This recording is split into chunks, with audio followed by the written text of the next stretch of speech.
There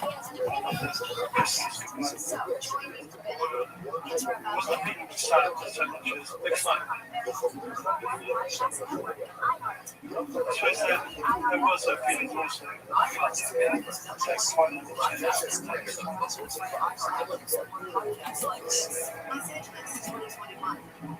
the children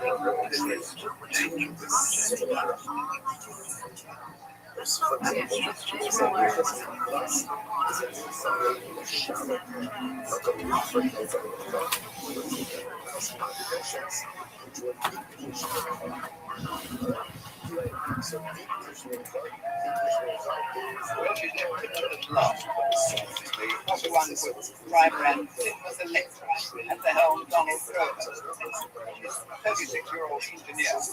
Even at this last stage, hasn't given up the idea of moving past the line.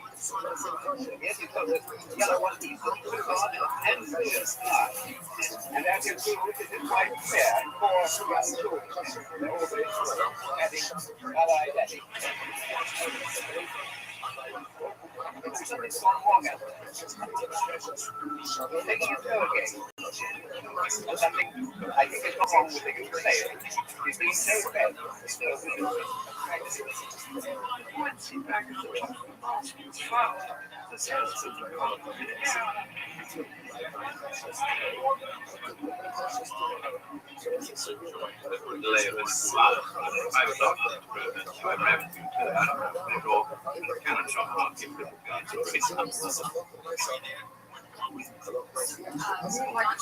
This tiny figure, it seems to be reminding me of disappearing as pinpoint your position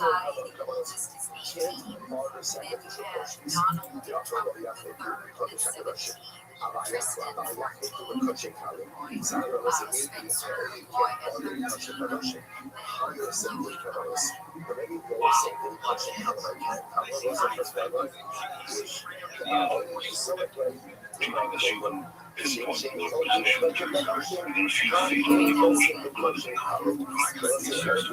That just wasn't the case. Don Kroger sailed over the horizon and effectively into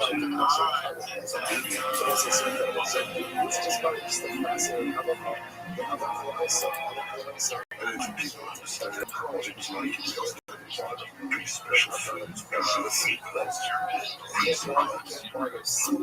C'est politique qu'elle est durée des mois. Quand vous êtes longtemps en mer comme ça, jour après jour, vous avez l'horizon infini. Et je pense que quelqu'un doit avoir peur de cette immensité. Et à la fin, c'est vous qui décidez. Vous êtes aussi aptitude. Je pense que le Bernard a fait tout cet univers.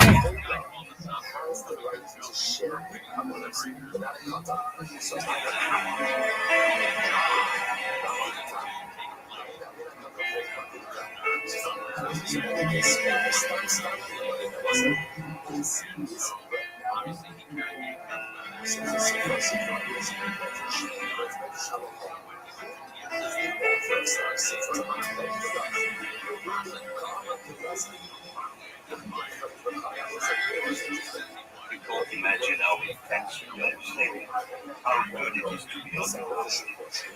You climb up and you look back at your boats. There is a sea, the sound of the water. Above all, the beauty of the boat searching for more. On your own, you can discover who you really are.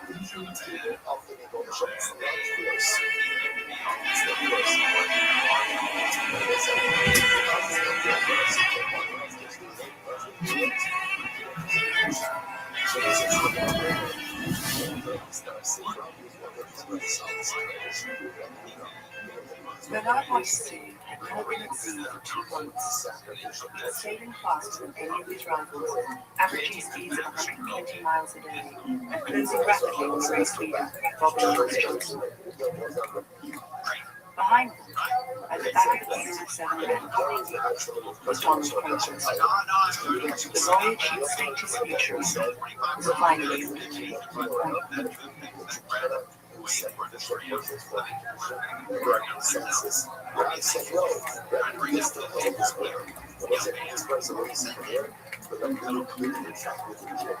Really tea now. Very nearly 14 days. So I'm on my way. Rendezvous with Pierre. That explains why I'm here. I'm walking Atlantic in the middle of November, making tape recordings in small ocean.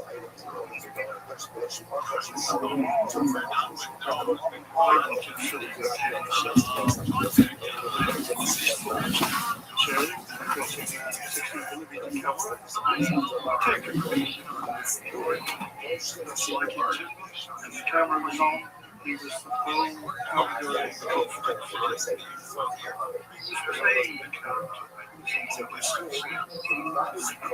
the thing about single handing is it's a great deal of pressure on the man.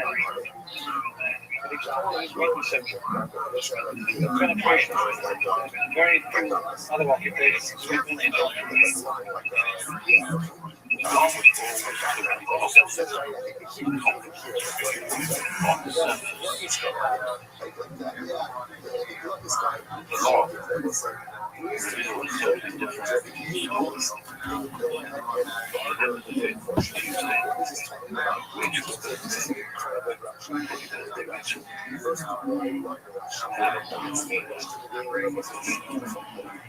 I was feeling pleased with myself when most couples were going out to the water for a hatch. All the evidence was that the apartment was full of water. November the 7th, Thursday, saw that more screws had fallen out of the self-steering gear. That's full rod now. The cockpit hatch has been leaking, and flooded the engine compartment to the electric That is just fluid exists. the water patches of these outlets.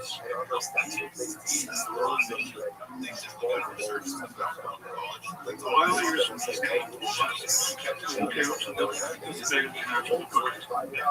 once you go into the solution, you switch fill November the 15th, by the way, I was so surprised when God said I'd no longer face the situation. Down started to set in. Reality started to set in. Reality, my desperation, my ideas and interests.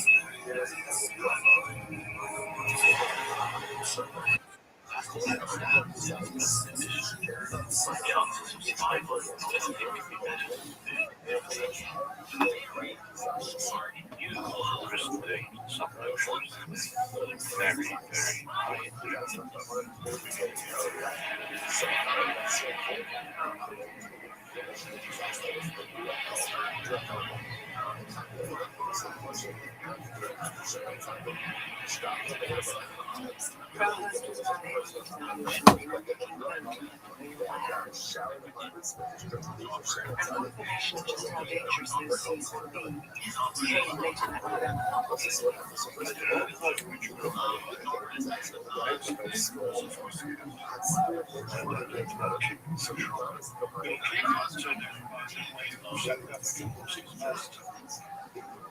That was the tunnel, stress managed so ill.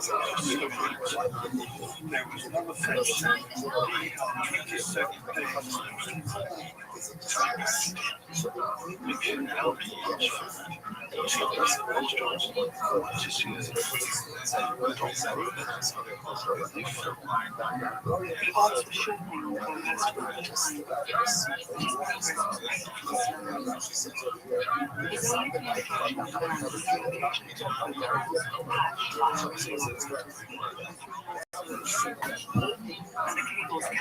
Rothschild was averaging nearly 60 miles an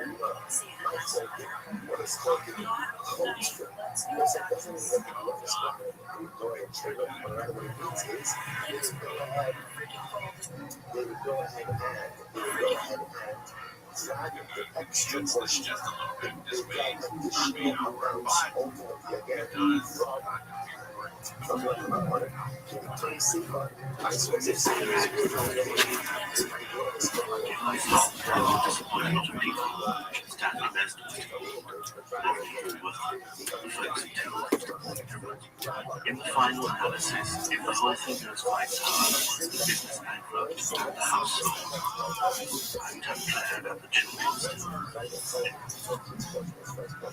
Bloody awful decision. Charlie said the stage. What a bloody awful decision.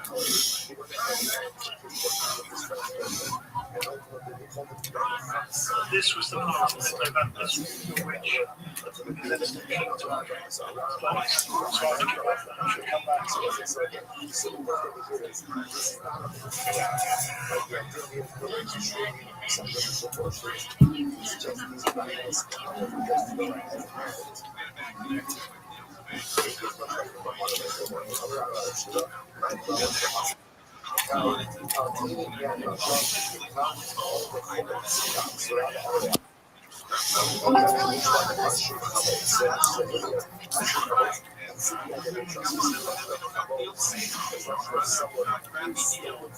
I think he had quite a nice speech to try to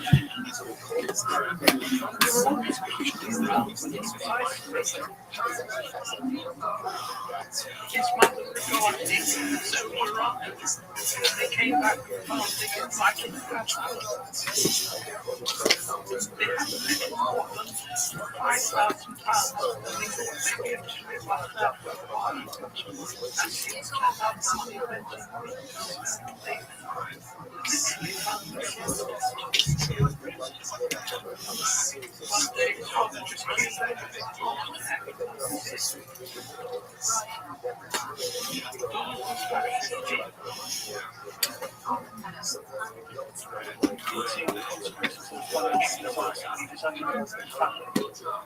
He knew that the implications might be for us. This is a real emotional recovery. I need to do better for us. He had to find a way out of the situation.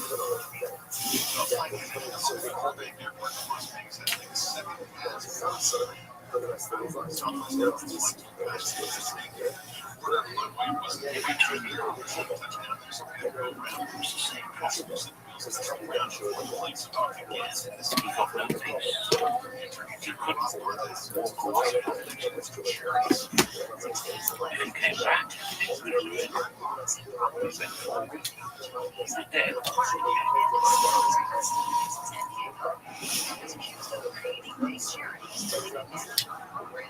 Is there a third option?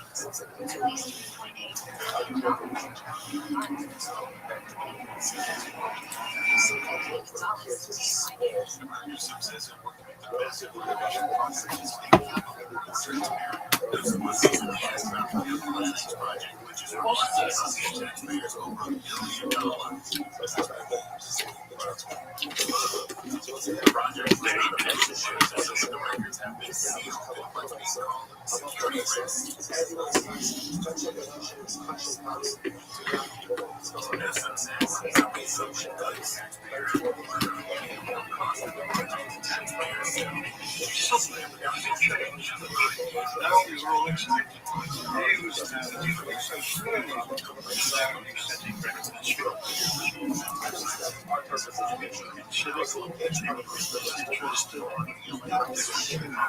just had this enormous confidence in my father that he could do what he set out to achieve, to learn something that he was really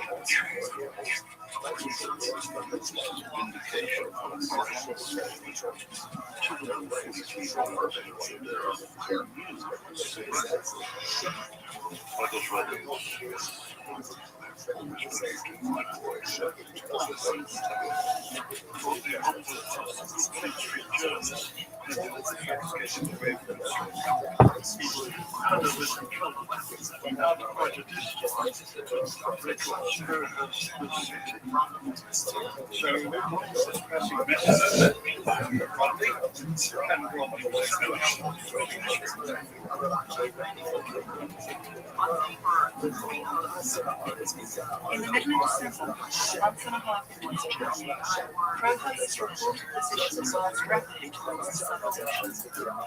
Suddenly it seemed that Donald Crowhurst was contending in a contest for the fastest boat. Nigel Tetchley, Bernard Matisse, and Robin Johnson were now his only remaining rivals. I think I just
he started playing games.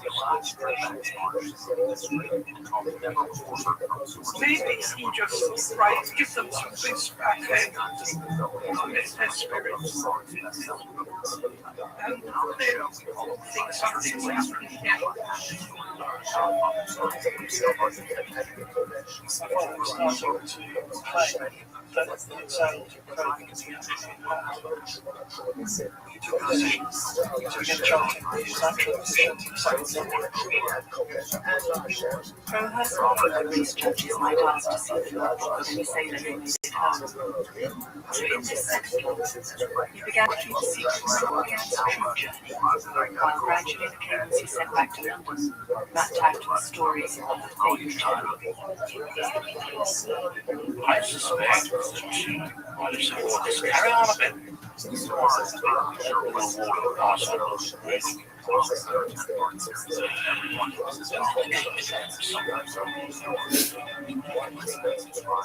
Crowhurst to exaggerate his progress before retiring from the race with a little pride restored.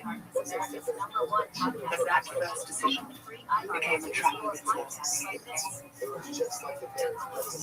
The option of pulling out of the race became even more formidable because the difference between where he thought the signal was and where the actions became greater.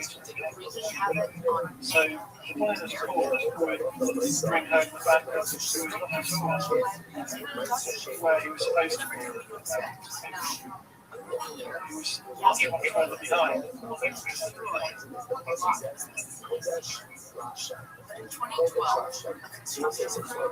That's where he got trapped, wasn't it? He made a mistake. Whatever fails, he had to go home with it. He couldn't go back. He couldn't go back.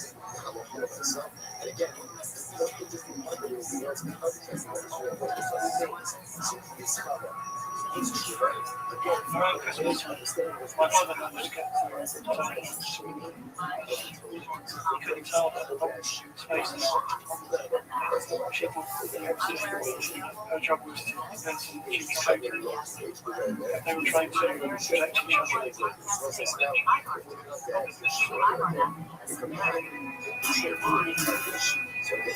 Tried to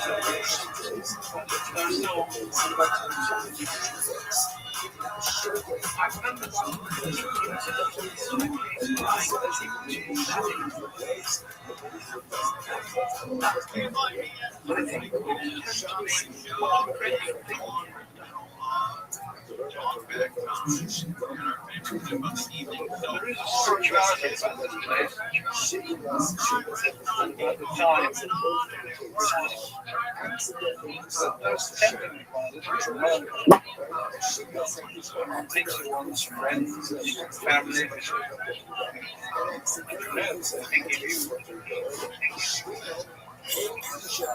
sense of separation. Somehow,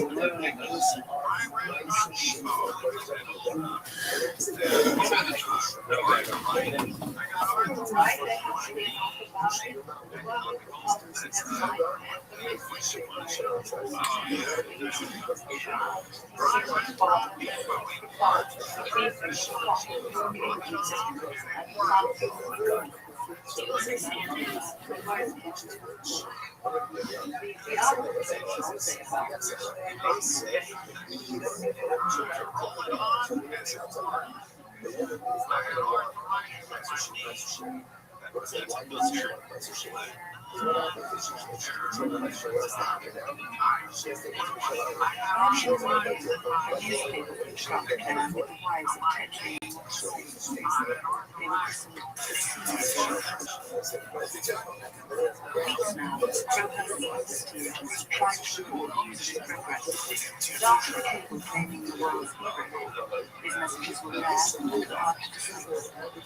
hard to discover.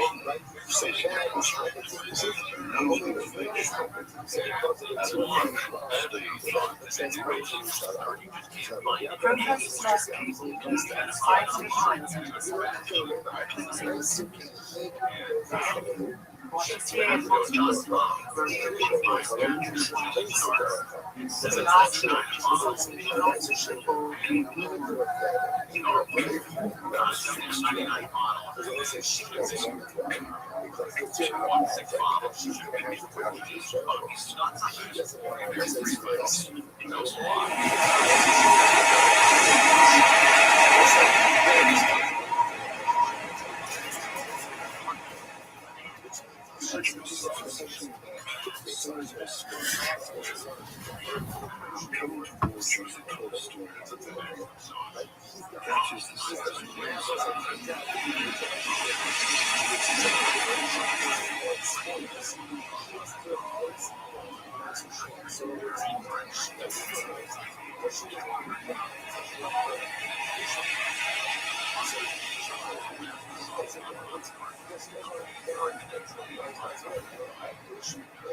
The great cave has a soul.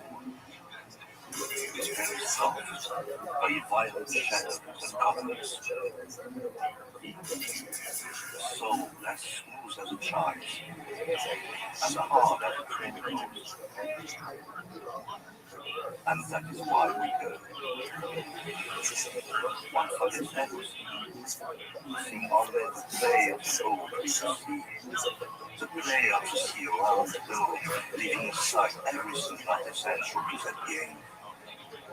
One has to be careful, though, not to go further than necessary to the depths of the game.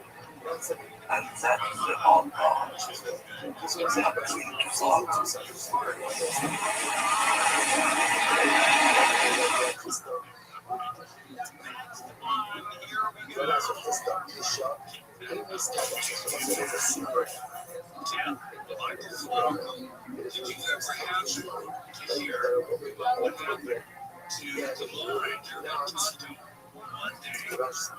Look out on this wild landscape, stretching away as far as the eye can see. Streams of spume blown down the face of these immense waves, and from white foam sending through flurries of spray and heavy water whirling in. And it's all tremendously exciting and tremendous challenge, of course.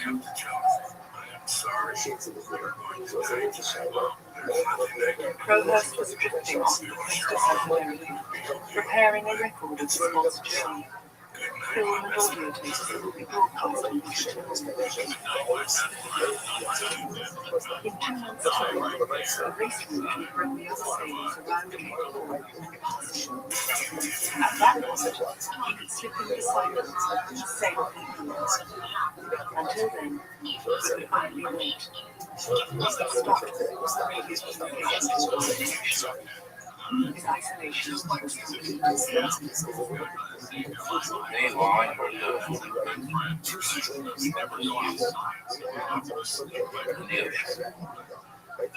The universe stretches to the horizon. Certainly, and it just accentuates isolation.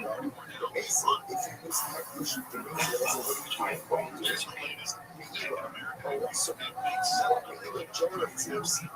We have no longer one entity, just see inside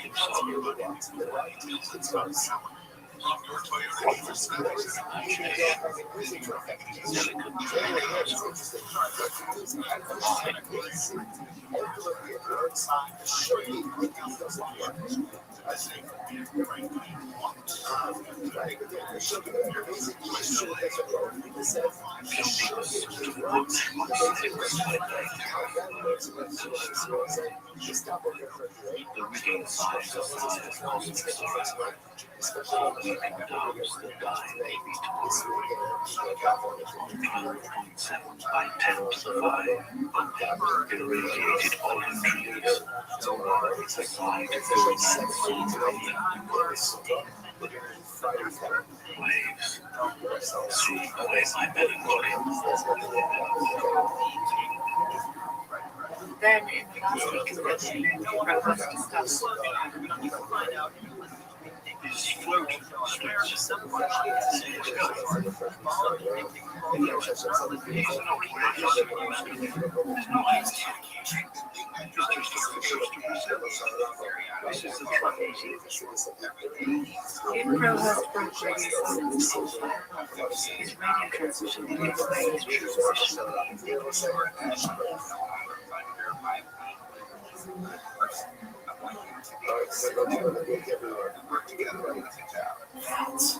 For 7 weeks now, his family had had nothing. It's just Free iHeartRadio app is #1 radio and podcast all in one. Discover a new podcast from our library of hundreds of people are thousands going of to take the worst. Here's an iHeartRadio podcast preview.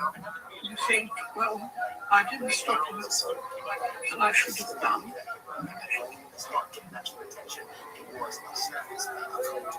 But last night at dinner, he did weep for a long time in our bedroom. I knew it would be very easy to say, don't tell it. That's the awful thing. You know you could stop it. And yet you know that it could be disastrous if you did. It's a bit like children. You know that if you squeeze them too tight, they do the exact opposite. But you can't ever know the time at which road is going to be the right one. I remember in Timothy, just shortly before my brother set sail, listening in the hotel type saying again.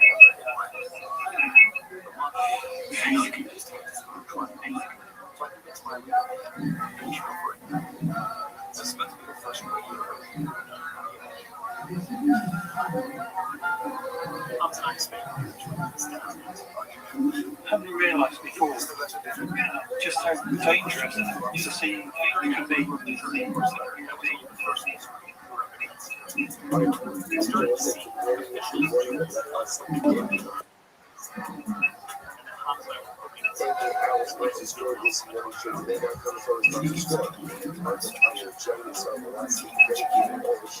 Serial Productions and the New York Productions this month.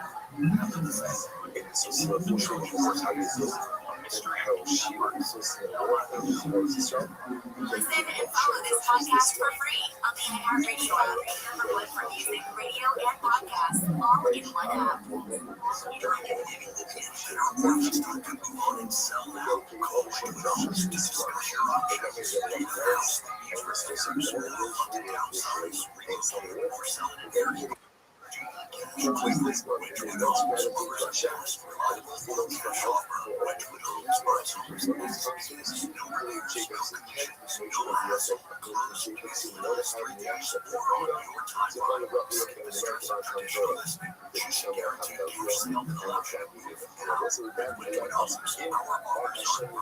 No strings attached, no multiple shows, no last minute rush jobs or canceled contracts like other cash buyers. Calling 100-367-22 for your no obligation all cash offer. Switchwood Homes, Southern California's trusted home buyer. 800-307-22. 800-307-22.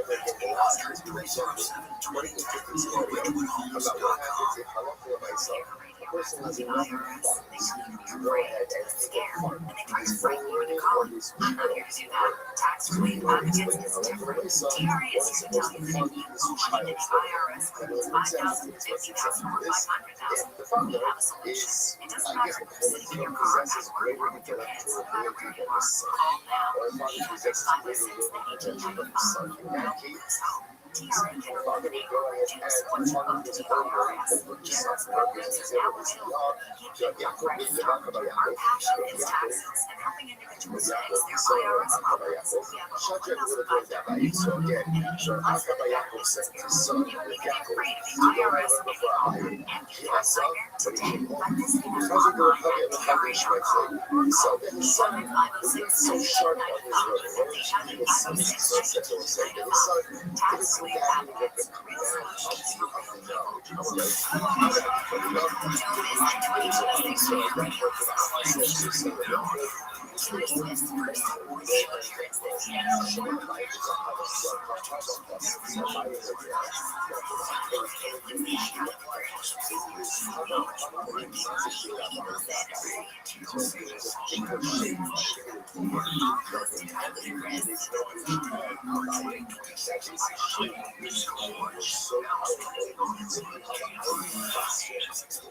with the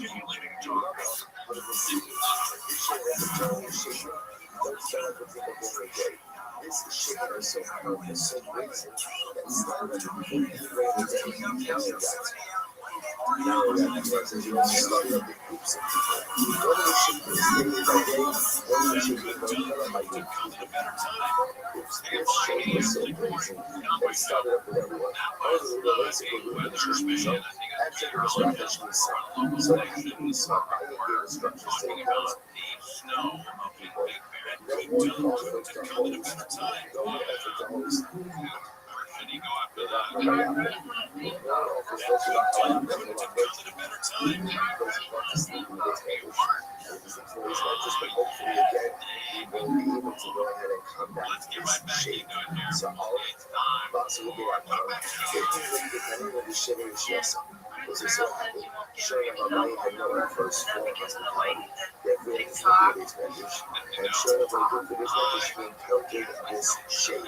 The shape itself had 7 heads. So the cars of the every time you got it, so that's not the good shape. One head of the shape came off. What's that scenario is about was able to go ahead and totally decimate this shape. Now the next day, the Bakabayako runs into a barrier. He says, barrier on the road. The road is ravaged some seconds. The Bakabayako is the Bible, so essentially, like those translations, give me a heads up. Like the next day, we have in mind to do something like this. Because had it never been not worked for me, I would have really increased in significant and negative. Okay, incredible stories. Listen, by the way, interestingly enough, I love myself. Remember, so you can so go back to the halacha. If there is a question between funding one's own umbrella and one son's kind of related to the see a hammer that it's what to say, like any mitzvah that has to do with this president's over obligation and towards someone else. Nevertheless, essential to that is the person sees that the son has incredible potential, and in other circumstances, there is an obligation to fund his son's learning over someone. There's a lot of discussion that the consequence of this is talking about is actually father himself going from the form of obligation of Shina, like the one afterwards. It's not the shot, you don't have my kids left. It's not the shot, okay, something like this. Should I put my kids to tuition? Or should I give tuition? Or maybe I should go and spend the money on me so I can advance my career. Obviously, as a person, a child, I'm going to have greater success. That's how I feel like talking about me. This is child's formal education. And then there's a question between supporting a child in learning versus my own learning. That's what one's own learning and take precedence over the child's learning. Unless the different child considers potential, in which case the father would find that young learning as well. Everyone's going to we'll see what happens. What's the proper order in terms of learning and getting learning? So the person is age. So should I put them first or should I learn to first? First, you should go ahead and learn to and then afterwards, go ahead and get married. Learn to first and get married. I was like, man, what's the logic? The logic is actually simple. Marriage has some responsibility. So it's such a heavy idea that into the point of the form gets married. This way, one going to tell without the guilt. Yes, without the responsibility of family. Then get married, maybe you absolutely show. But if a man couldn't really understand that's what that's referred to is if a person's mind is preoccupied with desirous thoughts, and he is willing to listen and outlet to those thoughts, and therefore he is really preoccupied with those desires, then to get married first. So you should have got to be able to tell him, you need to get married first. That's really good. A man has a home, a man has a life, a man has a purpose, a outlook, the natural and normal desires. So you get married first, and then go have a married afterwards. Maybe that's one. I love what once you try to do it, those are really what I say, which one I love is get married first and then learn. There's an example which you see also on like the that sounds sweet. Get married. That's what it's like. Get married young, get yourself settled, and then go ahead and get into a real rubber. Yes, you understand. Once you get married, you have to support life. And this is what my friends get married, and you have to support household. So how is a person going to be one who's always everything else, my friend is like the gravity stones around her. You look at Parnassus, Parnassus, completely covered the color was like talking with that she was like this thing about trying to sort of follow us on the basis of And the apples are like that spotlight on it, and then they played at Tape Drum. And if you've never seen it, it is great. And my God, the New York Met let this guy go. That's really fun. And they let this guy go.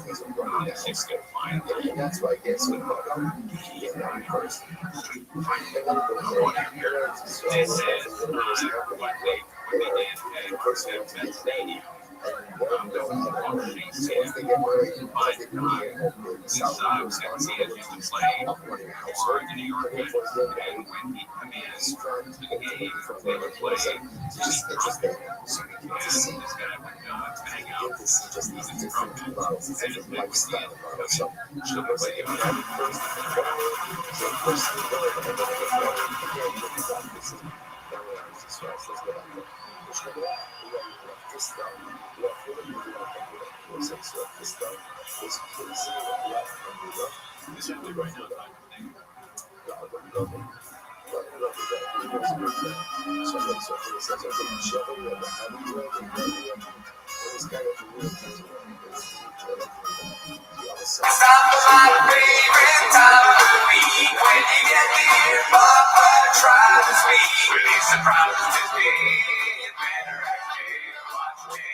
Welcome back to 10 Minutes of Shop. Thanks for tuning in. As always, please join the Patreon, join the Discord, join the Reddit.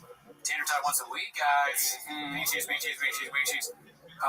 you join the Patreon, you get to see the show early. Don't you want to do that? We got a good song coming up. You know what I mean?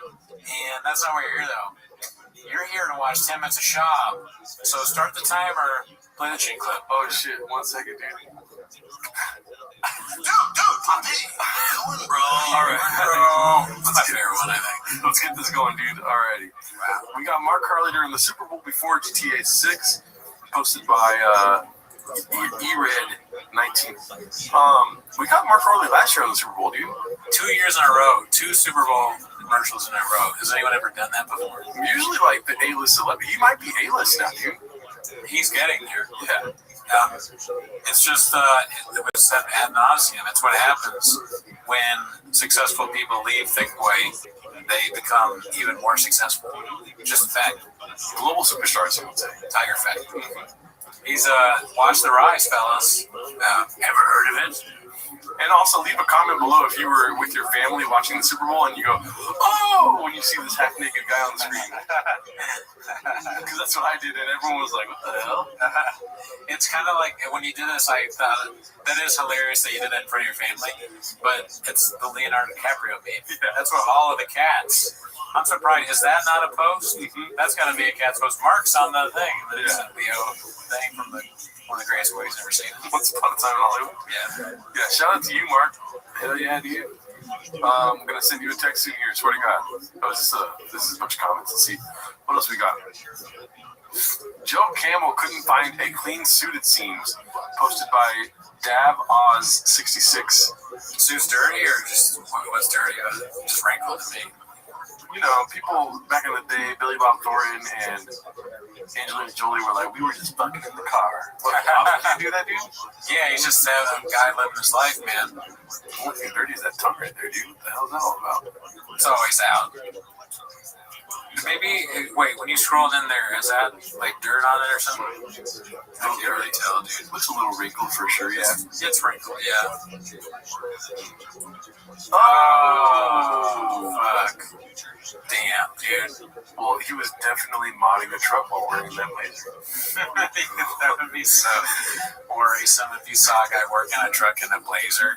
You'd be like, damn. Especially Shab, his brain's broken. Damn, dude. Sometimes, you just can't write this shit, dude. What do you think happened? For sure, his life is falling apart, dude. What do you want me to say? Oh, damn, I didn't know. Everything's going bad, dude. I was... Adderall. I didn't even think about that. It's cocaine. Hilarious. So much cocaine that it's on his back. Just a bunch of powder. He's going crazy. I was thinking, he's a slob. And he Or, he didn't have a suit until the very last minute. He's like, hey, George, give me your suit. Some guy he knows named George. He's like, do you have a suit? Because we're about the same size. Or he pulls it out of his closet and he ate like a donut or something. He ate a donut, dude. Yeah, like a powdered donut. He's like, oh, this isn't Jelly, it's Doctor. And then next thing you know, he's on the red carpet, dude. Or, he could be so many things.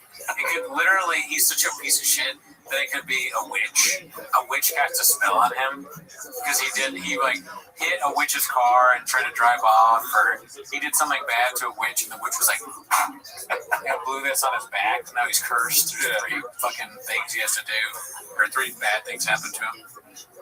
Here's my thing, dude. Have you followed Jay Moore at all or not? That fucking white guy. Fucking tater tot with the weed. I know a little bit about him. What about him? Genie was his guy, Husband, right? Or husband, boyfriend, or something. Situationship. They all the ice house. Never But, heard of that. he went to rehab for Adderall use. You know that? Recently? No. This is like 5 years ago. Dude, Poppy, what are you doing, bro? Yeah, 5 years ago, he went to Adderall. He went to rehab for Adderall use. He went to Adderall for Adderall use. You know what I mean? Yeah, okay. Well, this is what I'm trying to say here, dude. He disappeared for 3.5 years. Wow. And then came back and was like, I changed my life. Good. We have never got that from Shop, dude. Yeah, he's never really addressed. He's Teflon. Yeah. When it comes to drugs and alcohol, so we've heard. Right. He is addicted, or he does it for a while, then he just stops. He doesn't need to go to rehab or give a speech about it. I'm done with it. He just quits when he wants. Dude, you're doing the amount of patties that makes you like on the pod. You know what I mean? Like do the weird faces he's done and stuff like that. Right. Remember we've seen that off the podcast where he's like making those weird faces with Callum talking. Yeah, that's from drugs, you think? Yeah. No, that's from too much donuts. It's from drugs. I feel like we make those kind of faces sometimes, but I don't think it's from the ads. So I probably make those faces for sure. But you're not on drugs. Right. I'm on sober mocktails, dude, but listen, On social media, this isn't real. where there's white powder, there's addies, dude. Yeah, I mean, dirty clothes on a nice suit. Dirty shit on a nice suit. It's worrisome someone, I guess. Pray for Shop, dude. Not to start a narrative. Allegedly. It was totally normal to see 15, 16-year-old girls at the club with 40-year-old men in the 90s. Brian Callen posted my 80990 VBAR. Did you see this brain dead take he's had? No, I didn't. You don't even want to say that, even if it's true, because it just sounds so bad. Wait till you see the clip, Jim. Okay. Oh my god, it's bad. That picture is so funny. That's the face he made after he saw the Elephant Graveyard video. Comedy czar. The hat is crazy, man. Like, listen, I get it. I'm a bald guy, right? Have I ever wanted to wear a newsboy cap? You're goddamn right I have. Have I thought about it endlessly throughout my life? Can I pull off a newsboy cap, fedora, etc., etc.? Yes, I've considered it. But I don't do it because I know I look like that. Yeah. I don't want to look like that. I mean, you got this too. Drag Fast Talk Ass, Daddy. That's true. I have better hats like this one and this one. We both have great hats. Yeah. We don't need a fucking. I mean, what the fuck does he think? It's like he's in Peaky Blinders or some shit. Peaky Blinders sounds like a show about him because it sounds like a small person. Peaky Blinders. Peek out of their fucking short hole. Oh, little Joe. Little Joe, drinking his little Peroni. Alrighty, let's see this. Working Toe 855. How many votes for no more Slojo content unless it directly involves brain dead? I like that. Yeah, I do too because we try and stay away from the fan. You know what I mean? Yeah. I don't really want to talk about Slojo. Yeah. She seems like a nice person, I guess. I don't really want to get into it. It's a Vito, bitch! As long as she's keto. Alrighty, let's see. Let's move away from Slojo here, dude. Let's practice what we preach. She farts a lot, though. The farting stuff is kind of funny, but I could do without it. That'd be cool if you put just no more Slojo unless it's farting or brain dead. You know? I mean, it's kind of mean to make it seem like she farts, but then it's obvious she's not farting. Everyone farts. Yeah, but if there was a subreddit, would you want your wife on there just constantly farting? Oh man, if you would have made it about me, I would have been like, yeah. But if it was my wife, I don't want that. No, none of that. You don't want your family. You want to be attacked yourself, not your family. You know, that's why I attack my family or others. Listen. Let's see here. Posted by Khabib Time. Papa married. Just kidding. Papa married to a Mexican, but he gets triggered when the family speaks Spanish because he's too dumb to learn Malay. That sounds like that. What the fuck is Marshall? Don't just say that. We don't know that fucking Last guy. night I popped off because Joanna's aunt staying with us. Yeah. Her English isn't great, but it's not terrible. How's your Spanish? Awful. I speak no Spanish. We're all the kids aren't the wrong. You've been together. You don't speak Spanish. You don't have very enough. You just gave him. What am I gonna pick up? 30? Well, yeah, but No, 30. Wait a minute. Mid-30s? Bro, you are not mid-30s. We established that Chop is older than us, right? Right, I'm in my early 30s. Yeah.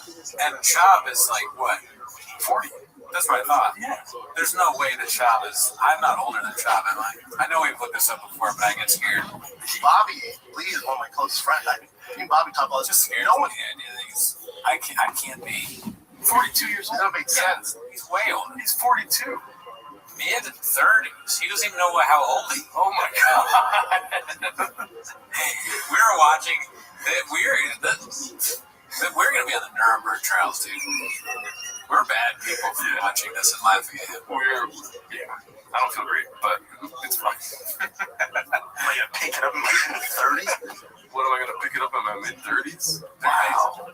They're when we're on trial, so you're laughing at him because he didn't know how old he was. He didn't think that could be serious brain. That's not a serious thing to you. And you're like, Ernest, jail. You're going to jail. You should have saved this guy from Brian Callen. well, yeah, but No, I'm in America. I speak English, right? So we're around the dinner table, and they're talking, dude, for an hour. The entire conversation in Spanish. I'm just staring at the wall, and finally I go, well, fuck me. I'm just gonna sit here and stare at the fucking wall while you guys have a great dinner. yeah. It's just Spanish. I'm like, after 45 minutes, I'm like, I feel it's disrespectful. A little bit, right? A little bit. You're just I have no clue what you're talking completely about. left out. Nothing. So I'm like, I should go eat in another room. What I'm gonna do? You're gonna go. Are we enjoying the food I bought? You're gonna go figure out a way to pay for your house and all the bills. And y'all can't speak the only language I speak? Is that not crazy? Dude, so I'm from the Bronx. You know what's crazy and sad about that is that if it was in English, you wouldn't understand it either. Almost no difference, really. Unless they really dumb it down for him, he's not going to get it. Eat it. So I don't understand the That's issue. social media. This isn't real. Because that makes me a big old I guess pussy. that makes me Shut the fuck up, Sean. What are you going to give to the... I'm starting to sound like Brian. What are you going to give to the conversation? It's like impossible not to do it. But really, what are you going to give to the conversation? Not much. Yeah. They're going to say... You're going to say something really stupid. People are going to have to be... all right, and then move on as if you didn't embarrass your wife. Also, you can just go and watch TV. Like, you're so easily entertained. You just put on Blackfish again or something. Yeah, nobody will notice if you leave the table. They'll be like, okay, shop's gone. Gracias a Dios. He doesn't know Spanish yet? Okay. No, he thinks he's in his mid-30s. Yeah, he doesn't even know doesn't know Spanish. He doesn't know how old he is. So, Spanish is something that is way down the line. We're trying to get him to know his age. Oh, this one was 5 days ago. This one was huge on the subreddit. You saw this? I saw what you made with this pretty funny. Oh, yeah. Me mechanic beat time. Let's see here.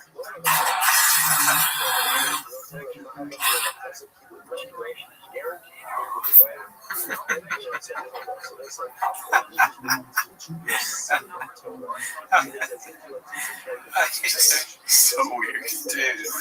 All he just, this is filming himself taking out a screw. 2 screws, Daddy. 2 screws, sorry, I didn't mean to shortchange him.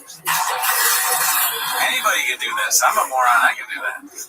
I literally did this on the bug this last weekend. Really? Yeah. Today I work, and I don't have to talk about work at all, but one of the lights was blinking, and it's one of the lights that turns on automatically when you come in, right? And it's doing like this weird, it looks weird. Yeah. And I know our contractor is going to be in, So I text him. I say, when you're here, can you look at this? And he's like, it's just a light, man. Like, but I go up there and I'm looking at it, and I take a ChatGPT picture of it because I try and twist it out because it's got all these weird bulbs in it, and you just gotta pull it out. ChatGPT says. So I go up there and I pulled it out and I said to the admin person, find this on Amazon, get a new one. I'll put it in myself. Yeah. Toontown. That's an episode of Toontown. I can film myself doing that and make $1 million. I almost fell off the ladder. And when I put the ladder, I had to go like this. Because I put the ladder in the wrong way. Go like that. I couldn't even see. The staff was like, I kept burning my hands and they didn't know how to turn off the light. That's the whole thing. Yeah, I'm not chopped. Not there yet. 100% not chopped. Nice. What happens next? Another one from Icarus Lives. Let's see what this one is. Part 17. Let's see. Long story short, dude, I've been really into country. Like, I've always been into country, but what music, or what country music guy are you liking? What's your... You know all of it. That's good. Yeah. I mean, really all of it. I just put on Spotify and just when you heart things and it gets like on the algorithm. Anybody in particular that you're liking? I mean, of course, Morgan Wallen is huge right now. What's your favorite song of his? Is this guy homeless? It's aggressive. He's great. He's like grilling him, man. It's like, whoa, dude. It might have been a slow weekend change. He's like, we need something on the Reddit. Because I like Morgan Wallen, right? But I can't even remember the name of the song. I probably, if you asked me, I would just start singing it. You know, that's what I would do. Like, you know that song, and I'd start singing it. But here's, you gotta start at the beginning here, Daddy. Okay. Papa, don't kill me. But sure. What's your favorite kind of music? And I'll say country. No, see, like, this is what I'm saying. I wouldn't say country. Exactly. What's your favorite kind of music? Is that what he said? What's your favorite? I think so. Why would you say country? Oh my God. I wouldn't use Morgan Wallen. I'd use somebody that I could rattle off a few songs. Yeah, that's true. George Strait or something like that. You're allowed to feel ashamed, but you have to be honest. You should pick, if you can't name a single country thing, but you just listen to Spotify, like which one, this is something that needs to be taught to Shah. Like basic reasoning. It's kind of how Mark was telling us about how Shah doesn't understand the fundamentals and ideas of comedy. He thinks comedy is just like, you say that person is fat to them. Joke. Whereas it requires a little bit of, you don't go to A to C every time or whatever it is, A to B, A to C or whatever it is. Start playing the clip, goddammit. I'm fucking, goddammit. Just play the clip. Candy was on. Oh man, I can't name you the song, but yeah, Basti, he's been obsessed with bats. He's been obsessed with bats because there's bats in Austin, so we walk near bats. Some dude, whenever he was around town, came up and was like, "Hey man." He's a cowboy hat. Welcome to Austin, give me a cowboy hat. Oh, come on. Don't you kind of want to give him a cowboy hat now? Have you seen? Oh, I almost want to carry in a cowboy hat, but he wouldn't know who we are, probably. Yeah. Beat us up. I would give it to somebody to give to him so that I felt good. Every state, every state that he's in, whatever the state is associated with that thing, you're there and hey man, like, welcome to Wisconsin, here's some cheese curds. Put your name on them. Welcome to New York, here's some pizza. Dude, please do that. If you ever see Shop and you're in a specific state that has something, give it to him, dude. Yeah. I'm so dumb, I don't know anything. Vegas, here's some chips. Like poker chips. There you go. Welcome to Las Vegas. Colorado, here's some skis. Yes, the big ass skis. Shop's like, okay. Carrying around giant skis. Dude, you're not gonna believe. You will not believe what just happened. How great is my name on it? What? Dude. I don't know. Don't even go that out. You already You got all these cars, big cars. You have the green one, the mostly green one. Yeah, but it only goes straight. I remember that. Yeah, but only go straight. What? You can only go straight. What? I gotta take corners and shit. I have to go left or right on fun. That's the stupidest thing I've ever heard. That's the stupidest thing I've ever heard in my life. That's the stupidest fucking. If you want to look stupid in a car, why not buy a stupid car? Probably easy when you get to your destination to just do a George Michael.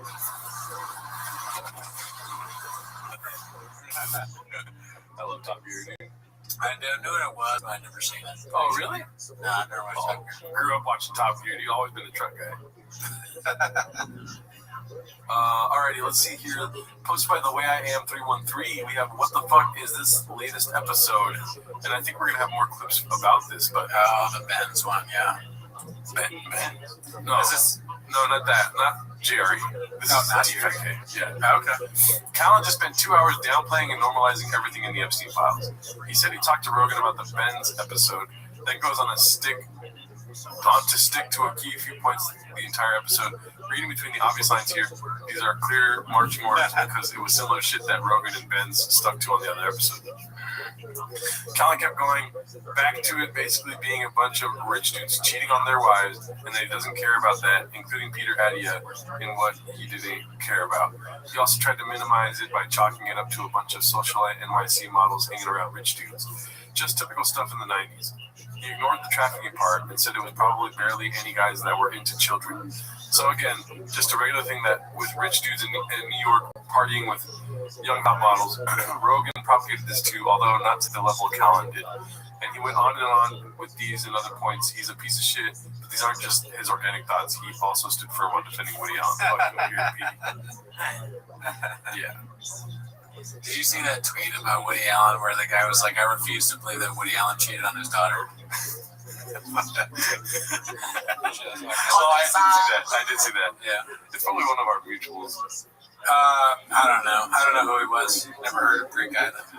Let's see here. BGL naming the waters after his Super Bowl commercial appearance, no matter the occasion, Big Papa taking L after L. What's up, Dallas? A lot of ladies in the crowd. What pockets your studio your life? Mr. Shaw, you never run again. Damn, shout out to BGL, dude. He's got some great comments. Yeah. Brendan the Big Old Pussy Shaw, posted by Mad Ball. Oh, I heard about this too. It's like Gagey's calling him out or something. For talking shit? Yeah, okay, there you go. That's what I read about this. One day, This is old though.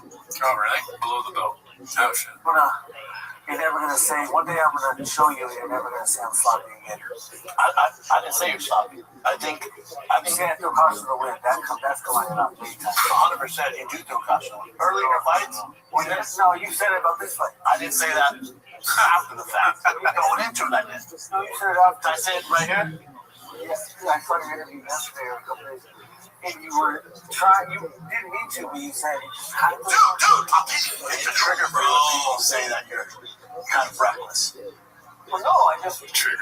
It's a little bit of a trigger. It's very, very Austin to see that. Mm-hmm. Yeah, he's getting it from Rogan. Yeah. I know you put a lot of hard work in. Hey, man, because you did this. You did it for a long time. And you have the ability to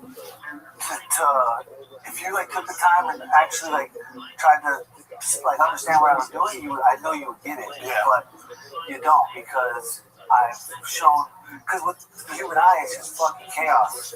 That's all that's so He's trying to come up with an excuse for the shop. He's trying to explain,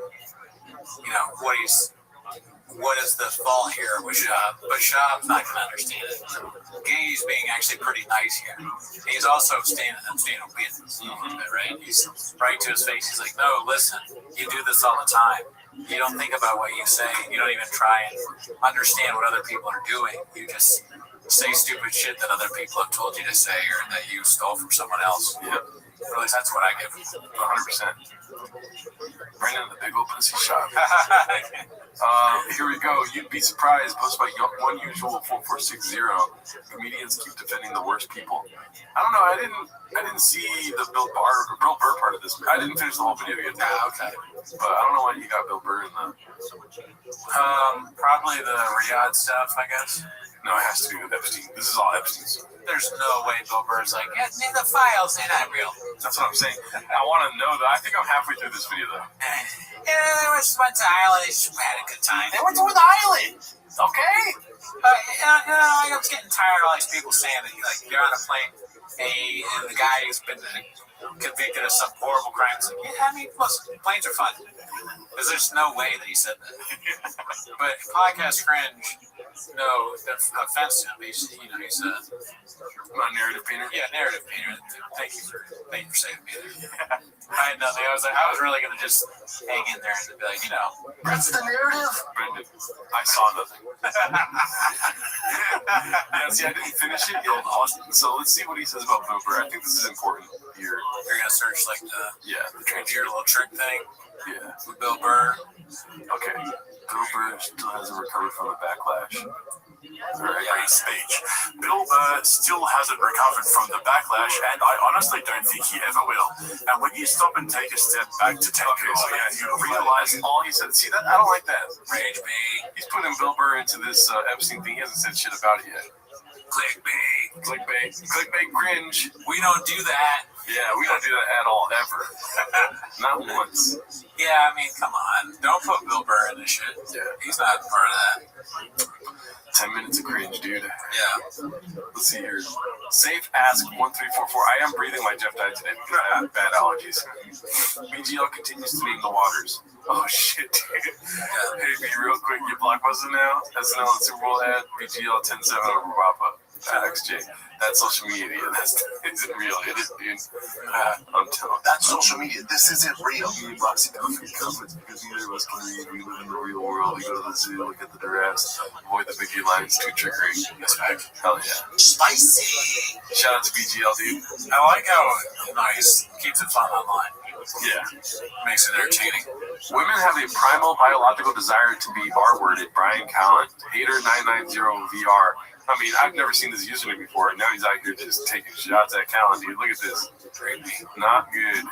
But, you could put anything in quotation marks that sounds weird and say Callen said it. I'm like, did he say that? He did say that. Hey, that's crazy. Yeah, he said that with the Wendy Cummings episode.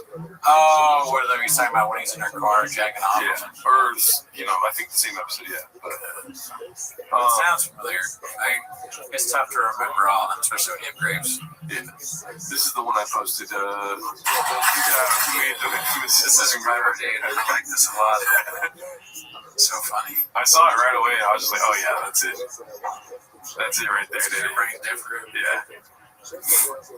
And then somebody introduced me by saying we have the actual video of somebody making it, and I was like, oh shit, they do.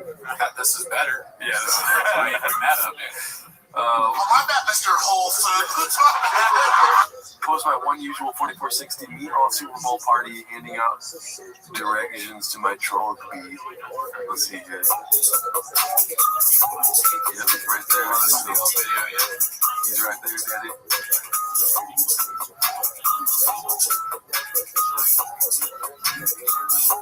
So strange. I like how he disappears back into the crowd. Very funny. Let's see. Oh, whoops. Have you seen this one? The shaved off his penis. Cleverness, dude.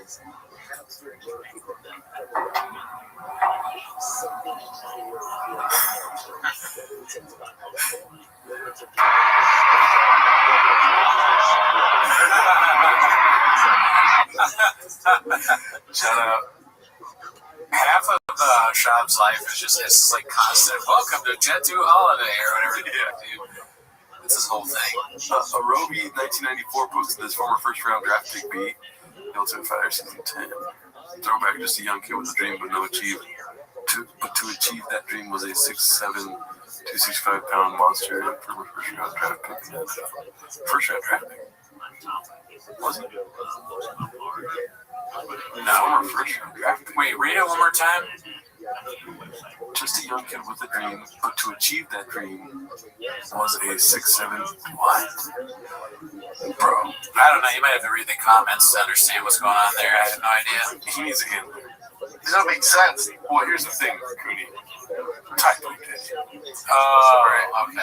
Just a young kid with a dream, but to achieve that dream, we're good. Right up to that. Right. Okay. But what comes after that doesn't make sense.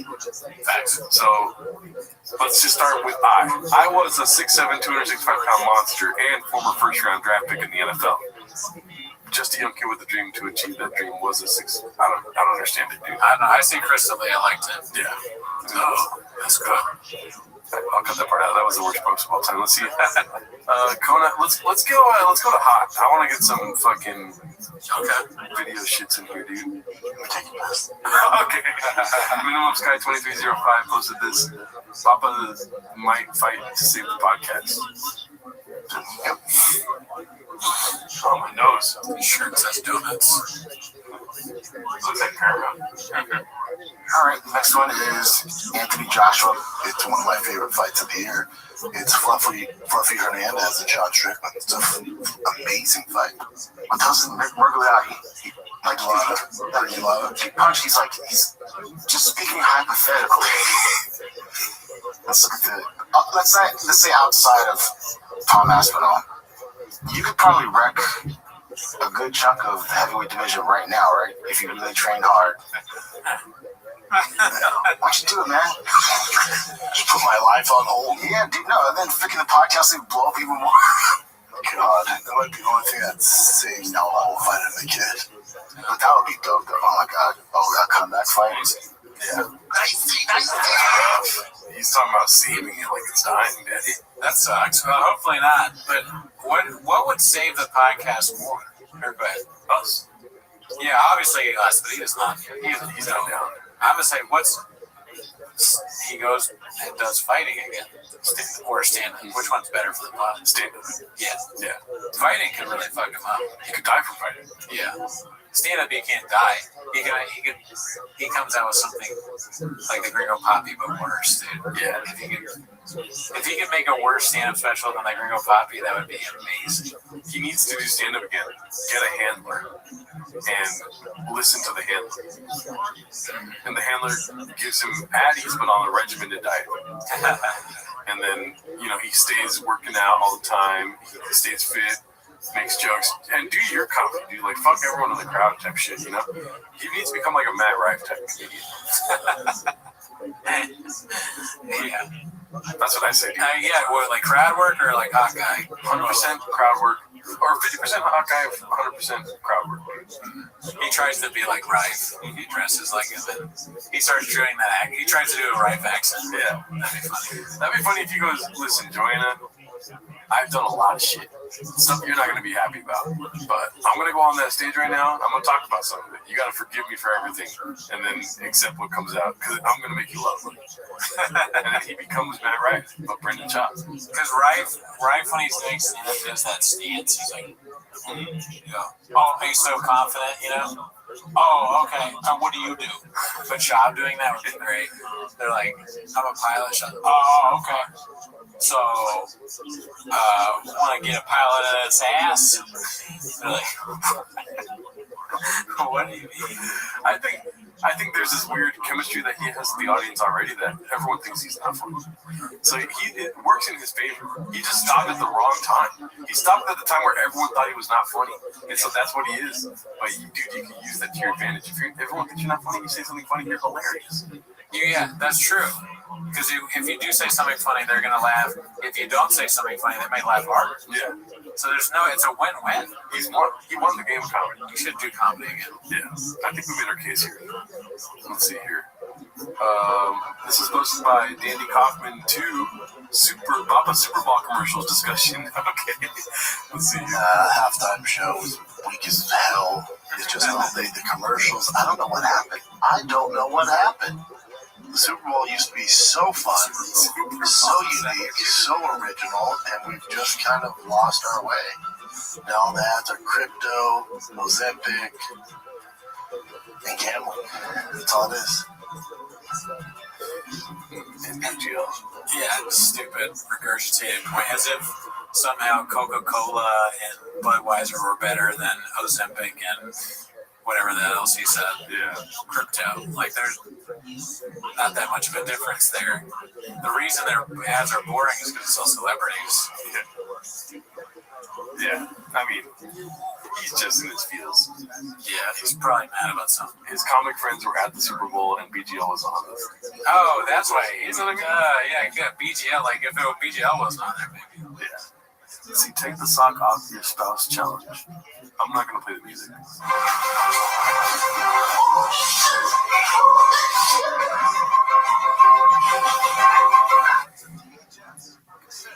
What's sad about this is that I don't think they're having fun.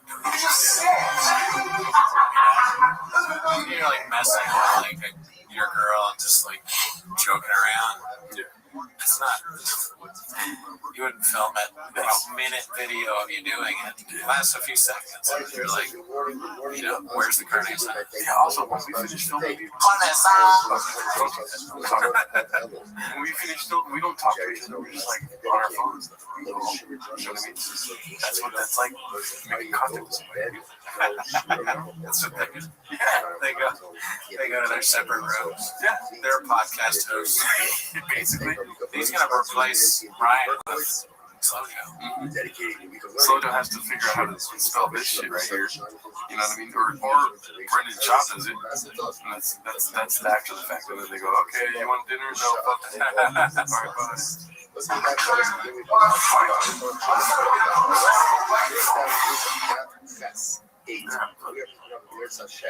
And I do fucking job.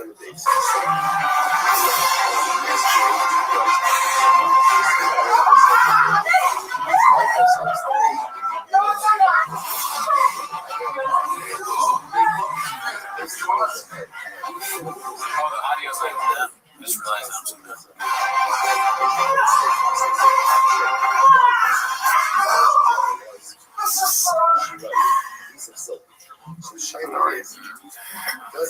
Water. Shout out to you guys. I want to see that Brian Callen shit. Where's that at? What's on? Him talking shit about. Oh, yeah. Which of that is it? Oh, this one was ridiculous right here, dude. This is Dicey Dicey goes by Sniz Bones. Did you see this? What's your fan position?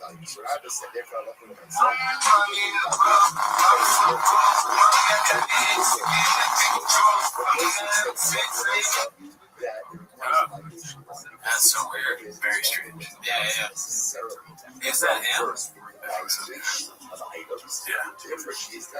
Yeah, all the tattoos, dude.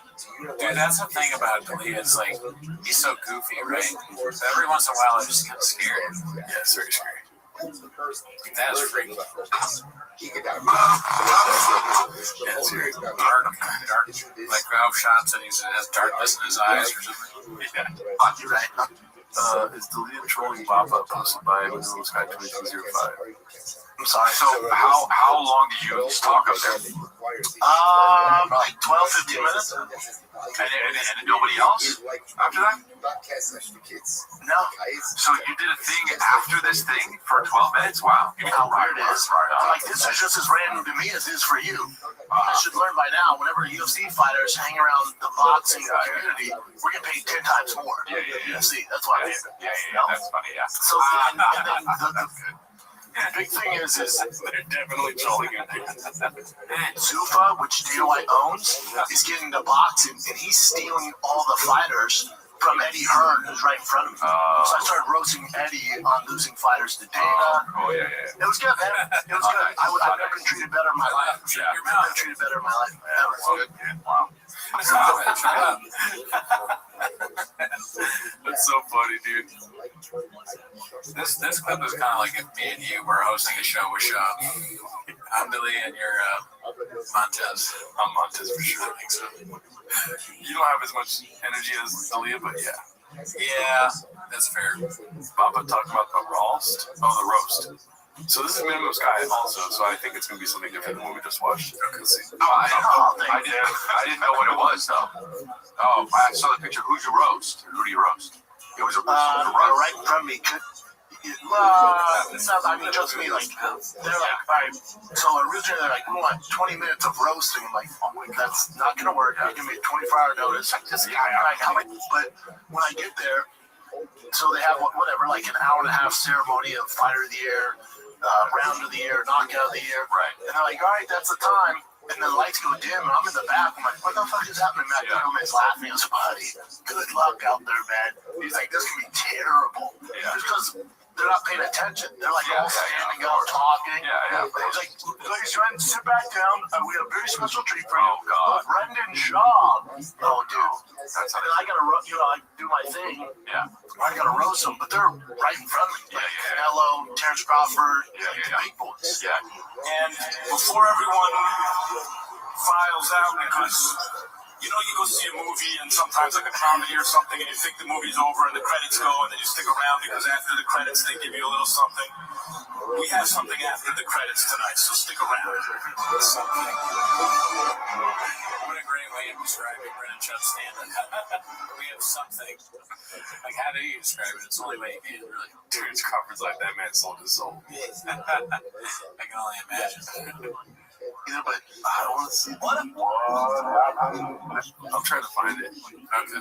Now, I must have... Probably was 8 inches. Man, I might have to go to the episode itself because there's no way we're going to find it here. Oh. No, we already saw that. Colin on Seinfeld. Yeah, so this is part of it. Okay. Colin on Seinfeld, Danny Kaufman too here. I'm gonna say it again.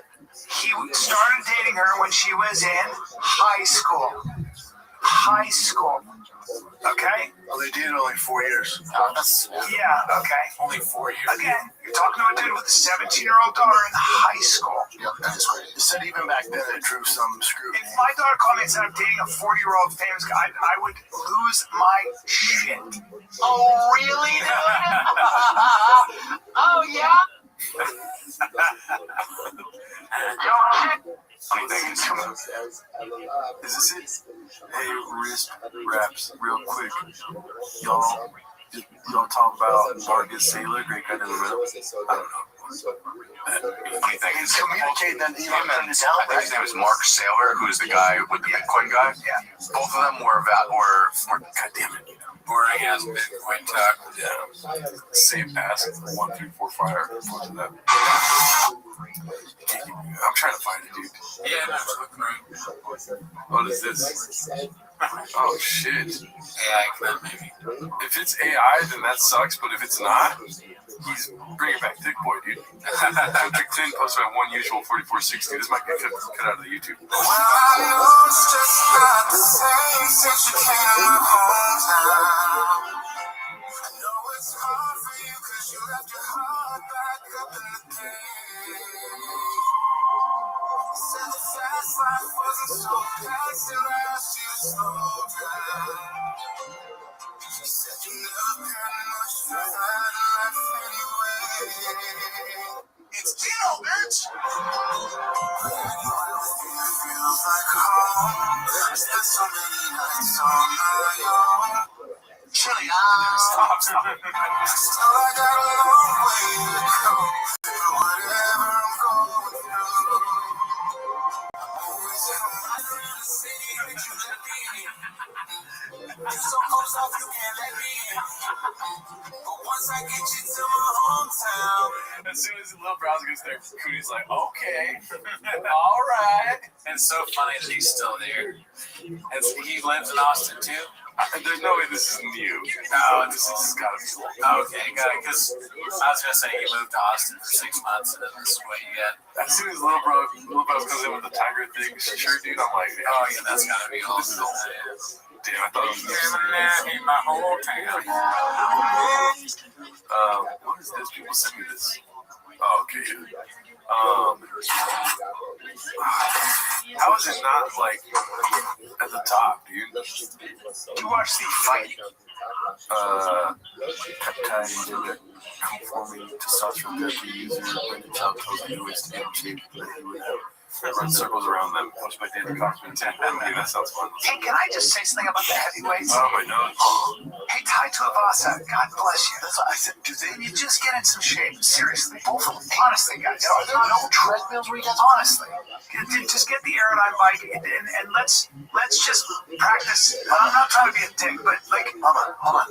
Tai Tuivasa hasn't won a fight since 2022. I love the guy. He's great. He's such a character. Do you know what I would have done to those guys if it was the height of the... Because they would have... They would have gassed out way too quickly. But that's a terrible... That's just not discipline. Well, think about this. You can absolutely... If you want to talk about the growth of the UFC, go back 8 years ago. Oh, no. Watch the heavyweights. Oh, yeah, I know. Those guys... Oh, my God. Wouldn't have touched even the early prelim. Correct. They're not ranked in the top 30. Correct. It's just a different... It's not... We're going backwards. Yeah, look at that. We're going backwards. I mean, I'm sorry, man. Those are my days, Jim. I'm wrong. Those are mine. Now, we should mention, those were also the days when you could put some Miracle Grow in your cereal. But having said that as well, you're right. That it's funny what testosterone can do. But either way, you gotta be in better shape. You gotta. And you have to not come in so overweight. It's your job. It's your job. No response to the steroids. Yeah. He's like, Like Tai Tuivasa has potential. He can slug, but you got it's over.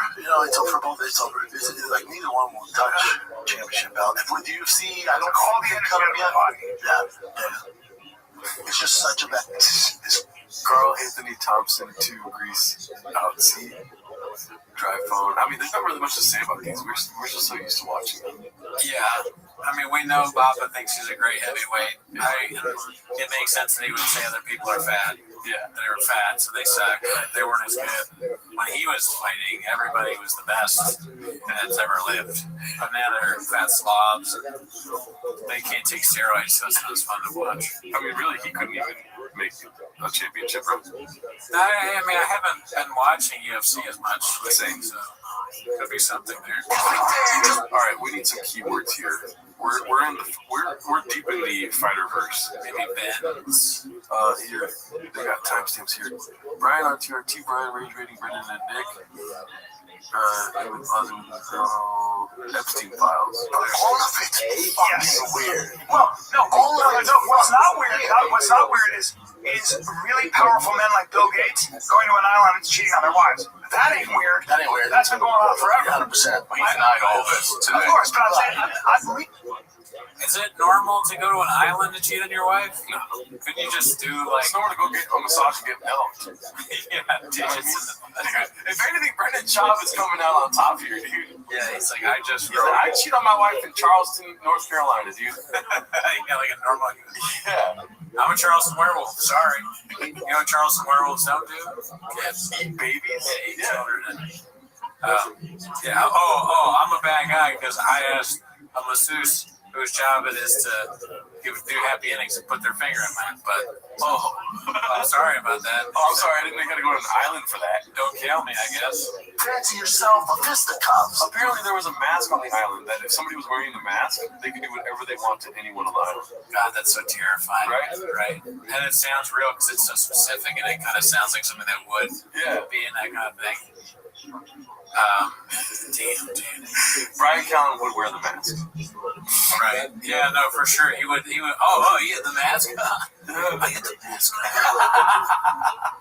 Do I see now that the mask? It's an animalistic thing. It's like you're the animal on the island if you have the mask on. And you can fuck anything you want. You can make anyone suck your dick, stuff like that. Obviously, it's all sexual, too. It's not like you're going to have somebody change your oil or something.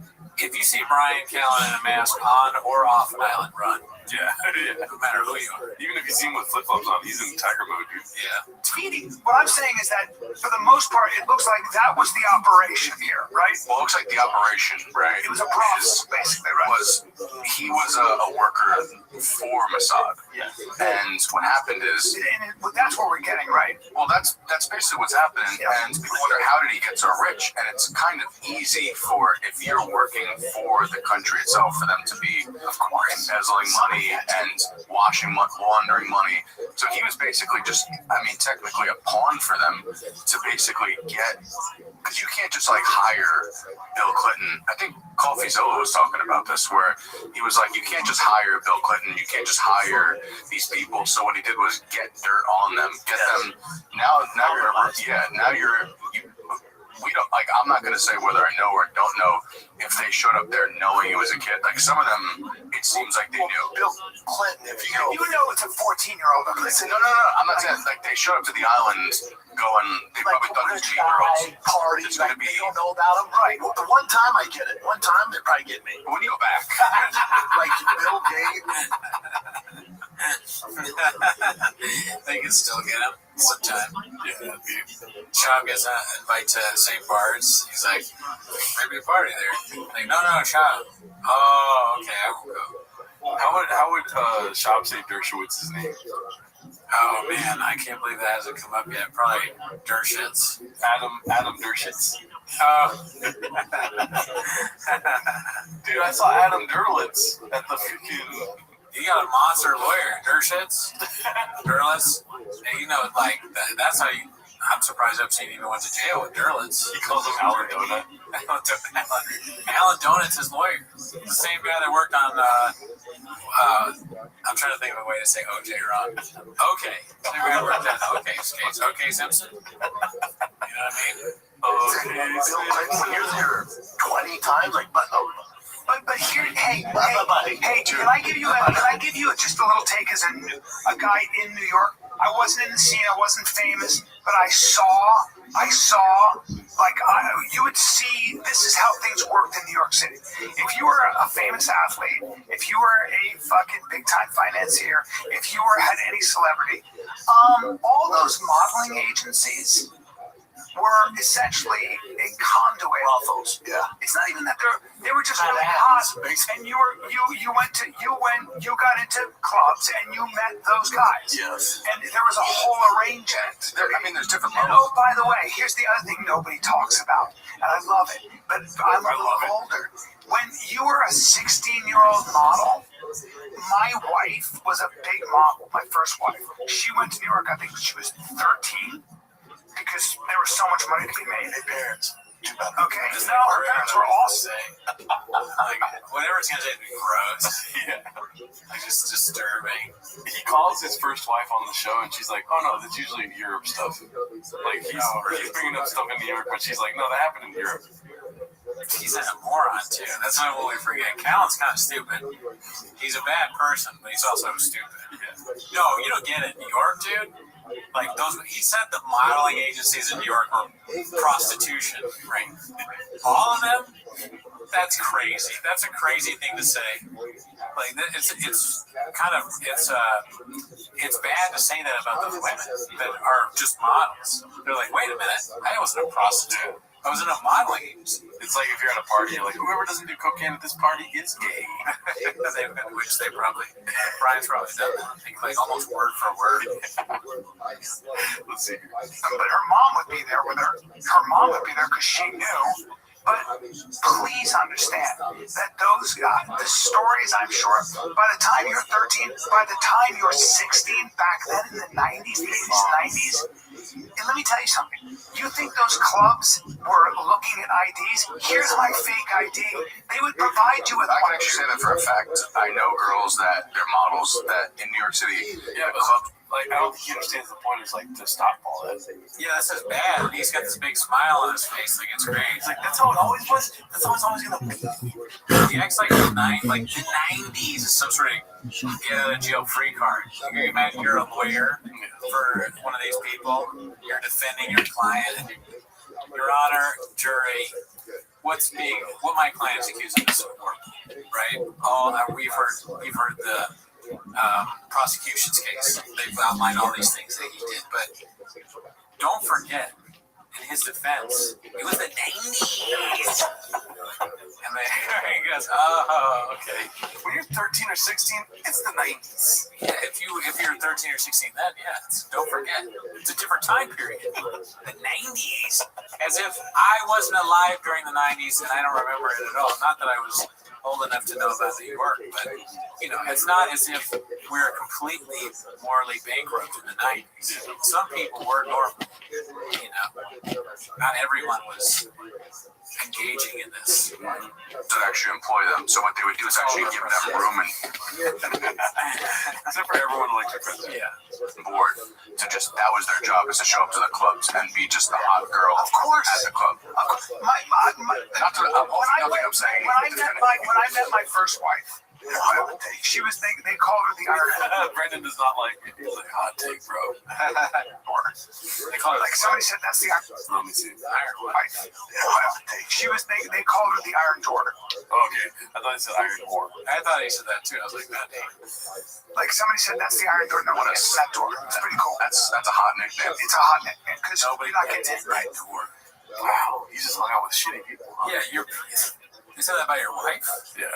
Weird. Yeah. The point is that there was a world when you were a top model in New York. You immediately were in that elite circle of the most powerful men in the world. Hamptons, parties at the Hamptons. And again, let me just say this again, everybody. But why are they there? They're using it. Thank you. This is literally the worst podcast of all time. It's so boring. This is so bad. What? Oh, yeah. Dude, the models in the Hamptons, it's just buzzwords. They don't even know what they're talking about. He's listening to you like, yo, let me do it. And being says something that has nothing to do. Why were they there? Why were they there? No, it's awesome. Is he some of the Hamptons or Epstein's Island? Let's see. Exactly. By the way, please understand. If you think that 15 and 16-year-old models who are also on the cover of this, that, and the other thing, people like Kate Moss, do you think back in the 90s anybody was checking ID? Do you think back in the 90s anybody was saying, hey, that girl, like, she's 15? I hate to tell everybody. I hate to tell people. Yeah, that was a creepy era. That was a creepy fucking era. This song, she's only 17. Calvin Klein's models were 15 and 16. That was the 60s. The Beatles? Well, I don't understand what. Yeah, that's a good point. Why is he saying this stuff about the 15, 16, and the 90s? What is the point that he's trying to make or help? I think he's making his point. It's taking an L. He's not even saying, he doesn't say it's bad. Yeah, no, it's bad. No, this is really bad. No, I'm saying Callan doesn't even. Yeah. It's almost like saying it's good. It's like we don't know what's happened. It's like, okay, so you approve of it? Yeah, what is this? It's literally people in power doing this. You're talking about Molly and DC and rich people. It's not rich people. It's like people that make the laws of our country. Yeah. That are fucking kids and eating babies and putting on masks and fucking their workers. And the workers are like, fuck, he has the mask on, he has to fuck me. That doesn't sound like a good job. No. Dude, it's like, so. Yeah, but this is now also 2000. This is 2000s though, too. Even that before Here's what I will say. I'm not saying. I don't like this take either, dude. I'm just telling you how it was. I'm not making excuses for it. I'm not making excuses for it. I'm saying. I don't know, but I'm saying this. when there's 12, 13, 14, man, I've been around. I'm not that old. If I went to a party and I see a fucking 12-year-old, just please. How about this? I kill it. I'm not giving you like, oh man, it's just a fucking idea. This is the time. No, what I'm trying to say is this. Brandon's the smartest one there. Yeah, no, I mean, if he wasn't trying to make like a joke out of it, you know, it's not, hey, this isn't a joke. But in comparison to Callan, yeah. Callan's like, no, you get me wrong. Sean's like, I'm not going to be there if there's a 15-year-old. That's what a normal person would say. It's funny because Sean's trying to make the joke, but Callan's trying to be the serious point of like, they were 14. Obviously, if you see a 13, 14, 15, get them from 16, you'd be like, what the fuck are we doing here? Here's what I'm trying to say. I think the majority of those girls who were models, who came to New York as young as 13, who were supposed to be looked over, okay? I promise you, probably 50 to 60% of them have a story about how they were 16 dating a 32-year-old. How they were 16 dating a 4. What's the point? Yeah. What is the point? Why are you saying this? You shouldn't be the one saying it. Let them say it. It's just a strange thing to say about a group of women that you don't even know. 50% of the 13-year-old models had a boyfriend that was in their 30s. And did you say anything about this at the time? You just thought that was normal? Maybe if this is true, that's very strange. But it just makes him look so. I'm a broken record. I don't know. Yeah, I mean, the LA Times should write about this for sure. 25-year-old. You know why? Because it was fucking accepted. It's not the New York parties that are in question or the Palm Beach parties. It was accepted. Accepted by who? What goes on that island? That's where it gets. I'm just trying to tell you guys that nobody's talking about the fact that you know what this podcast is missing? It's missing Terrence Crawford. Yeah. After everything that they say, Terrence Crawford should have the same response he had to the other guy. Now we know who you are. It could be anything Callan says, you could probably say that too. Now I know who you are. Now I know your character. Now I know your character. You're basically a bitch.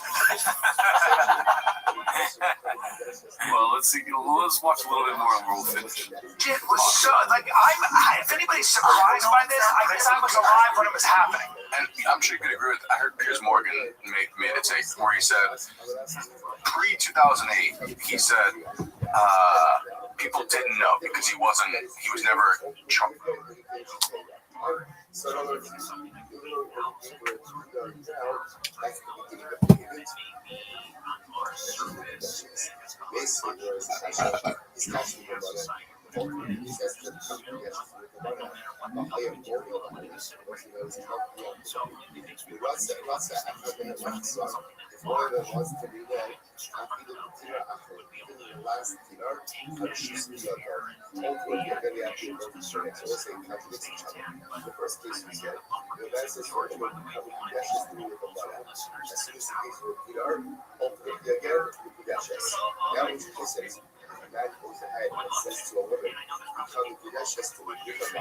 And he's counting out, right? He's paying out the money, right? $1 dinar, a second dinar. Either of them have the ability to reward so which one is it? I'm asking, I'm rather more assume. So what's the case of myself? Case of myself, who says to become a destiny with this. Imagine being able to build anything just by thinking about it. Meet Base 44, a complete AI creation platform made for anyone with an idea.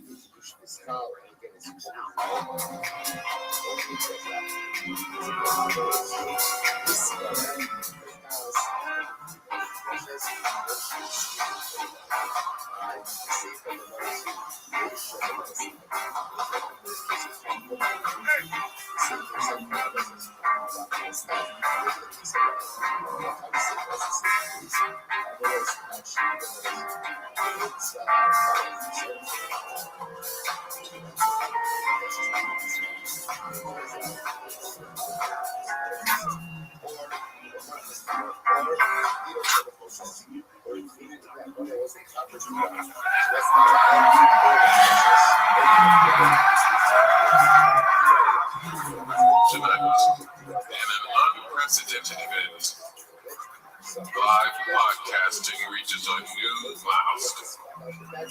While else live shows stopped in 2020, only one kept going.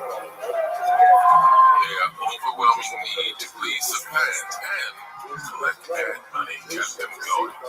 A show that started in the small room at the Comedy Store in Hollywood would soon be filling up the big room at the Comedy Store in Hollywood.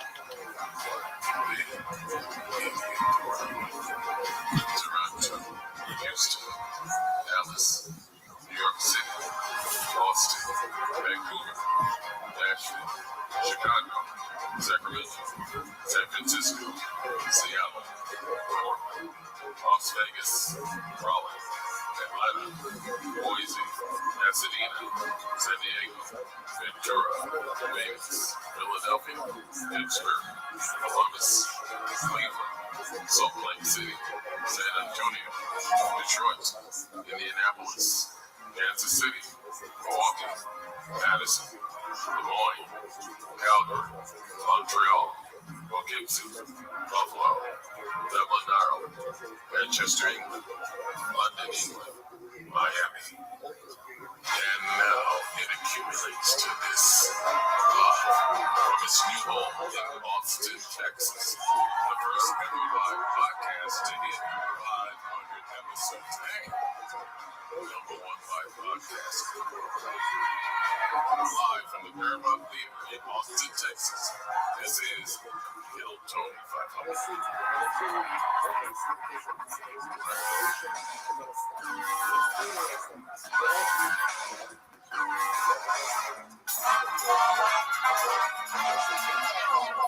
Hey, this is Rabbi coming live from Austin, Texas, at the Paramount Theater for Kill Tony 500.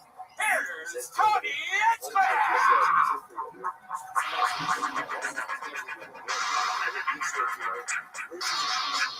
Austin, Texas, we're here. Make some fucking noise. Come on. Brian, Red Band. Hey, everybody. It's all happening. How about a hand for the fucking band, huh? Come on, everybody. It's the Kill Tony Band. Sponsored by Fix Vodka, the first ever alkaline vodka. Nice, clean hangovers. No hangovers, I mean. It's a nice, clean vodka with no hangovers. Get yourself a nice, clean hangover from our new sponsor. I love it. Ladies and gentlemen, right behind us, the great Ryan J. Ebelt is drawing tonight's episode as we speak. You can't even miss him. He's right here. The real Ryan J. Ebelt flew in from Los Angeles, California for this. How many of you have been fans of the show for a long time, huh? Very exciting. You know, we wish episode 500 would have landed with an opportunity to have full capacity, but you fucking monsters that bought up these first 400 tickets as fast as you did. Congratulations. It meant the world to us. We're excited. Happy to be here. Have a hell of a show planned for you. Our bellies are full thanks to our friends over at CM Smokehouse at Golden Acres. We all had full meals. This is a big theater prep day for us, and we scarfed down some food, including brisket cheesecake. That was cheesecake with brisket. I don't know if you guys can tell, but I've actually gained, and it's not easy for me, 7 pounds since moving to Texas. Thank you very much.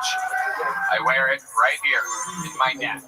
So thanks to Yoni, Best Barbecue Show, and everybody there. And before we start tonight's incredible episode, here's a little bit more about the amazing sponsors that made it available for you right now, here, at this moment.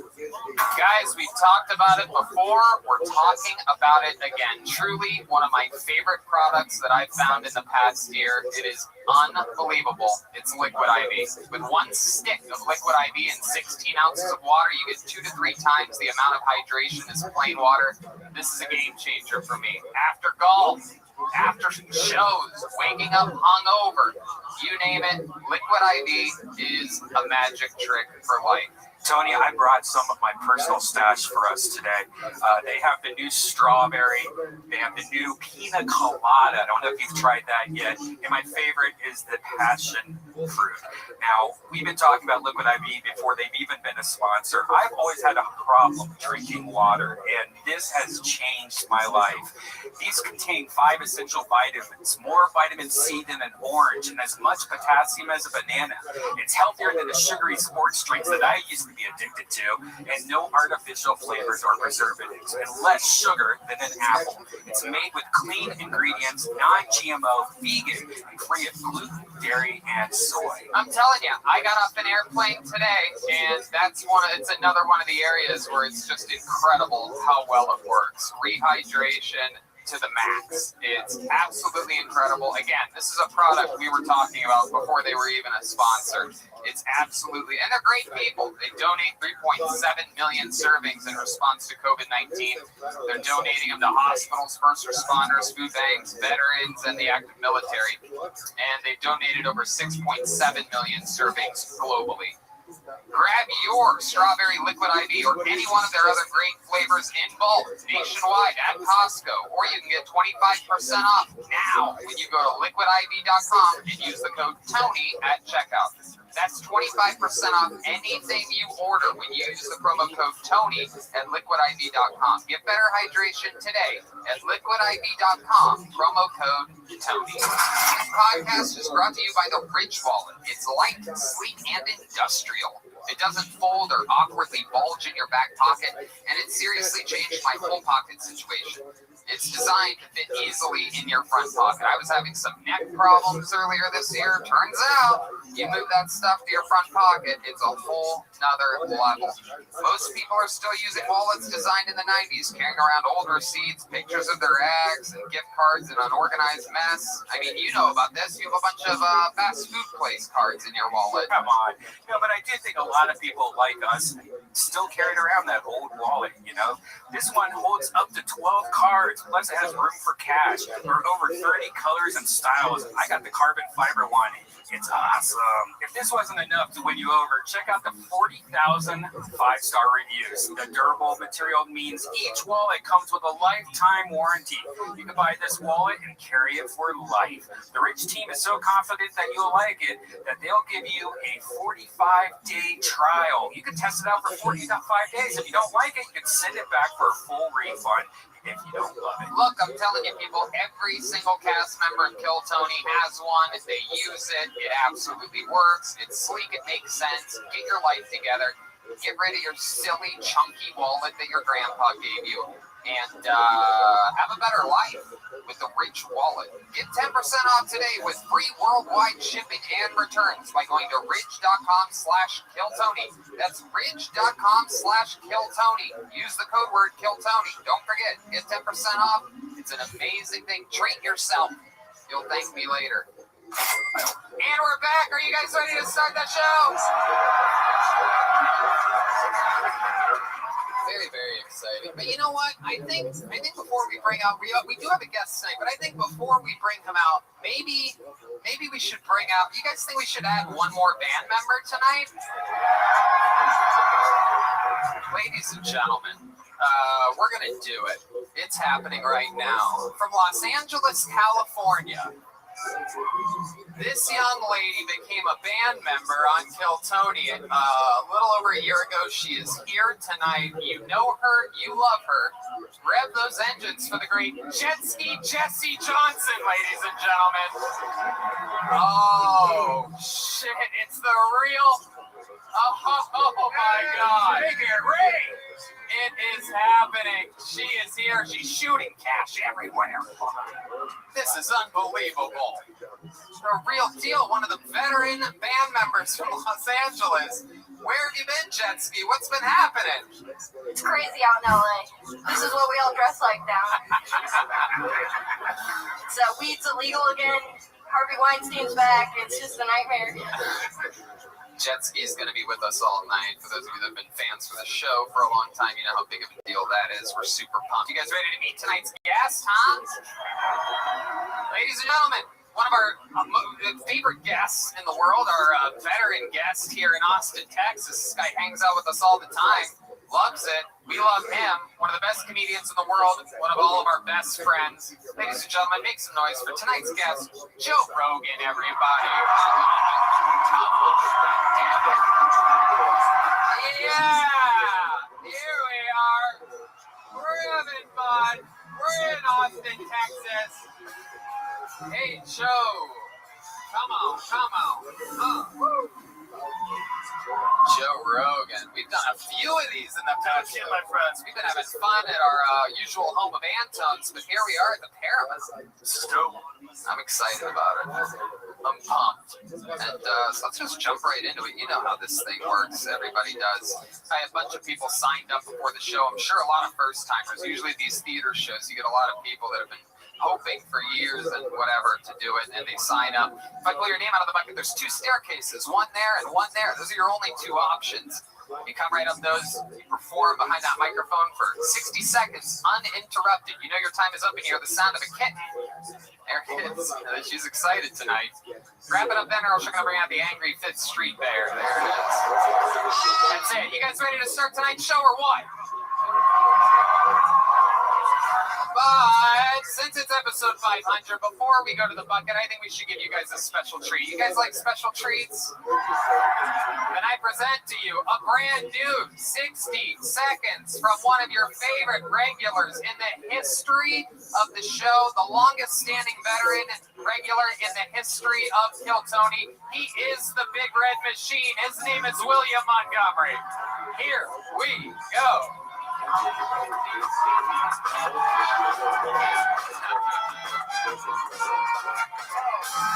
Make some noise, Laredo! Let's give it up for the Round Rock Express! What about the Rice Owls? Okay. I heard the Austin City Limits Festival is having to cut back on its budget. Instead of a Tupac hologram this year, they're going to have a claymation Frank Zappa. New study finds tripping on your airplane stairs reduces coronavirus. New study finds letting immigrants into the country with coronavirus reduces coronavirus. I just joined a rock band and it's called Rock Band. I only have one controller and you have to watch me play. I have a buddy who is a heroin addict and as a prank I sold him the COVID-19 vaccine. Look, I'm an anti-Semite too, but I'm not trying to gas chamber Dr. Seuss. There it is. Walking down every week, a new 60 seconds. The Stone Cold Assassin, William Montgomery. So nice to be here. I actually took some Adderall earlier.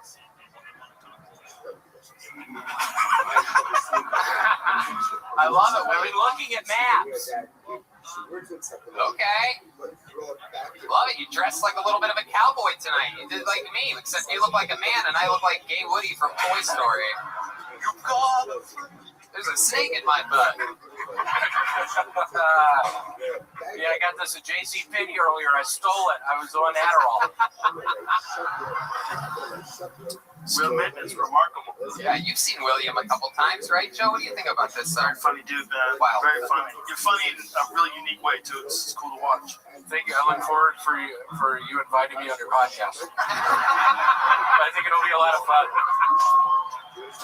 Let's try it again when you don't stumble. Have more effectiveness. I'm sorry, I'm on Adderall right now. Did you think about when you were at JCPenney stealing that shirt? Did it all cross your mind to perhaps steal a belt? It's very obvious that you're not wearing a belt. What are you talking about? I mean, like you're not only are you not wearing a belt, but your belt loops are like Audis. They're not even like innies.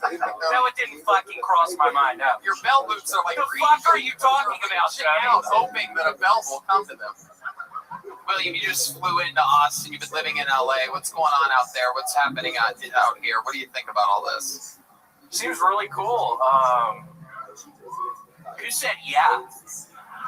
Who's trying to fuck this up for me? This is probably the biggest opportunity I've ever fucking had. Some fucking dumbass is doing that. Please stop. Please fucking stop. I'm not kidding. I swear to God, I'm not fucking kidding right now. I took too much Adderall earlier. I'm totally fucking on edge. My heart is breathing out of my chest. William, but yeah, it's been really nice. It seems like a nice place to be. Can I ask you like a comedy question? Yeah. What's your writing process like? Because your stuff is all like silly, sort of non sequiturs. Like, how do you just sit down? Do you come? How do you do it? I will. Yeah, to be quite frank, I will. There are many times I'm not prescribed anymore, but I will take an Adderall pill and I will smoke some weed. And I feel like the Adderall sort of gets me in the zone. And then the weed, I'm thinking silly. And then I write it down. I believe you. That explains a lot. It's great stuff, though, man. Really funny. Were you on Adderall when you committed to talking about Adderall for half your set? I actually wasn't. I actually haven't taken Adderall today. Oh, I had to. what a twist. No, actually, my drug dealer in Los Angeles, I bought 10 Adderall pills for $600. That doesn't seem like a good deal at It all. doesn't at all. Were you on Adderall when you? I was on Adderall when I bought the Adderall. Joe, you might like this. I've said it once before, but one of my best jokes was the guy who invented Adderall must have been on Adderall. It really works better if you don't do it like right after the joke about Adderall and Adderall. You really It's like a technical thing. yeah. It's just a preview of the JRE episode that you'll still see in the future. William, what are your favorite things about Austin when you visit here? Oh man, the color yellow is everywhere. It's my favorite color. It's like everywhere I walk around, I see the color yellow. It's one of my favorite colors. I'd say that's probably the biggest thing right now. And how does the rest of the country not know about queso? Yeah, that's crazy. That's a big deal.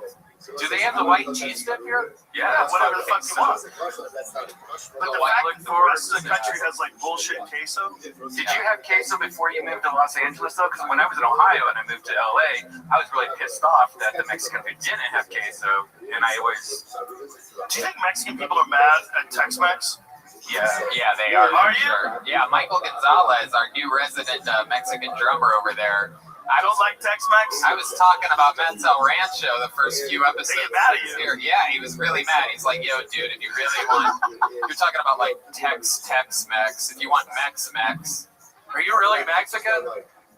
Cool. But he sent me to this place. With that said, he did. He sent me to this place called Polvo South, and I was hooked. The real shit. Yeah, now when the wait's too long at Menzel Rancho, I go to the Mex-Mex. Are y'all really black? Cool. William, I don't think you can talk like that wearing a shirt like that. What does that mean? I think it worked for you, like when you were wearing like Rothschild. What does that fucking mean? No, what does that mean? What does that mean, right? No, what does it mean? What does that shit mean? What does it mean, Tony? I mean, I'm just saying, you used to wear more likable t-shirts. Okay. Now you're dressed like an adult. People are gonna take you seriously. Cool.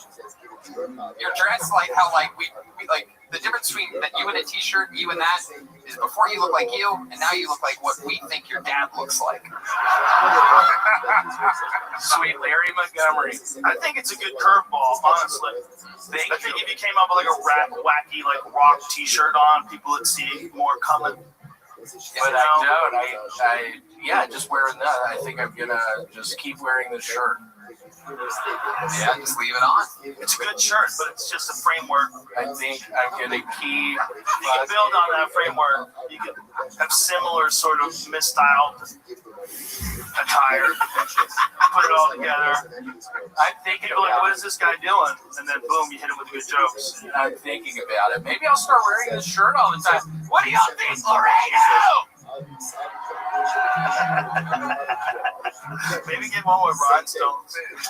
William, you've been visiting every couple weeks for like each month or so. Is there anything you'd like to tell these people here about any decisions that you made in the past couple weeks? Yeah, I don't know if y'all have ever heard of the burger place called Wendy's, but I highly recommend it. There's some Wendy's in Austin. Dave's Doubles. I get a couple Dave's Doubles. William, you maybe want to announce that one thing? Yeah. And I'm moving here. Oh, wow. I don't think anybody saw that coming. Come on, Laredo! You got an apartment in Laredo. No, I'm still looking for an apartment. So if somebody maybe has an open place, let me know. Take him in. Joe, you have probably an open spot. That was just like your average liberal's reaction to real immigration. Not my house. Take them in. Not here. Over there. William, another great minute. You've been doing this longer than anybody. Total accumulation. You've written hundreds of minutes on this show right in front of these viewers' eyes, and it's absolutely incredible. Congratulations on your new move to Austin, Texas, and show started. Ladies and gentlemen, it has begun with the stylings of William Montgomery. Dude, that was really good. It was awesome. There's William. Oh, yeah. Oh, look, it's Zach August, everybody. Wow. Yeah. Yeah, we gotta get to a point where let's go skater.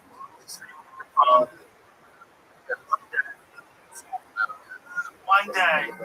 Yeah, I know, right? So people are safe here in Austin.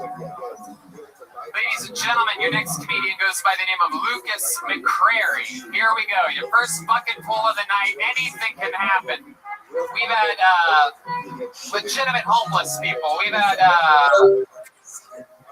everything.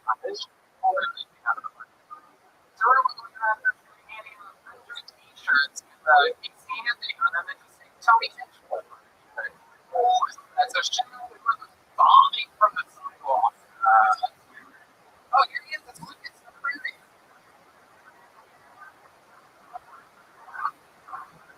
Hello, everyone. A little bit about myself. We all came out here tonight. So I'm non-binary, right? So I say different pronouns, and I remind my dad about things. I'm like, hey, Dad, if you don't mind, I can say pronouns. But it doesn't matter how many times I remind him because he calls me faggot.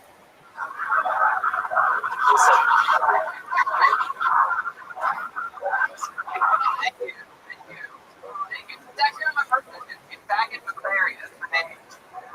Better than my sister, Nick Disappointment, or my brother, Elliot, fucking garbage name, garbage person. So what's it mean to be non-binary, right? So gender is a spectrum. So you got man, woman, everything in between. So some days I feel like I am a woman, and other days I'm funny. So still trying to figure it out. Thank you. I'll leave it at that. Wow, dude, that was really good. Lucas McCrary. That was very funny. Thanks, Joe. Hell yeah. Welcome to the show. How long have you been on stand-up? I've been doing it about 3 years. 3 years. All of it here in Austin, Texas? No, Tennessee. So, okay, about 2.5 months. That was good stuff, man. Really clever, really sneaky. It was awesome. That was really funny. You doing it all in Nashville? No, Knoxville, Tennessee. Wow. Yeah, what's the scene like out there? Is it just you? Yeah. It's me and like 20 other active comics. It's very small. Okay. Would you guys set up your own shows in bars and stuff? Coffee houses, old movie theaters and stuff. Yeah. It was fun. Yeah, if you could really draw a crowd because there's nothing else going on. How old are you? You look somewhere between you look like someone like a young boy and a werewolf. How old are you? This is incredible. No, he might be 40 or he might be 8. Yeah. I'm 24. 24 years old. What do you do for work? I make posters and album covers. Okay. All right. And you make a living off that? Right now, yeah. I live very minimally, so. He sells drugs, right? Yeah, it seems like it. I'm looking at this guy. I'm like, get in the fucking car. Shut up. Now, do we say he or do we say it, or what is the proper name? Yeah, I prefer it. I prefer trash. If you want to spit on me, that'd be better. No, I mean, what is it? So is that all true though? Do you really identify as non-binary? Can't you just keep the mystery, Tony? I don't know. Let's talk about it. Yeah, I do. You do. It's like, what exactly does that mean to you? I think it's different for everyone, but for me, it's just like I don't really care about what gender stereotypes and stuff. For me, it's just a way to get around the idea of what a man or a woman should be. Just lets me kind of do my own thing. He's the future. We're all going to be aliens, little genderless aliens with giant heads. And this is just one step. I was going to say the exact same thing. But listen, man, you know what? You're like the first person who's like openly claiming non-binary that wasn't slightly annoying. Thanks. You're really funny. Instead of like me hearing that and going, oh, you just need extra attention because you just whatever, you were just talented. So I'm like, fine. What are your parents? Say it. What do your parents think about all this in real life? Like, what do they really think? Does your dad really call you a faggot? No, they're very cool with it. They're very confused, but they're very Yeah, they live in Knoxville, Tennessee. They're confused as shit. We don't even really know what all this means still. They don't live in Knoxville. They live in Kingsport, Tennessee, even smaller. So. Oh my god. Whoa. How small is that? It's like 40,000 people. Is that one of those places you see on the Discovery Channel where they catch catfish with their hands? You ever see where they go noodling? No, they go noodling. No. They get in the water up to their neck. There's TV shows about it. They're amazing. I'm sure. They get these like muddy water, you can't see shit, up to your neck, and you reach your hand in, and these holes where these catfish live, and you grab the catfish and let it bite your arm, and then you pull them out. That's where his parents live. Are you doing that? You're not even doing that here, right? There's big catfish out there. What do your parents do for work? My dad, works at this big chemical plant. The whole reason the town is there. My mom is a physician's assistant, medical. Oh, so they're like smart people, they're intelligent people. Yeah. I think it's super brave. You just say it, and then it's not even, you're not pandering at all. You're just being whoever you are, and you're fucking hilarious. That's what the world needs, a person who can express themselves just genuinely, where it doesn't even remotely feel performative. But then your comedy's really good. So, dude, kudos. Or whatever you want me to call you. I'll go with whatever. If you're that funny, I'll call you a thing. Hey, thing. It is great. Hey, okay. Whatever you want, man. I've always hoped that there was more male comics that would talk about Not necessarily male. You shut the fuck up. All right, I'll just gonna. No, check your privilege, you piece of shit.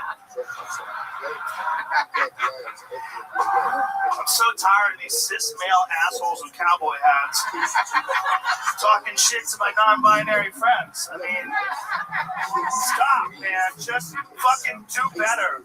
Live your truth. You need to live your truth. I do believe you're cancel proof after saying that. I think you could pretty much do I think you could shoot everybody in the theater. Oh yeah, you can kill us all and then blame it on your dad. And we would go, here's money too. What else you want? You want to move to Mexico? Do you have any special skills or talents or anything like that? Anything you good at anything other than stand-up comedy? No, I don't think so. Well, listen, you're really good at stand-up comedy, so fuck everything else. How long are you in town for? I'm living here for right now. I'd like to invite you to the Vulcan on Thursday if you. Wow, look at this. Lucas McCrary just got a spot at Vulcan. Congratulations, Lucas.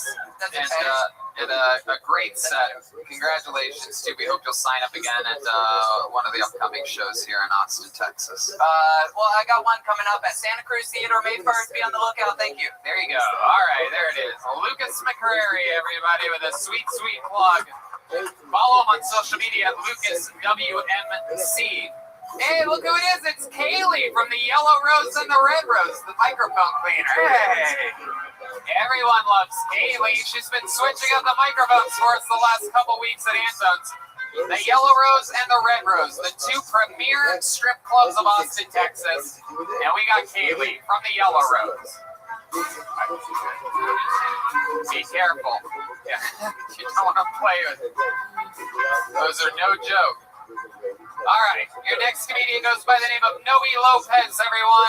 Noe Lopez.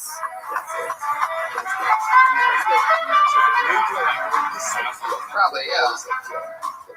Noe Lopez. I wonder if we got, coming with a bag? Do you have a countdown until you pick another person? No, we just count to see how long they've been on stage, because sometimes, we're talking to somebody who's like, oh, wait, they've been on stage for 20 minutes. We got to get somebody else up here, Is Noe a real person? Someone coming? Can we get house lights for just a second? You guys having fun out there, huh? Woo! Yeah, there's real people out there. Look at you guys. That's what it looks like. Here he is, everybody. Noe Lopez is here. Woo! How's everybody doing tonight? Good? Awesome. So, I used to work at a hotel as a receptionist, and one day this deaf lady comes in. And I don't know sign language, so I had her pen and paper so that we could communicate.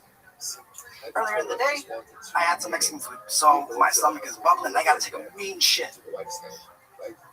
Well, she can't hear, and I figured, man, I'm gonna alleviate some of the pressure, and I fucking ripped the fart. Well, did you guys know that one of your senses failed, the others are heightened? I didn't know that. And this bitch must have had a fucking nose like a bloodhound, because immediately she stops right and looks up. And I gave her the same stupid look back. And I farted again. And so, I figured, fuck it, she didn't hear the other one, she's not gonna hear this one. Well, you know, and she can't hear, and I can deny the smell. I don't smell anything, whatever. Well, turns out she wasn't deaf, she was mute. She heard everything. And needless to say, she didn't book with us. Noe Lopez, everybody up here talking about pooping. Hi, Noe. How's it going, You've been on the show before once, right? Yeah, I followed Halloween and Darnell. Oh, yeah. Chaos, that was. The internet found out about that today. Yes. Yeah. I should have been here for that. Have you seen any of what yes, I would have grabbed Charlemagne but like, we're going to be okay. Everybody's been going back. We're like, I don't know if you guys know, we're like the biggest show in the hip-hop community as of today. I don't know if you guys have been on Instagram at all, but millions of views. Charlemagne, Donnell, DJ Envy, all these people are all... I think Donnell was just over it, but it just makes me sad. Who's the dude? Aloe B. He's very golden ticket winner out of Iowa. Very funny. Yeah. That dude's very, very funny. And he had no idea Donnell was going to be there. And he also... Well, Donnell had no idea he was going to be there either. In all fairness. Yeah. That dude's just really good. Mm-hmm. Yeah, it was a powerful experience. Donnell intoxicated? Yes.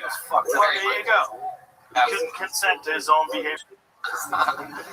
Noe Lopez, welcome back to the show. What happened last time you were on? What happened like during the interview part? What did we find out? That I had a felony, and apparently I gave you guys serial killer vibes. I was hoping you weren't going to say syphilis or something. Yeah. What's the felony from? Criminal mischief in 2013. I kicked the headlight on my baby mama's dad's truck. That's criminal mischief? Yeah. I got a felony. Mischief's a hilarious word for a crime. Right? What'd you do, mischief? Yeah. It's like a Dennis the Menace type of crime. He's up the real mischief out there. Mischief. Whole new thing. Yeah. Look at the windows and whatnot. Kicking up headlights. Real mischief. Yeah, man. I think, like, I feel like the attention was all like drawn towards what had happened, like right before I hit the stage, and so. Oh, totally. Oh, it's not your fault. Okay, and I bombed whatever, but like. It was rough, I'm not gonna lie. How long have you been doing stand-up comedy? This is my second time. Your second time ever, so you've only done Kill Tony. You've only done 2 sets, you've done 2 minutes. When was the last time you did it before? For episode 499, this was roughly, 3 weeks ago? Yeah. Do you really want to do this? Is that what you want to do? I'll be honest, man. I've always wanted to be a comedian, but I didn't have the balls to do it. A 5-minute open mic set to me seems intimidating, more intimidating than this. And I figured, man, if I'm gonna fucking bomb, I'll bomb here and Kill Tony. Why not? Yeah, well, maybe you should try to do good. Whole other approach that you could have. I'm trying. Why do you go bombing open mics and do good here? I gotta do. Well, here's the thing: you can't just do it twice. You know? Yeah. And because it's just too hard. And when you're doing it twice, and both times you're doing it in front of the whole world. Yeah. But not the whole world's not gonna watch, but they could. Yeah. They all could. I get it. That's crazy, right? You shouldn't be starting out like that. Yeah. This show's a terrible idea. I'm a big fan of it. But it's also like I don't want to do flips with a dirt bike. I think what it was is like I figured I can put together a minute, you know. But can you? Yeah, but that decided. Here's the thing, man. You can't do it that way. There's no way. It's like I want to run marathons. Well, do you run it all? No, I'm saving myself. Right. I only do. I've only run 26 miles in a row. That's what you just said. I've only run twice in my life. It was for 60 seconds each and a few weeks in between. Yeah, I watched on the internet. I watched that in the open mics. My attention is the open mics. No, It's too hard, man. So anybody in this room that's a professional that's gone on, and we had to do it the first time ever on this stage. It's the hardest environment on earth. There's people behind you. That's very weird. Like, we're behind you talking shit, and you're up here like this. And all these people, and the internet. It's terrible. Get out of here, man. Don't do this. What's the funniest thing you've ever done, like in your life, where you made a bunch of people laugh, or your coworkers, or what do you do for work? I work in a warehouse. Okay, there you go. Perfect opportunity to make a bunch of people laugh. What'd you do? I don't know. I couldn't take off the top of my head. How about your family? Anything with your family? Do you remember making your family laugh? Or perhaps a classroom of students? I just have a knack for I don't like the way this prosecutor is interrogating my witness. Thank you, Joe. We're trying to get to the bottom of this case. Objection leading. You're putting a lot of pressure on him. Answer the question. I can't think of one thing. As your attorney, I advise you tell him to go fuck himself.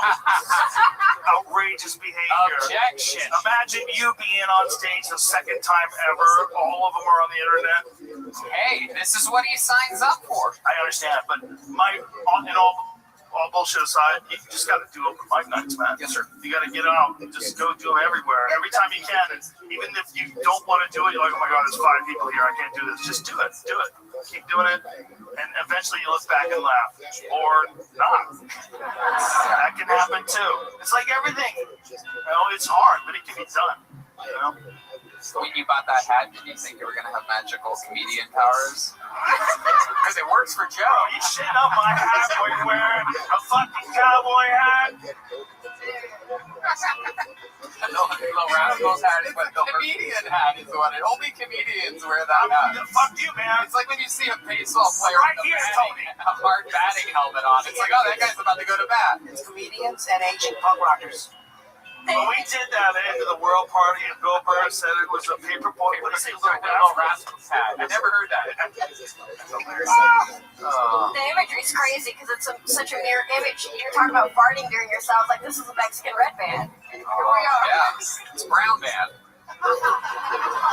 Noe Lopez. What does the word Noe mean? It's such a rare name. It's just the fuck are you talking about? Noe? That's just normal Mexican name. Oh, it is? Piece of shit. I'm back. Trying to get some It's a virtue. biblical name.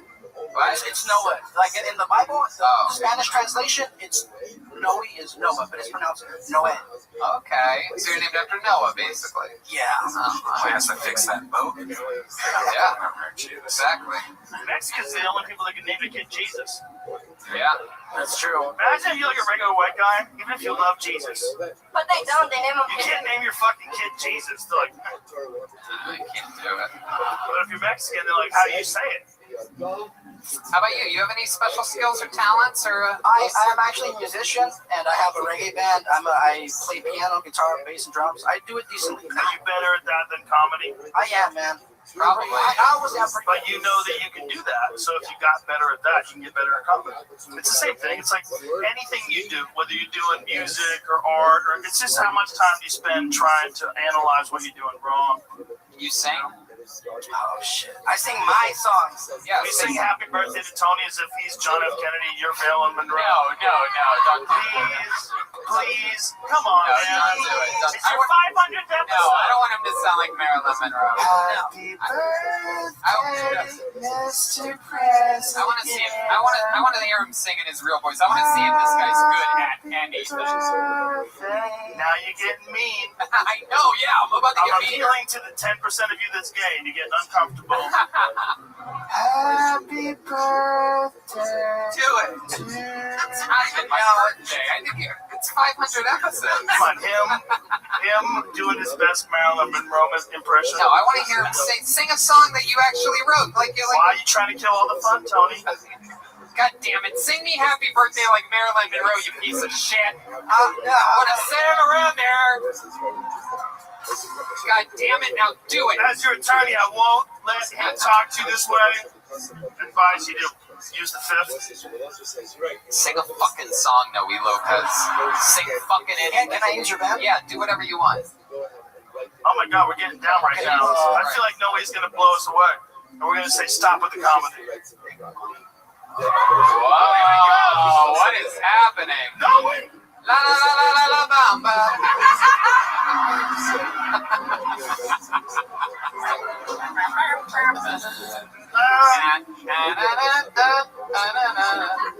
Oh shit! It is. Oh, that was John. No, he's legit.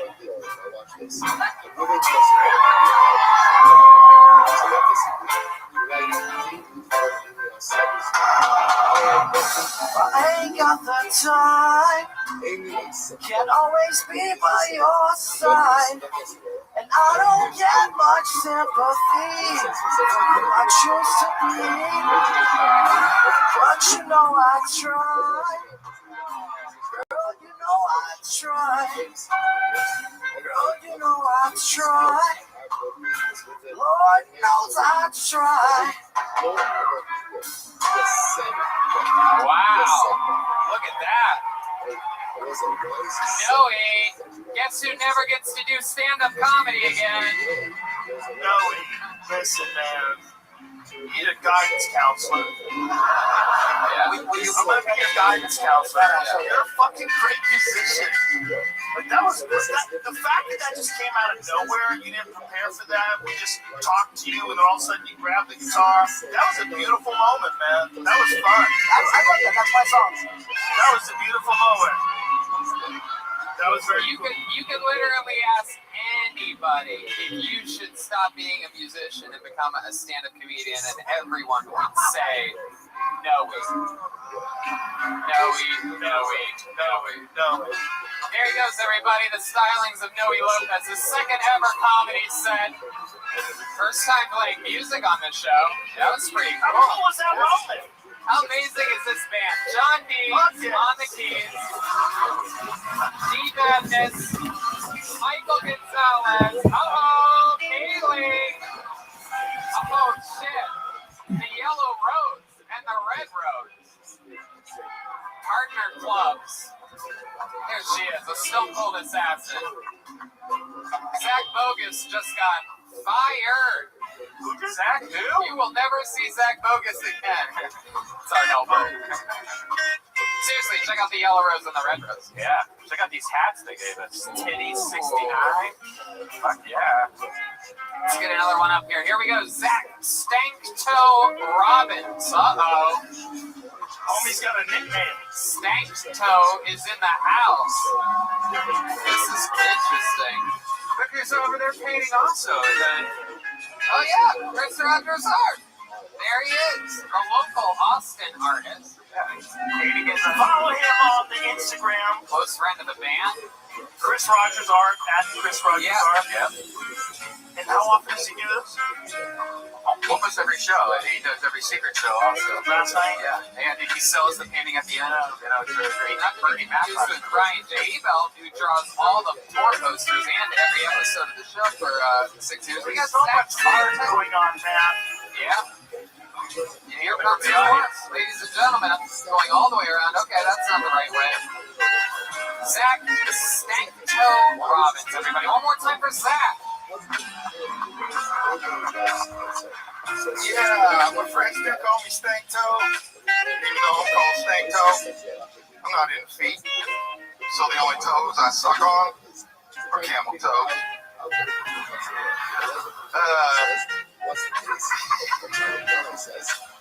It's true, it's happened before. You ever have a girl ask you for a dick pic, so later you scroll through your phone and have to look at your own ugly ass penis? It's like gross. I just didn't know he asked to see my dick. I just keep sending it in anyway. Y'all ever see a grown ass man everywhere he goes he has a fucking backpack on? Yeah, that dude's either autistic or he sells drugs.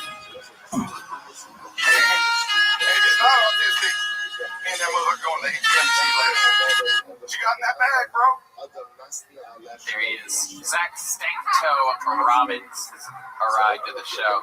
Zach, you've been on this show before as well, correct? Yeah, March 1st, about 5 weeks ago. We had a lot of fun, right? I sure as fuck did. Yeah, what happened? Remind me. I did 8 jokes in 1 minute. Y'all told me to slow down. Found out my wife left, you know. Oh, yeah. I love you know. And then the younger, my crazy younger girlfriend also dumped me in this recently within 6 months. All these women leaving you for a guy that You told me sucks on camel toes. You would think you'd be able to keep them around a little bit longer. When you say you suck on camel toes, do you mean, because a camel toe is very famously an indentation over, like under, through the pants. Oh, I know what it is. So you suck on vaginas through pants? That's a really good question. I'm just not into feet, so those are the only toes I'm into, I guess. First of all, that's singular. It's a camel toe. No girl has camel toes, unless you're sucking on multiple girls' camel toes through the outside of their pants. Technically, once you lose the pants and the underwear, there's no more camel toe. That's just a pussy. It's like it must be the dry humping of eating pussy. Do you hear what he's saying to you, though? Like there's wisdom in his words. You just gotta take it in. Yeah. And go, oh, I see what I'm doing wrong. Yeah. Yeah. You're supposed to take the wrapper off the burrito. I get it. Hey, there you go. That's not bad right there. So you're now you're on the right track. Yeah. Now we're all comfortable and everybody's laughing together. Yeah. This is real important. 100%. This is a big part of the formula. Once you remove that wrapper off those burritos, I bet the ladies don't leave you quite as much. Once you start eating actual pussy instead of their fucking zipper, chipping all your teeth. My man's driving a car from the roof. Zach, what do you do for work? You seem like a guy that has a real job. I do. I'm a professional videographer for sports, music, and comedy. Oh, cool. I filmed Steve-O's comedy special right here on Oh, the he got you high, and here we are. That's what happened. He was sober. No, he's sober. I love it. How long have you been on stand-up? 4 months now. 4 months. What made you want to start now? I just actually wish I would have done it a long time ago. So. How nervous are you now compared to regular life?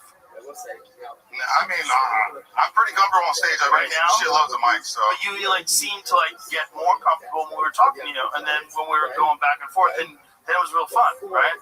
Like relaxing. That it's you got to figure out how to get there immediately. Right. Like right when you get on stage, you got to be who you are when you're with your friends and everybody's laughing. You can get there, but it's complicated, right? But this is the worst environment ever for it. I'm the worst spokesperson for Kill Tony ever. I'm like, don't do it. This is terrible. You understand that? I'm just trying not to what you're move my saying. feet like last time because Sarah was like, "You're crip walking up here is distracting." So I'm You crip walk? No, I just kept moving my feet last time. Yeah, he was very, very nervous. Tell us something interesting about your life that we didn't find out last time you were on. I forgot to mention that I used to smoke heroin for breakfast for about 5 years. Oh, that's why you're eating camel toes. I get it. It's like one molecule off. Jared, do you ever shoot it up or just smoke it? Smoking and snorting, I never really shot up. But when you say you never really shot up, when you say you never really, because I never really shot up. You never shot But up. I would never say that I never really shot up. I would say I never shot up. That's like, I've never really sucked a dick. But there was this fucking crazy day. I don't want to get into it. I never sucked a dick because he still had his pants on. See? Yes! Hey, there you go. See, There right it is. there, man. There it is. That's it. That's the spot you want to get to more often. Hell yeah. That is it. That's very funny. 3 years, 2 months, and a week and a half sober, though, so that's good. I love it. All right, well, there you go. That's the rest of the explanation. We have good news for you. Heroin sober. We have a giveaway. We have a heated. Oh, you're heroin sober? Yeah, it's like California sober. What does that mean? I don't do heroin, but smoke weed? I do. How much weed? How much you got? Do you eat it? Yeah, I'm pretty sure. Do you eat weed, bitch? You are not sober. Do you eat weed? Yeah. I actually smoke so much weed, edibles don't do that much to me. They all say that until you give them the right dose. You ever take weed and heat it up on a spoon and then inject it into your veins? Jesus. Ouch. I got some dabs in my truck. I mean, that's the crazy. Because I never really have done that. You never really shot up? Did you really shoot up? They don't try and I want to hear the truth. What? Yeah, dude. Okay, I never straight shot it into my veins, but I did like insulin and like would do the butt cheek, but also didn't like needles around, so I just quit doing it. So when you did that, how did it make you feel? High as fuck. But I also snorted it and smoked it and shot. Why are you so defensive about these injections? Because he wants another hit. Yeah, you're getting them itchy, bro. I got mine. You ever do anything crazy to get your fix for heroin? Fix, by the way, is the official sponsor of the band, Fix Vodka. That's right. But you ever do anything crazy to get your fix? You ever, suck a dick with the pants on? Like tell yourself you're not going to do drugs today, and then you kind of black out, and then you wake up at the pawn shop with your bass amp, like, $50 is $50, bro. All right. Is there anything that helps you stay sober? I just came out, told my friends and family, and they're holding me accountable. I also know that I won't get to smoke the weed and drink beer if I relapse again, and that's all I got, man. I love it. That's sort of a good way of looking at it. It seems like you're flying in the face of all those 12-step people. I never even went to one meeting. Isn't that interesting? Like, there's other ways to do it then. That's what you're saying. I was also trying to quit. I was done with it. I didn't want to do it anymore. I was starting to not pay bills. I was about to lose my career, and I have an awesome job. I was like, no. Well, good for you, man. Good for you. You did it. You obviously, when you get loose, all bullshit aside before we move on to the next person, when you get loose, you're very funny. You're funny. We had a good time, right? Yep, 100%. It's hard, dude. This is not the way to do it. Kill Tony's a terrible way to start out. The first time we've had a guest. I love this show. I could be wrong. Very special episode tonight. Very fucking special. I love watching bull riders. I watch bull riders a lot. Zach, what's really interesting is that you were just on the show a few weeks ago, and you clearly are. I mean, we were making fun of you moving your feet a lot, fidgeting continuously. Already, whatever happened to you up here a few weeks ago at Anton's mentally changed you. You're much calmer, more comfortable. Yeah, so, Jamar Neighbors tackled the fuck out of me, bro. You did what? Jamar Neighbors tackled the fuck out of me. It was great. Yeah, you probably He said my deserved jokes it. were lit, so. There you go, Zach Stanktoe Robbins. Everybody is on Instagram at Stanktoe Flaruso. There he goes. All right. That guy's a good example. Yeah. Don't you think? Yeah. A good example of a person. Guys, how about a big hand for Kaylee, everyone? Look at this. You know what? Before we go back to the bucket, let's get another regular up here. You guys want to see another regular on Kill Tony? Ladies and gentlemen, this guy, absolute brilliant joke writer, brilliant roaster. Ladies and gentlemen, he's here all the way from Los Angeles, California. Another big bonus for you. It's the great David Lucas, everybody. Here we go. Here we go. Yeah, what's up, y'all? I do intermittent fasting now. I don't eat till 2 p.m., but the problem is I wake up at 1:50. I start eating within 10 minutes of waking up. Ain't that a bitch? I've been watching a lot of motivational videos. I watch Eric Thomas, who's like the Black Tony Robbins. And motivational videos never give you thorough instructions. Like, Eric Thomas gets on YouTube every morning. He's like, you got to wake up at 5 a.m. 5 a.m. is the magic number. You got to get up at 5 a.m. And then I wake up at 5 and I'm like, nigga, what's next? Like, should I fucking cook? Like, should I make some eggs and bacon? Like, nigga, you didn't give me no thorough instructions. Like, you just told me to wake up at 5. I guess I'll watch this video tomorrow. All right, guys, thank you. Yeah, David Lucas. Yeah. Veteran of the game. Yeah, man. Here he is, episode 500. Wait, can I just say when you guys face off, whenever we're all ready, you guys are like looking at each other like two dudes at a weigh-in. Here we go, bitch. Ready? You ready? It is. Luckily for David, this is not a weigh-in.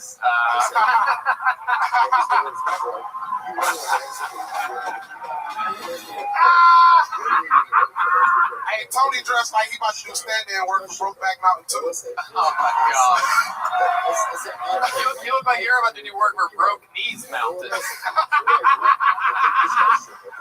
Look at this guy. Yeah. Get your Indiana Mike Jones looking ass up out of here. You dress like you're about to shoot up insulin.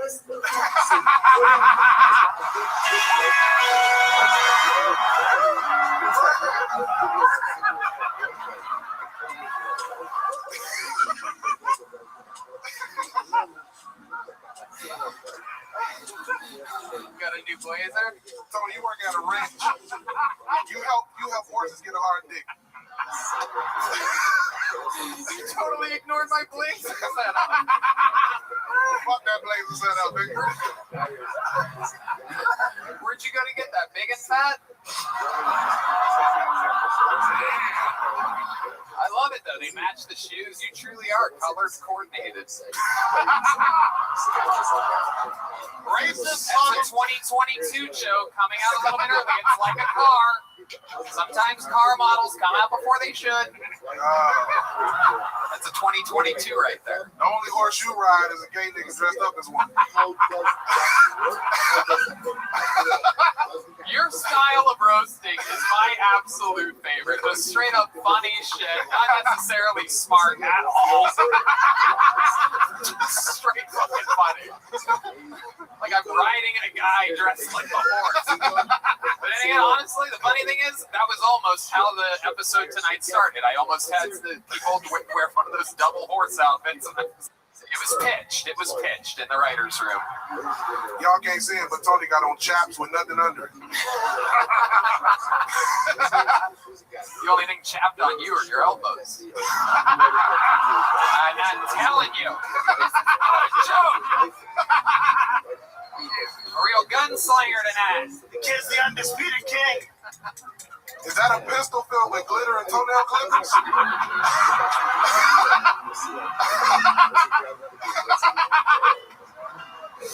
Hey, when Tony shoot that pistol, the word "pow" pops out.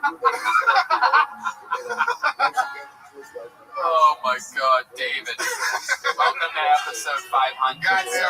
Another rock solid minute, another fun time. What else is happening? Shit, bro. Just been chilling in Austin. You know what I'm saying? Finally found a place I'm gonna move to. Look at that, moving to Austin. Hello. Absolutely, he did. He's moving to a table at Matt's El Rancho. Found a place, table 39. Tony's complaint about Austin is that too many people leave the toilet seat up.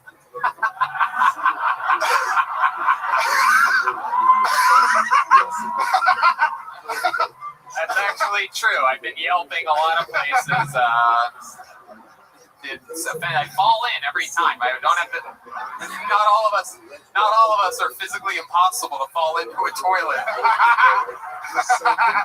You can't slide it into a bathtub how I fall into a toilet. David just dips his feet in it. Tony, your skinny ass look like you take baths in shot glasses. You fall in the toilet seat with the toilet seat down also. Yeah, it's true. It's true. It's very easy for me. The weird thing is that that's just when I'm standing up peeing. I just dive in. Like I just straight just... No, that doesn't make any sense. If you stand up and pee, you get charged with a misdemeanor. Whatever. David, what have you been doing in town? What have you been eating? Anything good? By the way, you are gaining weight, I must say. It's one of my favorite things. If you're wondering what it's like eating and watching friends that I make fun of gain weight, it's like you checking your GameStop stock to find out you're rich. I love it. It's business boom. You just keep gaining, babe. No one wants to make fun of a skinny David Lucas. Fuck no. Hell no. I ate at that QI restaurant, how you say it, it's an Asian restaurant, yeah, there you go. And I ate at an Asian spot right here on 6th Street, it's like Wuhan or something. Chow. Chow. That's my friend CK's place. Today? Yes, Blue Child's the shit. You ever eaten it? No, oh my god. It's amazing Chinese food. Blue Child's legit. Yeah, that's Did finally find my new favorite pizza place in Austin. It's called, I think it's Via 313. Is that a thing? Wow. Okay. Austin has some fucking amazing food. Oh, yeah. That is absolutely true. Yeah. That's undeniable. There might be more good restaurants in Austin than there are in LA. I totally agree. I swear to God. That's not bullshit. I already have my two favorite sushi places are here. Sushi ATX #1. I want to rile up people in LA. Fuck you, man. Oh yeah, I'm positive Austin has better food than LA. And I lived in LA for 14 years, and I lived here for 3 or 4 months, and I'm positive this place has better. More butter and cheese, also. Everything tastes good. It's just, you guys have a fucking dope city. You really do. You have a crazy city. It was a no-brainer moving here. And you're right. There's a lot of butter, a lot of cheese, a lot of salt, and that's just David Lucas. I love it, David. So you're moving here? Yeah. I love it. Hey, what's up, son? Oh, shit. Wow. That was beautiful. There was no pause between her and him. I got the white girls on lock in Austin. Oh, shit. Damn. What do you do? Look through their drive-through window?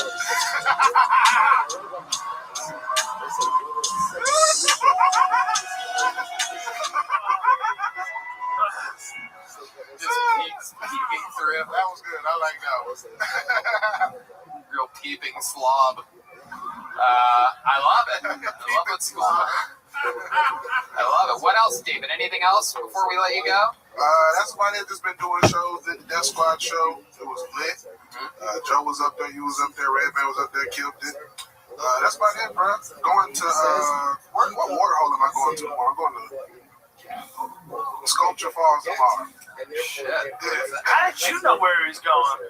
That's my boy up there. You're going to a watering hole? Yeah. Man, you're more like an elephant than I thought.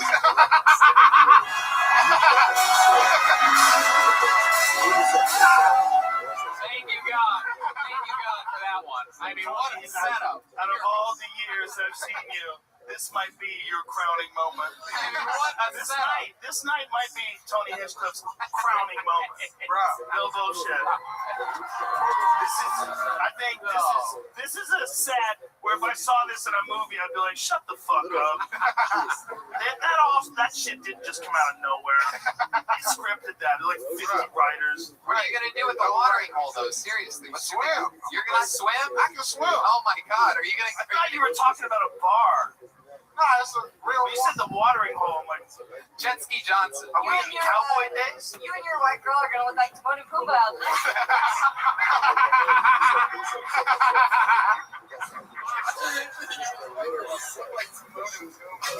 What's Timon and Pumbaa? Lion King, never heard of it, children? I didn't know the reference. To the Lion King. Oh, you think I watched that bullshit? Watch it, believe me, you'll love it. The Lion King? Oh, yeah. Probably won't. You've never seen the Lion King? What lions that talk? Oh, no. What am I, a baby? No. Ultimate's favorite movie. Joking. This guy's heckling me from the back. One of the guitarist doesn't get what's going on. Joking. David. I have to watch the fucking Lion King. I have kids. Right. But I'm like, where's his dick? What are we doing? We're pretending they talk and they don't have dicks? What is this? Right. What are you teaching my kids? It's not about this. Everybody dies, there's no blood, no one has a dick. What are we doing? That's the #1 thing. Where are they getting their food? The fuck are you showing my children? So would you want them to have dicks? Yeah, big fat dicks. They're lions. They're killing water buffaloes with their face. So did they just watch it? All right. No, lions only talk for like 90 seconds. It's not that long, but they do it a lot. They get fucked 52 times a day. Yeah. With the female tigers, the the male tiger will fuck her 52 times a day. Lions are like slightly less. Okay, so it's just not realistic enough for you. In general, the Lion King. The Lion King. Thank you. You understand what I'm coming from, right? It's a cartoon. No, I've watched it, but I have to talk to my kids afterwards. I go, listen, liberals want to pretend that the world is not exactly what it is. They're soft people. They live in soft little houses. They nerf every fucking corner. They're not gonna make it. Shit gets weird. They're not gonna make it. My kids are crying. I'm like, I know you're 4, but one day this is gonna make sense. David Lucas, you did it again. Another brand new killer minute. A lot of fun roasting. Unbelievable. David Lucas, everybody. Monster. Another one moving to Austin, Texas. It's a really big deal. No bullshit, Tony. The two of you together should be on a fucking. You should be doing that like everywhere. Yeah. Because I don't know if you will run dry. No. You guys talk so much shit to each other. Oh yeah. I don't know if you'll run dry. Every time something new happens in the news, I ask myself, how can I turn this into a fat joke about David Lucas? And when I figured out that DMX one, I mean, I'm serious. I purposefully didn't tell anyone. I didn't tell anybody because I wanted there to be no way that I could ruin it. Your next comedian goes by the name of Adam Kamal. Kamal. This is exciting. Adam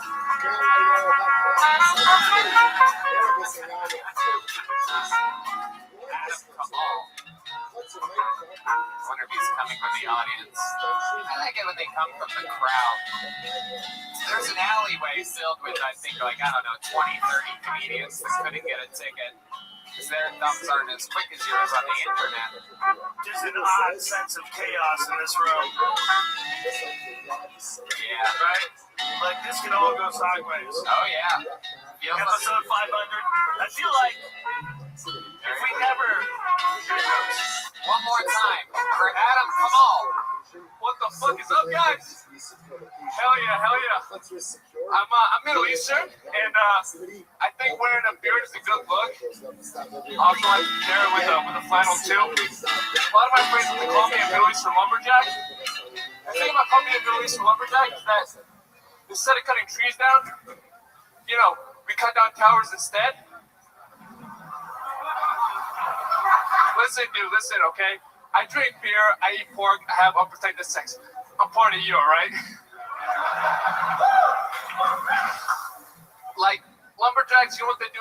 They harvest wood, and, they make trees or they make paper out of it. They fucking make furniture out of it. You might be thinking, what do terrorists get out of fucking bombing towers, right? Well, we're just building a funnel of pipeline filled with ripe hymens. I'm talking 72 virgins in heaven. You know what I mean? Like, God has a promotion for you. That's one time, guys. Thank you so much. Appreciate it. Adam Kamal. This is fucking crazy, dude. Yeah.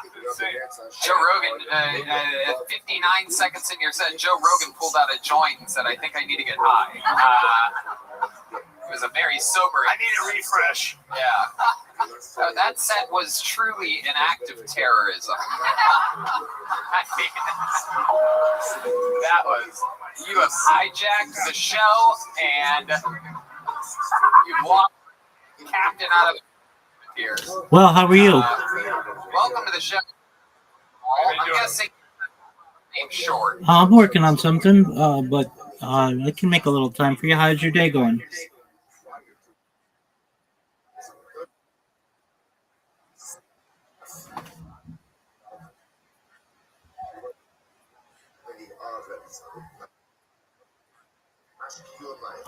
I can do my best to make some time. If you don't mind if I multitask.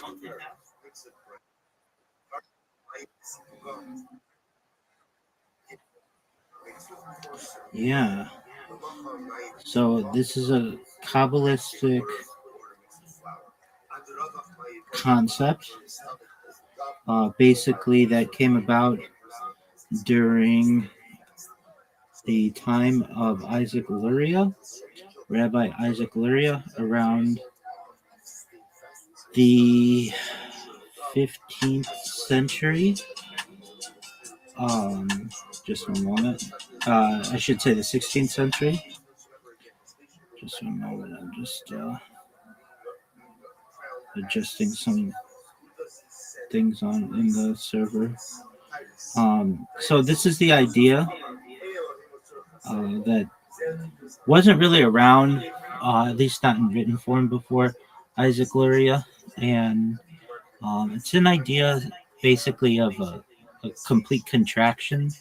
That's what it means in Hebrew. Can also mean retraction, and it's basically the idea that you have like two aspects of the world. You've got Ein Sof, which is infinite light, literally meaning without end, and then the opposite, which is this idea of Simsum, this contraction, and some people basically can refer to it as vacant space. It's a really metaphorical type description, perhaps, of complete absence, and the opposite, somewhat, of Ein Sof, meaning without end. That's a basic summary.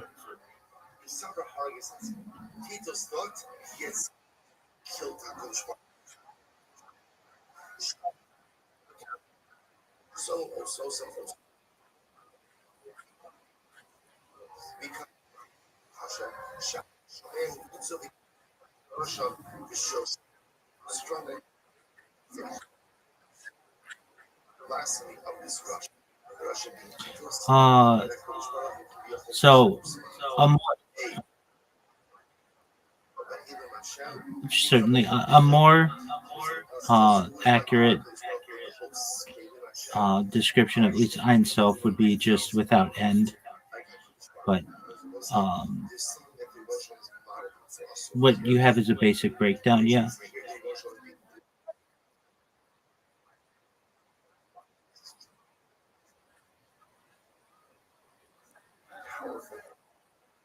That's correct.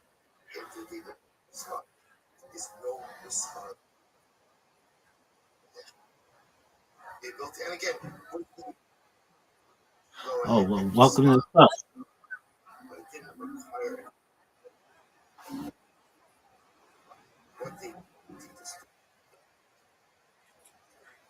Yep.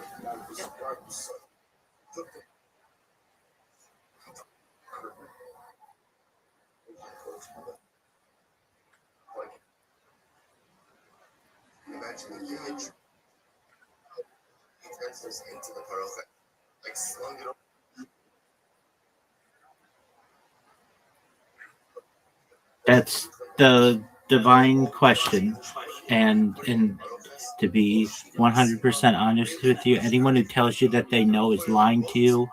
It's a paradox. How can you have something without? How can you make something from nothing?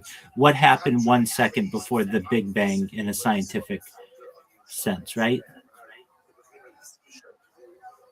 That's what you're asking?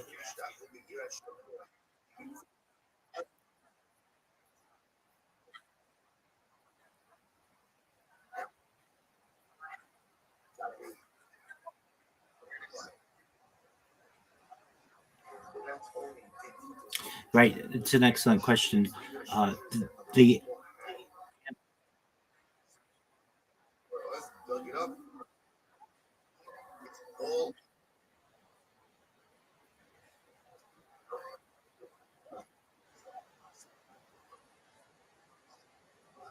there are no perfect solutions. The best way that I've heard it described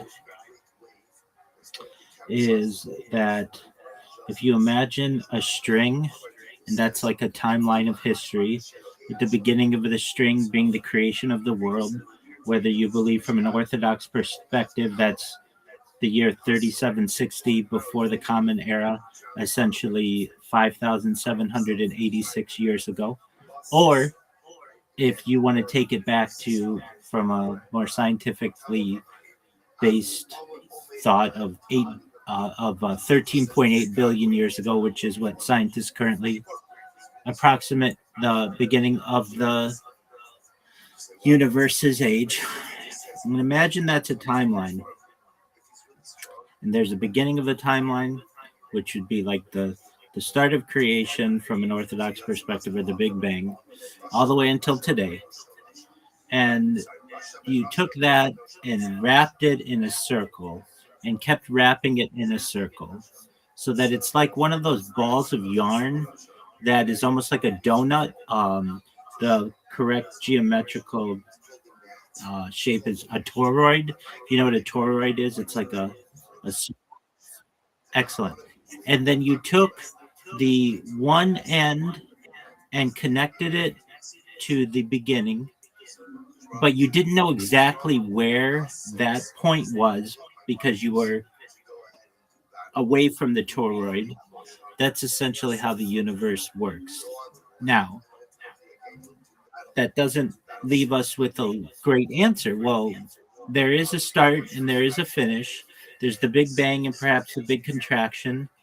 The answer is, at least under our current human brain capacity, we can't understand anything more than something happening before the Big Bang or before creation. And we have to be okay with that. From a religious standpoint, at least within the Orthodox Jewish world, we consider that to be a divine mystery. And they're just some answers to which we don't have from Hashem, from God, and we may not ever have. We may not ever be able to understand that. From a physics point of view, it may be the multiverse, that there may be infinite universes that are occurring simultaneously, that is referenced as the multiverse, but all of this being one idea. It would be the omniverse, like an all-encompassing series of multiverses that are occurring. So that's the best answer that you generally are going to get from either a physicist or a religious leader. And both of them, if they were being very honest with you, would say to you, we don't know. And it's an excellent question.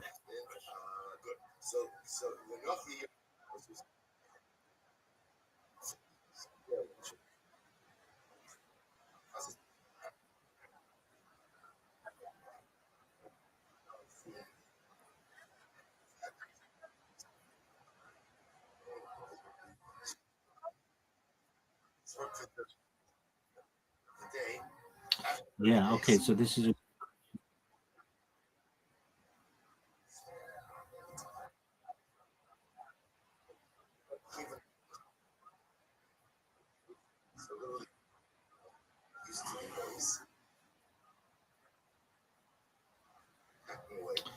it's an excellent question. So in traditional Jewish understanding, the idea of a Holy Spirit, so to speak, isn't referenced as much as it is in Kabbalistic literature, particularly with the adaptation and publishing of a book called the Zohar, the Book of Splendor, the Book of Radiance, that occurs in the 13th century, published by Rabbi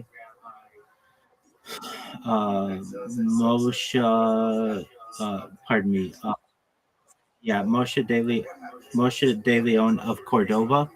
And now, from a traditional Jewish understanding, this was the writings of a teacher from about 1,000 years earlier, Rabbi Shimon Bar Yochai. However, if I'm going to be honest with you, which I would only want to be, there's a lot of evidence that's shown that perhaps Rabbi Moshe de Leon perhaps made up a lot of the teachings within the Zohar. Much of it is written in Aramaic that's very medieval and not from the ancient Near East. Also, many of the geographical references are simply inaccurate. It would be like saying head east to California. Well, but we know California is west. It was almost as if he was writing it as having never been there, or uh, not just that he had never been there, but the rabbi, the specifically Rabbi Shimon Bar Yochai had never been there as well. When we know that that Shimon Bar Yochai most certainly was there. Additionally, um, there's reference to a lot of Spanish influences that Shimon Bar Yochai wouldn't have experienced. Moreover, upon being pressed on the issue of the Zohar and where Moshe de Leon was getting this hidden knowledge, um, he kept pushing off anyone who would attempt to inquire, and eventually someone really made a valiant effort to be able to get to the bottom of where these new texts were coming from.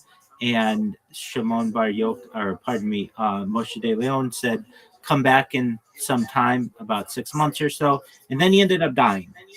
And there was no vast library that was found, and so the person inquired with Moshe de Leon's wife, and she said that her husband just made it up, and he made it up because he was making a lot of vast fortunes. And she inquired with Moshe de Leon, "Why didn't you just tell the world what that you had written it?" And he said, "Because no one would have believed me. Basically, if I said that this was from Shimon Bar Yochai 1,000 years ago, the uh, the information is much more powerful than if they just found out that I perhaps was making it up." Now, whether that's true or not, and whether the idea of it is accurate, that's up to the audience to determine. But one of the things that he brings into Judaism is something known as the Shekhinah, which is basically the female divine aspect of Hashem, of God. And this is much more the Holy Spirit that would be referenced. So, of any topic that Moshe de Leon has brought into the forefront, or had brought into the forefront, is the Shekhinah. In terms of an individual's spirit, we generally reference this as the neshama, the soul. And generally, we think of the soul being broken into uh, 5 different uh, uh, variations. So we have the nefesh, which is action and vitality of a human. We have ruach, which is emotion. There's the neshama, which is intellect. There's chaya, which is the transcendent life force. And then there's yachida, which is the absolute unity with God. And so when you're asking about, is there any type of connection that our spirit has with God, we would consider that to be the yachida.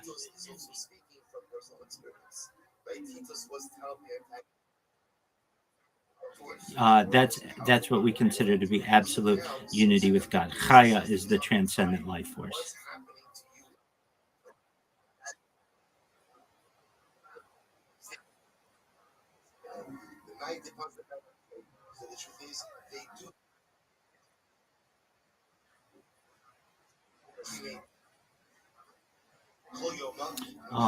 More so. I mean, do you mean does it have a beginning and an end?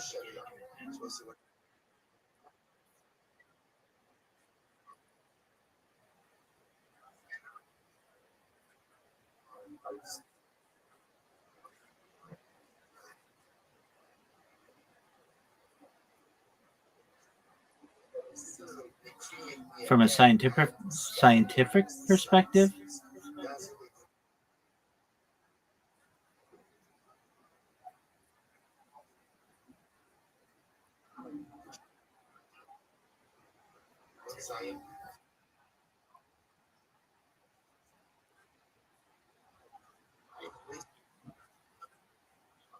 That's correct. Yeah.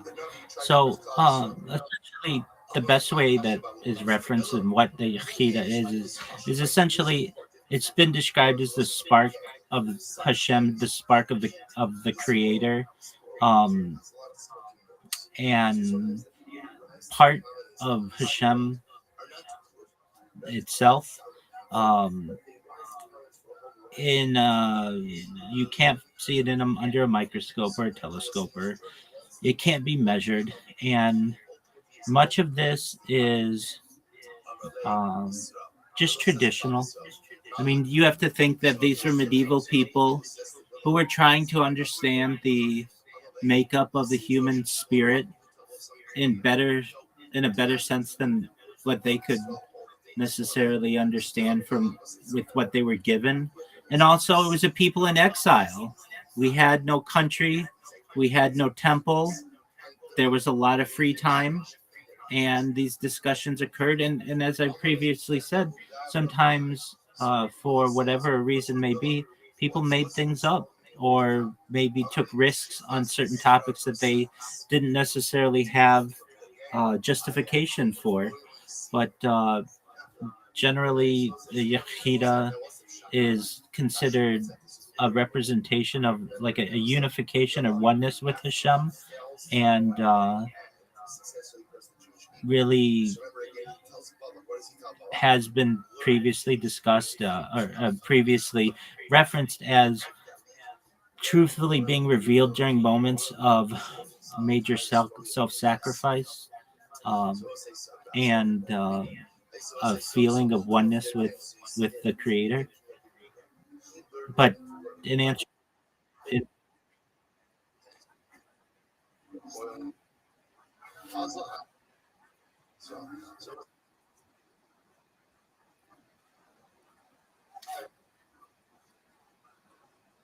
sure.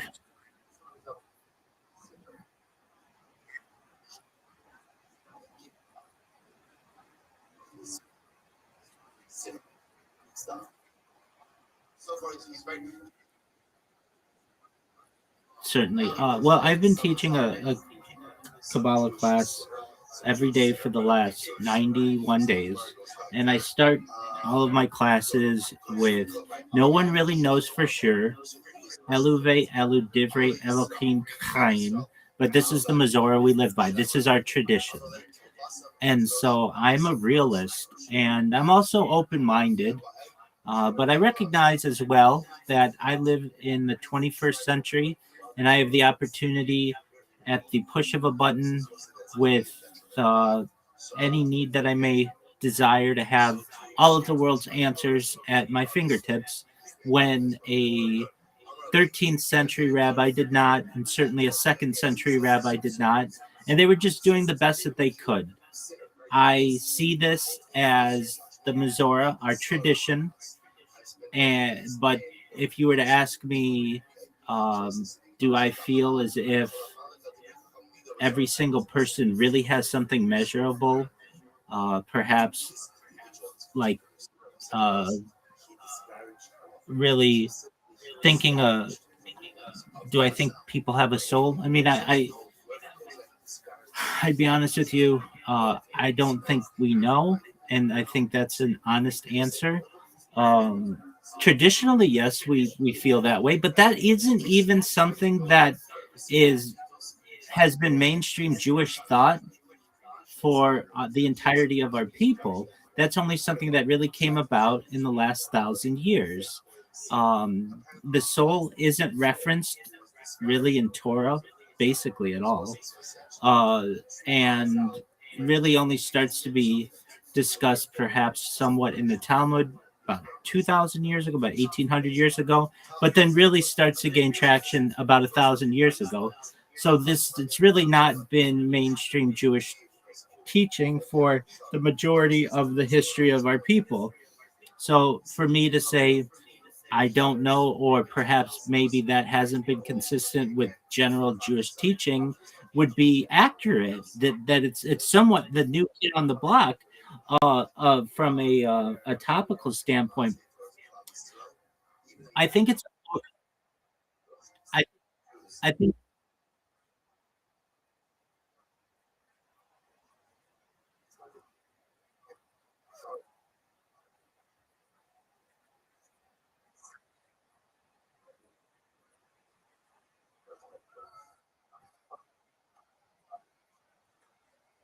this is an excellent question. Also gets paradoxical.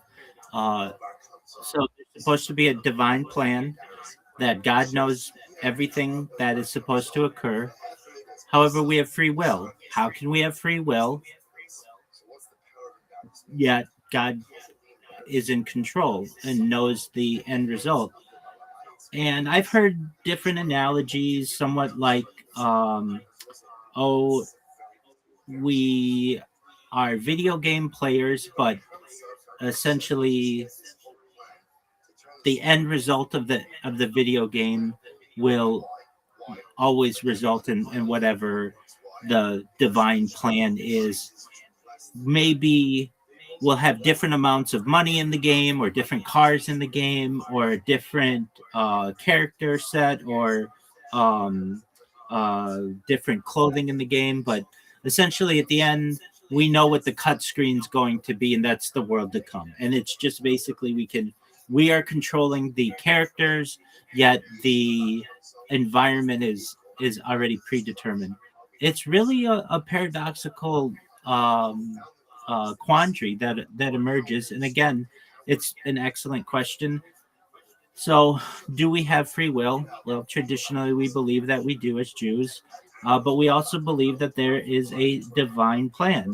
And if there is a divine plan, God knows the decisions that we're going to be made, that we make, and we just go about completing them, thinking that we have free will. But if you only think that you have free will, do you really have free will? And that's where the paradox lies. If God already knows or could manipulate our decisions, then is it really free will? It's paradoxical. So it's the same.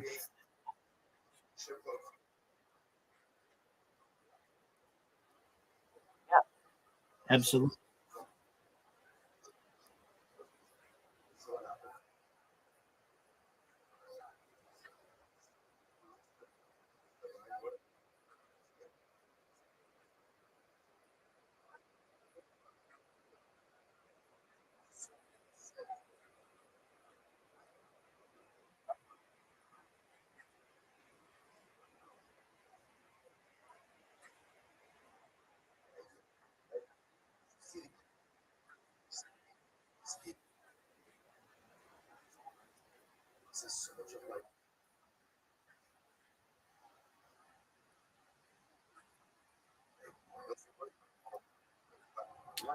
It is. There's a lot of paradoxes involved here.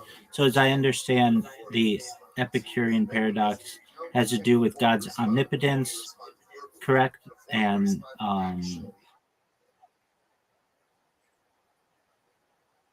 right.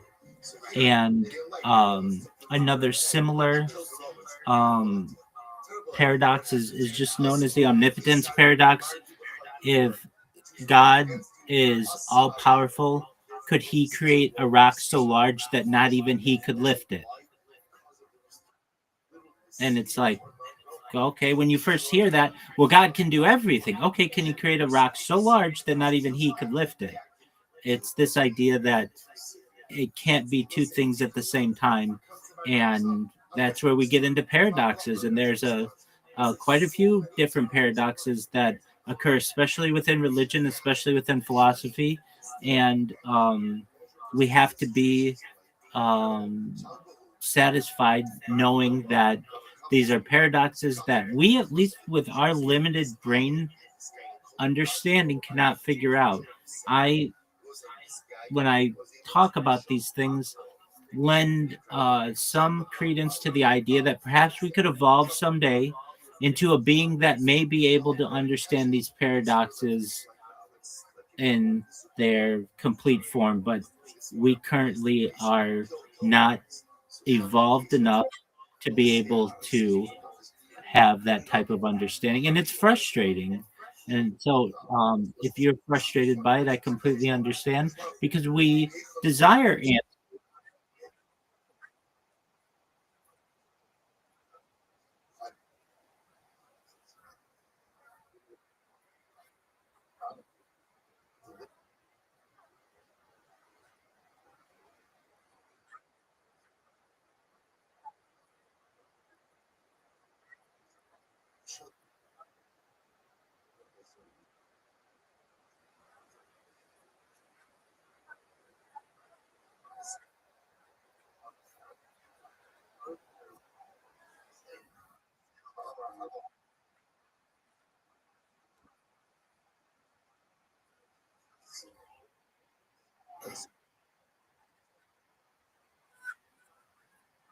Certainly. I don't know what this person's doing, so apologies.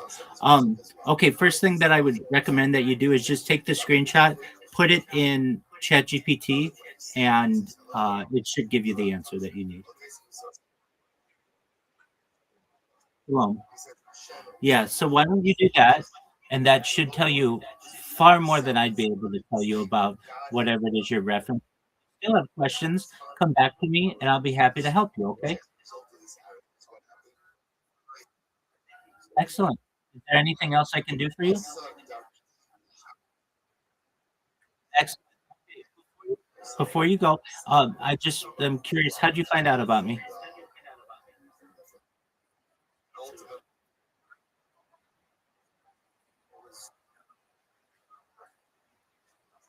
Okay, excellent.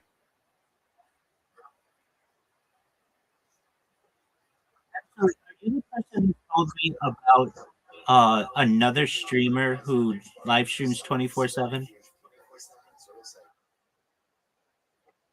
Yeah, I met him and um, I want to tell you about what I learned about him. So I'm not, yeah, so okay, so to our friend here, I'm just giving you uh, a polite warning that we're having a discussion. Feel free to listen, but please don't make any other noises unless you know have something to contribute. Okay, so yes, Spirit Peaceful Revolution. I went to his YouTube stream after you had referenced it and did everything I could to get his attention, and I couldn't. But I was not frustrated because I know people that happens to me as well. So I went back a few days in a row trying to get his attention. Didn't hear anything from him, and then about a week went by, and then he came in here, and he was like, "Hey, I saw that you were trying to get a hold of me," and he he and I, okay, my friend, that's as I said, apologies for those interruptions of this individual. Um, so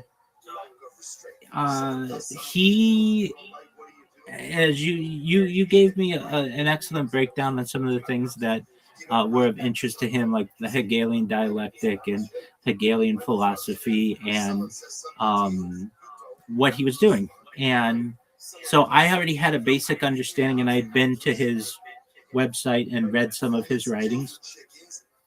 And I said that somebody came into my stream or saw me streaming, and while I didn't know who exactly he was, he gave me a little bit of a breakdown. And so he streamed in here for like a month. And so we got to know each other pretty well. Um, I know I don't want to get into some of the things that are going on in his life, but he puts them pretty publicly. Like he's going through some stuff with the government, uh, and he's doing what he can to start a peaceful revolution, and that's cool. I'm all about peace, but he wants to perhaps get more involved with the revolution aspect uh, of his project more than I would like. In fact, he was a little aggressive, in my opinion, of like telling me what I had to do, and I'm fine just streaming my life and being on podcasts and doing interviews and creating a community. I don't feel that I have to go to the local city hall and tell them how I feel. But you teach their own. Everybody's got their own philosophy. So he and I exchanged quite a few messages and spoken here at length. And he streamed in here for like a month. And I know that he had some. He's still streaming. I actually looked at him today just to hopefully he was doing okay. But I did want to thank you for referencing him. I think he's at like 309 days, so I hope he's able to continue as long as possible. And we do have a lot from a stream standpoint. It was really nice to just be able to talk to someone who understood what I was going through. Like, hey, you have to start your streams every 12 hours. And he's like, yeah. And I'm like, hey, you know that you can get your account banned, so it's good to have like backups and everything. He's like, yeah, no, I need to do that. It's good to have someone else out there who knows about the limitations of bandwidth and processors and just computer capacity with all the things that we're doing. And it was really great to just be able to bond with someone over that. And just we were both pretty surprised that we could not find other people who were doing what we were doing. We know that they exist, but it's very hard to find. It's like finding a drop in the ocean of all the content that is YouTube. But I did want to thank you for referencing him, and I followed up and was able to connect with him and build somewhat of a friendship. So thank you.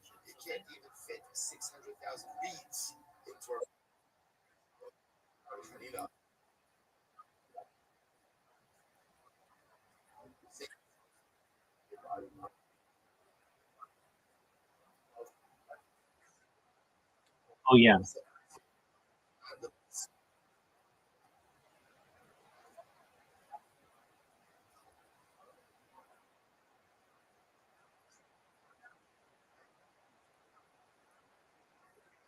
Yes.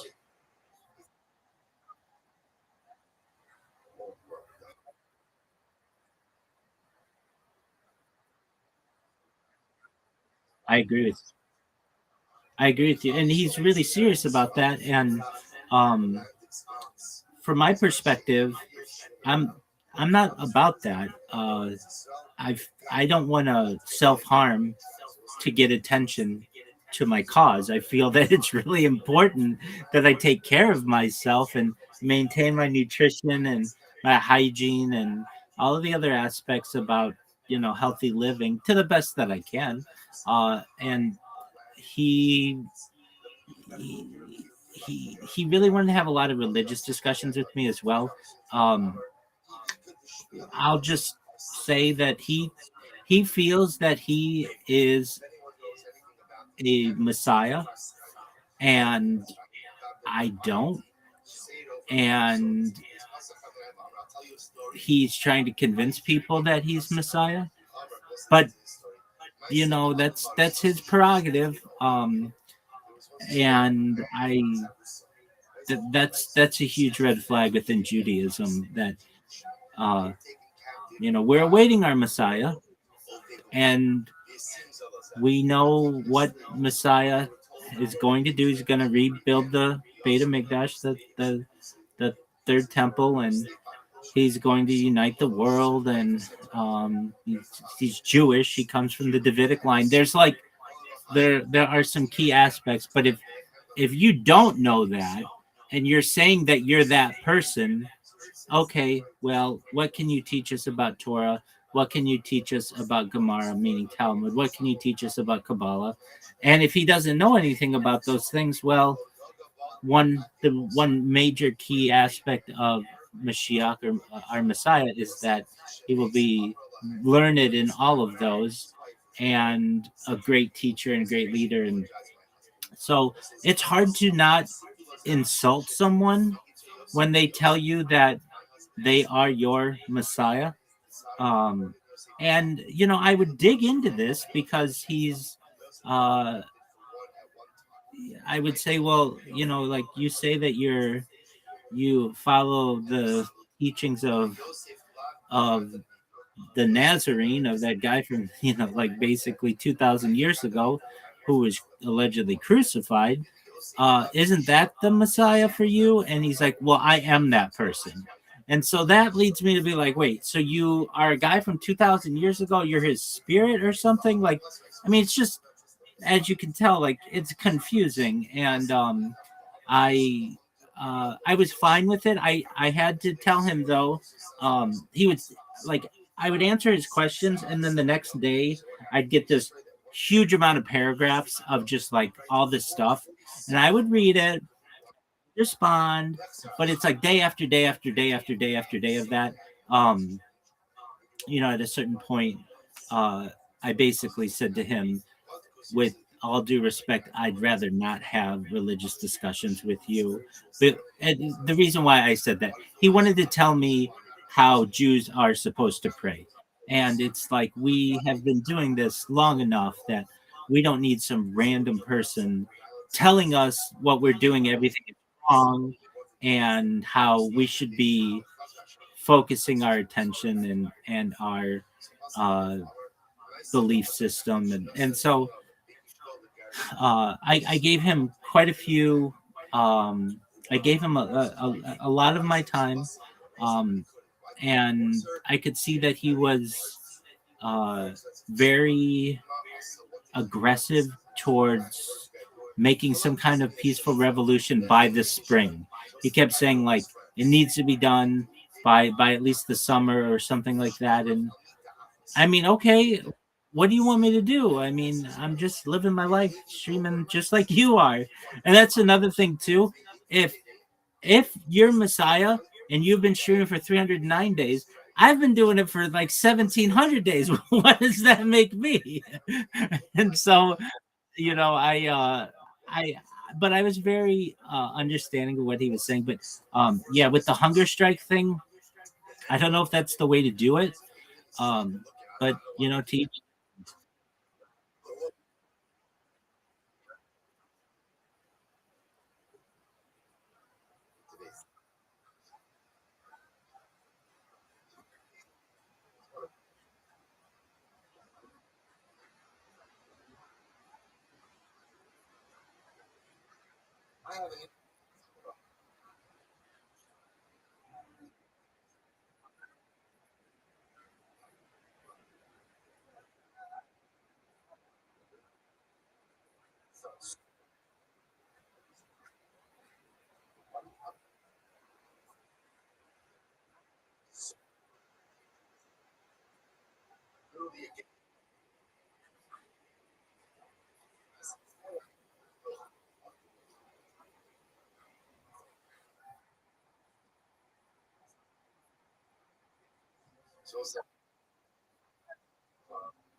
I agree. And when it takes a physical toll on you, that's concerning as well.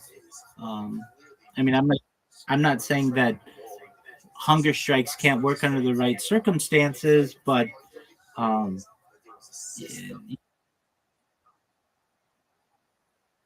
exactly, exactly. A major aspect of a hunger strike is publicity about it. People know. Otherwise, you're just going on a diet. Like, I mean, it's basically you're fasting, which I'm not saying isn't important and can't have excellent effects. But if nobody knows you're on a hunger strike, I shouldn't say that he does publicize, but it almost looks like self harm, and I didn't want him.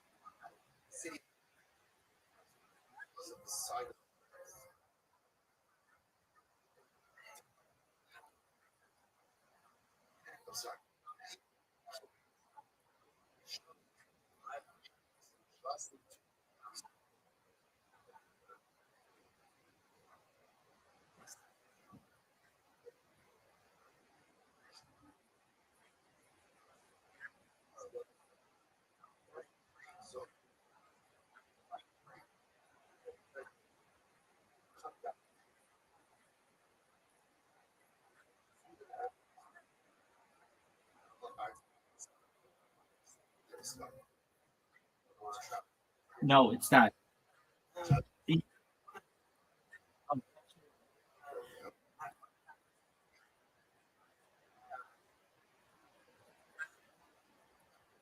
100%.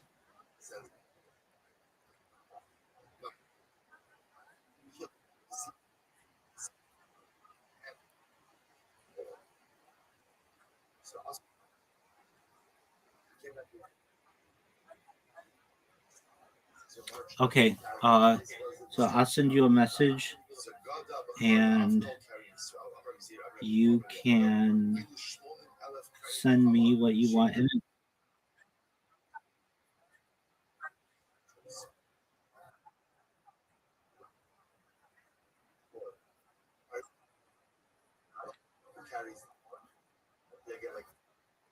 absolutely. One thing I'm going to do is send you also uh, his server. If you want to take a look at it, it's just called Genuine Philosophy, and send me that picture whenever you want, and I'll take a look at it when I have a second, and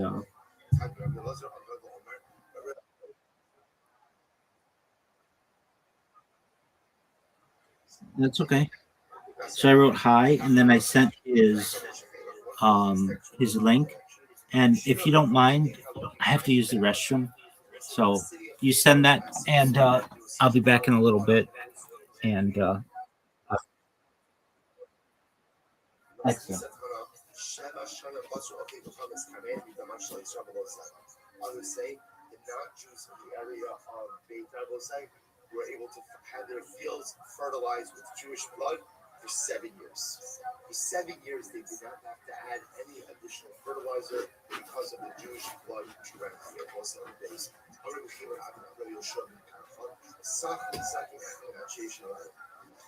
One of the elders of Shem said to the following: the Picasso, in this particular so we'll say in this valley, the Tsar killed 2,100,000 people. The Yerushalayim Harad Tishim. The Yerushalayim killed 940,000 people. I'll have an achas on one stone. We'll say Gemara here sensitizes us to this idea that when Yerushalayim was destroyed, it was destroyed. We'll say it was not simply the loss of a building, the catastrophic loss of life that came with the Furman was something absolutely staggering. Millions of people died when the Romans overran Yerushalayim and surrounding cities. Listen to this: when the Tsar entered into Yerushalayim, killed out people. He killed so many people until the blood of the populace mixed with the blood of Zechariah. And what's the blood of Zechariah? So remember again, Zechariah lived a number of generations earlier. Zechariah was killed ultimately by King Yoash. Why was he killed by King Yoash? Because he was giving mercy to the Jewish people and rebuking them for their ways. They killed Zechariah in the courtyard of the Beis Hamikdash. Zechariah's blood remained bubbling in the courtyard of the Beis Hamikdash. They could not get rid of it. The Tsar comes into Yerushalayim. He kills out the populace, kills out much of the populace, until the blood of the general populace mixed with the blood of Zechariah. So what happened?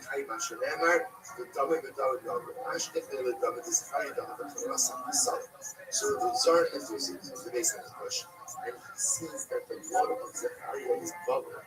Amar, my eye. So what is this? What is this?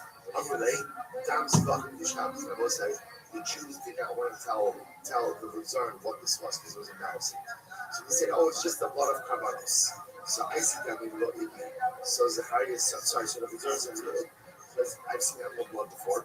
He brought the blood of all different types of animals, and none of it resembled the blood of the Mikdash. Amalei, he says, if you tell me what this is good, and if you don't, I will literally remove the skin from your body with terms of fire. It's very from the bodies. Amalei, my name of the Chak, what should we tell you? Mubia Hava, then so Mubia, what?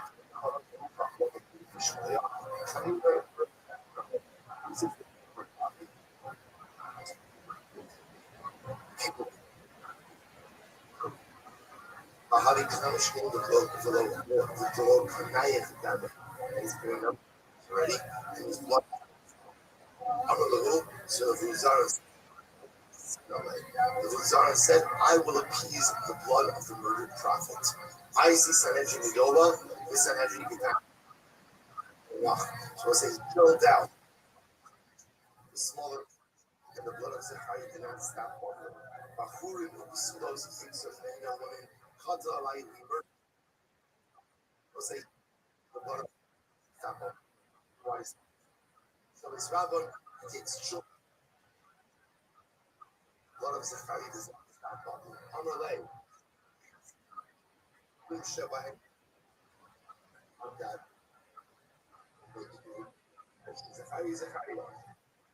Out the best of love.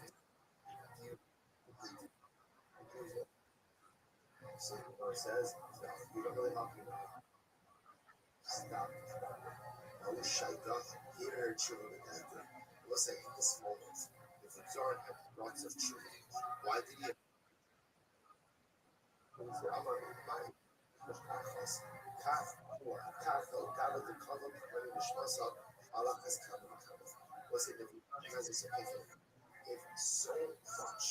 so much blood was shed to avenge the blood of one Jew, of Zechariah.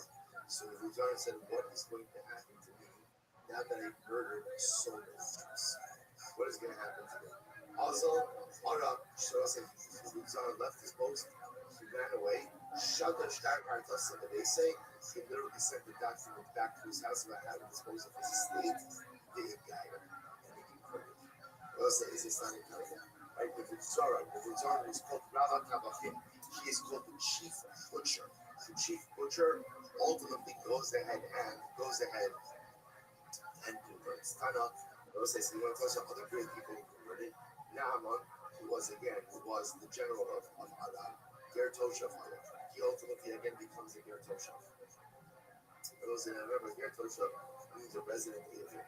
Meaning what? I was getting converted to Judaism, but he didn't give up idolatry and observe 7 Shabbos is going on. Right? If it's Zaran, Ger Tzedek, if it's Zaran becomes an actual convert. If they Bonav Shal Haman, love to turn with Abraham. This is very incredible. Haman had grandchildren, really given Abraham. When we turn with Abraham, if they Bonav Shal Sisra, long to Tino goes Mishnah. We'll say Sisra's grandchildren ultimately were rebellion, right? Talk children in Yerushalayim. If they Bonav Shal Sancheriv, grandchildren of Sanhedrin, long to Torah Berabim, ultimately taught Torah in public. Who's that? Who sends of Sanhedrin to Torah in public? Man, Shemaya Valtalim, Shemaya Valtalim. And you can say that in Asati Estama, Asati Axela, the Taxos. So it's like, just as an aside, what's the pshat with this? The pshat is that the descendants of these terrible Rishonim ultimately again become Jews or become teachers of Torah. We'll say, remember again, what these individuals represented was dramatic hatred and animosity, which represents passion. Passion is the strongest of all egos. And if you can channel it in the right way, it becomes the source of all life growth. These people who caused so much destruction, specifically for Klal Yisrael, had this passion of hatred. So passion was embedded in their makeup. What do their descendants do? We channeled it in a passion not towards hatred for Klal Yisrael, but just the opposite, a love for Klal Yisrael. Which everyone said this type of message gives us the grace of the hope. Because often when we sin, I will say we feel very terrible about ourselves. We recognize that often sin is just a negative manifestation of an internal passion. If you can just simply rechannel it and repurpose it, there's no telling what people will accomplish. If the children of Sanhedrin, the grandchildren of Haman, can rechannel the hatred, the passion of their Zayda, then Allah has come up and from what we are able to do as well. Incredible. So Akol Kol Yaakov Adayim Deisab. The voice is the voice of Yaakov. The hands of Deisab. Akol, we'll say, what does it mean, the Kol? And we'll say, in this pasuk, really what the Kol means is the crying out. Zeh Adreinos Kesan Shagwan Sancho Shishim Rava Shishim Rava. He killed 600,000 times 2. You find kilos in Israel.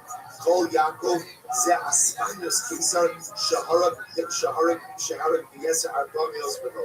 Killed ultimately again in such Harab and Kaf Beitar Argomios Revo.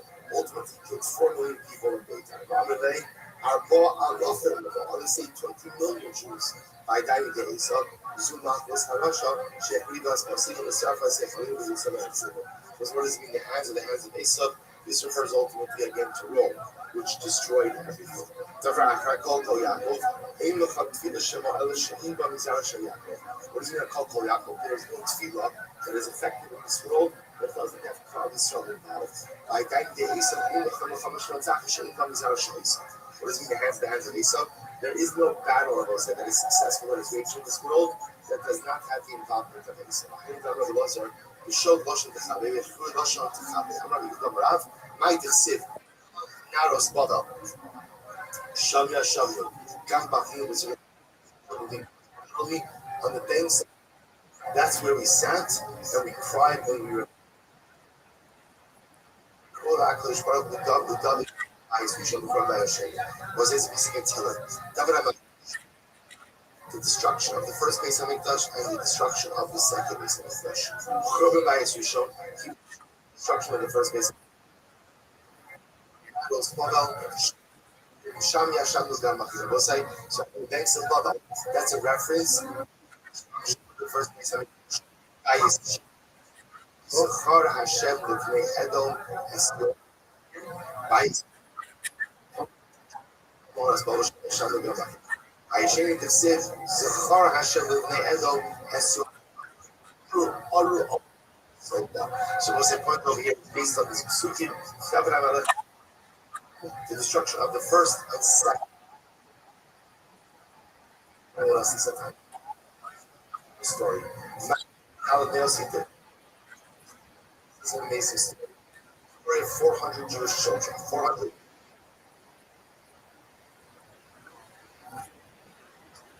Girls, a total of 400, 200 boys and 200 girls. Shenishku was a Romans when they were taken captive for degradation.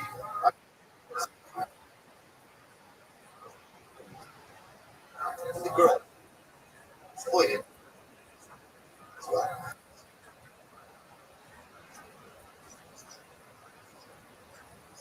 It's children. So I'll say, they recognized and it was old.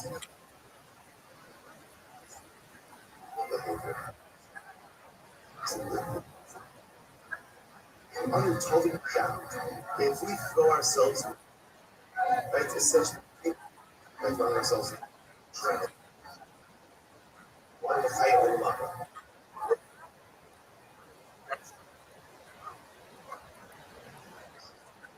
If you know, sometimes these cancers because of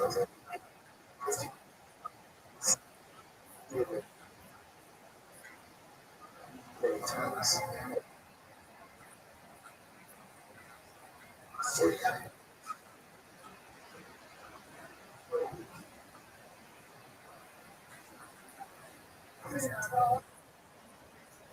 Because it's representative, it just cleaned itself out. Understand to roll. So they wanted, and we avoid morality. When we have all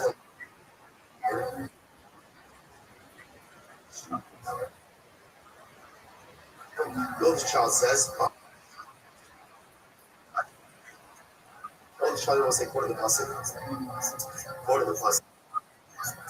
Taylor, son of his child, the pasuk. Hashem, the teeth of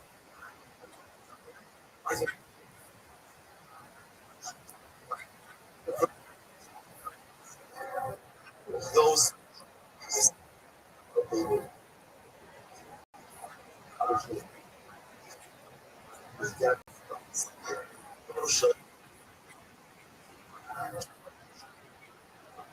So cool. They all jumped over work.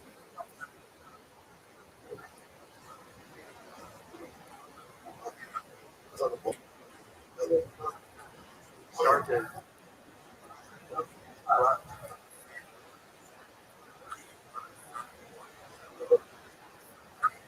But listen to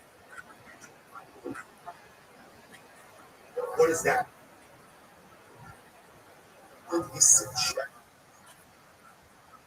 moral. So the cop, I know she ain't got going to be moral, right? It's junk. Because of all like so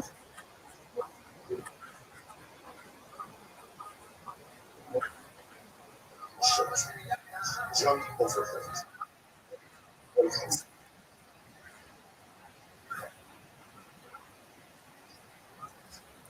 it's sort of like this.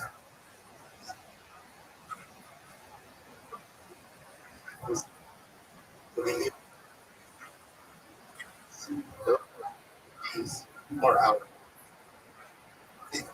This is the come from. This is the strength that's embedded within our religious, the ability to stand up after our decisions. This is clubs.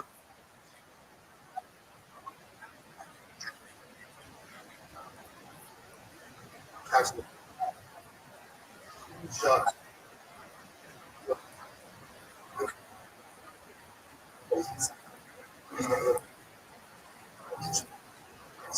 What is the message?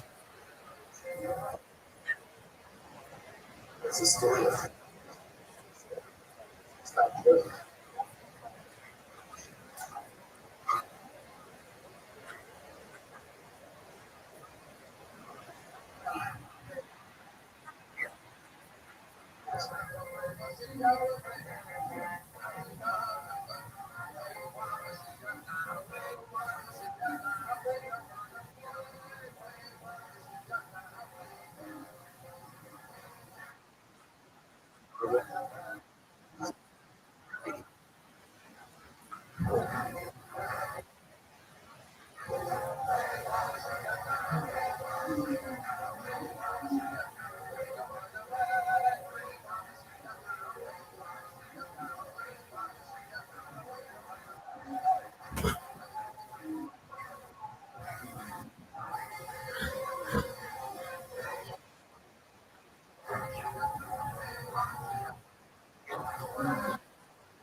Oh, hostile.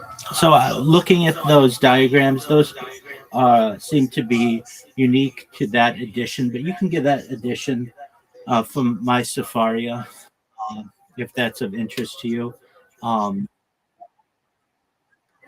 I cannot send you that link, but what I can do is tell you that it is about $91, and just go to my Safaria tomorrow after sundown, and you should be able to get it.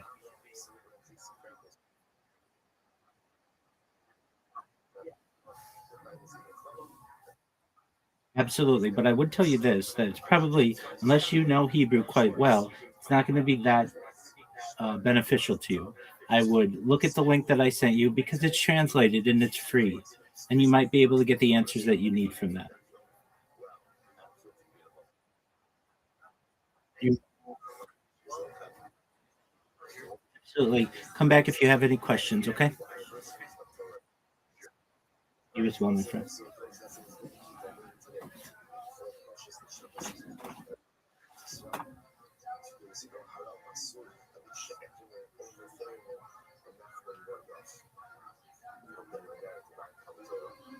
show us how to run the families in the common construct your fire good. One question, you know, the alcohol part of the work, which is just regulated lives such barbaric, senseless acts of violence, should be essentially cease in our people. Should be for an intention to live in our life with eternal shalom. Why couldn't you just send them a link, Rabbi?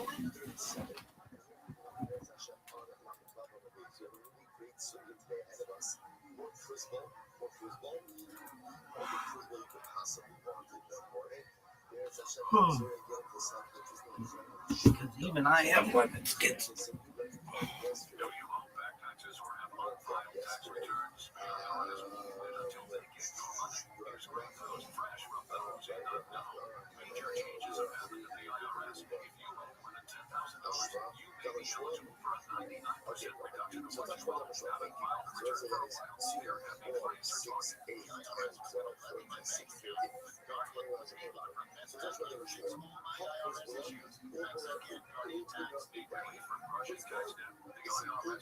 Special programs, Guardian Tax knows all about them. Personal or business, this is the fresh food break you've been hoping for. Here's the company you call when you need a hungry because you're scared of the IRS. Guardian Tax is the company that wins when you need it most. Guardian Tax is the place to go to work with. They really help me out. Call now for a free confidential consultation. 800-505-1608. 800-505-1608. 800-505-1608. There's a lot of uncertainty in the world right now. Conflict is escalating, and lives are changing by the minute. No one knows what comes next. Times like these, you realize just how important it is to get after all.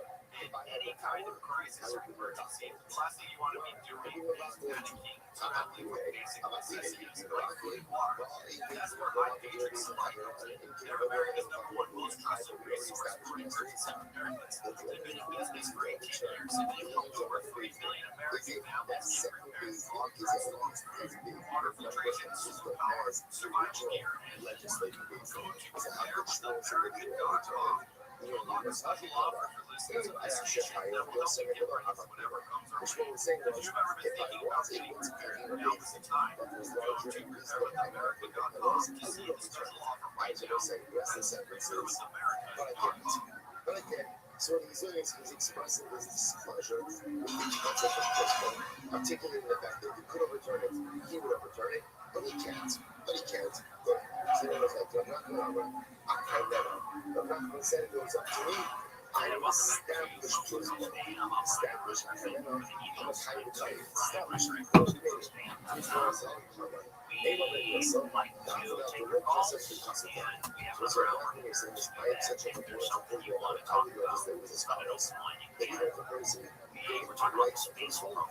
It's as if there is a see concepts like this, we see concepts like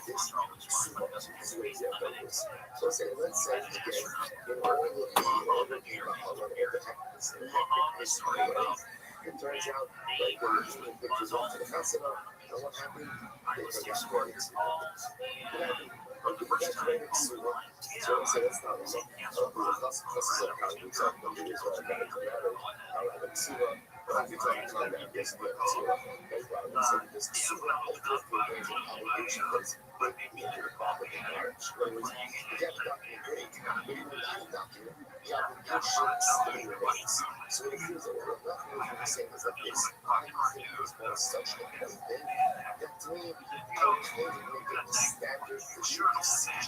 that if you have an outstanding debt, effectively debts are the biggest thing punishment here. You see, man, we did it right, the principle still works. Here's what the Gemara says, and the transformation of the principle, all the Shmuel back to the statement of Shmuel said that this principle is a word of the day. So let's look at this word. What is this word of the principle?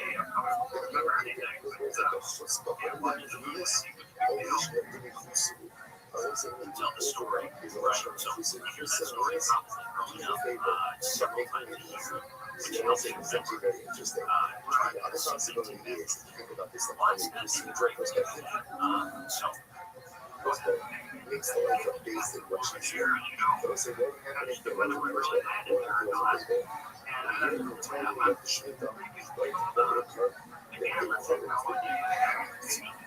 Lenders trying to go ahead and collect the money.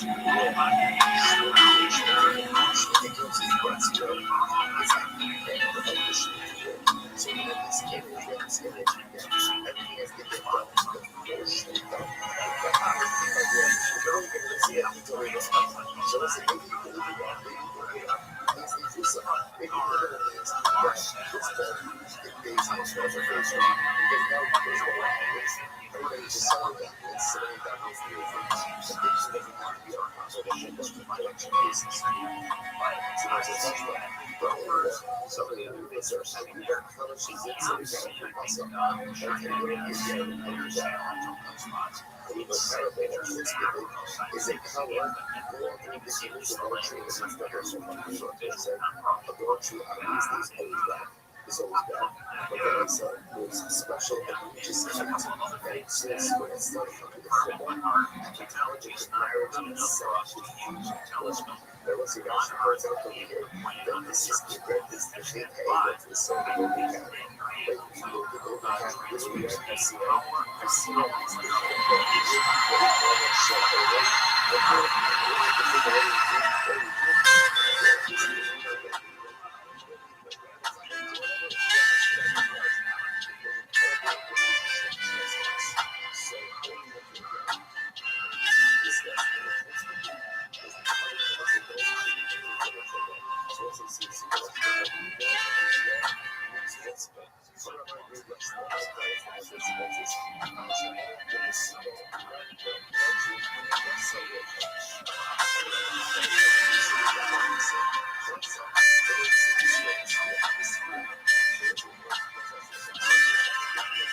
It's incredible. The Muslim doesn't talk about how much time you learn.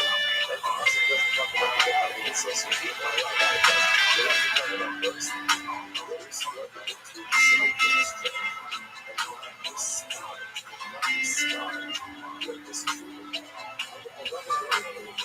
So let's say you're disparaged and you don't respond to the time. Someone's not muscle, they don't want to shoot it. Someone's agreeing with you, and you don't respond.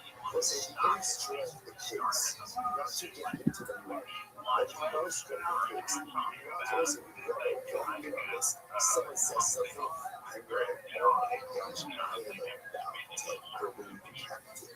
Right? I have something so much better that is going to nourish like clip your wings. And listen, you go to exercise your strength. Listen, you know what? Why? Why should I do that? Why should I get into the mud? Why should I respond in time? Why should I sunlight a shower? The ability to exhibit that internal strength is one of the greatest egos that you can possess. Listen, this is good purpose as well. Amazing people, too strong. Courage has its role. And I will say, really transitions, it conquers its inclination. So you often think that this refers to takeoff, to desire. But it says desire to do something that we can often like desire is a level of illicit. That's true. But this youth service is something that someone does something to me. There's a very strong desire to respond in kind. This person goes out and restrains himself. Exercise is self-restraint. That is one of the greatest demonstrations of what happens. What's next? Oceana will say, a person could go ahead and be behaviorally deficient in so many ways. Because there's no emotion, there's no love. The ability to infuse love over everything you do for that person.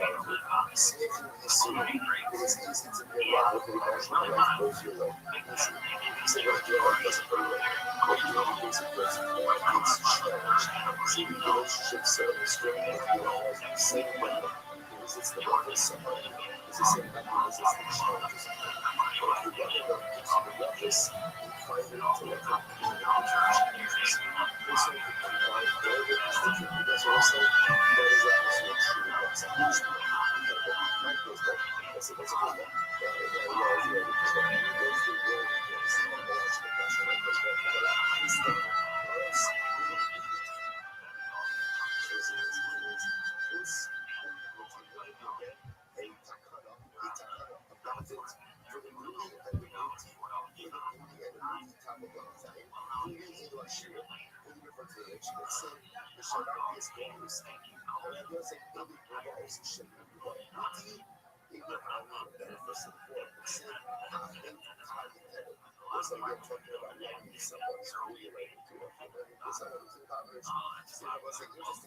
So I think is a contraction of three words.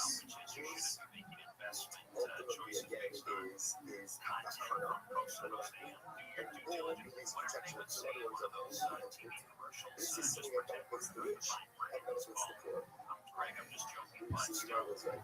So the verse says, great. So by the way, so I understand why it's like takana for the rich, whereas takana for the rich, because they get their money back. Why is it takana for the poor? So I'm just remembering, listen, without physical what was happening, one Trump's world to physical development, people were learning. So again, the fact that lawyers are still being made in both proximity to Shmita, that's a benefit to the poor. So it's like a cut-off that benefits the rich and the poor alike. So it goes back to our general goals. So like I said to a rules and laws that a person is supposed to follow organization, right? And all culture again, it's people. So you ask this guy, right, this guy, tell me, for some divorce. So this law is like there's a set over again. For some divorce, this is what they say takana. What's a takana, right? Is a takana. So again, let's say for the second version, this law is just another word for the natural. So many considerations. Let's get the one products. One of these is very interesting. One of these is another part because what was this? So what does this mean? We have a situation. Ruvain has property. Ruvain makes a bunch of loans. But what happens? Ruvain died. So of course his children inherit his estate. And along with that, they inherit the loans and their retail. Shemitah is now coming. So he says, how about myself? What things do not need to write out this ball? Why not? The victory of the time is someone who's even this ball. Why? Because we will be, show so. Because of the real act is based on the fathers of the soul. What's the word? Effectively, it's based in as an obligation to always look out for the community as an obligation to always look out for the soul. It was an ultimate situation of inheritors who are minors, and so they're just not conversed, they just don't know about the affairs of his state. That's why we see the impact so many different pieces of legislation to protect them. To do these programs that protect the soul. The United States as follows. See, the United States, one of the enactments was they don't have to go to political people because the things that are like their popular good action. We're not living in the Bahamas. You should have say it to destroy the basin. So they say it's only for the soul. It's only as if their laws have been submitted to this president. There's a quick do. A quick submits your law to basin. By assuming it's as if their laws have only been submitted to basin because nothing else to that. So it's like, we are on the side of the right, 37, 8, 2, 4, 6, 8, 4, 10 lines up to the top. It's very awesome. 8 points of principle, our card one. Oh, very interesting. Let's say she has some interesting qualifications. You only run principle if the debt is backed by your property. And so only if you have a loan that is secured by your property can you write your principle. Now let's say that one quick shot with this manipulation. And our cargo, it means cargo of the loan that the borrower has not. The loan taker, הזמן שהחוב כשאר רוב שטרס, שנגד מן הקרקע, גם אם נעשה לשליחה, ולהבין את הקופי, גם זה לא שטרס.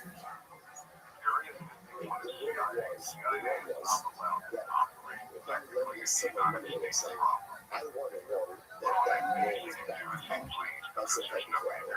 What is it? The best kind of collateral? Best kind of collateral? Real estate. Real estate, the best kind of collateral. So they say, the most common type of loan that was made was always a collateralized loan backed up by your property. Where it says, whatever comes out of your takana, they make a takana that governs a normal set of circumstances.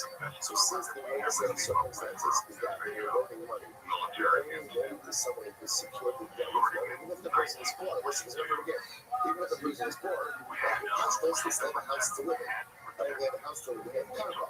They have cargo. If they have cargo, there's something to support your debt. So the Gemara says, I think the Lord will secure that your property is going to call it Yosef Shlifa. That's the Lord. And Chazal bring the back to the Antakonis in a normal situation.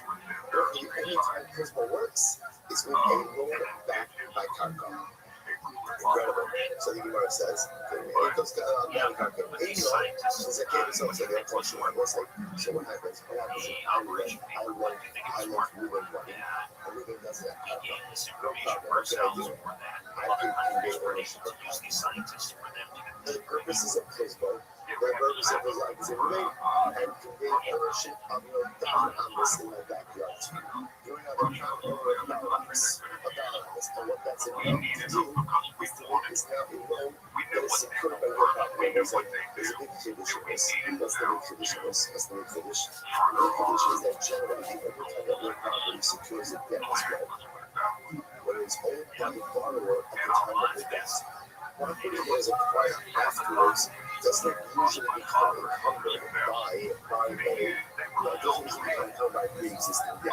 An example, this was an example of this, we have one of the exceptions to this, we have is Suga. Well, first of all, sorry, Suga. Suga was saying, Suga is the only obligation that exists in halacha which encumbers every single piece of property you presently own and will ever own. Anything you own becomes an asset. So we'll say, so this is unique over here. You will go to out here, they'll say, it's part of the principle is going to do it. because it's for the benefit of society. You get loans to be made. And the best way to ensure that loans will be made is if you go ahead and you secure the debts that the lenders will not lose their money that was supposed to show them. So therefore, again, we're going to say the bond needs to have line. But if it doesn't have line, the lender can go ahead and give you ownership of some line of line. How much left does he have? After the clock shut off, even the size of line, like a stack of cabbage birds, literally, you just have to own a tiny piece of line. That's it. That is called a debt. Securely a property. But it's a piece of the sheep called common occurrence. It's a common occurrence and it's covered by baseball. How do you know? I think the sheep look up and kind of get out and plus up baseball. It's like, not only that. Even if the lender, the borrower doesn't own line, but what? He's borrowing right. That's enough real estate ownership to allow for purpose. So let's say, for example, let's say I lent you $1,000, and I shoot this trade. I want to put that, even doesn't own any land. So let's say, so what can I do right now? So I can rent him some space in my backyard to put down his property. It's like he's able to literally start his service on the window. In my backyard. So the fact that he's allowed to use land, that's enough for an ownership to allow the purpose to occur. Is that so? Not that I think about time. The concept was what on sits. Was it only right? This one is to this. The borrower only perforated flower pot. And what's enough to happen with perforated flower pot is it's simply attached to the ground. So the ground's attached to the ground, therefore it has a status of income. So the word says, nothing in the shadow of the law. So it's only a perforated flower pot, not a perforated flower pot. So why not have a there's the face of the flower pot is still and that should be an old will not be right with the law. The Jesus of one of the seats, one of the these are the pieces where the non-perforated flower pot is sitting on pegs. So because it's sitting on pegs, it's not occupying any part of the land. And therefore, again, that's the Rashi, not really keeping on the big book. The concept of the Rashi when you left the simple money, which people is coming in one direction of both. But the borrowers didn't have any land. So Rashi can be ownership to the stuff of the country. So again, something insignificant.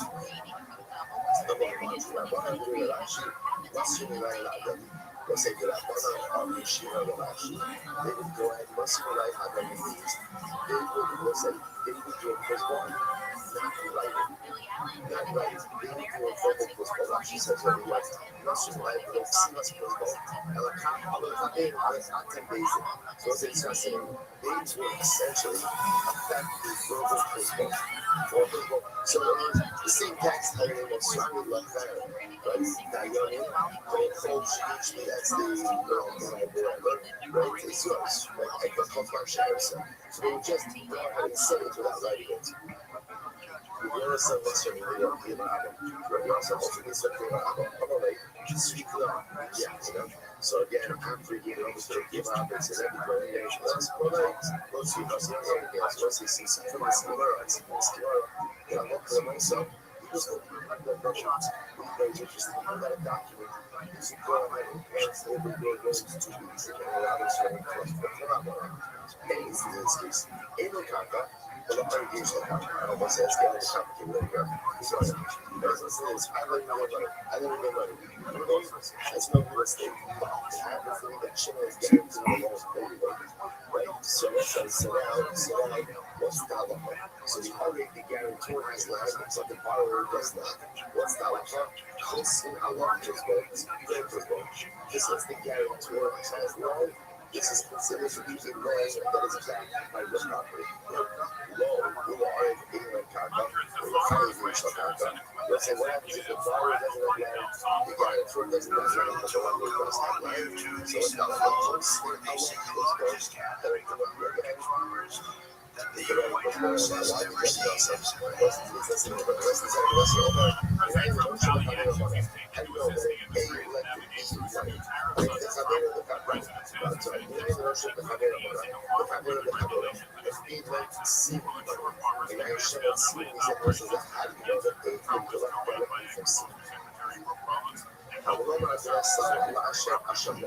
Ultimately, I say because it wasn't to the years obligated. So this is called the halacha. She will do it yourself. There's a relationship that exists ultimately again between borrower one, lender, borrower two. So there is someone in the chain ultimately has land that is going to be enough to create what looks like, which I think this is as follows, which is very interesting. Here in Trevor, we're going to relax every single spell that we possibly can. Like, why? To know why. And to know, what's like, again, I want to get that thing. This is not like, to know is very misused word. I should say misused. It's just been kind of like blown up to include anything and everything that's good. But it has, which is good and beautiful. But as I used to know, certain things are necessary in order for society to function. So, as I said yesterday, goals have to be made. You need people to love money. You need people to love money for charity purposes. You need people to love money for commercial purposes. And if the whole market shuts down, that stymies economic growth. And when economic growth is stymied, the community as a whole suffers. So that's what the principles. That's why you see when you make excuses for it to work. Why? So all of this operates. Why all of it operate? Basically, that's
so long as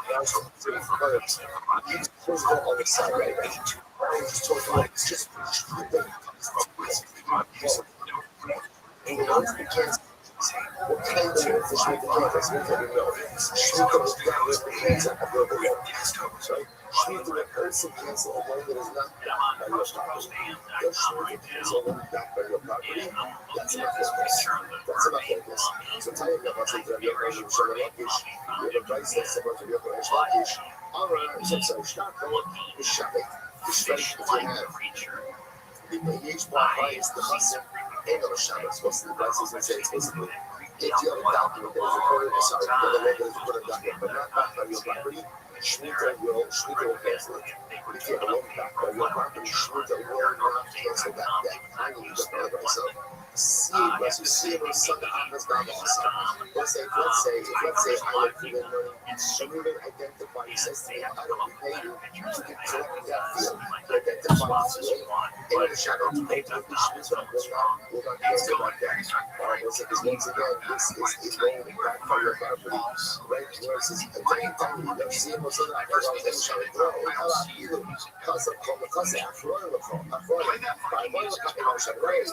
but even if you didn't identify what did you do? You pledged to collateralize all of his assets.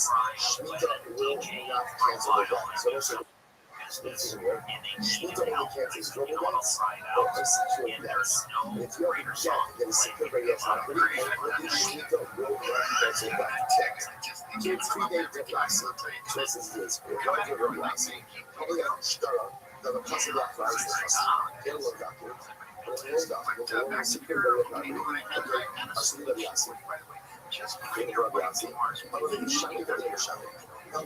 Rabbi, right? Что Шмидт cancel this stuff. Like they gonna shut it. So we asked the same Schmidt does not cancel it because it's a secure account. So it's just like shut gave us the go to the other. So everybody so what happened? What happened? So whatever we did like last year, so we took the other. So I says yes, Schmidt cancels the game. Also, so we're shouting, we're gonna shout. So he says, tell me, the cancel together. He said, and also the cancel. Already the team that just because ultimately again, I would say just because something appears to be true, like in a theoretical, doesn't mean that's practically how it operates. I really can't say that I would use a base that supports you. I really feel like these Shabbat, so how much that's only the balance together something. Because maybe that price up, that says that a secured debt is not a debt secured by real property. It's not canceled by Shmita. Maybe that's a fucking of Big Shaman. So the Shaman has an interesting position. The Big Shaman says that any document or any debt that is ready to be collected is as if it's already been collected. So then what you have a loan that is secured by your property. So that means that there's a source of repayment that is already present. The Shaman would say it's as if it's already been collected. But I will say it's as if it's already been collected. And Shmita cancels such a debt? No. So Shmita only cancels what? Outstanding debts, not collected. That's incredible. So I would say it's if person tries to let borrower money against collateral, also starts with this. For some of these other things, is that even shopping, some of the issue was against the push also starts with this. Absolutely, I understand when the person is already doing that against the reason actually the person cancel. That's effectively football. That's effectively football. It's no longer personally held debt. I love all the once the other person learns on collateral, why wouldn't she need to cancel the debt? Well, we should be toughest thing. Once it is we're talking about a situation where you're going to it, it's just that shit all about the collateral. So the says, I'm that's the toughest thing.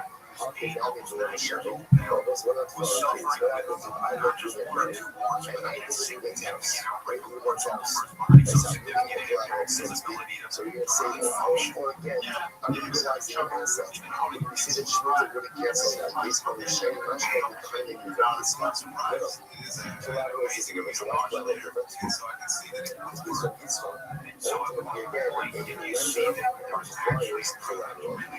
It's not about this. How I know that even though this requires collateral, regardless of what that means is, but this quasi ownership over collateral should not see the hunt get stuck on. And they not call that stuck on the so I say ultimately it's talking about that if you see people living in getting collateral, and it's borrowing use that collateral, or there's a phase of being living, let them use it. Let them use it. And then because of the active stuff on the roof. So if the lender doesn't require collateral, then what gets stuck on allowing the borrower to use it? Call it out for shit for the next one. Was a lazy for money. You see that actually the lender actually does require to switch to be a much good. I was saying that for ownership organizations, there's a process. So what you need to see is a fascinating which is that I love what I saw. I love what I saw. Preachers of the world, Schmidt will go out and write out global debt. Schmidt will write out less than 2 and 20. And my focus also we have to talk about is what Schmidt will do with secure grants. Possibility 1 is that it's just as best as backed by your property. Possibility 2 is that it's a debt backed by specific real property. Possibility 3 is that it's debt secured by specific collateral. So what do you do with that? So those things are a little different because one is so to speak only identify a source of repayment. So do we say that since there is an existing source of repayment, therefore Shmita will not cancel this debt because on some level this is a garage. For to a certain extent, it's been repaid. Not literally, but for a little bit, because since the source of repayment is clearly identified, it's as if it's going to be a great shot. I said, and for Schmidt to work against it. So that's our outstanding question. So double debt we don't like that. Secure debt we don't like that. Secure debt even if we get real property, specific real property, collateral, that still remains outstanding. It's not us. I also go there. Other base. I'm not serious with my data machine. So I'll say, so again, what comes to the Rambam, ultimately again is these particular halachas. Let's just do a little bit more. So let's say, we're moving on now, again, not just basic shmita, but let's say this is an incredible halacha. I'm not super with the data machine, so let's say, now watch this. I then Ruben $10,000, okay? Ruben comes to me at the end of shmita, at the end of shmita is when it gets like that. And Ruben says to me, here's your money. Here's the $10,000. So Shiona when you're shouting, I have to say, Ruben, it's okay. It's okay. And shouting down in other words, I'm canceling your debt. I'm weekend. If Ruben says, no, I would like to pay you, you can't let me know. I'm allowed to accept the money. Right? So once I say, listen to that, look at that, this letter. So all the other Shvius, and his wife Shvius, the Hagas, the other of Shvius, the other Catholics, right? The Lord Shvius, that's what the Indian comments are running on. So we say, listen to this. Rashi says, Shvius Mishanem is 100%. As I mentioned before. Let's say it's very important. The Shemitah year cancels debts at the end of the Shemitah year. Even when you get the psumas, it's Harba Shnas Hashema. Sounds like Shemitah is Mishanem at the beginning of the year. No, I might say Shemitah. So I say, that's right, Kuzbal's on Shemitah, right? The Kuzbal's not been written on Shemitah itself before the close of the Shemitah year. So I will say, what's happening over here? Ruben's coming to me at the end of the Shemitah year, really, Rashi says over here.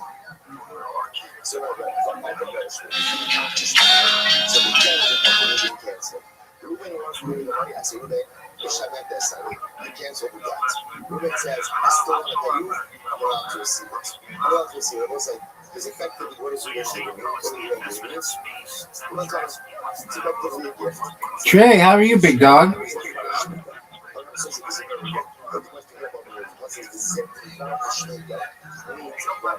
Trey's way. Oh, I see how it is. He says, no, I said, okay. So I said, the tongue of the upper half. I said, you're allowed to literally bring him up, string him up. I told you what just happened over here. Let's look at that here.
Because it's showing. So again, it's not the show at all. No, listen, I want to be clear. Shemitah cancels debts. Ruben has no obligation to show up to change. But instead of showing up, as if he'd like to pay you back, we assume he knows that Shemitah cancels the debts. Coming enough to pay you back. I say, the Shemay Deni, he gets to walk away. I can put him by the collar. I can really get whatever. I get it to go on and pay back. Why? there's also my son that is about to hospital. I was saying sometimes saving a little bit of money gets in the way that people doing the right thing. I was saying, so therefore, get us in one of these cases of corporate person and children son. I give you some level of physical compulsion and get them to pay back the debt only because he expressed the interest in his own looks like what doesn't this work? But we just took a different case. You know, it's been like $10,000 comes, right? Then it's canceled. I see moving at the Kiddush. I saw the Kiddush. Can I put it on a header and say, you really want to do that? Right? No. Why? Because once it's to cancel, you don't. You need to cancel that. Right? That's it. Not done. This case is different because you know the virtual need. So I want to pay that. I say my watch need to cancel. It goes slow. The fact that you just make you want to go ahead and pay your debt. Therefore, there are lots of excuses in order to get you to comply with your original desire. One-way church only. U.S. debt. See, where it says ace, no, I'm not a shooter similar.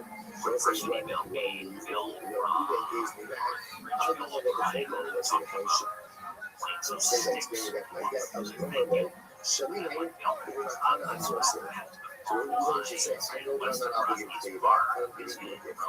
It's a matter of words that in this exchange is important that if he acknowledge that this is not the beginning of the debt, but this is the beginning of the gift. Otherwise, he says, you're right.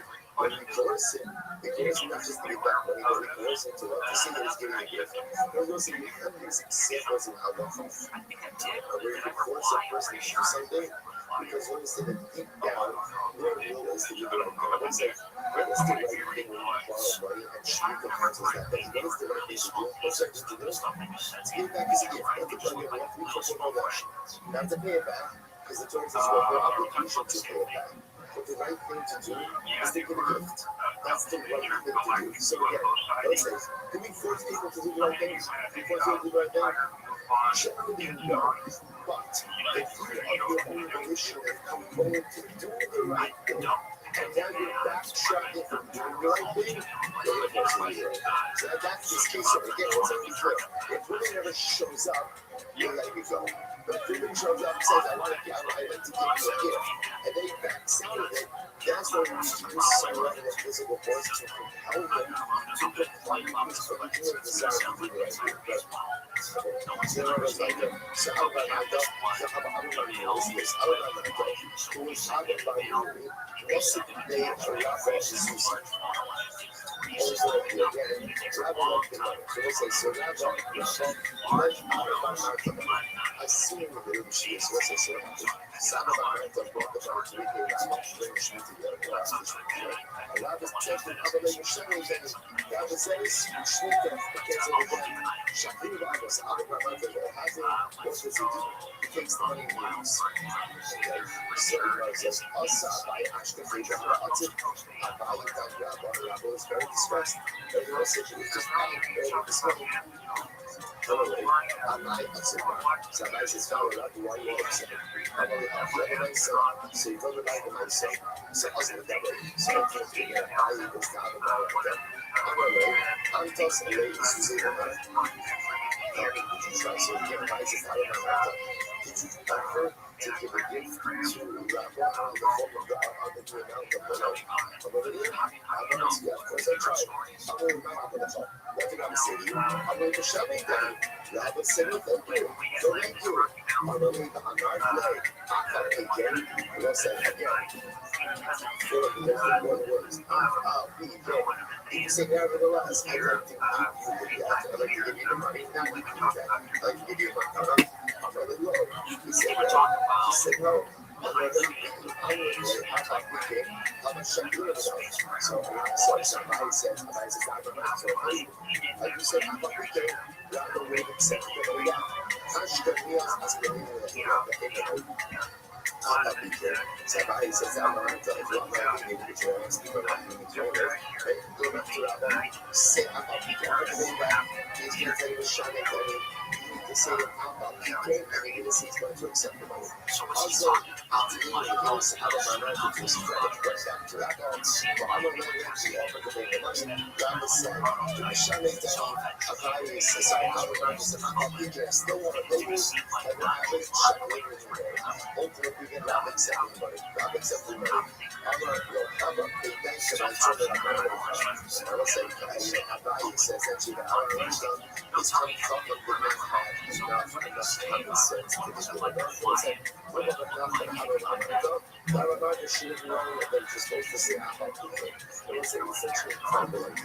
Also, that sometimes when you want to do something for someone, or actually do something, the offer they were offering, sometimes they may refuse to invest. But it's that sometimes people refuse to invest for a variety of different reasons. Sometimes when you know that this is something beautiful for your future, and you know that you have an absolute desire to know what to do, something is that you're persistent in trying to help you out, because often people are just reticent to accept yourself. But if you push a little bit harder, sometimes after you refuse to answer us, sometimes like you offer someone something, they say no, and if you would just push a little bit harder, you know, so what you're doing is you're doing something that's very individual. This happens all the time in marriage. And what person comes to a spouse says, no, thank you, and essentially this is the party. Right? Perfect, right? I was going to say check, right? I already offered, and I don't have to do anything, and the great and absolutely no work to be done. Meanwhile, more than you realize how much trouble you're in. Because they want people to do this, they say, I understand that I want to. I'm not thinking of as I sometimes says, that in life, even if you have to, sometimes the best thing you can express is drugs. And when you don't do it, I want you to do this. Sometimes that's ultimately a necessary step to treat your relationships with others like this.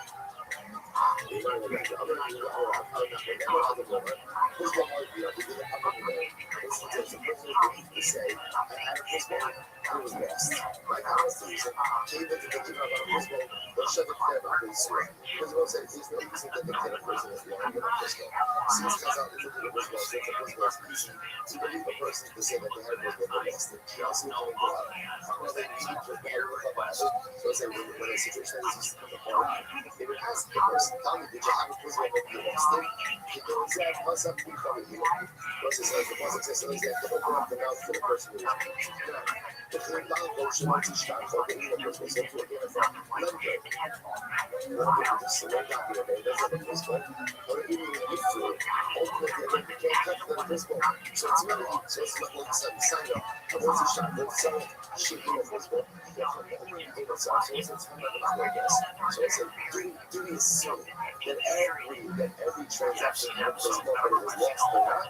So it's ultimately again is about this. So it's what the stock over for today. The one major piece we have outstanding, and I love what also say is it doesn't close door, is it possible to shop it? Is it possible to cancel?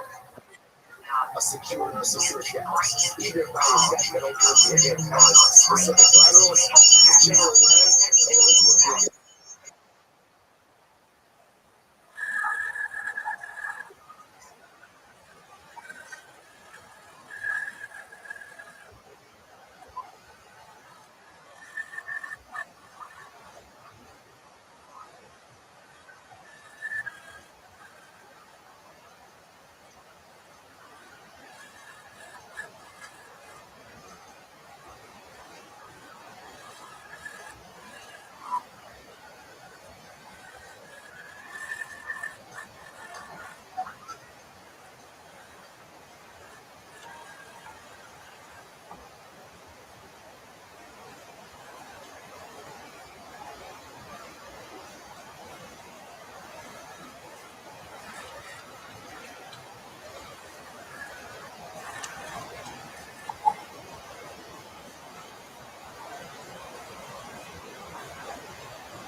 Free iHeartRadio app is #1 for music, radio, and podcasts all in one. Discover a new podcast from our library of hundreds of thousands of titles. Here's the iHeartRadio podcast preview.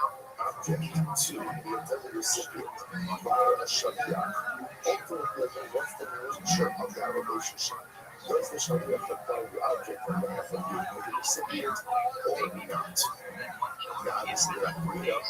Always my favorite place for that would be is what's the shadiach delivers the object into the hands of the shadiach? Does he have the ability to go ahead and ask for it back or illustrate the benefit back? So this is that's not like this whole piece of feedback.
So again,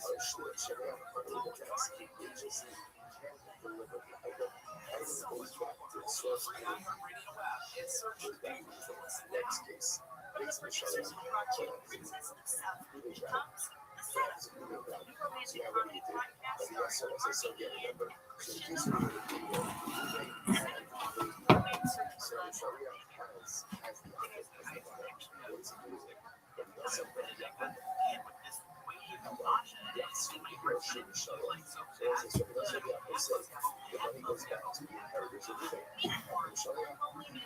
Yeah, my original last name is Abu Harthia, which means father of Harthia. Jesus Christ! When you cut your name short, did you do it by beheading it sideways with a sword, or? I sharpened a knife before too. Okay. Okay, go ahead. What does your last name mean? It just means like father Abu and Harthia. I come from like a farming family from Bethlehem. So. Oh wow, Bethlehem. Yes, sir. The birthplace of Jesus. Right. You ever like go? Allegedly. You ever go back there and see like Jesus stuff? No, I've been in Jordan. Kind of grew up all over. The closest I've been to the Middle East is just living in Dubai. But aside from that, yeah, I've never really been over there. Okay. Yeah. You visited Jordan. Yes, sir. Right. Yeah. It's named after the great Montel Jordan. It's Friday night and I feel all right. Yeah. What kind of car do you drive? I imagine you drive like a really nice car and have like a Like a Tiger. Honda with a fat muffler. And a Tiger in the back seat. I do drive a Honda Civic. Whoa. Called it. Hell yeah. There he goes.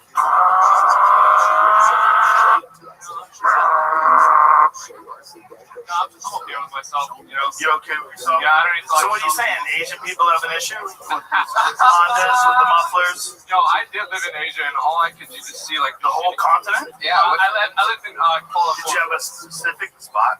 What? Kuala Lumpur.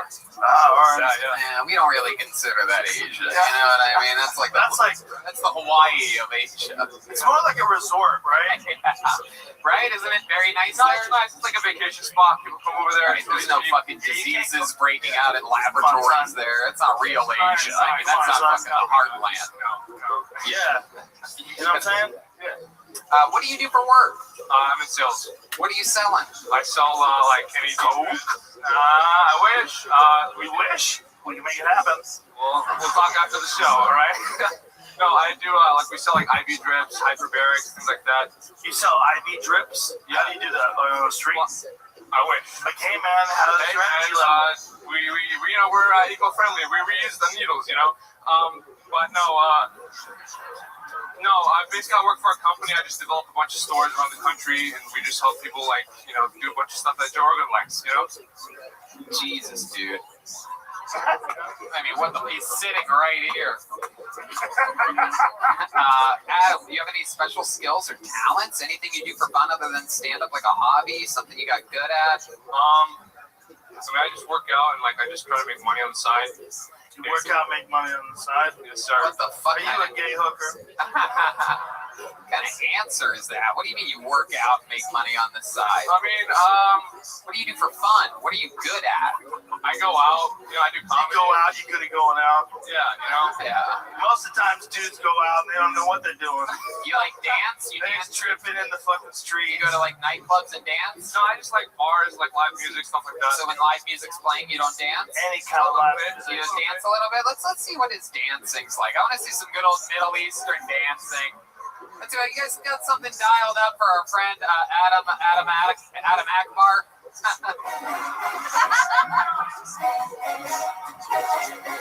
Oh shit. Uh-oh. Oh shit. Oh, that was it. I was waiting for you to pull the fuse out or something like that. Just have a show in a bag, right? Pull the fuse out? Yeah, it didn't make sense. I thought it was a tampon joke. Light a fuse or, yeah. You guys couldn't see, but the stripper is going crazy backstage. Damn it. Adam, what are your As parents? opposed to what? Your parents very, reserved, very religious people? Yeah. I mean, I have to come out here, just kind of open up, be more kind of just open-minded about stuff. Is there any joke with Adam? No. Yeah, I mean, my parents didn't really accept me doing comedy until I got a full-time job. They kind of just laugh at you. I just how Fahim said he was an engineer and his dad wasn't really approving of it. Same thing for us. It's kind of hard getting out of that, but aside from that, yeah, they're starting to open up more to it. Yeah. What's the best time you've ever had on stage? Has there been one time where it all came together and it made sense? Yeah, man. I just moved here. I started in Dallas. I've been doing it for 9 months, and I had a show at Hyenas, and I just I had a pretty shitty week, and I just fucking did really well. And got in the groove. Yeah. I ran a couple miles before the show. I felt great. Went on there. I had a lot of good energy, and it felt great. It felt good. So Even if you're lying to me, I like what you're saying. It's I ran miles before the show. You might have just did a couple sit-ups. Love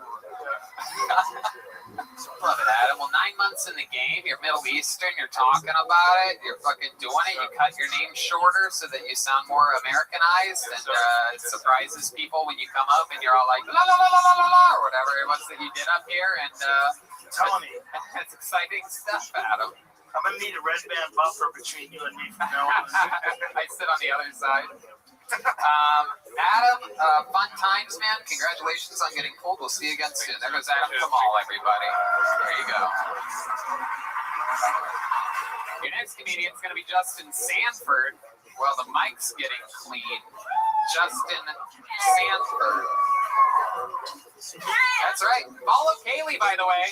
You can go see her at the Yellow Rose. Sometimes Red Rose. That's a Red Rose. Follow her on social media at Kaylee.funk73, Kaylie.funk.73. How about a hand for Kaylee, everybody, helping us out? Somebody's got to do it. Much better her than Zach Bogus. Justin Sanford is still next on Kill Tony. Hopefully he's making his way to the stage. This is a really big venue. How about a big hand for the band, everyone? Playing hard for us here tonight. Michael Gonzalez, Jetski Johnson, D Madness, John Dees, and Matt Mullen. Wish you would step back from that ledge, my friend. Okay, coming up right there from there. There he is. Ladies and gentlemen, put your hands together for Justin Sanford, everyone. How's everyone doing? Stopped to get a haircut on the way here, but my barbershop wasn't open. So I had to go to the Puerto Rican barbershop down the road. And I'm from Texas. I speak Spanish, but I don't know what language they were speaking. So finally get in the chair, tell them I want a low fade. I was there for about an hour and 45 minutes. Haircut only took 45 minutes, but he was driving me like I was that 96 Mustang I got off the parking lot. You know, the one with the little Puerto Rican flag. So sit there, grinding through my head, shifting gears, not hitting the clutch, grinding second, third, miss forward, put it in reverse. I said, hey man, we're not in a rush. Calm down. So 45 minutes done. But for the next hour, he stands there spinning me around, stepping back, looking at me, walking over with the razor blade, hiding, coming back. Finally, he steps outside, has him open the door, lights a cigarette, looks at me, comes in and goes, okay, Papa, from here up, you're good. From here down, I can't help you. All right, Justin Sanford, setting it up and then knocking it down at the end. Welcome. You look like you just got off a bus from Miami. Thank you. All right. Port Arthur. You always dress like that? You always dress like your own stepson or something? Yes, sir. He looks like he's like inmate 1, the unexpected COVID-19 release. But they sent a bunch of people back out in the streets. Yeah, he's got neck tattoos. I can see him from here. Do you like that? That looks like inmate shit. What do your neck tattoos say? What do you got on you? Pair of clippers. Oh, you're a barber. Slash barber, slash tattoo removal. Okay. Slash You just removed tattoos. Slash what else? Whatever, bro. Can we keep going with that? I don't want to. People are hustling. How's business going right now in the barber tattoo removal world? Pretty good. Yeah, good. Oh, you're here in Austin? Yeah, staying at Stephen F. Austin Hotel right around the corner. Okay, where do you normally live? Port Arthur, Texas. Port Arthur, Texas. Now tell us something about Port Arthur. I keep learning about all these. Janis Joplin's from there. Bun B. Janis Joplin's from there? Yes, sir. Yeah. My wife has a tattoo over on her arm. Ooh, I like you more now. Yeah, you probably got to see her live, right? No, man, I'm not that damn old. How dare you? It's fun. It's only fun for me to make fun of a guy for being old if he dresses young. You know what I mean? Like if he dressed his age, I wouldn't even be doing these. How old are you? 38. Whoa, 38. Let's talk about your recent meth addiction. Let's do it, bro. Let's be honest, man. You've done some partying. Either that or you have been stressed for 36 years. Are you the president? My kids say I'm permanently angry, but I just have no serotonin, I don't think. Really? Is that what it is? You were never like really a party animal? I'm partying. You don't have, wait a minute. You don't have any serotonin? Naturally. How do you know this? How do I know it? Yes. I smoke too much, so just make it naturally. I get it from that. No, have you gone to a doctor? I don't have no insurance, man. So where's this serotonin diagnosis coming from? Jesus? Yeah, no, I'm just listening to podcasts. Don't do it. Bro, podcasts are bullshit. Don't do that. How many kids do you have? 4. 4 kids? Oh shit, dude. What are their ages? 12 to 16. Do you have any kids that are older than you? No. I need to know. Because I'm trying to piece this puzzle together with tricks. You have 4 kids? You said 12 and 16? 12 to 13, 14, 15, 16. Whoa, you went on a rampage. No cable. Your condom budget ran out or something, huh? 40 years. I started paying for the cable bill. Christ, bro. You look like this. You just start coming What on your happened? face, rubbing it into your skin or something like that. Red man. Wait a minute, it's not a bad idea. No, that's what's fucked up about all of Red Band's suggestions. You go, what? Wait a minute. It's like little scrubbing bubbles. Does that work? Like if it worked, if it really worked, if we could turn Clint Eastwood into Chris Pratt. You don't think Clint Eastwood would occasionally jack off into his own face? You know what you could do, which I believe is sort of how some medicines are made. Perhaps you can have your kids. Actually, you know what? Forget it. But if you knew that jerking off in your own face make you younger, How often would you do that? Every day. Every day. There you That's go. what's up. That's what's real. Rub Sacrifices. Rub your jizz in your face and go cut men's hair. Jetski Johnson.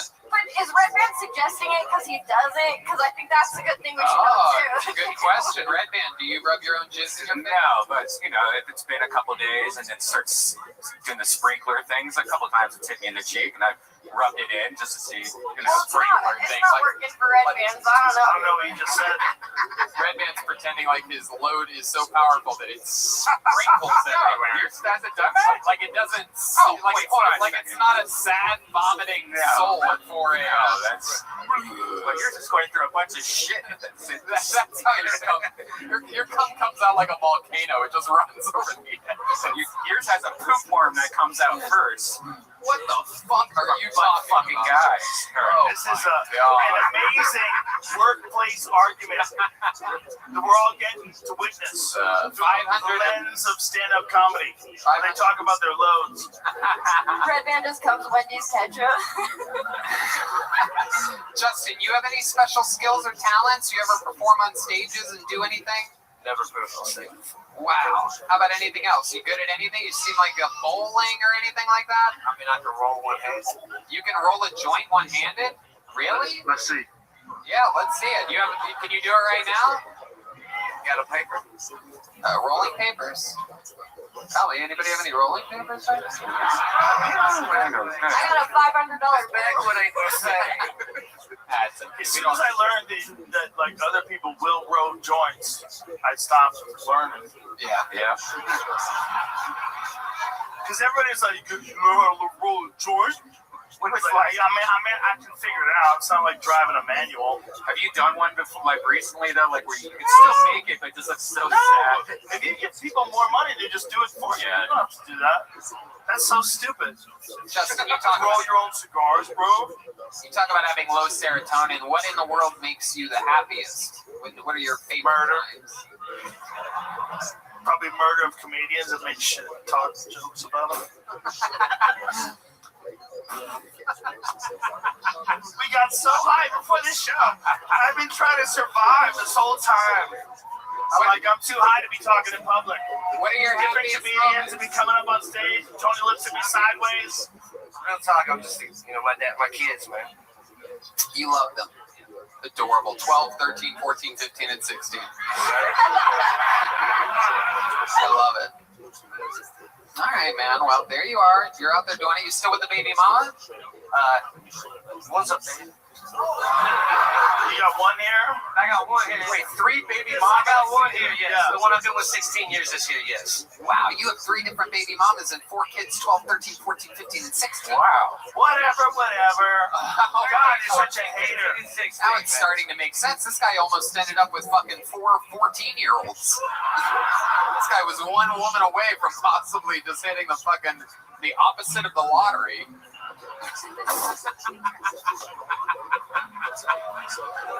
He's on fire! 500 goddamn episodes. It's about time I find my role. Remember when Comedy Central turned this show down? Yeah, I do. Brilliant. It's like one of the funniest shows that's ever existed. Remember Comedy Central? Yeah, exactly.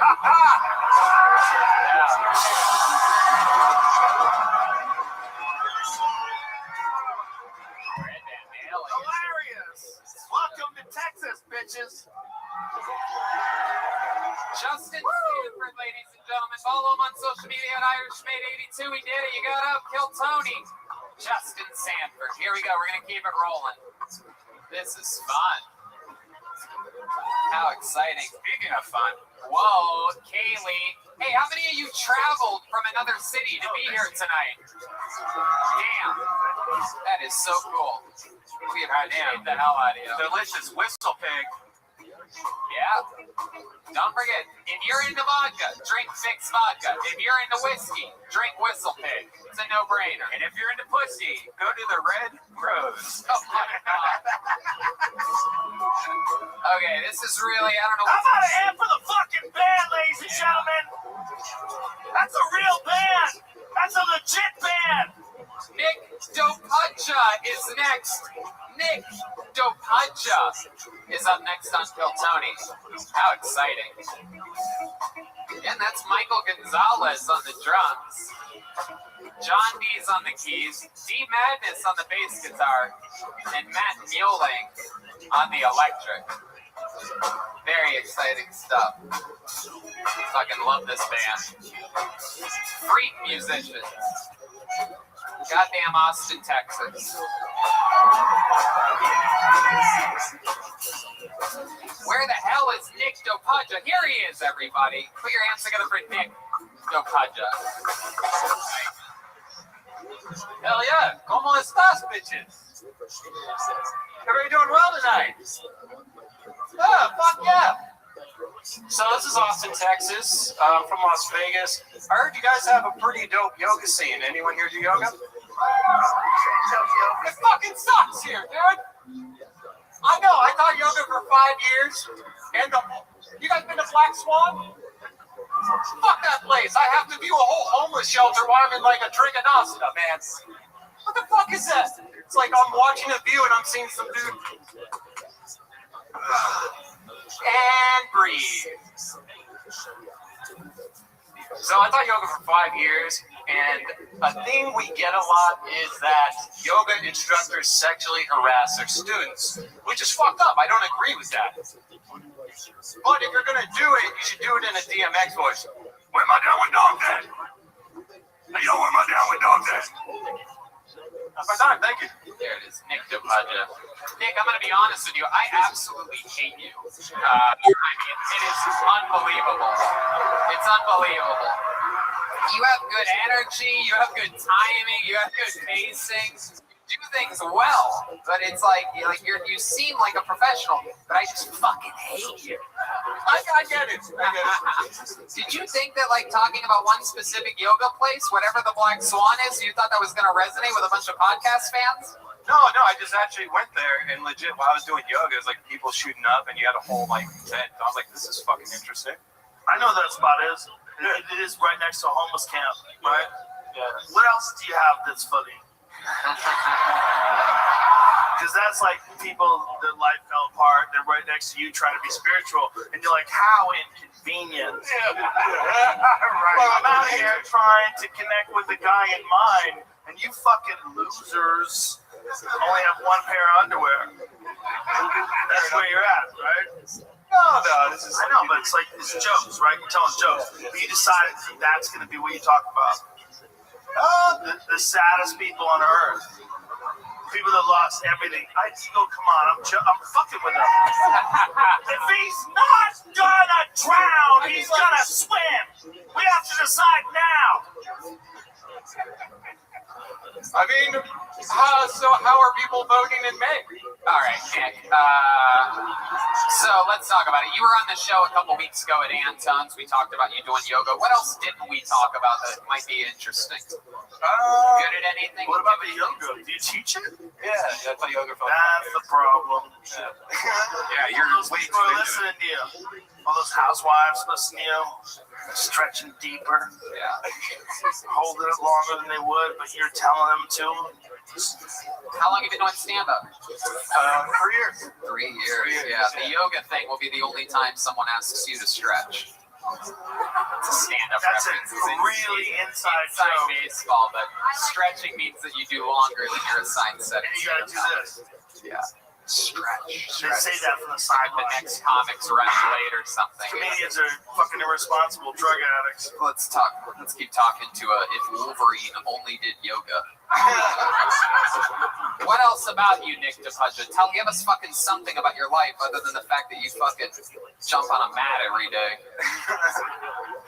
I don't know, man. I do a lot of things. I was rock climbing in Las Vegas. I got heavy into psychology, and I utilize psychedelics to kind of like change my brain a bit. You said a lot of things all together that are not really related to each other. Not related? Yeah, no, they're not related at all. I'm like a space cadet. I like joke around and shit. Yeah. Okay. Psychology? Yeah, psychology. Like, what do you get into? So when I was doing the yoga, I wanted to like kind of pursue psychology because I feel like there's a renaissance with like psychedelics and it can be really beneficial So that was kind of like my original plan. I wanted to utilize microdosing with like yoga stuff. Oh, I fucking hate you so much. I know. I'm getting rid of you. You were on a couple weeks ago. This is never gonna work out. Ladies and gentlemen, there he goes, Nick Tapasha. No, I'm moving on. Nick Tapasha, thank you. Some of these people were just on. I can't stand it. Bro, yoga is confusing. Oh, fuck him. Fuck It that confuses guy. a lot of people, Fuck that Tony. guy. Fuck that guy. God fucking damn it, man. I almost killed myself for him at some point during that. Jesus Christ. So like after the yoga, I like microdose and I think about psychology, and then I think about the yoga, and then I fucking, you know what I mean? Shut the fuck up. Alright. It's just like unbelievable. It's like, go find yourself, bro. Take a chance. I pulled another thing. This show is so important. Right now, in this world that we're living in, this show is so goddamn important. Ladies and gentlemen, your next comedian goes by the name of Jack Shoots, or perhaps Shuts. What do you think that is? A Shoots, I'd say. Seems like a good wrestling name, right? Jack Shoots. That's a name you don't want to Dangerous wrestle. Jude. Oh, here he is. He's right here. One more time for Jack Shoots, everybody. How do you say it? Shootsy.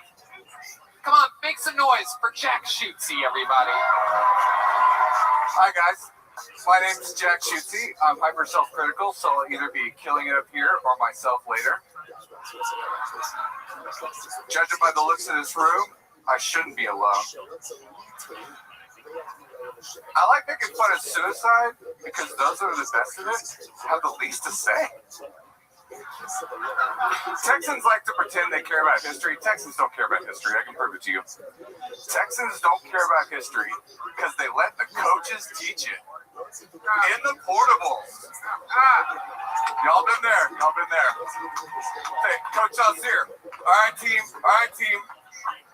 Today we're studying the rise of Rome to illustrate the year 2000 dramatic historical film Gladiator. Next week, we'll be studying the dynasty in China to illustrate the year 2000 film Gladiator. We just passed an amazing an anniversary of a really tragic accident. Kobe Bryant had his death. And we all know he went down on that helicopter.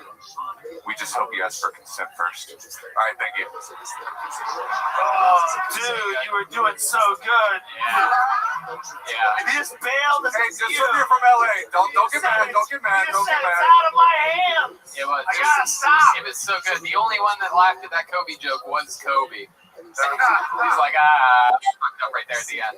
But that was a great set. I love you, Jack. How about a big hand for Jack Shootsy, everybody? It was a great set. I'm super excited. My family has a historical. We built a building across Congress from Austin, and we lost it all in the 60s, and now I'm trying to build it back up again. So, You lost it all in the same.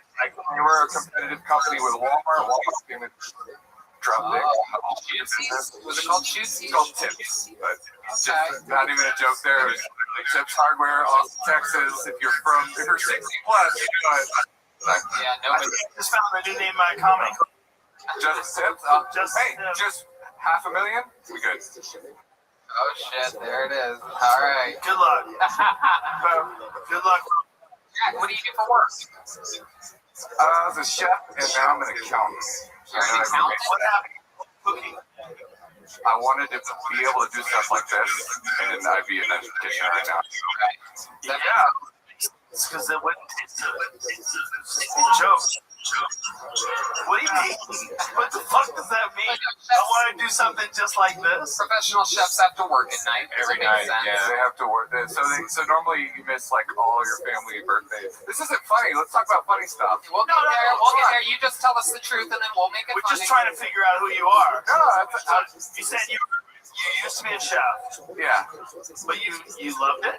So trying to open my own business. I had an accounting degree. Met my wife, CPA. So I was like, fuck it, I'll be an accountant for a while. And I'll try to stand up. Who knows? Okay. Who knows? What else in life? What else do you? What do you and the lady do for fun? Normally go out to stuff like this. COVID. I mean, this is. We're here a lot at Paramount. See shows, comedy. Yeah. You come to the Paramount a lot. Okay. What else? What is any? Have you guys tried ketamine? No, we are going to soon. Big mushroom fans. Tried ketamine. Immediately. No children yet? I've met God, if that's what you're trying to get to. How about yoga? You ever do yoga? Yoga on ketamine with none of the dude. No. I'm sorry. You guys should scissor each other. I might look a little stiff. This is my third time performing comedy. So congratulations. Wow, really good. Really great for third. Get together with the last guy who's a really good musician and figure out what you two can do together. I tell more personal stuff, but it's just not long enough here, you know? So it's kind of... I got a bunch of one-liners that are really brutal, but... You do? Wait, if you only have one arm, string cheese. It's just cheese, bro. Oh, that's a good one. Okay. I got some other ones. By the way, any joke where you have to go like this afterwards isn't that good. Yes, it is. Is it because you didn't get it, or because the joke wasn't good? I'm trying to roast you like that other guy. Don't make that noise. Oh shit. Okay, so Jack, tell us more about you. Give us something good about your life, your family, something really So makes you different. Going from working in restaurants to working in an office is super interesting. This isn't a joke. Serious. Our last conversation I had in restaurants was like, well, I show of hands who stuck their finger in their ass. And then, like, I go to work in an office, and they're like, oh, my daughter's working for a pharmacy. And it's like, my friends rob pharmacies, and it's like, that's honestly shit that happens when you transition from those things. Don't you miss those people in the kitchen? I do so much. That's why I'm here. That's why I'm here. Jack, you seem like such a genuinely good man. What's the worst thing you've ever done in your life? You serious? Yeah. Okay. Absolutely serious. Are you serious? So, I had this girlfriend on and off, real young. First, we were girlfriend like 7th grade.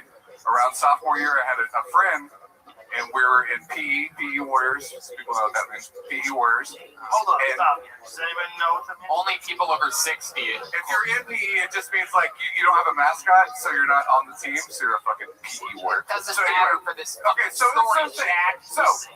good friend there. I've never told anybody this. We made friends. He really loved this girl. She was my ex, and I said, "Fuck her. She's a comeback. She's terrible. She'll fuck you up." He started dating her. Years later, I looked up, and I was like, "Man, I just want to date her again." And so I stole my friend's girlfriend. How'd you do it? I just went up and was like, hey, this guy's a loser, you should date me. But he fucking is dead now. Whoa. We should definitely edit this podcast. Everyone here, listen to me. He wanted to know the most fucked up. Yes. You were here, you're lucky. You're lucky you're a part of this thing and no one's ever going to sing. Just be happy your Can we be cool? Shut the fuck up. Can we be cool? Hey, give me $1 million. I'll terrible shit, but he doesn't feel good about it. Can we let it go? Give it to me, Sonny. Wouldn't it be the first time there was a murderer on this show? That is true. There's a murderer on this show before. The guy that pushed the girl. Where's your first house fans at? Wait, what? The guy that killed Harry's ex-girlfriend. Yeah. He got pulled out of the bucket. And my jokes need references. I was interviewed by all the NBC. Oh my God, that's right. Yeah, every news outlet, including like Dateline, used clips of Kill Tony. Very exciting. It's the best press we ever got. Did they give me the ass Kill Tony? No, they didn't even do that. If you were on NBC, they would, right? It's rude. Yes, I don't know. No, it's rude. What you Tony gives me a look like I'm not supposed to tell jokes here. You look like you're not supposed to tell jokes. What you did tonight.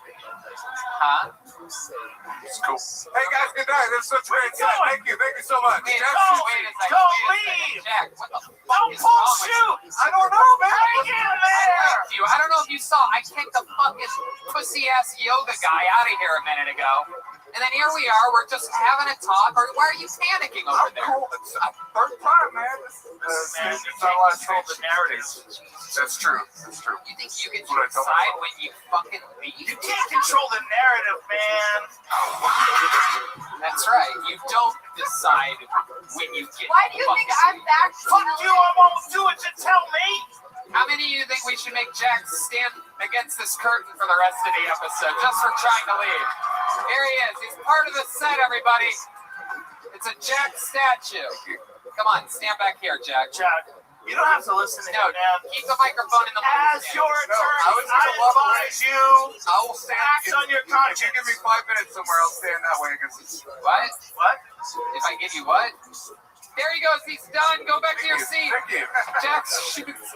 I'll stand against the wall if you let me perform for 5 more minutes. Joe, so you think we should have edited right after like that first half of the Sure, show? 100%. And then he just leaves. Well, we have to save ourselves. It would be funny. This show is just. It would be funny if we had a moment in this podcast where it just cut to black and then went back in a really obvious edit. Yeah, Only we know. We did that a couple It's times. not that it's bad. Yeah. Listen, it's not that it's bad, but it would be funny. What if we can make an agreement where no one in this room would tell? We'll just chop that part out.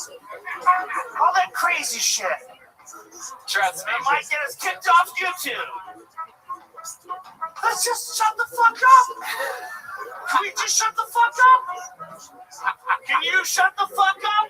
I can shut the fuck up. Are you my friends? Are you my brothers and sisters? Philip Garcia.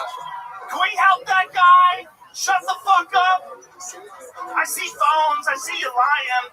I see a lot of your phones out. Put your fucking phones away. Ladies and gentlemen, your next comedian goes by the name of Philip Garcia. Fuck yeah. Philip Garcia. I love Philip. You know Philip.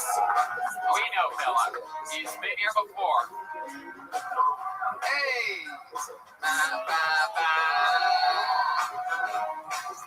Oh yeah, this is a monster, everybody. Make some noise for Philip Garcia.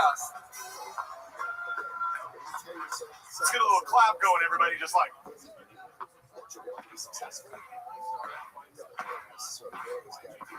Hey everybody, and I'm here to say that my name's Philip, and I'm not gay, but my dad is.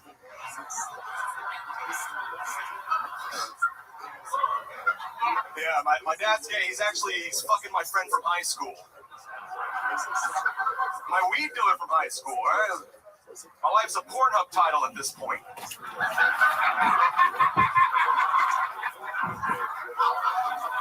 And I still can't get a good deal on weed either. What the fuck is that about? I don't know how to tell my dad that he needs to suck better dick. That's a...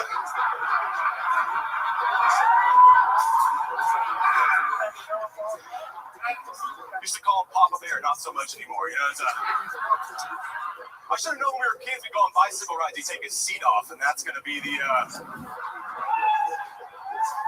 Thank you, I'm Phil Garcia. Philip Garcia. Wow. Fuck yeah. Absolutely. Philip meleeed a single Kiltony appearance into multiple spots just a couple weeks ago at Anton's. Showed up to the Death Squad show, absolutely destroyed. A couple times. Yeah. Opening for me April 17th. Yeah, I barely got here. I had a flat tire as soon as I exited 35, and then I just moved here today, actually, so I had all my shit packed. Hey, what's up, Austin? Another one. You know, it's funny. You're really funny. Thanks, Joe. You're really brave, too. Thank you. Your subjects are brave. Thank you. It's all true. So of course you got a flat tire, right? You know that, right? That's how the universe is going to do you. Yeah. What do you do for work? Where do I work? So I'm still doing pest control like 2-3 days a week. Of course you are. Yeah, got to. 2 or 3 days a week. Yeah, and then I just got my place down here so I can stay like Wednesday through Monday and keep seeing y'all around. That's awesome. What kind of wallet do you have? Wallet? Yeah, let me see your wallet. Empty. Look at the size of this wallet. Oh my God, he's got a checkbook. Holy shit. You know what, Philip? Yeah.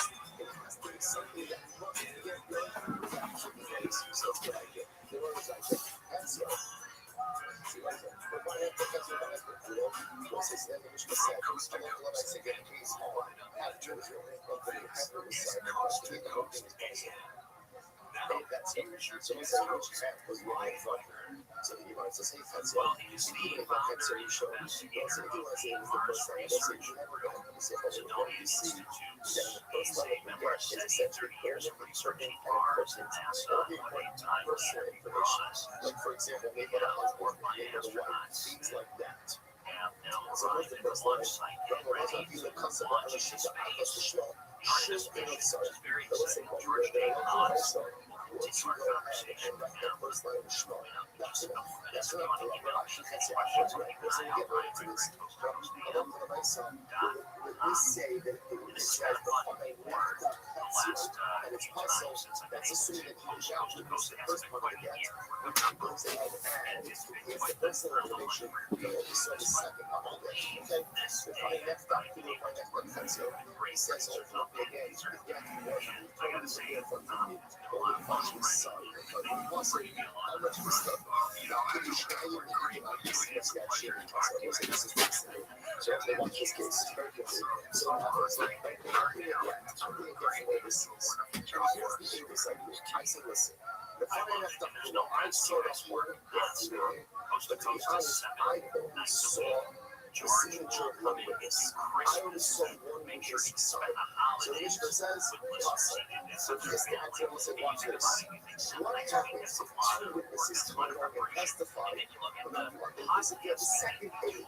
So I say, I saw the get ready, and I say, I saw the signature of the first aid, and that's the signature of the second aid. And now what happens? Two witnesses come along and testify about the signature of the second witness. That's like it should be good. Where the sister says, no, my time off things. Hold on, cool the kid yet. Cool the kid that goes, listen to this. Let's say, if we authenticate it yet, and that's what the essentially is, we're authenticating it to two different mechanisms, right?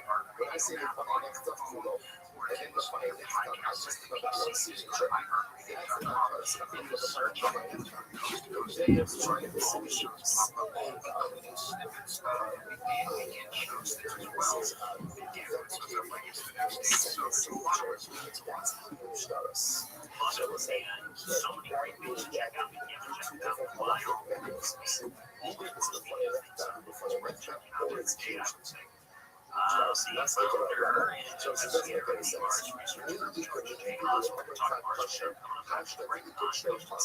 So get to get this straight. There was like, if I were just to say, if I left up from one person, the get would be kosher. So now that I said, but I left up Kulo, if I left up Tetsuo, I saw my signature. This is coming with a second signature. That's not really cool. It doesn't make any sense. Other Rabbi says, I feel the days. I feel the course that back up to eating Hasimas got changed. So let's say this is just so now comes along Rab. I saw Rab. The kids are saying, the kids over here discussing it. The kids are saying, I told you I say, but when I left up to it, I saw the right again. And I also saw the signature of one witness. I did not see the second signature, but I recognized that signature. So I bring another aid, and testify with me about the second signature. That was like, why would this case work? My partner, also the king starts. And he also making business with the ladies, the king starts. That was in this listen to this. I was saying, I go ahead, I'm trying to show you I'm bringing the get to know myself. So that was to say, what happens? So yeah, I show up this. I say, listen, I saw the whole game when I left up Kudo. And I saw the signature of this one. But what do you say? That was like, I didn't see the signature of this piece, but I happened to recognize that signature. But again, now I was looking at the signature brief. I didn't see it. It's somebody who executed us. So I can never see this people with the signature too. I will say essentially, listen to this stress. So for the over the document, essentially, yes. Quarters are my last name. They won't quarter on silence. Because I authenticated signature one. Open every confirm and I'm counting as two minutes as a signature one. The essence I'm counting as one minus one signature two. So as I say, a local advice, what's happening is 3/4 of the testimony comes out or is based on me. 1/4 testimony of someone else. So it's like that type of lopsided authentication we can have. We'll get more into this. Let's keep it about she's says emotion. Massively, pressure. Hashtag we can find my babies. So we'll say, here's the problem. So then we're going to say, if I come over there, I said, funny enough to find out. What's that about? Gotcha. So we'll say, just a reaction. Does it make sense to say, if I it would be gotcha. Now I'm bringing in someone else. That should be worse. Listen, in general, when we logically see that right, the more people we bring into authenticated document, the better it is. The better it is. So how can it be that they bring in a second guy should in any way promote your authentication process? However, actually, I'm feeling better. I need a chain also. Those are going to watch this. So let's say you're saying, what happens if I'm up for the nice show? I was like, I show for the say, I said, the funny enough, I saw the funny enough, the first signature, right? The first signature I saw inside, and by the way, the second signature. That's me. That's me. So I was like, so yeah, that doesn't work. So I doesn't say, my time up. I'll put the key right yet. I'll put the first try. What's it the concern there? Because that's, again, a mixture of two processes. The mixing process ultimately again the funny left top with the funny left down together with what? Together with what? Here starts. I always say that you can't do it. Choose a process. Use a process. Either the funny left or funny left down, or it will be again here starts. Choose one, but you can't mix and match both processes. So isn't that fascinating? Absolutely. In other words, again, it's logical. It's logical. You have two different ways to authenticate again. Either the funny left or the funny left down, or hinge does. Choose a team. Choose a team. Choose a mechanism that you can't take something category A and something category B, combine them together and suddenly create your own authentication challenge. That you can't do. That you can't do. So tell us, the funny left up, the left up, that's your puzzle. So what's the Mishnah says? And the powerful device again, it says, I saw it totally wrong in front of me. And ultimately, again, one with the sound of the puzzle, if you got, you can't say what you done. So it's like, what's happening now with the other signature? So even with the left of the class, the late cloud, if no one's testifying about that second signature, Ashka after over the party left down, the after the party left down. So what's in the case of the second, another case in Mishnah, where one says the party left down, one says the party left down, in that case, the high Kamasa that we don't see that, the high Kamasa that we don't see that also, where also you have one who is fully testifying about the light. A second one is fully testifying about the signatures. That's going to be also, that's definitely right. So ultimately, again, also obviously, John's testifying about the second signature, obviously it's going to be also. Ella, he can do it, but because Rashi, I don't say after about it, you know, like the semaphore, like Rashi, you're not looking at this stuff. But it's like one thing is clear, excluding the position of the stuff. I'm going to put this stuff, this is what I'm saying, but using your logic, the money left out, I'm going to money left out. So it's like, what is this about second? If you have one in the case of it says it was signed in front of you, sorry, the funny left out, but not the funny left out. And then those who absolutely have to, that there was a issue because this is punishment is including cases that don't need to be articulated or headed obvious. How can I mean those who absolutely have to? So I was saying this case, so people are those who absolutely, the issue is also in cases that don't necessarily remember. It's like almost like, essentially, the ones that walk and stop over from today, is that a lot of the legislation that certainly is done through cases about what you think about things that could have been out from the mother. It was a bottom line is what we take away from the system. It's like, hello for the nice son, hello for the nice son. The process of the stars, over the process of the party. You're not going to believe this, but I want to give you a new wallet. Compliments of our friends over at the Ridge Wallet. This is a brand new titanium Ridge wallet. Yeah, just for you. And if you open it up, you're going to find out that the great people over at Ridge Wallet decided to put $500 inside of it. Yeah. You just paid for my toe, dude. Yep. No fucking way. Yep. Oh, man. You're welcome. Oh, man. $500 thanks to the great people over at Ridgewall. And mine is carbon fiber. That one is titanium. Yeah, the whole crew has them. It's the best wall in the entire world. You should buy I it have right one. now. Yeah. They're the shit. I don't have one. They are the shit, and you don't have to use that. Look at What the is that? size of that clunky It's fucking thing. It's like half a cow's ass. That's what this the is. fuck is that? By the way, this is the second time that the great people at Ridge have given us a wallet, and we had no idea we were going to give it to Phil. We had no idea he was getting called. And the two times that we've done it, both people have had the most ridiculous wallets. One guy had a piece of like manila paper. How did you know? You wouldn't believe this. The only other time we've done this, and I'm sure there's some fans here that probably know this, the only other time we ever did it, we never know who we're going to give it to or whatever. So it's like I'm feeling it out, and I'm like, oh, you got Toad. Oh, he works pest control 2 or 3 days a week. This guy's going to get it. But both times, and the other guy was poor too, but both times I've asked, and this is true, you could look back on this episode, wherever it is, and find it, but I asked him, what does your wallet look like? And I swear to God, he pulled out a tiny manila envelope that had a rip down the middle. It was just that. He's like, oh, my wallet's shit, man. I'm like, Jesus, ka-ching! Like, you gotta be kidding. I'm always hoping they don't pull out a fucking Ridge wallet. Yeah. The only good thing I own is this Ridge wallet. But don't you think there's something weird about the synchronicity of this evening? Yeah. And there's so many things between you and David Lucas and all these other people. There's a weird synchronicity to it. It almost seems artificial. You want to see more synchronicity? You want to see some more? You rapped. Yes. You rapped. What? Start your set tonight. What? Why don't we have someone else come up here and do a real quick rap? You guys might recognize him as talking about Danny Brown? one of the most legendary guests in the history of Kill Tony and brand new resident of Austin, Texas. Make some noise for Danny motherfucking Brown, everybody. What? Yeah. I didn't even know this. I know. Oh, what the fuck is happening? Holy shit. Holy shit. Holy shit. Holy shit.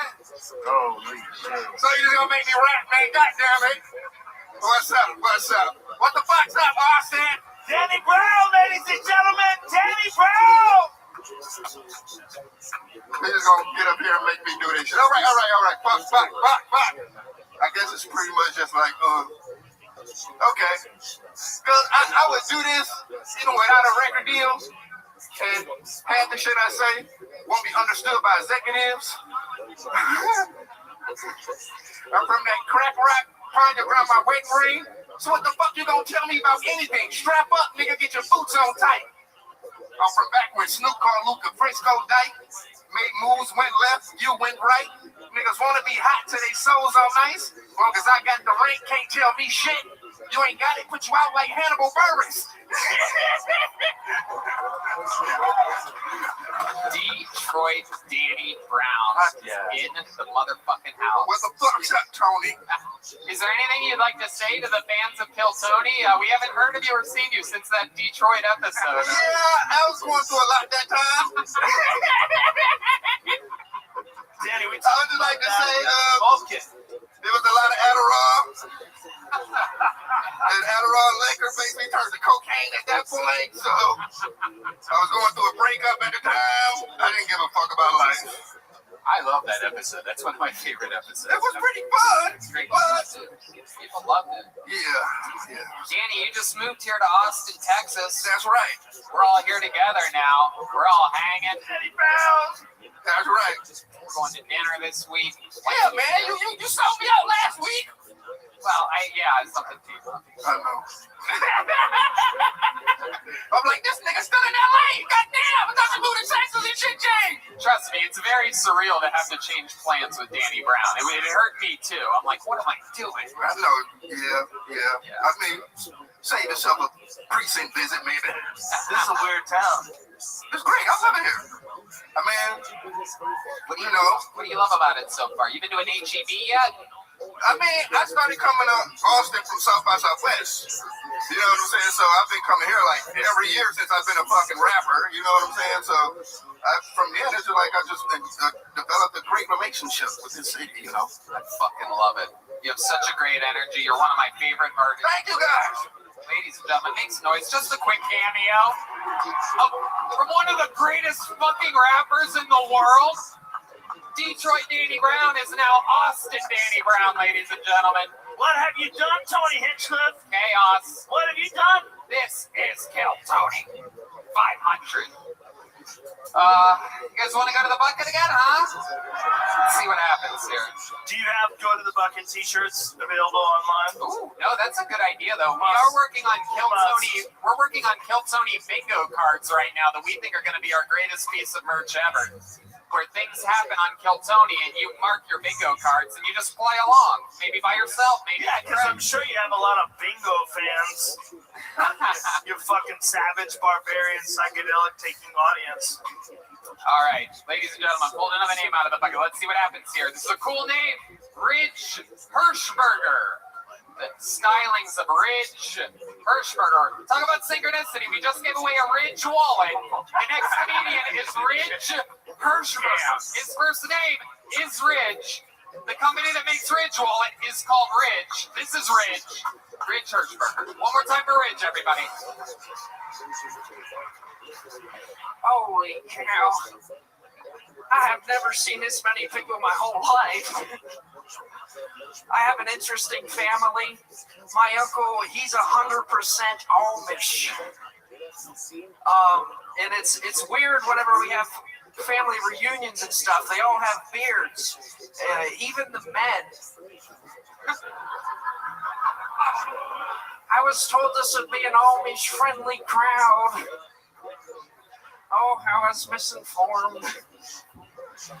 I grew up on a dairy farm in central Pennsylvania.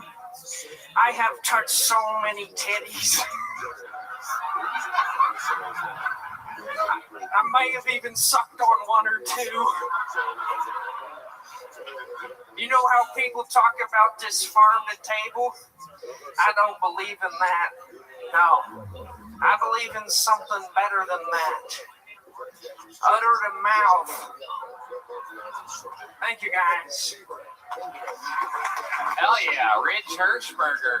My God, are you fucking real? Yeah. My goodness. Do you know how to yodel or anything like that? Are you a yodeler? No. You know how to play the spoons? Or the ham bone or anything like that? Like the game you play spoons? Like the card game? You know how to play that? No. All right. Ridge, where do you live now? Here in Austin. When did you move here from central Pennsylvania? A week and a half ago. Wow, look at that. Everyone's moving here. Even people that milk cows. What's the redhead dude's name? William Montgomery, yeah. Why don't you give William Montgomery your suspenders? Okay. Get out here, William. Help him. I'm serious. You don't need them. What happened? Are those really holding up your pants? Not really. No. But they kind of give me a moose knuckle, don't they? Ridge, what made you move here a week and a half ago? What made you move here? Comedy. Yeah. Okay. And I gotta get away from my mom. Right. She's Your in mom. Yeah, she just wants me to churn butter all the time. Central PA, huh? What are we talking about? Doylestown? Altoona. Middle of nowhere. Yeah, bumfuck. What happened to your mom? Your mom? My mom's not able to see this. She doesn't have the internet. Come on. Yeah. Who am I kidding? She has smoke signals. What's up with your mom? She's a lovely lady. Oh, Jesus Christ. Wow. She's still paying your bills, bro? Sexual tension? You're milking her, too, huh? I'm just milking cows out there in Central PA, or maybe What happened? She is a cow. What happened? What happened? With what? With everything. I don't know, dude. Let's be real. What happened? I was homeschooled. How old are you? 23. Suspenders. Suspenders. Yes. Why? Why? Yeah, what? What's happening? Where's your mom? I miss her. Oh my God, Ridge, are you okay? I don't know. Clearly he's not. Normally the country boys Listen. have like real mental balance. I have children. We need to hug him. Yeah. It's like Scary the Cable Guy.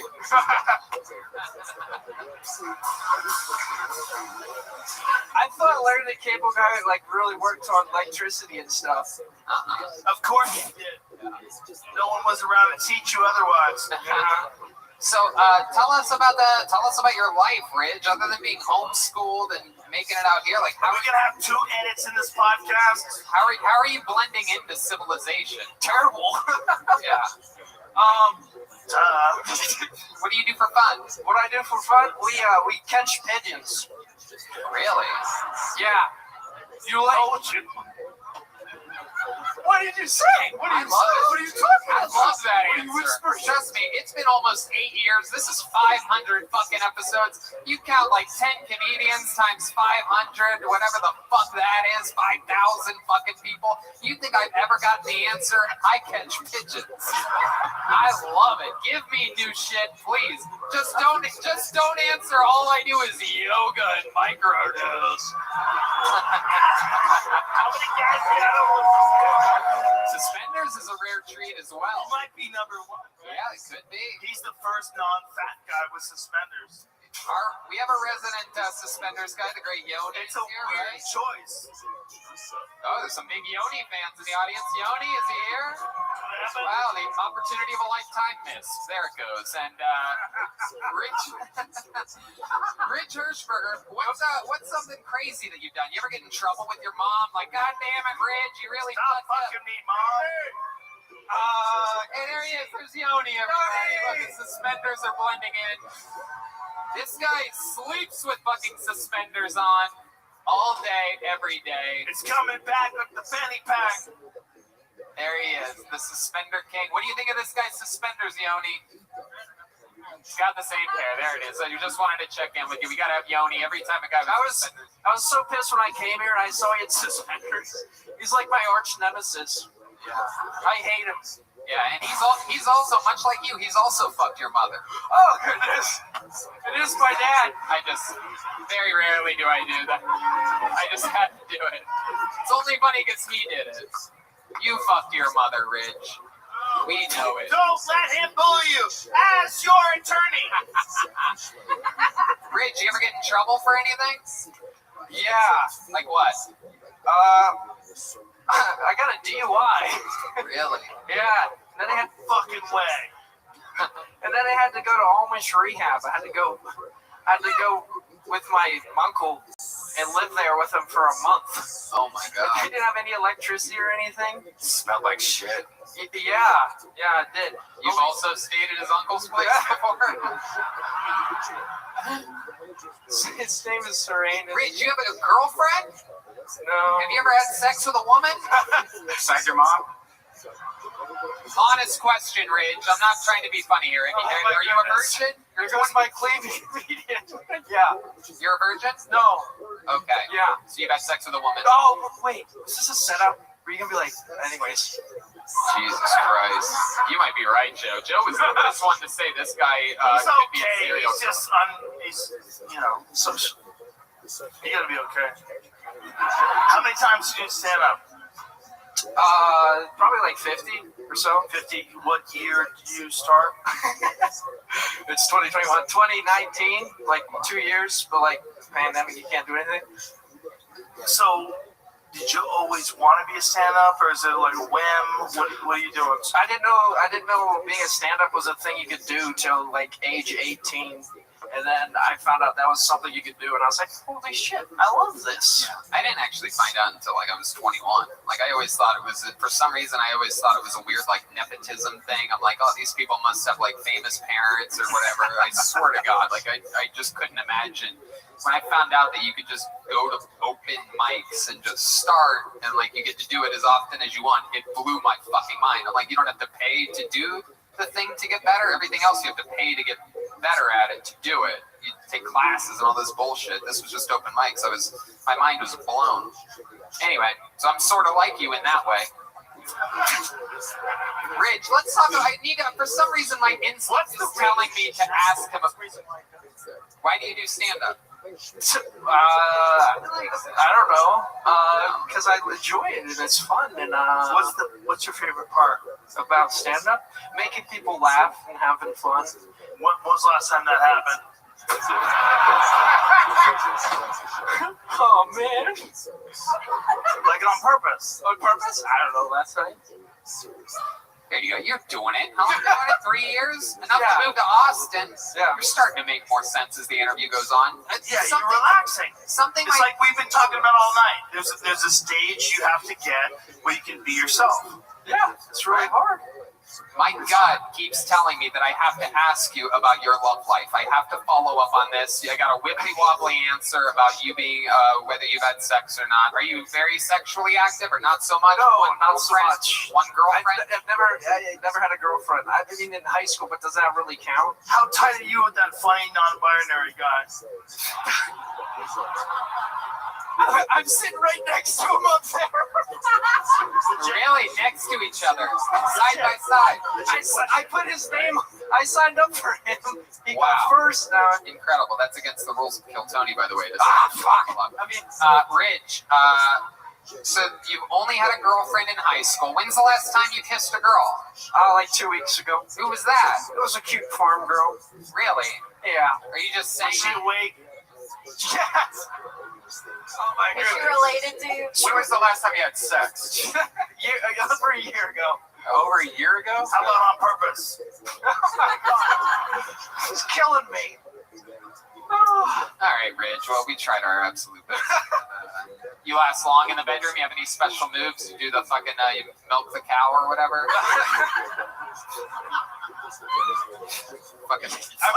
fucking milked the cow or whatever. I squeezed. I don't know. You ever gotten a lap dance before?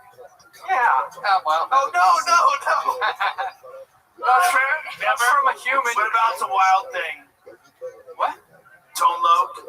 Wild thing. Wild thing? Yeah. What are you saying? Wild thing. Have you ever gotten a lap dance to wild thing? No. What kind of American are you, boy? No lap dance to wild thing, Tony? Should we do it? How do we Should we correct do this issue? Come on, let's go. Ladies and gentlemen, thanks to our friends over at the Yellow Rose. No, it's okay. No, Jetski, take that back. Take that back. We have an actual chair. There you go. Yeah, absolutely. Jetski doesn't know stool. You don't get lap dances on stools. That's a death wish. Holy shit, what is happening? Wow. Kill Tony 500 presents our first lap dance. Oh my God. Rich, your mother's gonna see this. Woo! Yellow rose, red rose. Let me come in. Really? Sat there like an Al-Qaeda guy getting questioned by SEALs. Give it up for Kaylee, guys. Kaylee.funk73 on Instagram. Kaylie. God damn it. One last question for you, Rich. Rich, what do you think your mother's going to say when she sees that part of the podcast? Oh, I don't know. God, this guy's hard as a rock. He doesn't need a suspender for his dick right now, that's for sure. That is a self-suspension machine. Look at that. He's got a little milk in his pants right now. There he goes, everybody. Rich Hirschberger. Rich. Good job, Rich. Congratulations. All right. You guys think we should get another regular up here? Finish this thing out, huh? Let's keep going until everybody falls asleep. How about one? Come on, guys. How loud can this place get for Kaylee, everybody? Come on. She joined the Kill Tony family just a couple weeks ago, and boy, what a wild hit this has been. Oh, yeah, your hat. There it is. There it is. The great Kaylee, everybody. That's her hat. It says titties. Ladies and gentlemen, your next comedian, regular on this show, has been through a lot. Was the first person, other than Red Band and I, out of this whole crew, and of course Joe was here first, but the first guy to move out here, who was the one who seemed to be the least likely to do so, but no one loves stand-up more than this guy. He started only a few years ago. We found him a little over a year ago in Hollywood at the Comedy Store and immediately kept inviting him back. He's an absolute monster. A super, super black belt out of Second City in Chicago. Written about in history books there. Just started stand-up after being diagnosed with ALS. Fresh off of coming out with a clean bill of health after the coronavirus. Ladies and gentlemen, it is the one and the only Michael Lehrer, everybody. The real fucking deal. Woo!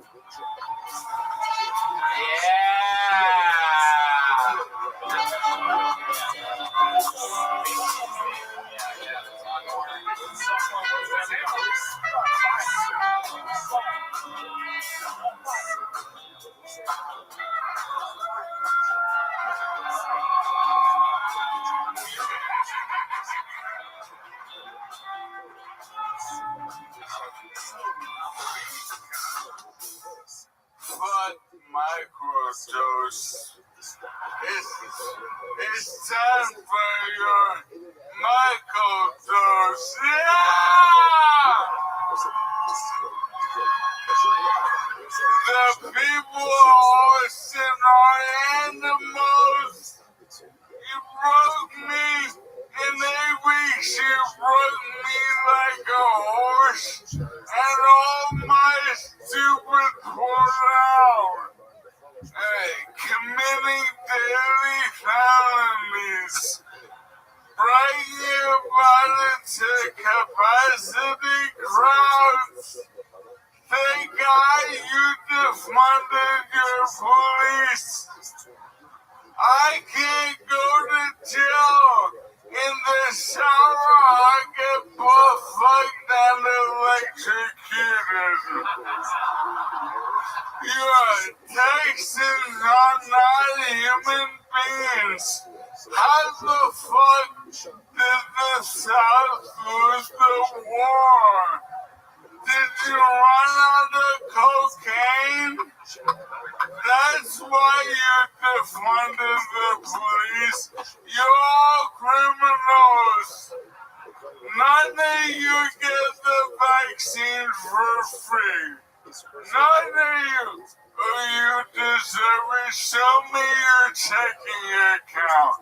If any of you pre-ordered a smash burger on the internet and then went in one day to go win the line for a fucking internet hamburger during the pandemic, no free vaccine.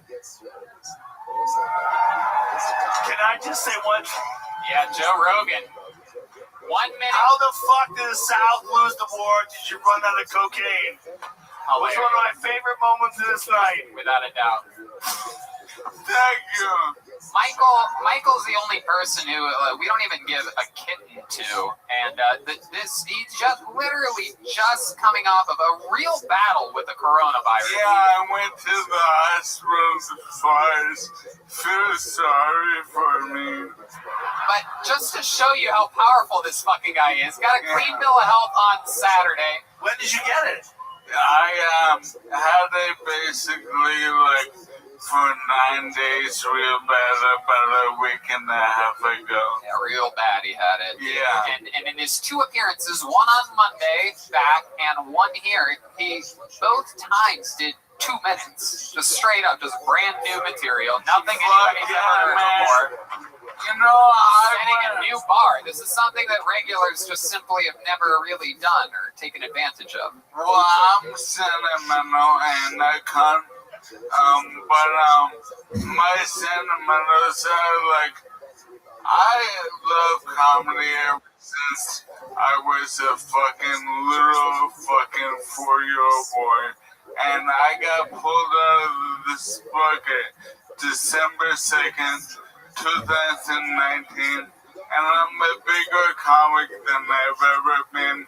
I'm better. And I'm here now and I can focus on just getting good. And there's nothing in life more fucking cool than that. Wow. Wow. Wow. Wow. Wow. Wow. You are the opposite of that fucking yoga microdose guy. It is incredible. I love you so much. No truer words have ever been spoken. That was beautiful, man. That was so real. Yeah. That's who you are. That was who you are. That's beautiful. And that fucking joke about how the South lost, that's funny. That's funny as fuck, dude. That's real. Did you run out of cocaine? What happened? And that's another part of this wild story is everything he's saying is true. He went down like he was on a real bender for a few weeks. He was hanging around some wild people, and Austin is fucking, I guess everybody, no one warned me that everybody's on uppers here, but we need to kill a mediocre homeless person and transfer their energy into your body.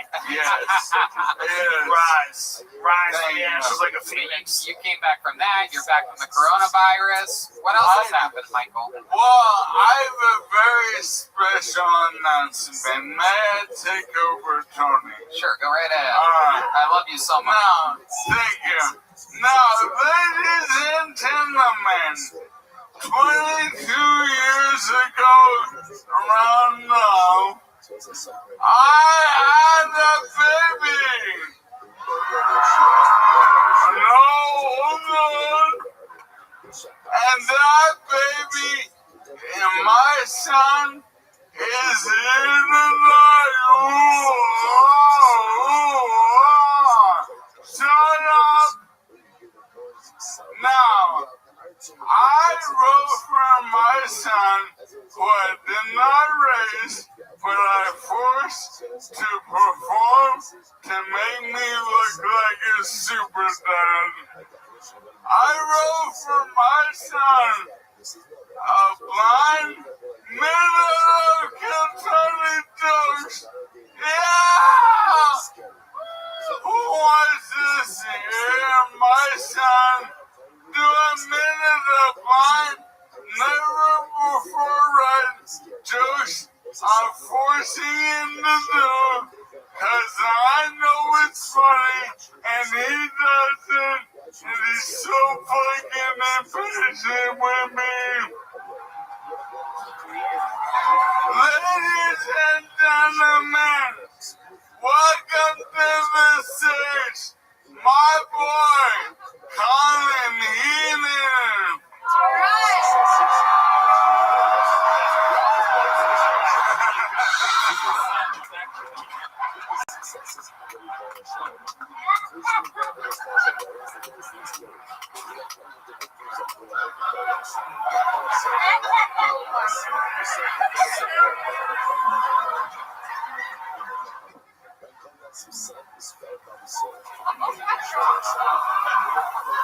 Hello.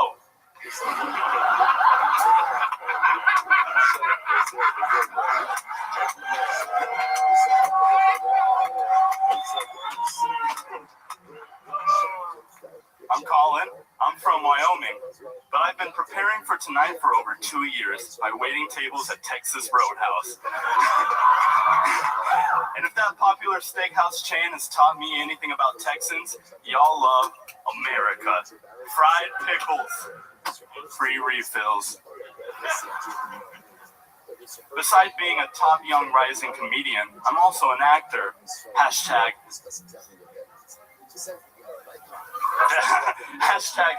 thespians. Do it on stage. And thanks to gender blind casting, I'll be playing Shirley Temple in an upcoming biopic.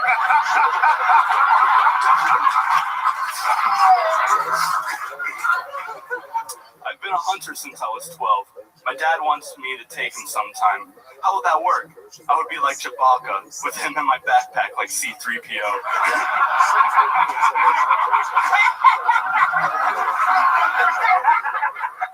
He'd shoot off half my curls.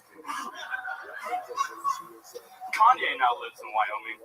We go camping. It's convenient, because we can both sleep in Kim's butt. Thank you. Wow. Let's hear from my son. That's a real deal. Colin Laird and Michael Laird. How fucking cool is that? A father-son moment. Hell yeah. We've been doing this every year on vacations for 10 years, and we always find it fun business is the best fucking thing ever. Now, Cool thing. get off citizens, my mama, go leave. There he goes, calling Lair. Now, Tony. Uh-oh. May I say something? Yeah, absolutely. Permission granted. No, thank you. Now, I talk a lot about what garbage people live in this city, but I know that it's a great place. I'm happy to go home, and in fact, I love any city where in any hour of the day you can find an ex-junkie singing Counting Crows and Mr. Jones. So, fire up, man. Let's fucking do this right now. Sha-la-la-la-la-la. Yeah. Oh. Tra-la-la-la-la-la. Oh. Bring it down. Oh, yeah. Down on the new heroin. Stand at this heroin. Miss Heroin tries to put conversation with some heroin. Heroin does it. She does it. She's on heroin. Oh, so much heroin. Oh, why so much heroin? Man, I wish I was heroin. You would not deserve the morning. Heroin. Yeah.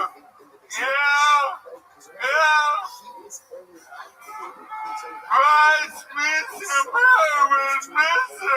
Heroin. Believe in heroin.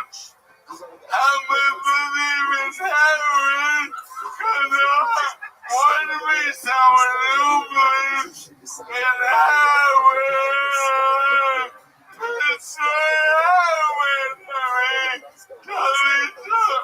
Fuck you. Jesus. Fuck you. Michael Lair, everybody!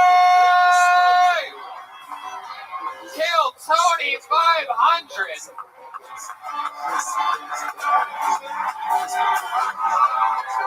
Wow. Unbelievable. MichaelLairComedy.com for everything Michael Lair. What do you guys say? Should we go to the bucket just one more time, huh? All right, this is it. And then we're out of here for sure. Ladies and gentlemen, your final comedian of the night goes by the name of Ski Mask Pete. Oh boy, this sounds interesting.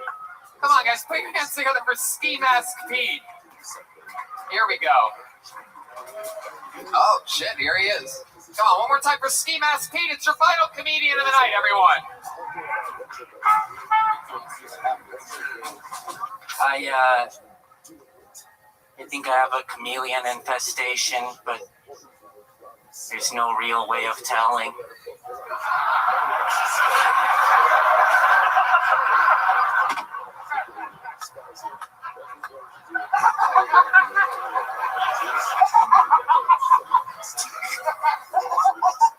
It took them 25 tries to make SpaghettiOs. Spaghetti-A. Nope.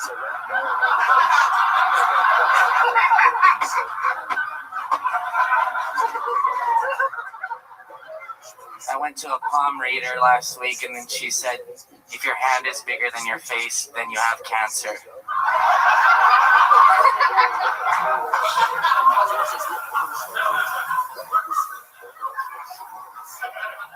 I don't mind pedophiles, but that's just because I hate little kids.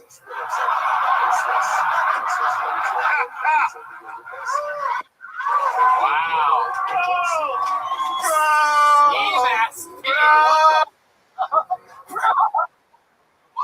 Fuck, that was awesome. Wow, dude, welcome to the show. How long you been doing stand-up? 3 years. 3 years, huh? Yeah. When did you get out? 3 years ago.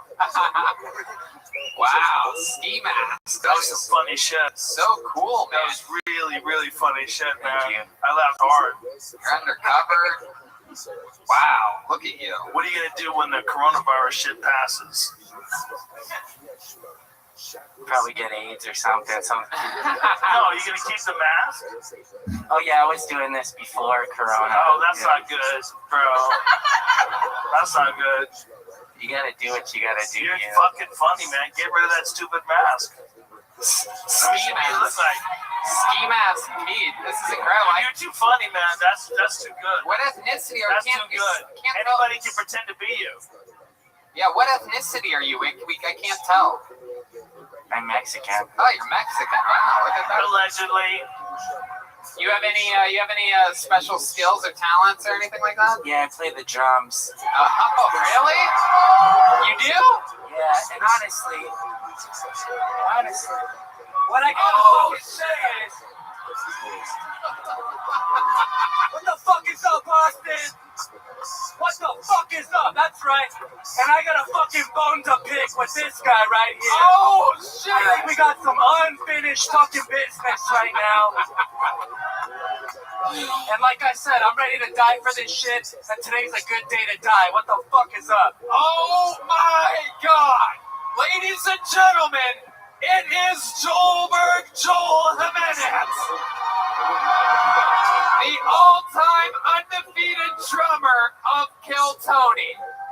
Joel, when we moved to Austin and you stayed back in LA, organically, somehow coincidentally, John Dees, the leader of the new band, just happened to hire an actual Mexican drummer to be the Kill Tony band drummer. And I don't don't know who this guy is. I haven't seen him. I don't know if he even exists. Well, I'll tell you this, you're both drummers and you're both Mexican, and this is the end of the show. So I don't know what you guys think, but I'm pretty sure we should have a fucking Mexican drum off to end this. Hell yeah, let's do it.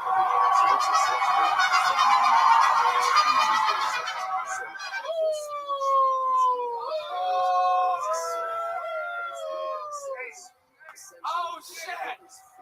Michael Gonzalez was prepared.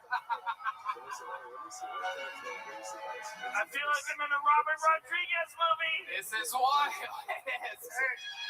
Since Joelberg has never lost Mexican drum off, I feel like it's right that he gets to go second. Austin's own Michael Gonzalez will be going first. Oh shit! That's already more Mexican than any Mexican drum off I've ever been. Ladies and gentlemen, you're gonna decide. We have an unbelievable situation. A guy who's never competed in a Mexican drum off, that's the legit resident Mexican drummer of the Kill Tony band, is vying off against a man who is literally 36-0 and has defended his throne across the world, never losing a Mexican drum off. This is unbelievable. Going first, anything can happen. This is a drum solo by the current resident Mexican drummer. Ladies and gentlemen, make some noise for Michael Gonzalez.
So the first speech Muhammad gives is at the border of Israel, and where he says essentially the exemptions. What the second says, you're Omer, we'll say 10 days, 1 days, 42 days, second life.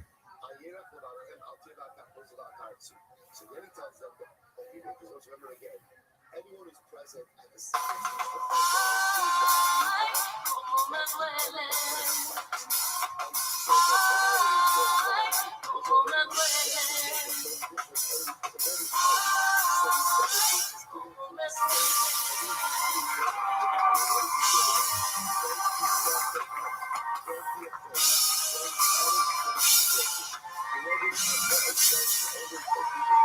Wow! Holy shit! This is the first time we can truly say Schulberg has his work cut out for him. This is unbelievable. Ladies and gentlemen, I mean, again, we've seen it in Australia, in England, in Ireland, all across America. This guy has always said he's willing to die up here before he ever loses a Mexican drummer. Ladies and gentlemen, I present to you a guy that was the drummer for this show for literally hundreds of episodes. It is the return of Schulberg Joel Jimenez.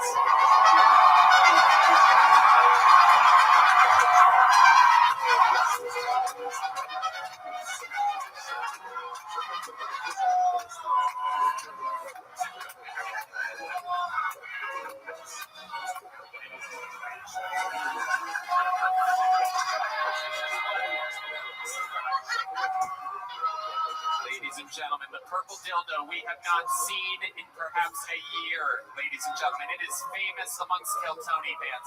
He's making adjustments. You're chanting. He is touching. He is making more adjustments to the symbol. He understands that this is any given Sunday. Oh, here he goes.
He's running through the back of the theater. He just ran out of a door.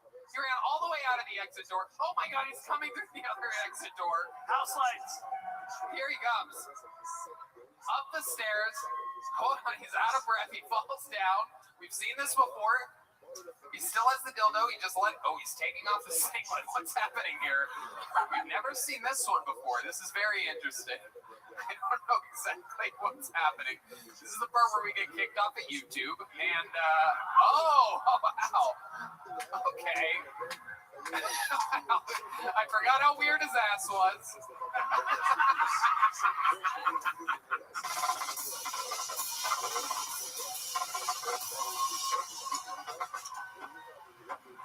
Oh, he's coming. He's out of breath. He's out of breath. It's been a couple months. This is easy. Whoa, wait a second. What is this? What is this? Oh! Wait, he's going. Wait a second. This show is over. It's not done. Hold on. What is he doing? He's got a bottle. Wait a second. He's going back to the drums.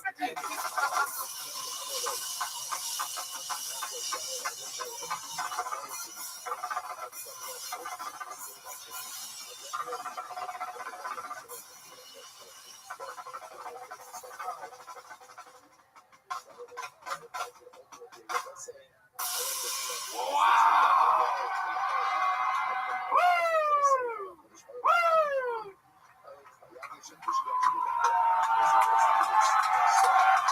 Holy shit! Without a doubt, the greatest Mexican drum-off of all time. Brought to you by Whistle Pig. This drum-off, Whistle Pig whiskey, one of the only 100% rye whiskeys. I love this stuff. I drink it all the time. I just tried to talk into my Whistle Pig. I mean, my goodness, I think we all won this competition, but just for the sake. And that's his real dick, by the way, guys. Yeah, by the way, yeah, there's no stuffing. That thing needs its own sombrero. That's for Joe. Michael Gonzalez putting the sombrero. Michael, stand next to Joel for a second, though. Just for the sake of historical statistics, we have to ask, how many of you have Michael Gonzalez winning that Mexican drama? That's good. That's good. How many of you have Joel Jimenez winning that? I voted for everybody. Do you know what that means? That means it almost wasn't fair. Well, it kind of should have went first. Wait, but you know what that means? Defending Joe, you know all about that. I do. I appreciate what you did. He still has glass on his head. Oh, he's gonna do it again. There it is. Wow. One of the greatest drummers in the game. One of the weirdest asses I've ever seen in my life. There was so much else going on. That's the problem. One guy drummed. The other guy did a lot more. Absolute chaos. It's not fair. Joel has like, what are the parameters of what we're doing here? You're right, dude. But Joel has a huge piece of glass still on his head. Yeah. Piece of glass sticking out of his skull currently. He said that hurt more than I thought it would. Wow, what a way to end the show. Thank you, Jolbert. Thank you, Michael Gonzalez. Thank you, Whistle Pig, for sponsoring the drum up. Thank you, Fix Vodka, for sponsoring the band. Guys, how about a big hand for the band, everybody? Jet Ski Johnson. Also brought to you by Ridge Wallet, as well as that incredible giveaway. We have the coolest sponsors in the world that really stepped up for this one and hit some real home runs with us. Jet Ski, this is your first time on the show in months. We're so happy to have you. Anything you want to say? It feels so, I said before, it feels like my parents got divorced. Now I'm visiting Dad with his new family. And I love it. I love being here. This is great. Guys, make some noise for Jet Ski Johnson. I know it's real quick. The rest of the band really wanted to be here, but they all died. No, they really wanted to be here. They love you guys. We love you guys. And the second thing is we have merch. If you want some cool shit. You'll be out front in the sidewalk. Yeah, in the sidewalk areas. Or There's some going to be some merch. mysterious Ryan J. about slinging Kill Tony 500 posters. Ryan, what'd you draw back there for us tonight? Let's check it out. While everybody was goofing around having fun, this guy was at serious work. It's small but fucking mighty. My God, you did all that during this? The details are absolutely incredible. It's every single person that was on the show. That is incredible. And let's check out Chris Rogers' art. Also, local Austin artist Chris Rogers drew something as well. Whoa! Oh, check! Me.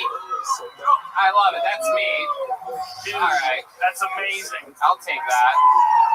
That's going to be on my wall. Dude, that's awesome. To be in your bedroom. 500 in homage of the movie 300. There's Chris Rogers' art. RyanJBell.com for everything Kill Tony, the official artist of Kill Tony. All the tour posters, the new Kill Tony, the coloring book. RyanJBell.com. Support great artists. Chris Rogers' art. Guys, here to say something, and also, wow, what a performance. How about one more time for Joel Jimenez, Tony, I just want to say, it's so great to be here in Austin. Thank you guys for coming out. A lot of work and shit you guys don't see goes into getting to a podcast to 500 episodes like this. It's a big team, and we all try to pull our weight to make a good show for you guys. That being said, can we get a big hand for Jeremiah, for Chroma Chris, for Pat Reagan, everyone that's been a part of the band in the past of this show. Ryan J, everybody, thank you guys so much. Have a great night. Yeah, absolutely. I agree. The great Ali Makovsky, Malcolm Hatchett, Sarah Weinshank, Kim Congdon. These people all born and bred through the fucking tough work of writing a new minute every week in front of the public. An incredible, crazy system. And guys, how about a hand? What cooler guest to have in Austin, Texas than Joe Rogan everybody. Come on. All bullshit aside, this is a wild show. This is one of my favorite shows that I've ever done, ever, in any format, in any medium. This tonight was one of my favorite shows ever. And one of the reasons why is I tricked Tony Hinchcliffe into moving into Austin, Texas. You did. And I tricked Fred Van. He tricked us. He said, move here. Get away from all the homeless people in traffic. But it's going to work out. We got a plan. And one of the reasons why we even wanted to do it here is because this place has a very unique and awesome energy. It really is. It's amazing. The key is we just got to not fuck it up while it expands. And I think we can do that. Yep. Thank you to the Paramount Theater for having us. This is chaos. I'm sure they're used to incredible symphonies and musical acts that don't come in with dildos and broken bottles and lap dances. Thanks all the comics that waited that didn't get up. Yeah, absolutely. And how about one more hand for the band, everybody? Michael Gonzalez, D. Mandis, John Bees, Matt Mueling. Absolutely incredible. Thanks one more time to our amazing sponsors of this show, Ridge Wallet, Big's Vodka, and Whistle Pig. And the Yellow and the Red Rose. Yes, the Yellow and the Red Rose. Rock solid. All of those sponsors are local Austin companies that are already having fun playing with us, goofing around, taking a chance, and we're all growing together. Till the next 500, guys. Thank you, Austin, so Texas. Good night, everybody. Thank you. We are all in this together. We love you guys.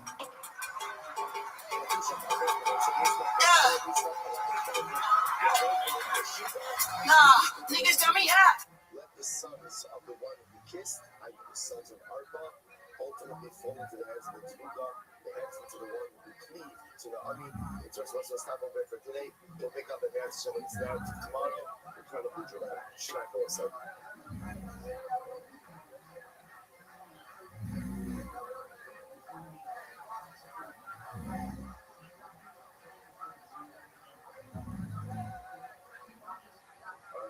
Have a great day. Good to see everyone.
Still good?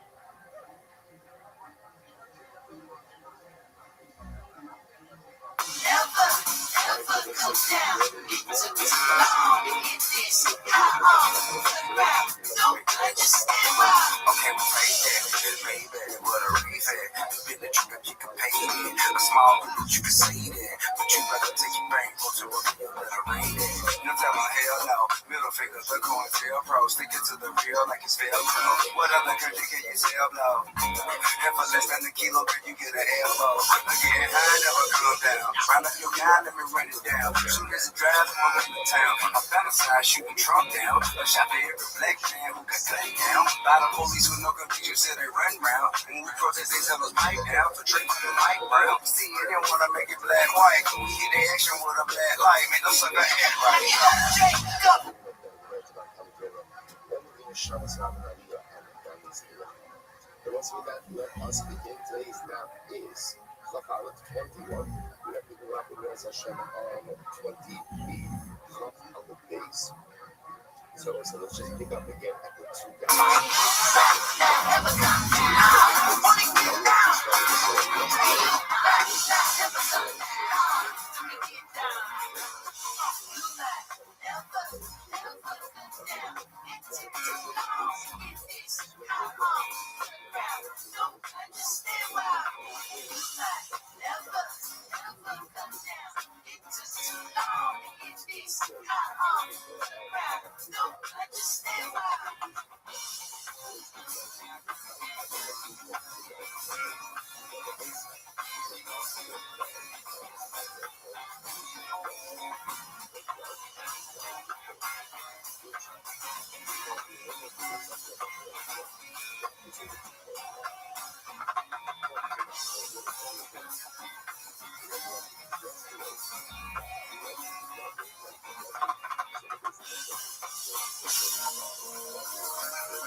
Says a lot of people sorry, no one could come away coming to Latin America, or even these Hatzno Shia and Marbaika, Moshe's Hatzno Snosi.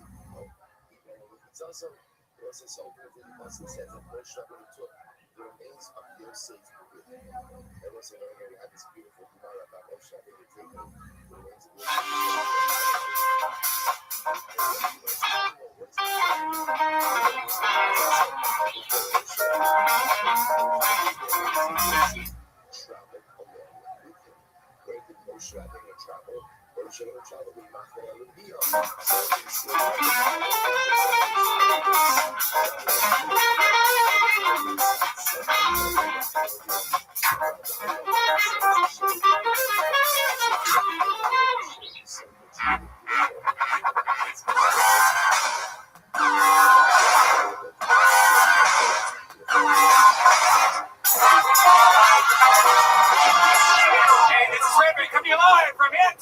Austin, Texas, for a brand new episode of Kill Tony. Yeah, for Tony X-Men.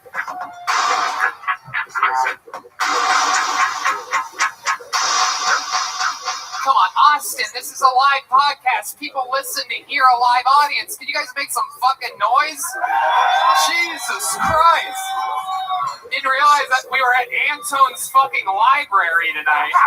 What the fuck was that? Hey guys, make some noise. Red Band's here, everybody. You guys have any idea what kind of party you're at? I've noticed since we've been here in Austin, they are a lot quieter than most. They're like very. I don't know if they're trying to not spread the coronavirus or something, but you guys have already had it. I promise. How many of you have had the coronavirus? By round of applause. Jeez, what did you just announce my name again? Did you hear the light applause there? The woo. How loud can this place get for the band that's been performing for you for okay. There you go. It's a music town, I guess. Not really a comedy hub just yet. That's John D's, Matt Mueling, D Madness, and Michael Gonzalez on the drums. How many of you have been to Kill Tony before? How many of you, make some noise if you haven't been to Kill Tony before? Wow, very excited. People are excited that have never been here before. Isn't that interesting? Well, we're going to have a lot of fun. It's a show about stand-up comedy. We meet people, we see how it goes, and things like that. We have the great Ryan J. Ebelt in Los Angeles drawing tonight's episode. He's in LA right now. He drew an amazing poster for Kill Tony 500. It's going to be available. He's coming out for that event. Very exciting stuff. He draws every single episode, every single road poster. All those are available at RyanJEbel.com, including the brand new Kill Tony the Coloring Book, selling like hotcakes. What kind of comedy podcast has their own coloring book? The one that you're at? that you half clapped at the beginning of, the one that you're barely excited to be at. But before we start tonight's show, here's a little bit about the amazing sponsors that made tonight's episode possible for you right now. Hey y'all, are you hiring for spring? What type of role are you hiring for? Maybe you need to hire someone to wear many hats, which can be challenging. Or you might have a simple position to fill, but it's taking forever to find someone who's a great fit for your company. That's where ZipRecruiter comes in. ZipRecruiter can help you find qualified candidates fast. And now you can try it for free at ZipRecruiter.com/KillTony. Whether you need to hire a civil engineer in New York, a nurse in Nebraska, an attorney in Colorado, or a mascot in Missouri, ZipRecruiter's matching technology finds people with the right experience for your job and actively invites them to apply. It's so effective that 4 out of 5 employers who post on ZipRecruiter get a quality candidate within the first day. From accountant to zoologist and everything in between, ZipRecruiter makes hiring easier. And right now, you can try it for free at our listeners get it link, ZipRecruiter.com/KillTony. If you go to ZipRecruiter.com/KillTony today to try ZipRecruiter for free, we get credit for sending you. Once again, that's ZipRecruiter.com/KillTony. You know ZipRecruiter is the smartest way to hire. Mud water, yum, yum, yum. It's a coffee alternative with 4 adaptogenic mushrooms and Ayurvedic herbs. With 1/7 the caffeine as a cup of coffee, you get the energy without the anxiety, jitters, or crash of coffee. Each ingredient was added for a purpose. Cacao and chai for mood and a microdose of caffeine. Lion's mane for alertness. Cordyceps to help support physical performance. Chaga and reishi to support your immune system. Turmeric for soreness and cinnamon for antioxidants. Yeah, it's great. I drink a lot of coffee, but I always get those caffeine jitters and stuff. This doesn't give me that. It gives me energy. I love to put a little bit of honey in there, a little lemon. It's great. Sometimes I use a little nut milk. It's delicious. Mud is 100% USDA organic, non-GMO, gluten-free, vegan, Whole30, and kosher. Yes. Go to mudwater.com/Tony to support the show and use the code Tony for $5 off. That's MUDWTR.com/Tony. Use the code Tony. Get $5 off. Thank us later. You know what we absolutely love? I mean, we swear by it. Morning, noon, and night. Kill Tony Reps Liquid IV.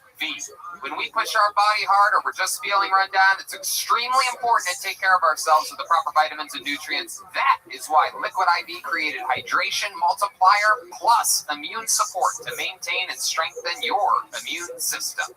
You know about this, Red. Yeah, I actually have a whole cupboard just for my Liquid IVs. I've posted photos of this on Instagram. My favorite is the Hydration Multiplier Plus Immune Support, the Mandarin Orange one. I love it. I have one in the morning, I have one at night, I have one in the middle of the day. I probably go through a pack of these every 2 days, I swear.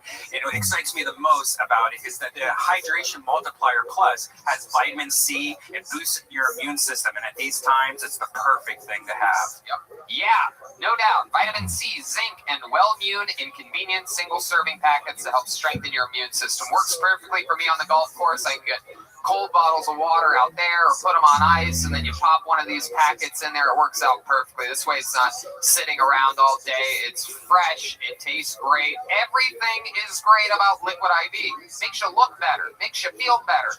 Liquid IV can provide 2 to 3 times more hydration than water alone. Plus, it tastes good. What's more boring than the flavor of water? The blend is powered by cellular transport technology, which is designed to enhance rapid absorption of water and other nutrients. The optimal ratio of glucose, sodium, and potassium delivers water and key nutrients into the bloodstream faster. It's the perfect balance to help you strengthen your immune system more quickly and effectively. Plus, Liquid IV's great people. They donated 4 million plus servings in response to COVID-19. Products are being donated to hospitals, first responders, food banks, veterans, and active military. The company has donated over 10 million servings globally. Get your Liquid IV Hydration Multiplier plus immune support in bulk at Costco or order online and get 25% off when you do. Go to liquidiv.com and use the code TONY at checkout. That's 25% off anything you order, and you get better hydration. Do it today. Use the promo code TONY at liquidiv.com. And we're back. Are you guys ready to start tonight's show? By the way, I forgot to mention, somehow I forgot, that the band is sponsored by Fix Alkaline Vodka. Yes. Some really incredible stuff. They have a less acidic vodka. It's alkaline. And it's distilled 10 times, and it's amazing. It gives you, if you have a lot of like heartburn when you drink or whatever, it really helps with that. And less hangover. Who doesn't love less hangover? So try Fix Vodka. Then plus they support local artists like the Kill Tony Band. Ladies and gentlemen, on this show, we usually have an amazing guest. Today, we've upped ourselves, and we've had the probably the best possible fucking guest we could have in the world. A resident of Austin, Texas, everyone's favorite comedian. Ladies and gentlemen, it's Ron White, everybody! Yeah, baby! Here he is. Oh, yeah. How could we forget? That's right. Ron White has his own tequila, number one tequila, which we absolutely love. Yes. And that's the name of the game right there. My part of the show is brought to you by number one tequila. Everybody's got a different liquor sponsor here. I'm obviously a White Claw guy myself, you know what I mean? Ron, welcome back. Ron's one of the main reasons why we all moved here. He's basically sold Rogan on it. He sold me on it. Absolutely incredible. And we're so grateful that you did. And you're an amazing guest. You've done this a few times, and we're happy to have you back. Yeah, I've never done it sober, but I'm sober now, and I'm not kidding. I quit drinking 2 months ago, and I still need you guys to drink this fucking tequila because we lost our best customer. Me. How cool is that? How about a hand for him? 2 fucking months, huh? So awesome. I love it. And It's not all it's cracked up to be. And you guys probably know, if this is your first time, maybe whoever brought you told you how the show works, but a bunch of people sign up before the show for the opportunity to get on it. If your name gets pulled out of the bucket, you come up on this stage. There's actually a new holding cell upstairs filled with comedians right now, and people in the audience also signed up. But if you pull your name out of the bucket, you get 60 seconds uninterrupted on this stage. You know your time is up and you hear the sound of a kitten. That means wrap it up, or else you're going to bring out the angry 5th Street Bear. And you don't want that. There you go. There you go. There you go. It doesn't. Yep. All right. You guys ready to start the show? Again, I mean, I don't know. What do you, Austin, this is a real live show. Are you guys ready to start this show? It's weird. It's really weird. Unbelievable. All right, well, here we go. I feel bad for whatever comedian has to go first in this shitstorm tonight. But here we go. Let's see what happens. Ladies and gentlemen, your first comedian goes by the name of Ben Horn. Ben Horn. So here we go. Let's see how this new tunnel system works.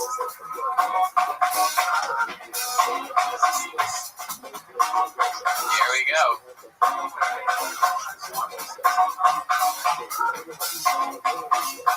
Yeah. Hey, sit down, lady. Here he is, everybody. Ben Horn. Thank you. Everybody excited about these COVID restrictions getting lifted? Yeah, I'm not. I'm fucking pissed. Everything was going just fine. I didn't get sick once. And this asshole opens everything back up and boom, chlamydia. You know? I mean, it was kind of like getting the vaccine because I didn't know I'd have to get it twice, but could have been worse. She could have given me something worse than chlamydia. She could have given me, like, the hand job, you know? I'll take dirty puss over a hand job any fucking day.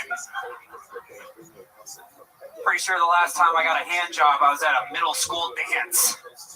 Yeah, and I was a chaperone. So, if you turn that into a pedophile joke, that's on you. I didn't get jerked off by a middle schooler. It was a lunch lady, which I think is worse. All right, I'm Ben Horn. Thank you very much.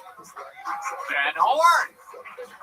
Ben Horn, welcome. You've been on the show before, right? I have, yeah, a few weeks ago. What did we talk about? What did we find out about you? What was the highlight of that interview? I was Army for 10 years. I work at HEB. Oh, hell yeah. How about some noise for HEB, huh? That's always a crowd favorite. Yeah, you know, they actually, so my department got shut down during the whole snowstorm. And so we weren't working, and they paid us for the whole fucking week regardless, for all of our fucking hours, which was awesome. They're great, man. Yeah, they're getting some power stations put in there too in the future. Yeah. Very awesome. Cool. Hell yeah! You didn't block the snow and ice from hitting that HEB with your thick ass mustache. No, you know, the cocaine definitely gets stuck in there from time to time. Is that true? Do you do cocaine, Ben? From time to time. When you keep saying from time to time, are we talking about all the time? I mean, if somebody offers it and I don't have anything to do, like, why not? And you hang out specifically with people that do cocaine? Typically, yes. Yeah. I hang out, ironically, a lot of people that do cocaine. What's the wildest night you ever had on cocaine? What does that look like? I really don't get that crazy on coke. I'm more of a drinker, to be honest. I'll do a little bit of coke just because I think it's fun. And everybody smokes weed. I don't smoke weed. It makes me too anxious. What kind of drinking do you like to do? What's your preferred beverage? Oh, Lone Star. I can smash. I'll drink tequila for all day, but Lone Star is my go-to. What's your favorite kind of tequila? This one, obviously. Nothing better than this one tequila, everybody. A real Ben Horn marketing genius. That's what I should have named it. This one.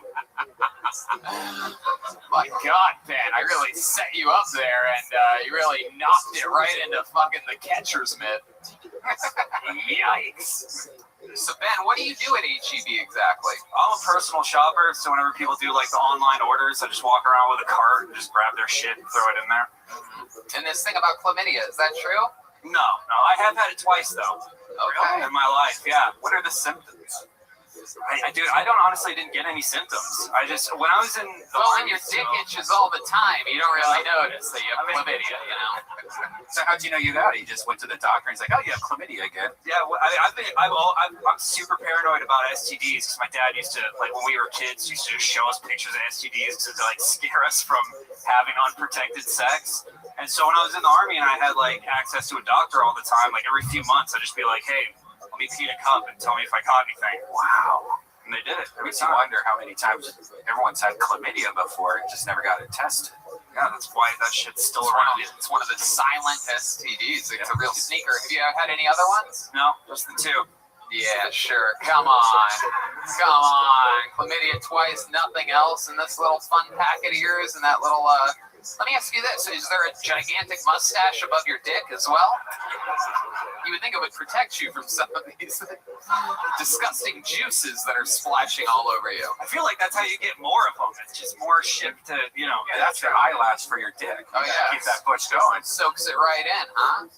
I feel like some girls should actually get a mustache shaved above their pussy so that guys know where to put their fucking face. You know what I mean? I think most guys know exactly where to put their face, actually. I'm pretty sure they don't need a target for that. That's not that confusing. I'm pretty sure the main thing that guys aim for is the vagina. Yeah. All right, Ben. How long have you been doing stand-up? Like 2.5 years. Okay. I started when I was a kid. And then stopped, obviously, when I joined the Army. When you say that you were a kid, what are we talking about here? I was like 13. Wow. So I started... you had already had chlamydia at that point? You're right, yeah. That was the first time. No, I started at like Cap City in the Velveeta room, and then before long, I was able to like travel around Texas a little bit, do some local radio and stuff. And then when I got out of high school, I needed something to do, so I joined the military, and I really thought I was going to do it for a career for a long time, but then that didn't work out. Why didn't it work out? My body and brain started. You had another discharge that had nothing to do with chlamydia? Yeah. That deserved a bigger laugh if you're wondering. If you're wondering whether you guys are doing a good job or not so much. I'm doing my part, but I mean, I was infantry, so it's just really tough on the body and mind. And so at 10 years, you don't have the option. Like, your only two options are stand for another 10 years till you retire, or just get out. And so at that point, I was like, I think I'm done with this. I'm pretty sure I can do something else. Let me ask you, what are your goals now with comedy? You want to keep doing it? Absolutely, yeah. When I first got out, I was in school. I thought I wanted to work in government, and started just doing open mics and stuff just for shits and giggles. And then I hated working in anything political, and I love doing open mics. So I just dropped out of school. I just got any job that I could get that was going to pay the bills, and now I just stay on stage as much as possible. Okay, great. Absolutely, man. Super likable, fun set, nice and tight. You gotten up a couple times here on Kill Tony. Congratulations, man. You got the show started tonight. It's Ben Horn, everybody. That's what it looks like. He's on Instagram at the Ben Horn. He's that guy. Ben Horn. Here comes Zach Bogus to switch out the microphone on this special sanitary episode of Kill Tony.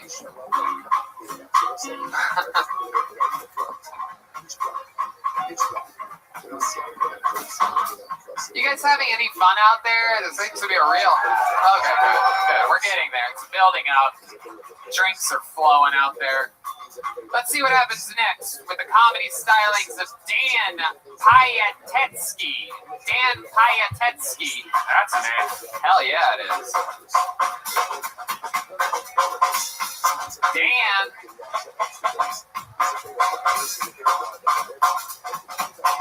Dan Payatetsky coming down the stairway. This is very good. This new system is working. How about a hand for Antones, everybody?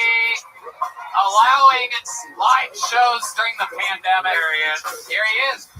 One more time. Dan Payatetsky. Hell yeah, dude. When I was going through puberty last night, one of my favorite things to do was to measure my penis, right? Like every 3 months, roughly, I would measure my penis. I can feel you guys pulling back right now. Let me explain something to the room. Every single guy in this room has done it before, okay? Like every 3 months, we would all measure my penis, right? And you're probably thinking like, too often, why every 3 months? I didn't do it the normal way, right? Like I didn't use a tape measure or a meter stick, you know. Instead, I used my penis, dude, as the unit of measure to measure other things. And that might seem even crazier, but how else would I have known that my dad's pillow is exactly 9 dicks long, right? Found that out one day when he went out for a glass of gelato. Hell yeah. Measured everything. My brother's toothbrush, about 1.5 dicks. Our living room television, that was a 17-dick TV. Yeah. I remember this was middle school, dude. And my friend Kevin was like, Dan, I guarantee I have a bigger penis than you, right? And he did, dude. He had a 2-dick penis. It was wild. Yeah. All right, I'm Dan. I love you. Thank you. There it is, Dan Payatetsky. Am I saying that right? You did, yeah. Payatetsky. Yes, yeah. All right. Well, welcome to the show, Dan. So let's just answer the question on everybody's mind. How big is your dick? Well, it's about 1 dick long, yeah. It's, I have a 1 dick penis. Thank you. Yeah, pretty good joke. I don't know. League average. Probably the same as yours. Probably not. We found out recently Michael Lair saw your dick. Oh, well, we don't need to bring it up. I don't like to brag about my obnoxiously long penis. It's ridiculous. No one needs it's not good for comedy. People like to think that their comedian has a nice, small, insecure dick, and that's exactly what I want you guys to snowplow that I was at your show at Vulcan the other night, and someone said you had little dick energy. I remember that. Oh, that's right, yeah. You educated her. And then what happened to that lady afterwards? You actually tore her soul. Yeah, her soul was taken from her. That's absolutely right. Just for the record, no one gets away with anything like that. So Dan Payatetsky, how long have you been doing stand-up? About 4 or 5 years. 4 or 5 years, absolutely. Hell yeah. And all here in Austin, Texas? No, I've been in Chicago for 2, New York for 2, and then here. Awesome. What made you move to Austin? Seemed like right place at the right time. Ron White lives here. Ron convince you to? yeah. We were on the phone, yeah. No, I don't know. It seems like the right place at the right time. Right. Maybe like 40 clubs here by this time next year. I don't know. Absolutely. No, I completely agree with you. You're like one of those GameStop guys. You got all the getting was good. This is going to be a massive comedy hub. So Dan, what else? What do you do for work? I work at a tech company. I do computer things. What do you do on the computer? I work at a fitness app. I help women get into yoga classes. Okay. Yeah, they book yoga classes through the company. Okay. How do you find these women? Well, I do. I reach out one by one for them to. No, it's just like it's called product management. I work with a team of engineers, and we make. There's women just cracking right now. Everyone's laughing. They're like, I love Soul Cycle. This is hilarious. I didn't even say. What do you do for fun, Dan? You seem like a little bit of a stiff to me. So well, here's the thing. I'm feeling stiff right now. Yeah, but I'm. You're about to measure something. Is that right? Yeah. Nice. No. Honestly, I've been doing comedy as what else other than comedy? Like there must be some outlet. Like you like to shoot. I do. I cook a lot. I like to cook for big groups of people. I like having people. What's your big dish, or what's the thing that you really? My big dish, or average size dish. Hell yeah. I like making steak, man. I made crab salad today during the day. Yeah. Oh, okay. The last guy that was on had crabs as well. Yeah. This is a snoozer, isn't it? That's okay. It's a what? Snoozer? I don't know. I don't know. I'm really trying with you, Dan. Yeah. It's partly on you, but yeah, no, I get it. I love it. Can you tell us anything else about you over here, Dan? Let's not get distracted. There's drugs back there. You're just really panicking right now for no reason. Everything's okay. Oh, good. Okay. Anyway, so Dan, anything else? Any fun facts about your life that we would be surprised to know about you? Would make I'm Russian. I hang out with my grandpa. I spent part of the reason I'm being weirdo right now is I just spent like the last 10 months hanging out with my grandpa. He's 93. So wow. And do you go out and stuff and then come back? No. Like I was living basically like for that. Goodness, what kind of Willy Wonka bullshit lifestyle are you living? You guys sleep head to feet together? Yeah. You try to find a golden ticket? Exactly. You have to change his diaper or anything? Exactly. He can't go, like his doctor told him he's got to go on walks and he can't even like leave his house. So like he just like walks around his house like a Roomba. I don't know. It's like he's barely alive. You don't ever take him on a walk? You don't ever? No, he's got Parkinson's too, which sucks. Like because he loves soup. So you should make him like a TikTok star or something. You should get some money out of him while you can. So bad at soup. Yeah. Have you measured his pillow? Yeah. Yeah, that's a 4.5 dick pillow. Yeah. All right, Dan. Well, like most Russians, it's hard to interview you. You really like keeping secrets, so.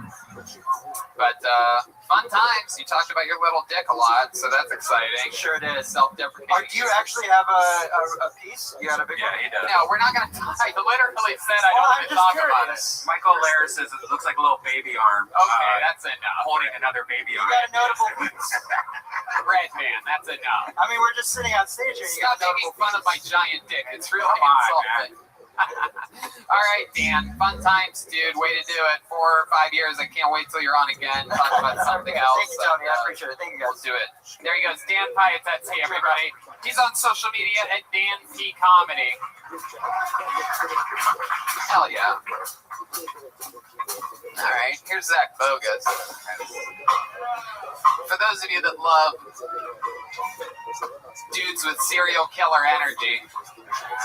You know, Tony, I found out something about Zach. He used to work for 2 years as a general manager of an Ulta makeup company. You know Ulta? Wow. No. He knows everything about makeup. Wow. Isn't that weird? Oh, yeah. Okay, this looks like an interesting name. Lane Rubin. Lane Rubin is next on Kill Tony. Here he comes. Right into the stage. Very good. One more time for Lane Rubin, everybody. I was watching football the other day, at least a month ago. And I noticed that one of the punters was using one of those playbook wristbands, and I thought that was weird because you're on the field for like a minute the whole game. What could you possibly need to remember in a minute? I think my dog's addicted to mushrooms. I think he's paying my cat to knock him off the bookshelf. I'm pretty sure he's paying my cat. I don't know how my cat's getting all these sweaters. My cat doesn't have a job. And my dog's done so many mushrooms that he started getting really philosophical. Like he's teaching himself new tricks. And he's getting really snobby about old tricks. Like the other day I went shake and he goes, you know there's a global pandemic right now, right?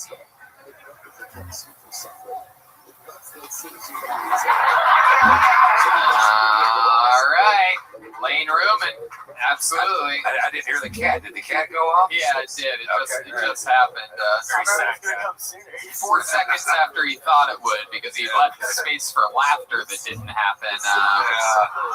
No, when I was practicing, I paused a lot more, and then I was told not to pause so much. Who told you that? My girlfriend. I practiced. She was right. You think she predicted how unfunny it was going to be? Yeah. You're not going to need those pauses. Incredible stuff, Lane. How long have you been doing stand-up? Roughly 3 weeks. Roughly 3 weeks. Okay, awesome. Congratulations. That takes some balls right there. Absolutely. That makes sense. That explains a lot. If you had said anything longer than 3 weeks, I was going to prescribe killing yourself. So, very exciting. Did you start here? Were you on this show? Okay. I went up first 3 weeks ago. Okay, awesome. Who was the guest for that one? It was the... oh, boy. Sarah Weinschenk and Jamar Neighbors. Oh, okay. Very cool. How did that go? Would they go better than this? Yeah. Yeah, it did. Yeah, it went a lot better. Is this only your second time performing?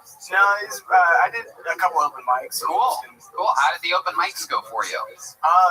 The first one went really well, and then the second one I bombed because I was getting heckled the whole time. Ooh, who was heckling you? Just some drunk girl. Damn. What'd you say to her? Did you try to get her back? Did you respond to the heckles at all? I was pretty new at getting heckled, so I didn't know how to handle it. Right. Start making fun of her like appearance. It's really easy to fuck with Wow, the girl. Captain Obvious, Dr. Redman here with, you should just make fun of them. Wow, comedy guru. Yeah. If they're Asian, an Asian woman, they say her head's really big. Okay, Redman, very weird. Jesus Christ. We're trying to stop Asian hate on this show. I don't know if you've been, I don't know. I'm just kidding. I love it. As a lot of people know, I'm just kidding. So you didn't say anything back to her? What was she yelling at you? Fuck you, you suck.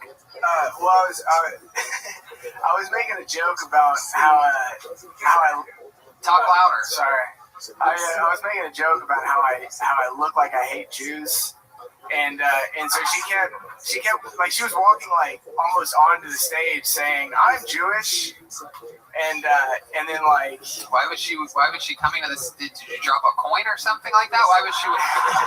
What would make her walk to the stage like that? I don't know why she. We're trying to stop Jewish hate here on Hilltown. I don't hate Jewish people. I just look like I do. You should have said she was like coming on the stage. I guess my observation was right, or something like that. Yeah. Okay. It really makes you understand. The heckle master Brian Redman again giving more advice. You should have said something to her. So is this true? You have a dog and a cat? Yeah, I have several dogs and several cats. Why do you have several dogs and several cats? I feel like we went over this last time, but just... let's do it again. Okay. You didn't even remember the show that you were on 3 weeks ago. Well, I just couldn't remember the guest names. Okay. But, tell us about your dogs and cats. Yeah, I've got 6 dogs and 3 cats. I did say last time... I misspoke. My retarded cat has cerebral hypoplasia. I'm glad that you corrected that for us. We had a lot of listeners contacting the Kill Tony hotline asking, what was the exact condition of the retarded cat on that episode with Lane Ruman? Well, palsy sounds a little worse than hypoplasia. Cat cerebral palsy sounds worse than hyperplasia?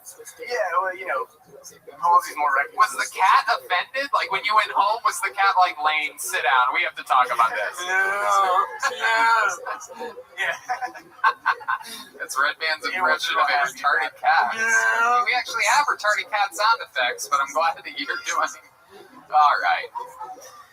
So, okay, Lane, what's something about your life that we didn't talk about last time that you were on and that we might find interesting? Have you thought about that in the past 3 weeks? Well, something that happened in the last 3 weeks was I got bit by a dog on my face. Was it one of your own dogs? No, it was at work. Where do you work? I'm a dog groomer. You're a dog groomer. Okay. And what made it bite your face? Didn't like the haircut you gave it? No, it was the owner didn't tell us it had bit, and I was trying to pick it up, and it leapt at my face. Wow. That's awesome. Did you lock lips with it or anything? For a minute. Wow. Was it a Jewish dog? Okie dokie. Really, any second now, this episode's gonna start. I promise. Pretty incredible. So that's fun. Lane, what's your girlfriend like? What does she do?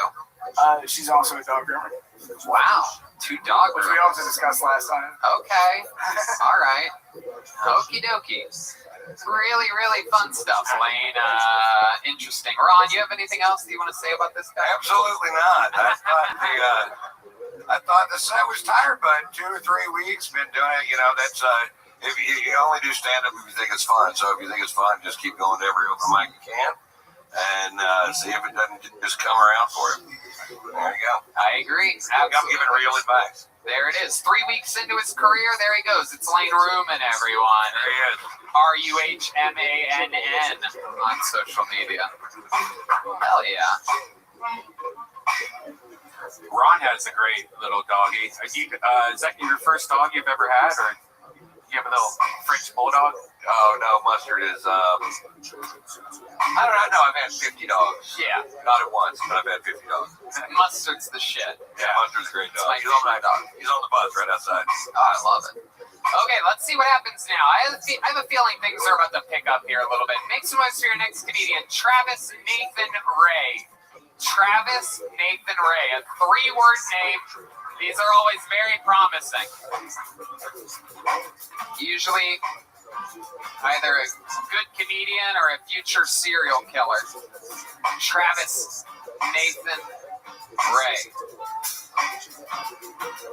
Coming from the upstairs holding station here at Antone's on 5th Street in Austin, Texas. Temperature 60 Hell yeah. degrees. Here we go. Make some noise for Travis Nathan Ray, everybody.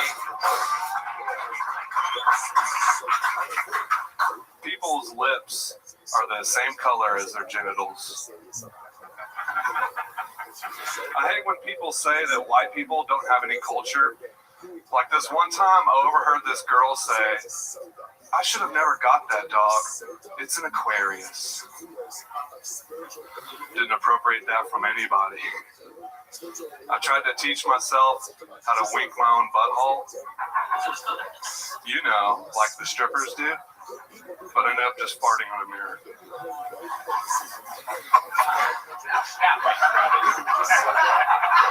I really thought he would like that one more.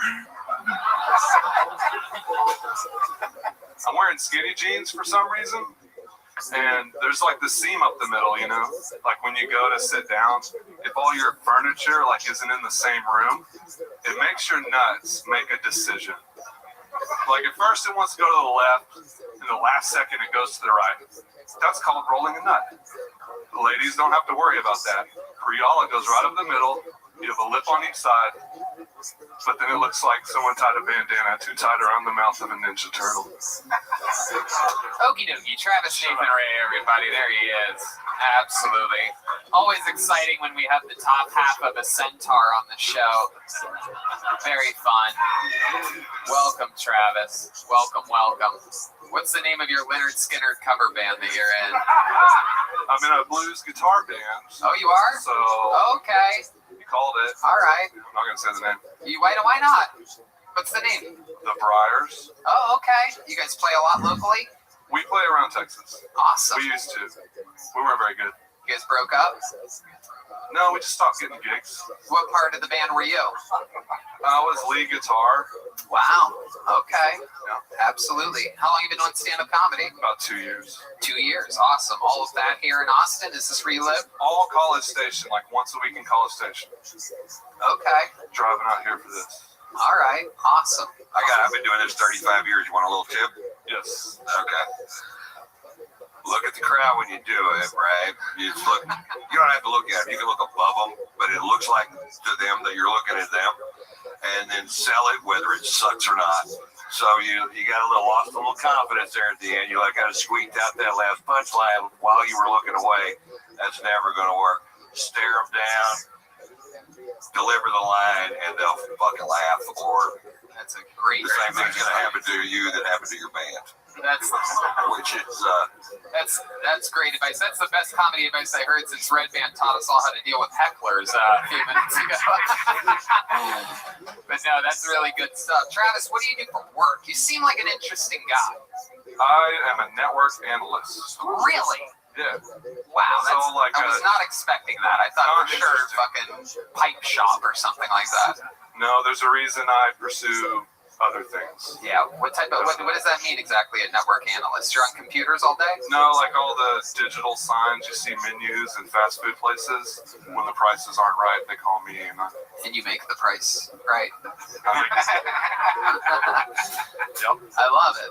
What's your living situation? You live by yourself? I live with my girlfriend. Okay. Her 3 kids. Oh wow, her 3 kids. Damn, how old are they? 7, 11, and 15. Do you have a favorite? The middle one. The middle one? Yeah. Natalie, she's an artist. She's awesome. Very cool. The other 2 are kind of annoying. Which one do you hate? Sorry, Victoria. What's that? Which one do you hate? The 15-year-old, right? We all know it. Yeah, the 15-year-old. That slutty 15-year-old, am I right? I've never had to say, fuck you to a kid so much. Right. Do they ever give you the, you're not my real dad? They do that? And then you just say, fuck you. Wow.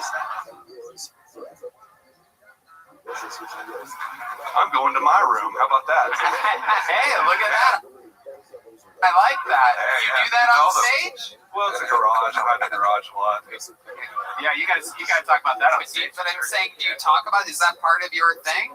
Talking about how you live with your girlfriend with 3 kids and I'm going to my room? No. It's like, that's good. You see, like you said that and it gets a big pop and it's really about your life. Well, I tried to do like the quick joke thing. I don't know how to do the 1 minute in my life. Yeah, but it was a winking stripper butthole joke.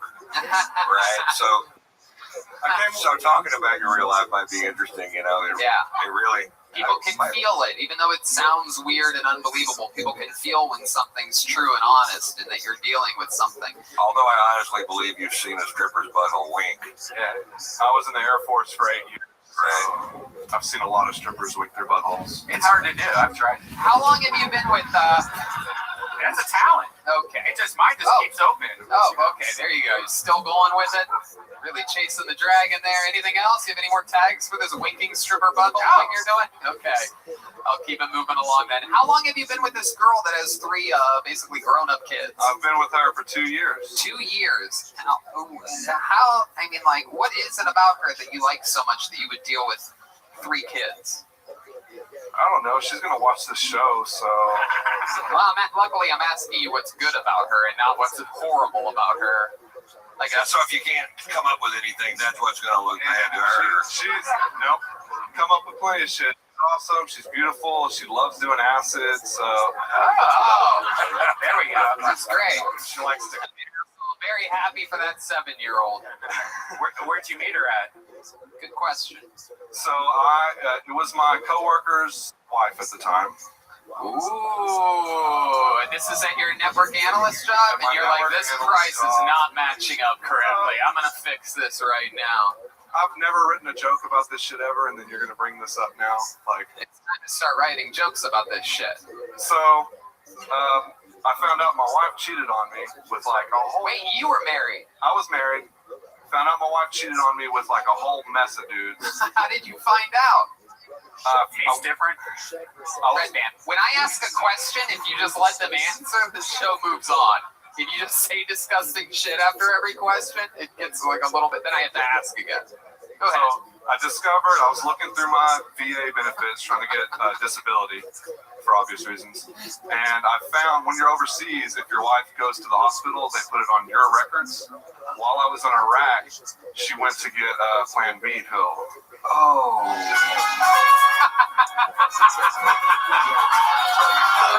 How much was it? What'd you say?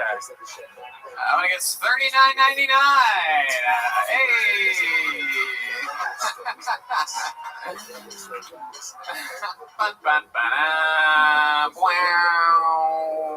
Yeah, she got the Plan B pill, and I went to confront her about her cheating, and she opened up to me about a different dude she cheated with.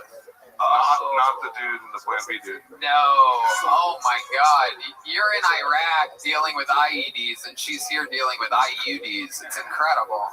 Again, that was another really brilliant joke.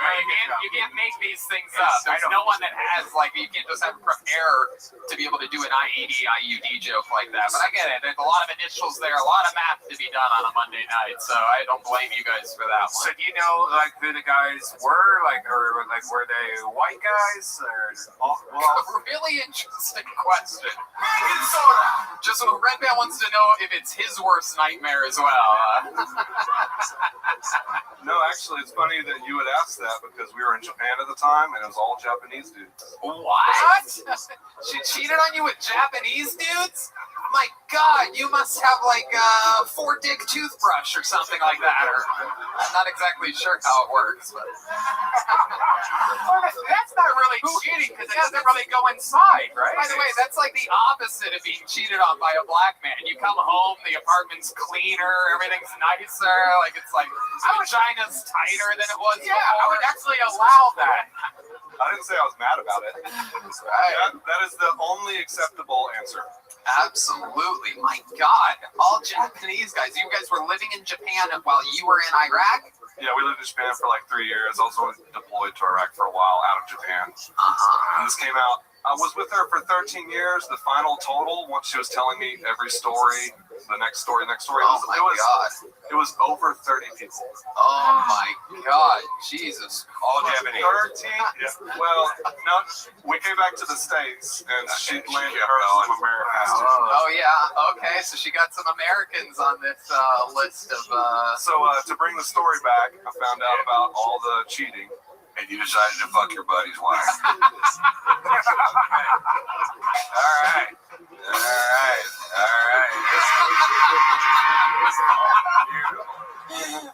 Did she make any money? John Dees with a question. Did she make any money? No, man. I worked the whole time. She went to school. She never worked. Oh my God. What did she go to school for? Learning Japanese? 33 dudes. No, the real fucking answer of what she went to school for is way funnier. To do hair. She went to do hair. And it cost us $10 grand because she didn't want to go to a regular hair school. She had to go to some other prestigious hair school. Wow. Guess what she does now? What? Not cut hair. Oh my God. Oh my God. Yeah. What did she do? Let me guess. A hostess at a Japanese restaurant? No, she works at a tire shop in a fucking small town. So. Wow. She's finally using rubbers. Yeah. That has to be. Oh, there you are. Okay. Just wanted to make sure. That has to make you feel good, though. Like, fuck you. You work at a tire shop. Bro, my girlfriend's so hot right now. Way hotter than her, so. Wow, that's great. Look at that. What an upgrade for you, huh? And let's be honest, if you were stationed in Japan, you went to that strip club that was next to the base, and you did those things with those strippers that, What the fuck is wrong with you, Redman? He knows exactly what I'm talking about. But Jesus, Redman, can you jerk off before Monday's episode, please? Like, you are like the I know a stripper from Japan that worked there, and she told the me one that does the banana shows? Yes. What the fuck is happening right now? What type of pig festival am I in the middle of? You guys all know the same strippers? You would never forget her. She puts a banana inside of herself, pushes it out, and then makes a Marine eat it. Yes. Really? What were you hoping would happen? Hi, Coco. Entertainment? I don't know. My goodness gracious. Have you eaten the banana?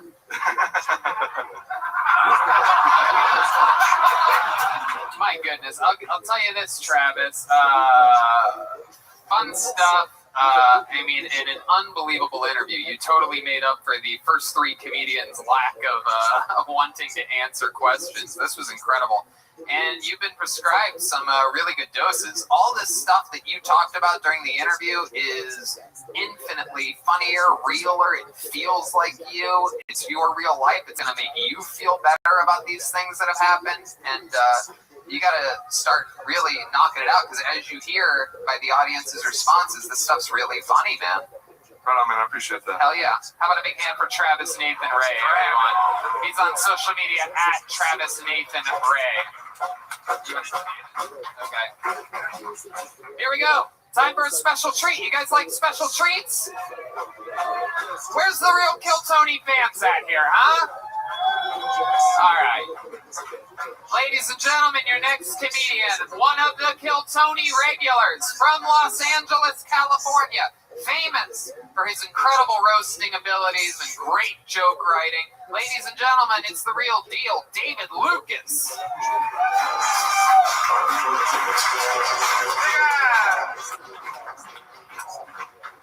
Yeah. You should not be labeled a lesbian if you're fucked by a strap-on. Like, scissoring is the only acceptable way to be a lesbian. Like, to me, lesbians and vegans are the same shit. Y'all both looking for replacements for real meat.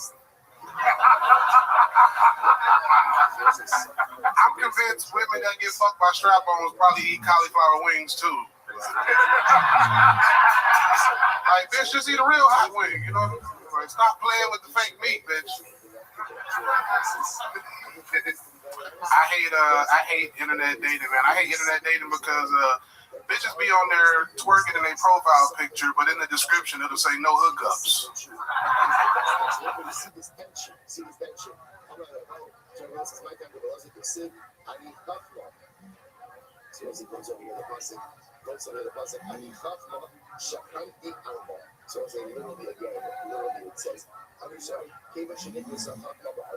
Once wisdom enters into a person, ultimately there's a certain cunning nature that has entered the person as well. So it's important to understand, right? But let's say something really incredibly profound. And as incredible as it is, beautiful for us, understand it complicates us. It complicates us. Realization. Like, what the fuck did you expect? A walk on the beach, bitch? I don't know what you wanted. Like, to me, that's greedy. Like, you want to show your ass off, but at the same time, you want me to take you by candlelight and kiss you under the moon. Oh, I just wrote that joke. Fuck. Hell yeah, David Lucas. Doing real jokes, getting real laughs, acknowledging when a joke doesn't work, getting a laugh off that. I love it. That's real comedy there. Yeah, man. Absolutely. A real good 60-second set. David Lucas lives in Los Angeles, but spends now 2 weeks out of every month in Austin, Texas. Yeah, man. I have my apartment here by May. Okay. Yeah. All right. Getting a new apartment? Yeah, dog. I'm gonna keep the spot in LA though. Okay. Yeah. All right. You live that kind of life. That's how your people like to spend money. So you don't even how do you like to spend your money, Tony? What's that? How you like to spend your money? The same way. I was born and raised in an all-black neighborhood, so I like to stay close to my roots. You know what I Tony's mean? blacker than me. His first car was like a Crown Victoria. That's actually true. Yeah, that's what I'm saying. Like, he had a Crown. My first car was a Honda Accord. Damn. Exactly. My God, that's so Japanese. You could have fucked the last guy's wife.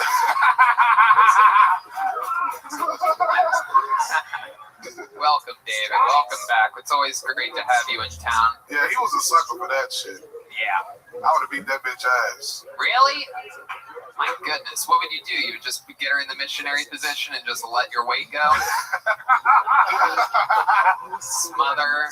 I mean, you in Japan, you could have threw that bitch off a building and they would have thought it was suicide.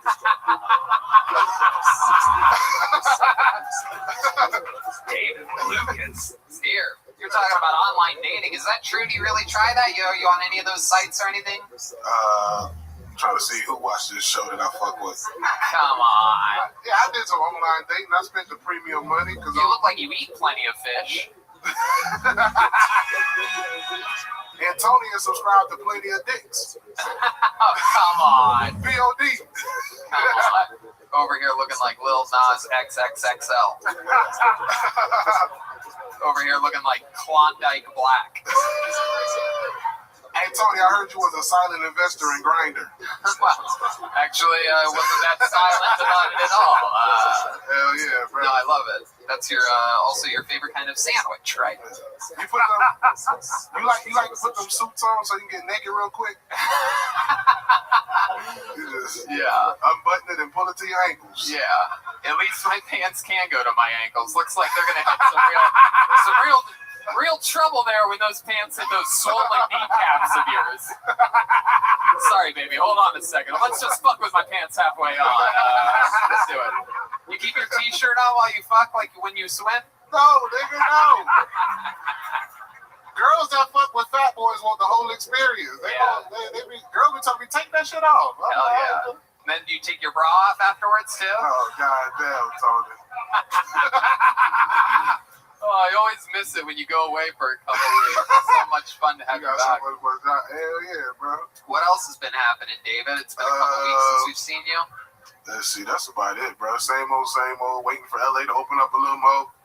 Texas wide ass open, I love this shit. You know, hell yeah. Still doing the same shit, eating barbecue, see them, smokehouse, Golden Acres, still going there. Oh, that's right. I actually accidentally forgot to mention that. CM Smokehouse. Best brisket in Austin, I might say. Best brisket in motherfucker. What? CM Smokehouse on Lamar. Yeah, I gotta take you there. Ron introduced me to the great Terry Black's. My first meal here visiting. I was just visiting back in November to see the play. I fuck with Terry Black's, but trust me. And yes, yeah, I think it's the other way. Yeah, man. I ate at like 8-9 barbecue spots in Austin. Well, you're really good, man. You're really funny. What are you gonna do? Are you just waiting for LA to open so you can spend more time there, and you're gonna focus on this career, doing stand up? And I'm a stand-up comedian career-wise. I'm a door guy at the Comedy Store, so it's just about having a balance because I like what I'm doing in Austin as well. Because I got like a show that I do at the Vulcan that's picking up pretty good. Right, good. And also, a lot of big things coming to Austin that I want to be a part of. So, it's nothing to fly back and forth. It's like $90. So to plant seeds over here and then still be in LA. I love the honesty. You're absolutely right. It's $90. You can't beat it. No, you can't beat it, bro. It's weird. It costs more to drive here. It's so weird. It makes no sense. Yeah, it really doesn't. Yeah, sometimes it's less. I saw JetBlue flights for $45 round trip. Don't get on that shit, bro. That's soul plane. No, it's not so That shit ghetto, bro. It is not. That shit one step above Spirit, dog. It is not. You're totally wrong. You must have been on one flight from like Atlanta to fucking Detroit. Right. I don't fuck with JetBlue. I went from Atlanta to Detroit. It was like soul plane. I swear to God. Well, yeah. Yeah, JetBlue's awesome. I went to Zimbabwe the other day. You wouldn't believe how many black people were on the flight. I feel like they're going to change it, though. They're like just getting us all used to it, and then out of nowhere they're going to be like, oh, it's $600 now for a round trip. Well, I will say JetBlue got the best. Unfortunately, it's going to take a while for the economy to get back to where it was just a couple years ago when everybody was complaining about everything. Yeah. Anyway, bro, we'll see, man. All right. But yeah, I'm an LA guy at the end of the day, Ron. I've been out there since I was 19. Oh, there. Yeah. Left my home in Georgia.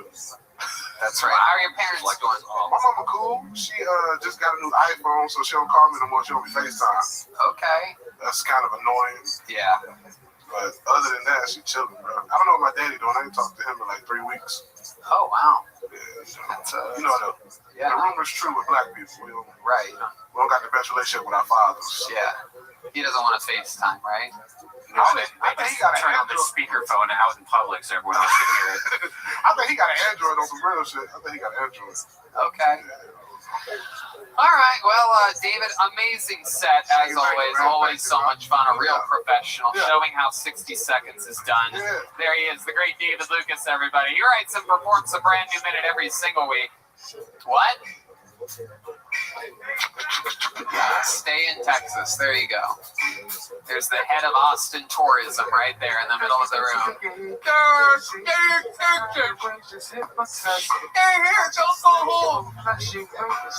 The guy's got children back in Los Angeles, sir. Let him go see his kids every once in a while. All right. Okay. Corey Wolf. Corey Wolf is next on Kill Tony. How about a big hand for the band, everybody? Come on. Yeah. Out here just killing it. Who knows what can happen? Hopes and dreams on the line here at Kill Tony. A lot of people prepped months or years for this. Some people decided today that they would sign up. You never know what's going to happen. Corey Wolf on the way to the stage.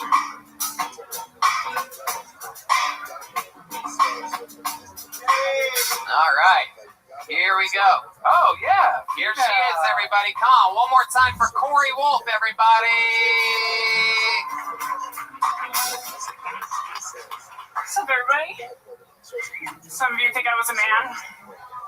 I get that a lot. It's the 80s. I blame that vampire movie with Corey Haim. Yeah. Anyway, Jesus fucking Christ. I just moved to Austin like 4 months ago. I'm feeling like a fucking character in a biblical movie almost.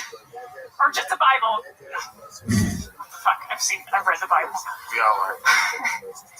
But it's like, I came out here on a whim, and now I'm up here, and I'm trying, you know, I kind of knew I was going to get called, because I'm a woman, for one, and the way I signed the paper, I signed it on the bottom to make it so that they cut the thing bigger, and the bigger one sifts to the top, so I cheat a little bit. Anyway. Actually incredible. You are actually right about that. There is an extra, like, I would say a quarter of an inch in width to that, as you see, compared to the average size piece of paper. Very smart. Incredible that you would so strategically try to get selected on the show and prepare less than nothing for it. I know! If you put half as much thought into what you were going to say if you got picked into getting picked, what were you thinking? It worked. What part of it worked? I don't know. I have this thing. I'm like, I don't gamble unless I'm gonna win. But and I fucking did it. No, you made it to the casino and then you lost. Yeah, that's true. I've only clocked like 40 minutes of stage time so far. Okay, so you just started. How long have you been doing it for? 40 minutes. Okay. Oh my goodness. March. March. Okay, Yeah, so you started in March, but we all know you famously from the hit show Daria. Yes. You started in, what made you start in March? Yeah, I just got out of the house. You just got out of the house? Yep. Heck yeah. How many cats do you have? None. I have 3 dogs. And 3 dogs. Yeah. You live by yourself?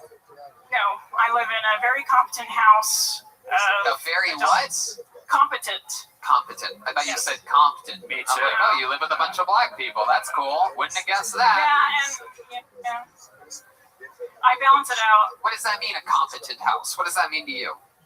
It means they brush their teeth and they do dishes. Oh, good ideas. Okay. Yeah. All right. I don't know what's happening tonight. This is a wild one. Yeah, are you on meth or something? Are you on meth? I drank a cup of coffee. Oh.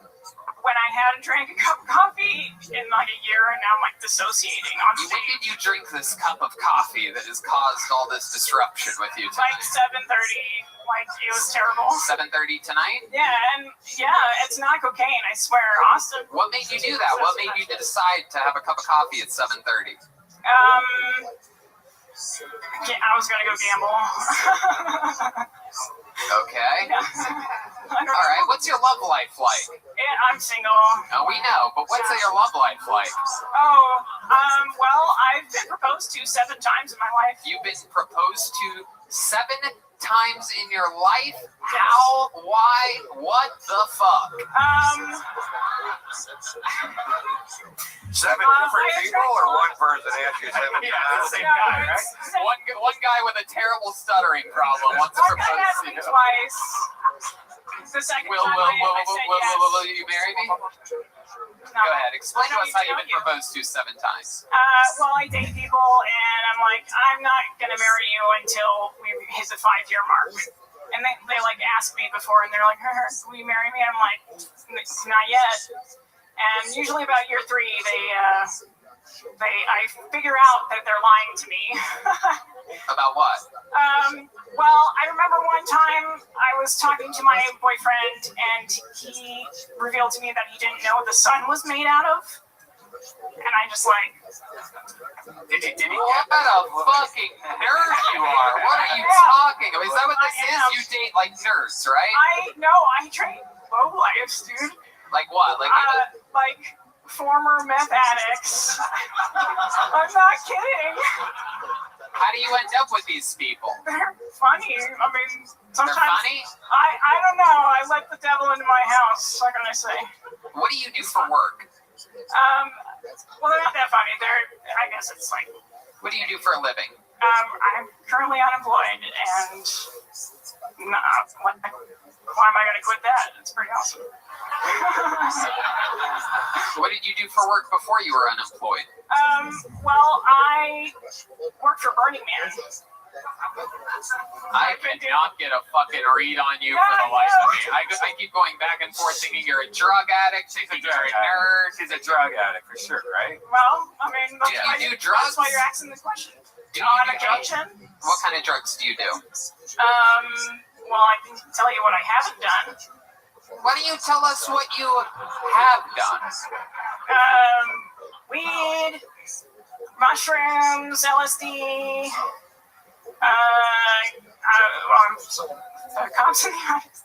cocaine, ecstasy, but So that's everything you need for stand-up comedy. So you're on the right track. But cocaine's a bad one, and you have to use it as a tool, because what dopamine does. Listen, what dopamine does is it strengthens that pathway in whatever you're doing right before you do the cocaine. It seems like you use the cocaine when you're signing up and the heroin when you're performing. I know.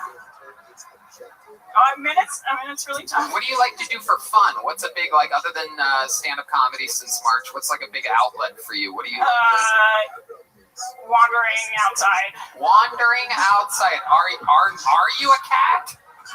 A little bit. I mean, my last name's Wolf, so I kind of try and play that up a bit. Do you like peeling your skin off sometimes when the demons tell you? No, I'm over that. We made some peace. Other than wandering outside, any other hobbies or anything that we would find fascinating about you, Corey Wolf? From Arizona. Let me ask you this. The main joke that you did in 60 seconds of uninterrupted stage time tonight was, I just moved to Austin, now I'm here. I know. In your other comedy sets, in the other 40 minutes that you've accumulated, Corey, can you give us an example of a nice short joke that you've written that you didn't do here tonight? That comedy part of the thing. Yeah. Austin is really interesting. It looks like you guys fucking took 7 generations of Legos and just fucking mashed them all together. You got the Old West set, you got the corporate hell set all mashed in together, and I can tell you guys do a lot of cocaine here. By the layout of the city. All right. Wow, this is random audio. We have no idea who that man is. We've never heard a voice like that before. Can't believe a stranger in the audience would yell something like that. I can't believe that guy doesn't love horribly written Lego jokes. I think that's the guy that I photobombed outside. They were taking a picture and they're like, and I gave him the Texas cross. Oh boy, Corey. My goodness gracious. All right, Corey Wolf. I'll tell you this. I mean, through it all, I gotta say, one of the funniest performances by a female stand-up comedian we've ever seen. It's really way better than Schumer, right? Anyway, there she goes, Corey Wolf, everybody. On to the next one. My goodness. Ron. Ron, I'm sorry. I don't know what's happening here tonight. Clearly, we have a tunnel coming from a psychiatric ward. It's a special field trip. There's a bus trip from. I think we should nail that door shut and just open a new door. Yeah. Pretty wild. Some people like it when episodes are off the hinges. I kind of get it though. When you're listening to the audio, that bad shit's actually entertaining. Yep. Okay, pull another name out. How about Ben Bug? This sounds like a real comedy name. Ben Bug? Ben Bug. Oh, look at this over there. Ben Bug is next on Kill Tony. Very fun stuff happening here. We have a couple more special treats coming right around the corner here. We know Here comes Ben Bug. Oh, look at this. This is the front door security guy. This is very exciting. Here at Antone's, everybody. The guy that let you in. Make some noise for Ben Bug. Check, check, check. Knock, knock.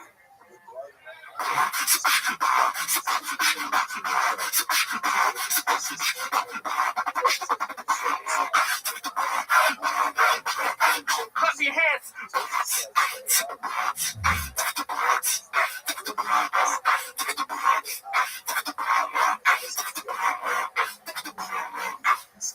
From the front to the back, where you at? Where you at? Where you at? Where you at? Hey, hey.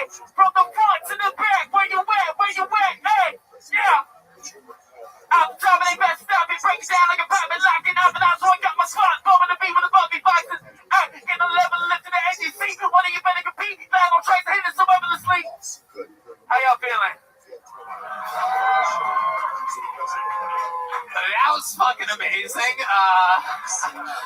I think the more you know Ben, the funnier that actually is, because he's one of the nicest people, one of the most polite fucking guys, very just quiet and does his job here at Antone's. He's been working the door at every single episode here, and I certainly was not expecting that whatsoever.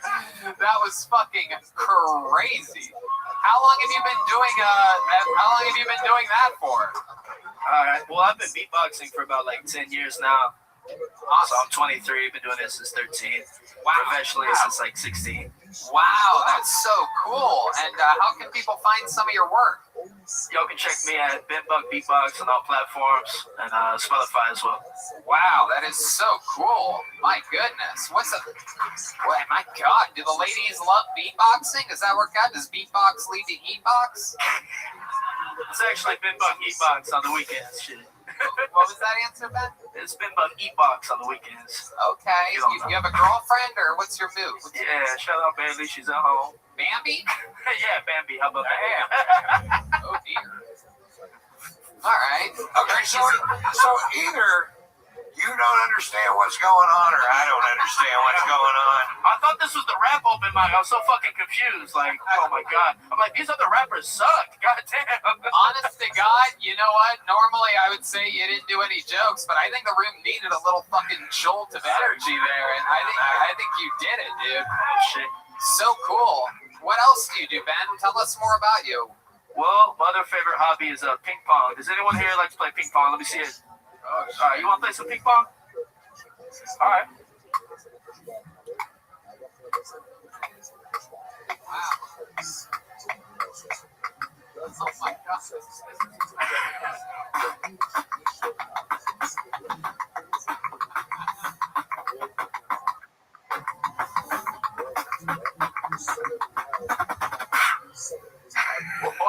Wow. Jesus Christ. My mind is completely blown. How does he do it?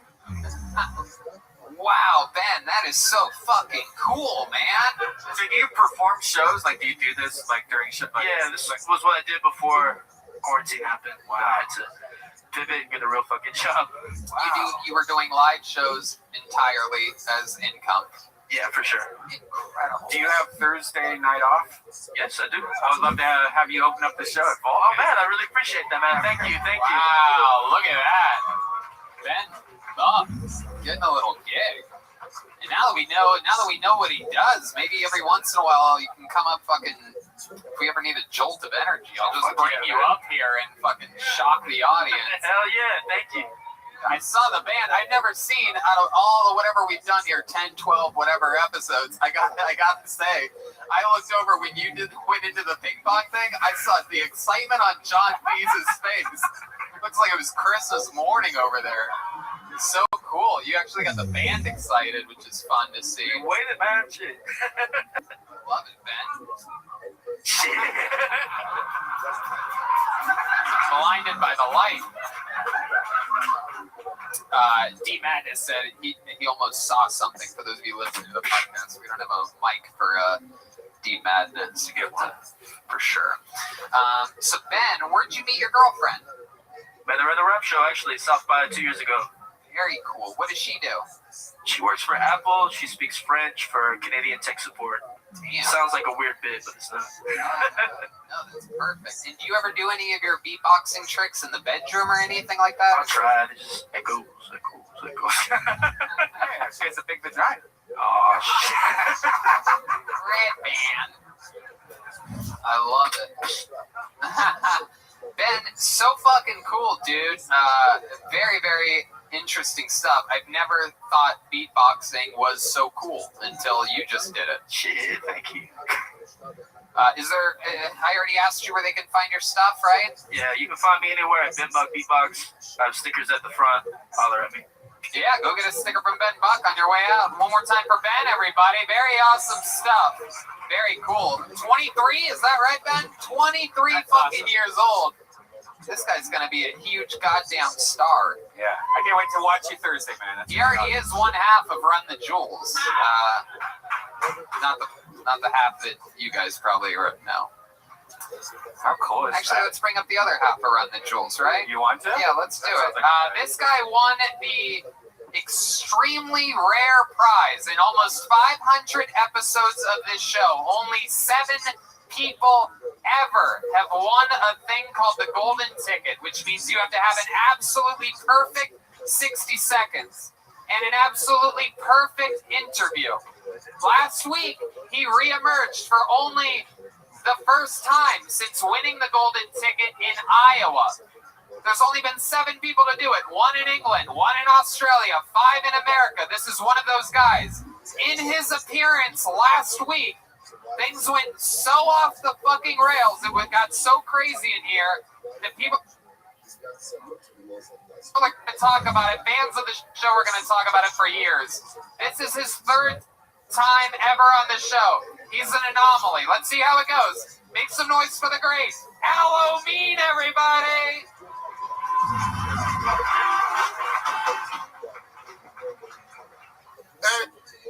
Hey, Austin, motherfucking Texas. I've been here for 1 week, and that's all I gotta say. You guys, I was fat shamed the other day by myself.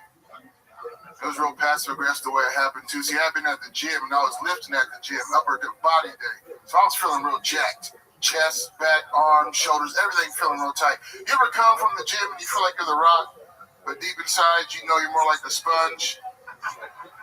Anyway, I go home, take a shower, I get out of the shower, go to the mirror, wipe the steam off the mirror. Swipe, swipe. That's where I fucked up that second swipe. Usually I just do 1 swipe. All I need to see is head and shoulders. Anything more than that will mess up what I go on inside for myself. You see, that second swipe happened, and I stopped moving, and my midi kept shaking. And it fucked me up. Now, if you don't know, a midi is a man titty. I've had them all my life. When I was a boy, they were biddies. But now they have hair on them, so they're middies. I don't want to talk about it. Halloween, absolutely. Talking about it. Getting it out. Welcome back, Allo. Hey, good to be here. Good to be here. Last week was crazy. The episode hasn't come out yet. We have a couple episodes banked because we did some road shows, so people don't even know exactly what happened. I don't really want to give anything away to this audience that might see that episode, and I don't want to scare anybody or frighten anyone. It's been talked about a lot, though. It's definitely a highlight in Kill Tony history. Long story short, Let's not even do that. Aloe, how's your week in Austin, Texas been? It's been crazy, man. No, wait, I want to find out what the fuck happened. What happened last week was the great Donnell Rawlings was here, and Donnell famously housed David Lucas in a roast-off. Donnell did his research on his first appearance on Kill Tony as a guest a couple of years ago, and he researched the show deeply, and he realized that David Lucas likes to make fun of the guest. Donnell decided to get ahead of it by making fun of David and not letting David talk, and since then they've gone back and forth and whatnot, but Donnell specifically did not want to get roasted by David Lucas. And last week David wasn't here, but Aloe Mean was, and Donnell made a single joke about Aloe Mean, something about his genes, and Aloe decided to summon all of the gods and devils that have ever existed in the world, and he made fun of Donnell until basically Donnell left in the middle of the show. He went to the bathroom, and then the eternal bathroom of the exit door. It was, I guess everywhere's a bathroom out there, according to the homeless population. But pretty wild, Aloe. You are the first person in Kill Tony history to make a guest lead the show. Yeah, that was intense. I really wasn't planning on that. I didn't expect him to be here. I saw him walking on stage when the show started, and my mind just flipped into, if he comes at me, I got to be ready to come at him. And it was wild. He didn't have time to prepare. He did not know Donnell was going to be the guest, but when the moment hit, Aloe absolutely went into survival mode, and it was pretty crazy. It was awesome. So, Aloe, what else has happened this week in Austin, Texas that's interesting? A lot of hanging out over there by other spots. Vulcan. I went to David Lucas's fucking crazy ass show last night. That shit's dope. Y'all out here, check that out. Did you see me there? Yeah, I saw you there. You went right past me. That's okay. Oh. I was wearing a mask though. I was wearing a mask. Okay. I didn't want to bother you about to get on stage, so I know how that goes. Awesome. No, I wish you would at least said hi. But yeah, I probably should have. You also got to witness Thursday, Danny Brown almost beating up Steve Berg. Yeah, that was some crazy shit. Did you see me almost get attacked by a Yeah, I Chinese did. man? I saw him standing at the front of the stage, fucking. Very wild. Thursday night, we did a show, and I was doing jokes about Chinese people. Just jokes. You know what I mean? No big deal. And it turns out that I deeply offended a Chinese man, and he decided to come right up to the front of the stage and stand there staring at me like he was going to physically do something, which in turn led me to make fun of him and the Chinese people relentlessly, thinking that he would eventually leave angrily. Minute after minute, he decided to stay there. I kept doing more Chinese jokes, and he started to physically threaten me, at which point the three security guards had to escort him towards the exit, and I said, that's what I call Chinese takeout. The rest is That was beautiful. He's been tagging me on posts. Oh, really? On Instagram. Yeah.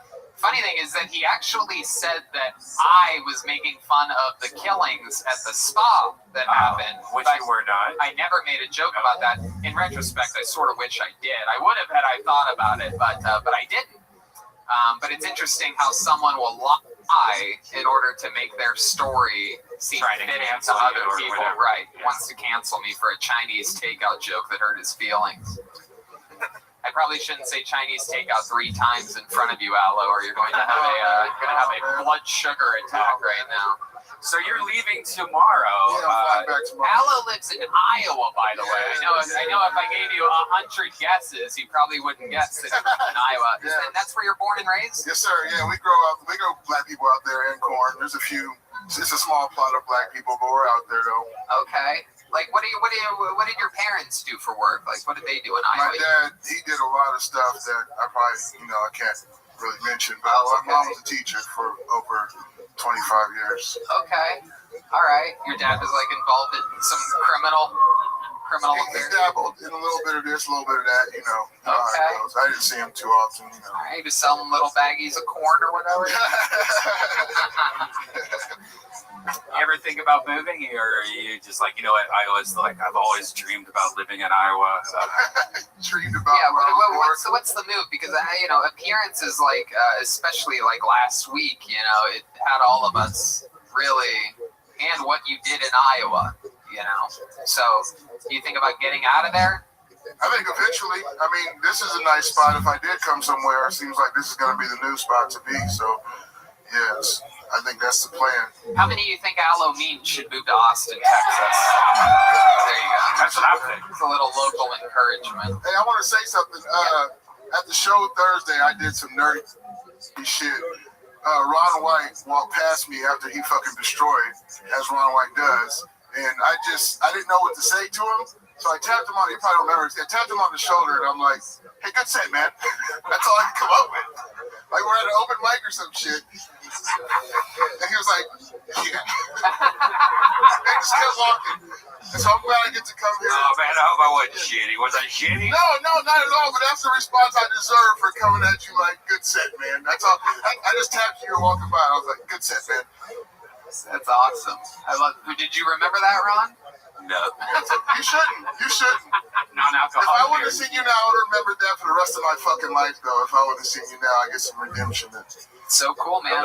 Well, you just had a good set in front of him, a fun interview, fun times. Aloe Mean, thanks for coming all the way from Iowa. Golden ticket winner, Aloe Mean. Golden ticket for the 7 people that have won it. That means they can, anytime they're ever in a city where a Kill Tony is, they get to do a spot. So it's a pretty cool little award. Very rarely given. Still never one given here in Austin, Texas. Not yet. Could be next. Could be the next name I pull out of the bucket. The odds are only like 1 in 2,000, but it could be. All right. Your next comedian goes by the name of Tim Warner. Tim Warner. Sort of sounds like a familiar name. We'll see what happens here. Everything's moving along smoothly. Yep. There's we only get through about 7 or 8 maybe on average of these names. And that's always how it's been. It was more at the Comedy Store. It used to be about 100. Oh, we know this guy. At one point.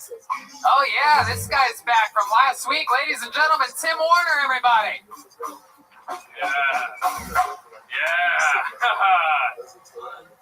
So 2020, I kind of think was a war on hope. You know what I mean? Like, fucking, we had an election. How do you have any hope in that? I kind of think like voting in this country is kind of like choosing between the best glory hole. You know what I mean? Like, no matter which one you choose, it's going to be frightening. Right? Stick your dick in the left hole or the right hole, they'll bite it off. Then what? You got a buddy in the background who's like, hey, why don't you stick it in the independent one? And you're like, I am, but nothing's happening. This seems like a complete fucking waste of time. Right? Everyone's so happy that fucking Biden's in. And it's just like, look, I understand Trump necessarily wasn't the president we needed, but he was the kind of the man we deserved. We suck kind of collectively. And him sucking is not the fucking exception. We have been founded by scumbags. History is written by the winners, and now they write me. There you go. A little bit of a deep cut, little manifesto by Tim Warner. I thought he was going to pull out a gun and shoot all of us at the end of that. Pretty exciting stuff. Such Stanhope energy with it. Yeah, you're a real prophetic type of delivery. Yeah, I've been writing a lot. Hell yeah, man. So, Tim, you were literally on last week. Oh, we have the former president of the United States, Donald Trump, on the line. What do you think about that set? I've been watching you for the last couple of weeks. Okay, thank you, Mr. President. Do you think you'll ever come on and be a guest? It can happen. Wow. All right, that's very fun. What do you think about the job that Joe Biden's doing right now? That is a huge problem. Oh, okay. Wow. It's a shame you really got quiet there, Mr. President. You're not a nice person. You're right, I'm not. Okay, anyway, here we're back here with Tim Warner. Tim, last week we talked about a bunch of stuff about your life and this and that. What didn't we talk about? What's some interesting stuff about you that we didn't find out? Oh, wow. Let's see. New York, homelessness. For those of you that weren't here last week, I said that his barber is an Oompa Loompa? Or no, one of the from Munchkin. Like. Yes, I'm a Nazi. I performed at the Capitol building on the day of the insurgent. What else are you gonna do? I'll 8 Mile this shit and get the jokes out of the way of all the stereotypes. It's okay. Answer the question that I asked you. I mean, I don't know. We didn't really. I mean, other than just like me traveling around after I escaped New York on election day, and just. You know, I go to like AA meetings in the day, and then I do this shit at night. And the perspective during, you know, this medicinal martial law, it's just been so fascinating, and it's been such a benefit to me because I just don't think there's a lot of, let alone people, let alone comics, that are really getting the perspectives and being able to at least formulate the premises that hopefully I can put some punchlines on. Okay. You know? How long have you been sober, Tim? Geez, now it's 607 days. 607 days. Good for you, buddy. When you go to these AA meetings during the day, is there like do you have like a killer story? That I know AA meetings, they tell great stories about like how they ended up in the. I don't. Here's the thing. I don't want to dwell. I don't want to put my energy on a past that wasn't successful, where I was a loser. So I tend to dwell on now, and then hopefully what I can do in the future. You know, like the idea that like gratitude is an action word. So it's like gratitude? Gratitude. Oh, gratitude. Yeah. There's a very silent G on that. Yeah, it's sorry. It's an action word, and like being the best version of you is saying thank you to the universe. You know what I mean? Like this is a fucking gift, and like being in New York, especially this past fucking year, you know, it's like you're not even guaranteed the next fucking hour, you know? And then it's like going to places where, you know, like New York, you can't fucking do this. They banned fun. And like to go to places where you can have fun and watch people take it for granted. I don't know. It's kind of a beautiful thing to watch and also heartbreaking. You know, wow, it's one of the least funny answers we've ever gotten in the history of the show. Sorry, I got real for a second. I just started thinking of all my boys back home and shit. That back in New York, you know, you get busted doing a show outside by cops, fucking. Right, and if the governor catches you, he's going to grab your breasts. Yeah, they gave him the fucking Clinton role and all of this, but he's a fucking, they're all scumbags. All right, Tim, well, you got up last week, you got up again tonight. Yeah, we're just going to speed through it. It was so much fun to have you back. Definitely a different type of style. Ron White, what do you think about Tim Warner? Great stage presence, and that's always a great place to start, so you got that going for you. I could understand every fucking thing you said, I just didn't understand why you said it. Perfect. Tim Warner is online at I am Tim Warner, all one word. There he goes, Tim Warner, everybody. All right. We're doing it. We're getting through it. What do we do? We started 10 minutes late, right? Let's go back to the bucket again. Let's see what happens here. We had a couple quick ones that we went through. We're coming around the mountaintop here. Zach Bogus, a little bit of extra sanitizer on that one this time, huh? Just kidding. Kidding, Tim. Okay. Let's see what happens next. Hunter Stower. Okay, here comes Hunter, I do believe. A very confident walk. That might be Hunter. Could be Hunter. And it's not Hunter. There goes. That was El Kuja. A random human being getting through security. Zach Bogus just watching him walk by him. Yeah. Just letting him up into the green room. Very interesting. Okay, here comes Hunter Stower. Hell yeah. Guys, make some noise for your comedian, Hunter Stower. All right, let's get it out of the way immediately. I look like Shaggy and Velma had a kid. Yeah. I can Jankies and Zoinks. I can solve the mystery, but only the mystery who smoked my weed. It was me. I do smoke a lot of weed. I smoke weed at a competitive level, you know? Like, if there was an Olympic category for weed smoking, I would definitely forget to qualify for that shit, you know? Yeah. I'm way more productive when I have weed too, because when I don't, I spend a lot of time looking for weed, and that's counterproductive. I have a really stressful job. Anybody else? Yeah, mine's super exploitative. I can't really talk about it. It rhymes with human trafficking. All right, I think I have time for one more. When I was a little kid, when I was a little kid, my parents told me that my dog left to go live on a farm because they were protecting me from the truth. Then she crashed a Boeing 757 into the Pentagon. Hashtag 9/11 was an inside dog job. Thank you. Okay, Hunter Stower. Welcome to the show, Hunter. Hell yeah. Did you propose to the girl that was on earlier in tonight's episode? You ever proposed? Wait, the one... Corey Wolf ring a bell to you? I met her out here. I'm actually married, though. Oh, you're married? I am married, yeah. Oh, okay, how long have you been married for? About 2.5 years. Oh, cool. Yeah. That's awesome. What does she do? I'm a single income household right now. Okay, what do you do? I'm a human trafficker. Like the joke. Okay, what do you really do? No, I do recruiting and immigration, so I am a human trafficker. It's just like my people want to be trafficked. What exactly are you talking about?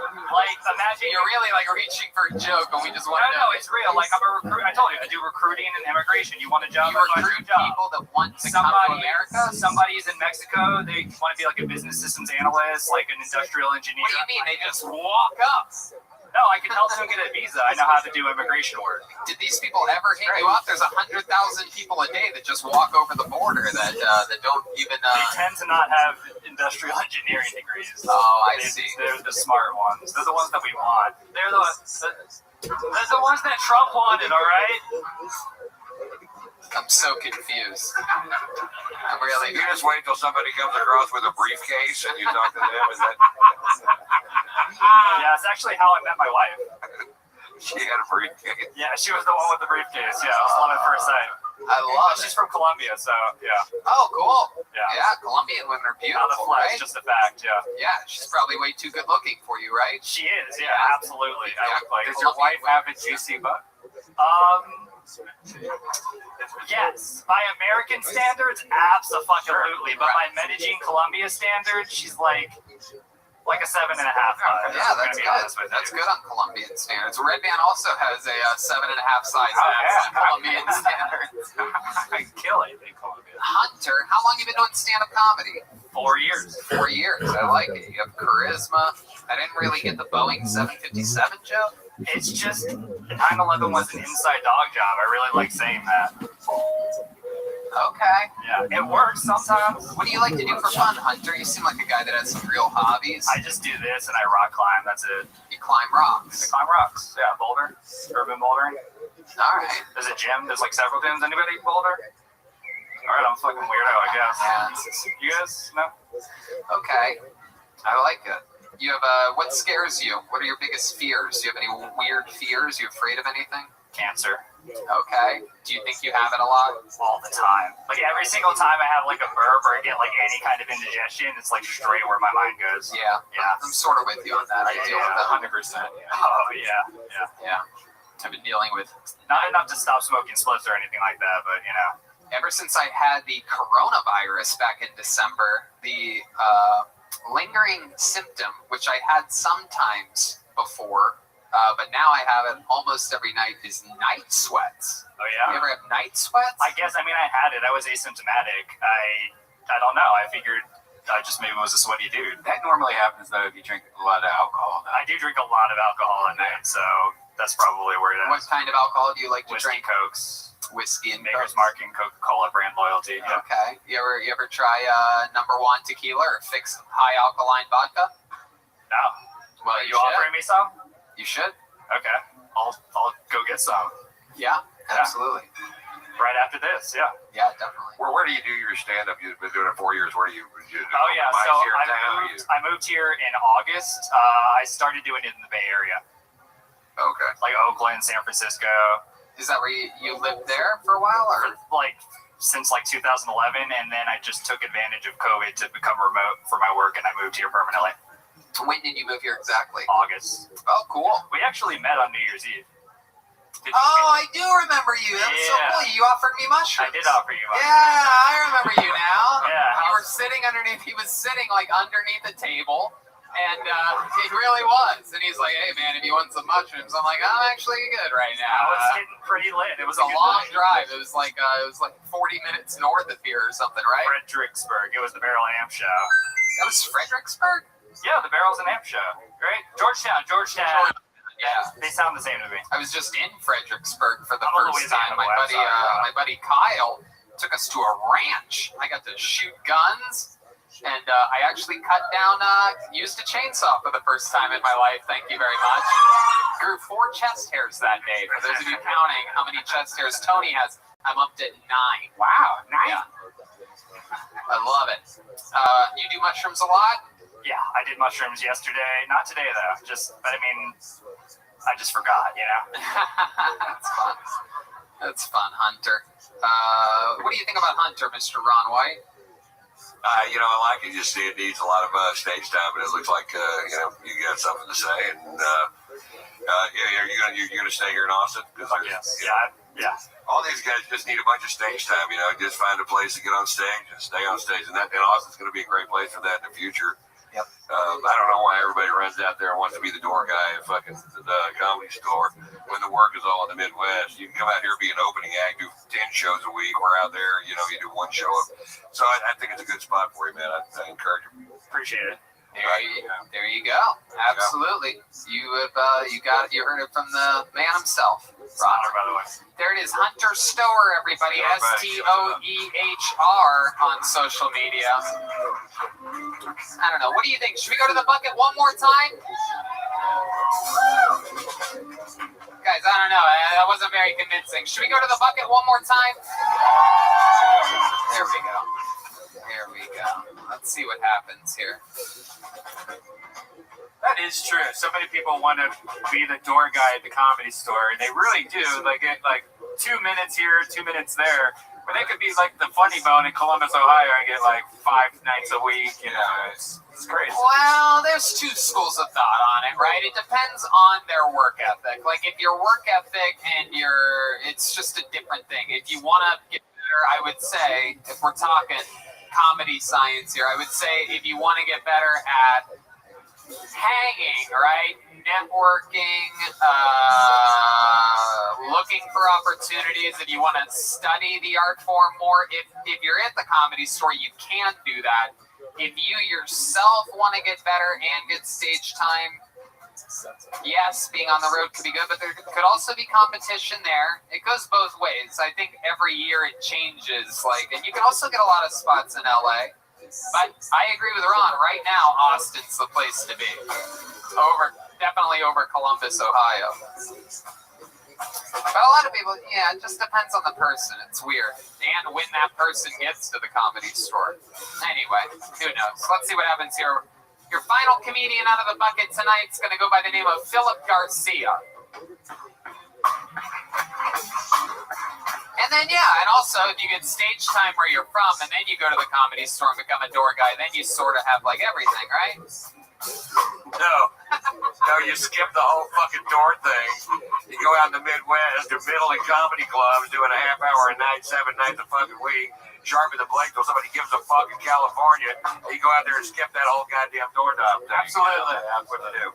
All right, well, it's brainwashed. Yeah. Because I got a career from working the door at the comedy. Oh, it's Philip Garcia. My dog just died, everybody. Yeah, every family dog that's ever died, we've made sure to bury in the backyard. Anyone else? Yeah, I don't see a problem with that. Well, yeah, but we've been renters our entire lives. Just leaving a slew of dead dogs in every house we've ever lived in. We're like a family of 3 boys, too, so there's going to be 2 goldfish, a turtle, and a Boston Terrier in some backyard in Austin, Texas. An archaeologist is going to be digging that shit up and be like, what the fuck happened here? Lone Star Beer just came out with the 24/7 brew. It's 2.2% alcohol. So you can enjoy the shitty taste of Lone Star all day now. What the fuck? Can't help but to wonder how many stepkids are getting beat half as hard, though, But twice as long? Are we solving anything?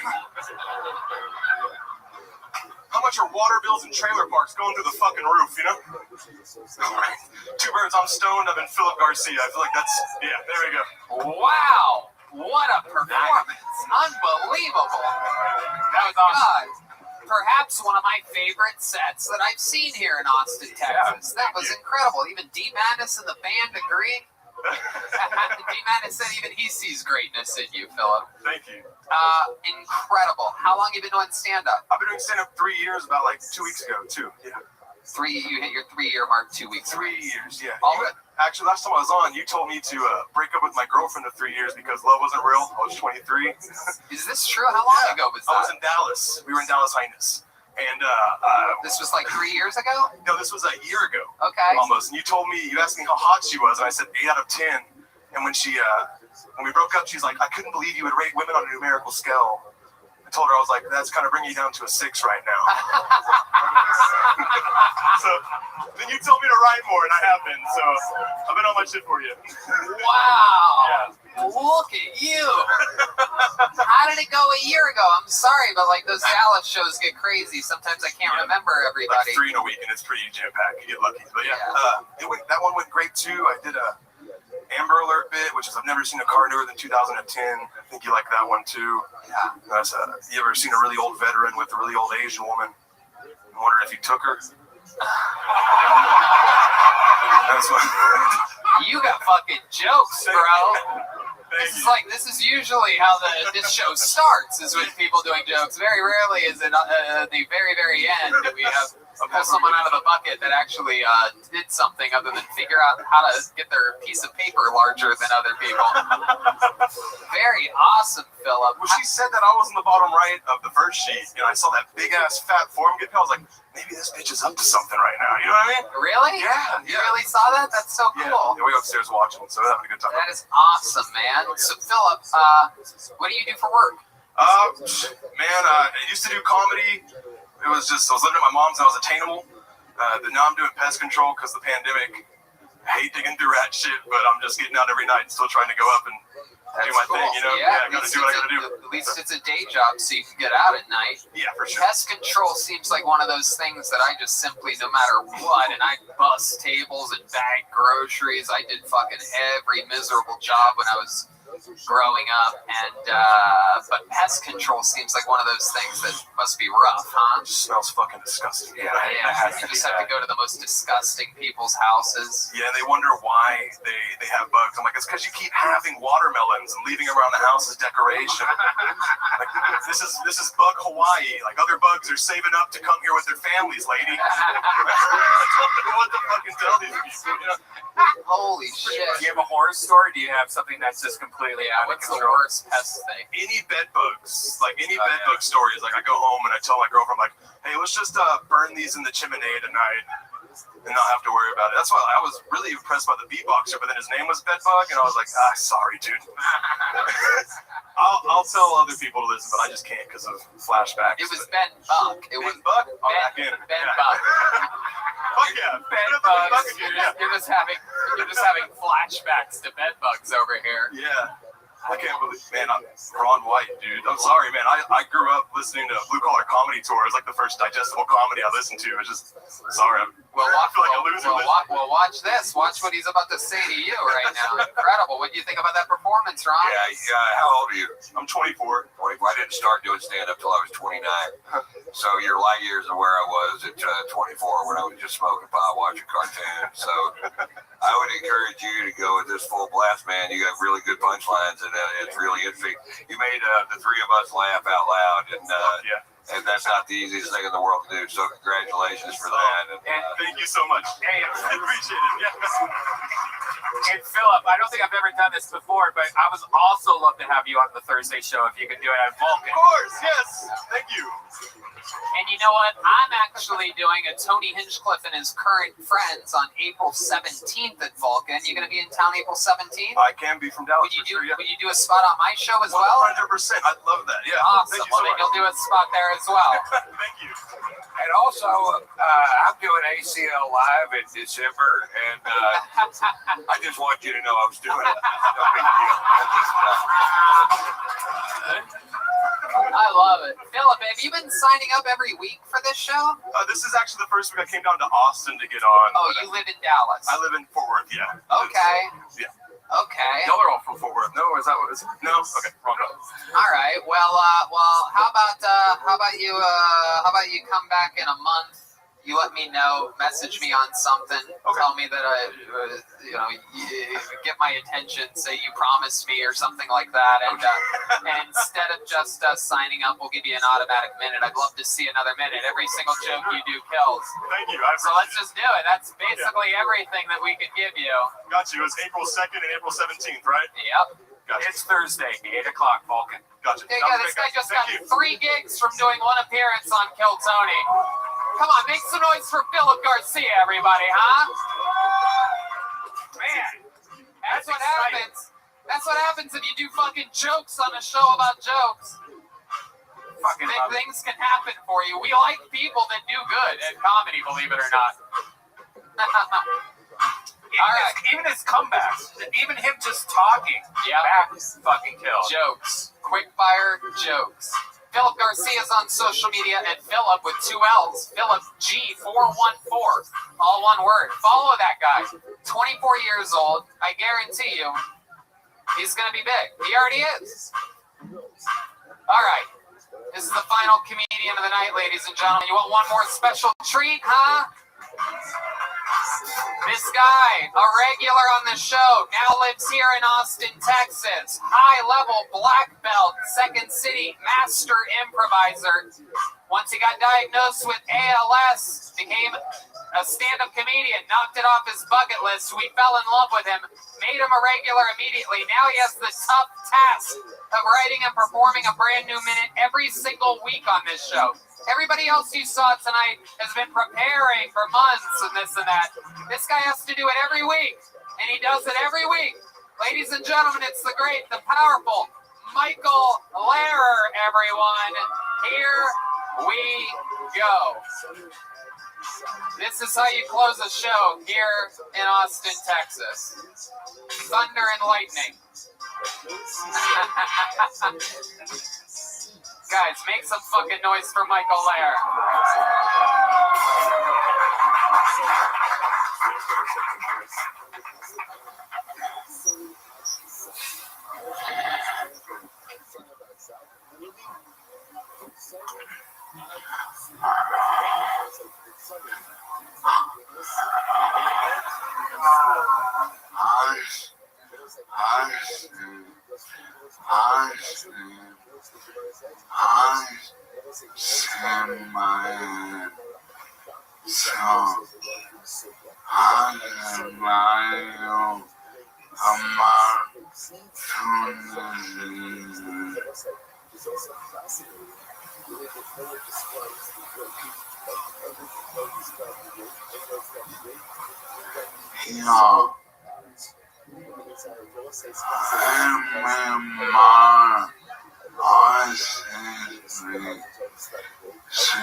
Okay, Michael Lehrer, everybody. All right. For those of you that missed last week, we found out that Michael Lehrer has been on a 3-week cocaine bender, and it appears as though the effects are really starting to show. Michael, what's up? I'm dying quickly in the town that most right than any other town I've ever lived in. He's dying quickly in a town that's the most ratchet than any other town he's ever lived in. Right. That's right.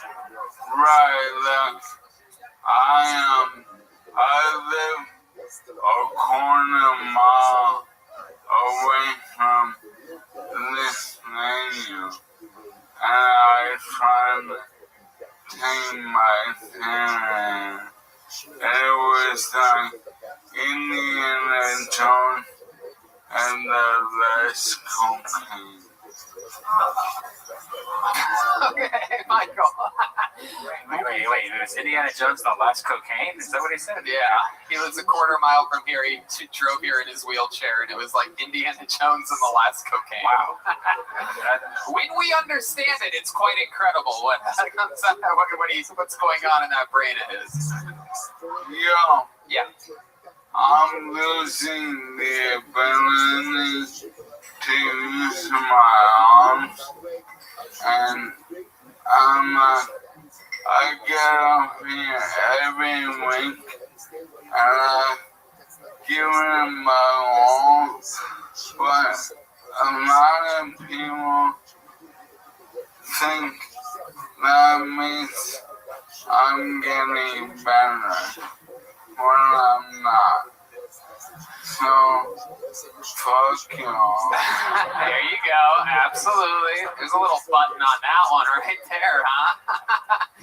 Yeah, ALS is a tremendous disease, but just to let people know, I don't force Michael to do this. He wants to do it. For those of you wondering, he says that this is the highlight of his life and that he loves doing it every single day. No, we're past that. When me, Tony, and Redman were in Miami. When we went to Miami. Yeah. And, on the last day after 5 shows, I was burned out, and Tony's like, how are you? You sound worse than you do after the show. I'm like, give me that motherfucking microphone. And he goes, yo, I can give it, and I can take it. I go, no doubt.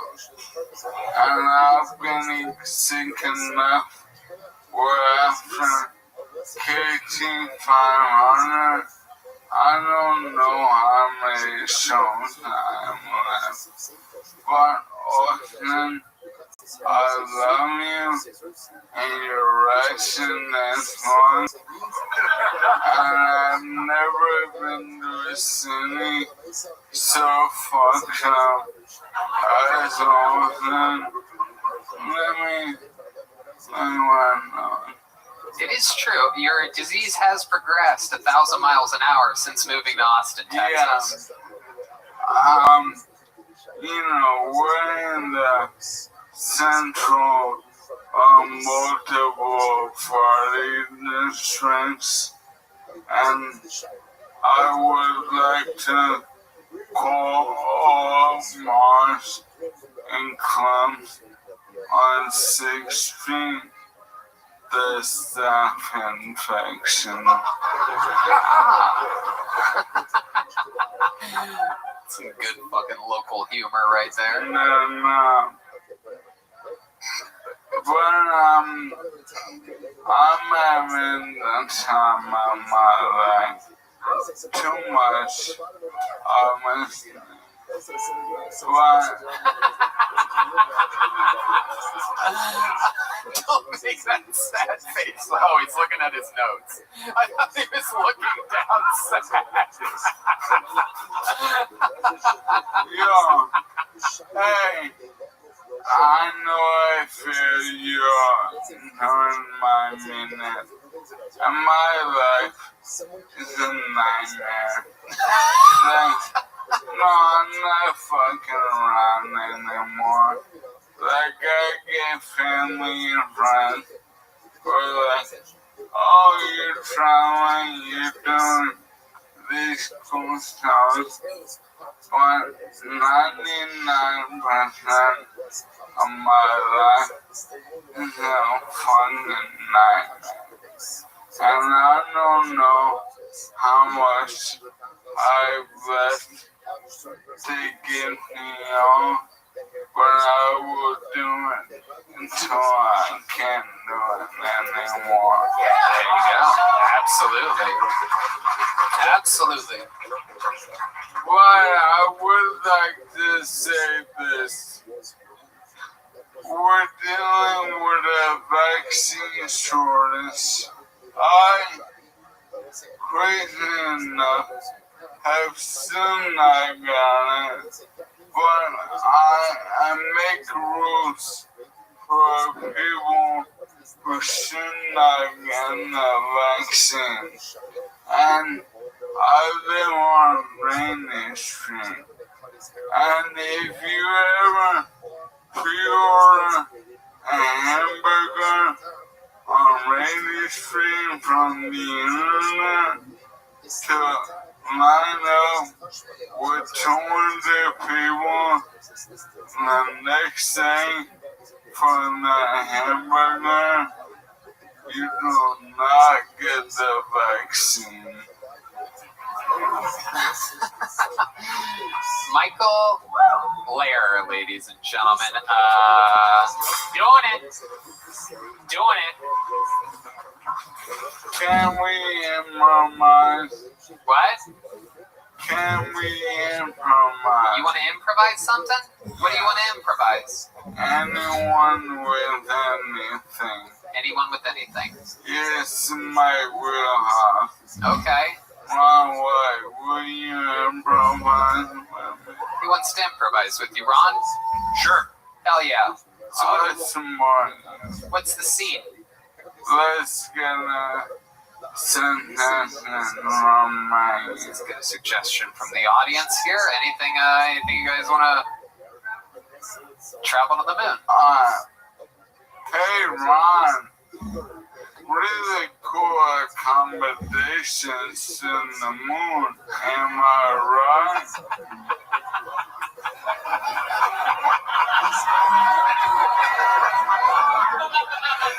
Yeah, I think it's one of the nicest Airbnbs on the moon, and I'm glad you could make it out here. How'd you get up here today? Well, I'm as surprised as you, because I have a 2.7 rating on Airbnb. Like, literally every Airbnb I've ever taken now, I've turned into a brothel. Well, you know, I love brothels and I love rental units. Right. So I think you and I could do some business sometime up here in the moon. No doubt. I think we can spread your brand up to the moon. No doubt. Now, Ron, I heard you tell this story one time. And correct me if I'm wrong. You're a legend. And you served in the military, correct? Yes, I did. And wasn't it through documentaries decades later that you realized that the blowjobs you were getting were from lady boys? I think about 150 men sucked my dick while I was in Hawaii. If that's the story that you're getting to, I think it was about 150. I don't know what the record is, but I know that I was right on up there. Philippines is a weird place. Yo, I shave my head so I can lie about having cancer too. I'm just kidding. I'm dying really fucking fast. I don't know, because I've actually watched your condition improve over the last 10 minutes, so it's actually pretty wild. You're actually the only person tonight that I've watched get healthier as their set went on, so it's pretty ironic that you're the one dying. Michael, we absolutely fucking love you. We're gonna end tonight's episode. How about the improvisation talents of Michael Lair and Ron White? MichaelLairComedy.com for everything Michael Lair. It's got a bunch of really cool stuff there. Guys, how loud can this place get for the great Ron White? Huh? Come on! Come on! Tony Hinchcliffe, everybody! Thank you, Ron. Thank you. And make some noise for the band, everybody. The Fix Vodka. High Alkaline Vodka Band. John Dees is on social media. Follow him at John Keys, Jonkeyz. Matt Muling is at Mutation, at MUEHTATION. And Michael Gonzalez is at Mike A. Gons 13. D Madness, ladies and gentlemen. D, you have any shows this week? Thursday night? At Sam 1? Sam's Town Point, ladies and gentlemen. Go see D Madness play some music. Michael and John, Matt, any gigs this week that you want to plug or anything? Check in with the great Ryan J. Ebelt. See tonight's drawing with Ron White. Oh my God, Ron, check this out. Ryan, zoom in on that Ron part. Look how fucking cool. This guy drew this during this episode. That's the guy that used to draw every episode in LA. I look like Moses. Well, I got bad news for you, Ron. You look like Moses. Moses is a badass motherfucker, though. I love that picture. Yeah, it's so cool. All those prints are available at RyanJEbelt.com, and that's another one. How about one more time for Michael Lehrer over here? He's you guys slowly flicking everybody off very slowly. It hurts more when it's slow like that. It's really like he does it like he says it. Fuck you. Thank you guys so much for coming out. Every Monday has been absolutely insane. Thank you guys. Good night, everybody.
Once you've finished your net and zeros, if something happens, the most you have to wait, or the most you have to observe is 7 days. 7 days. So therefore the words suggesting the price against seconds.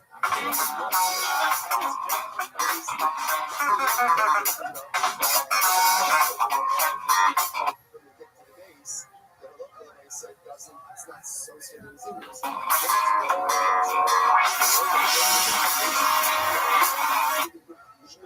Zeros. The words also, if something happens after, you can use or use it for 7 days.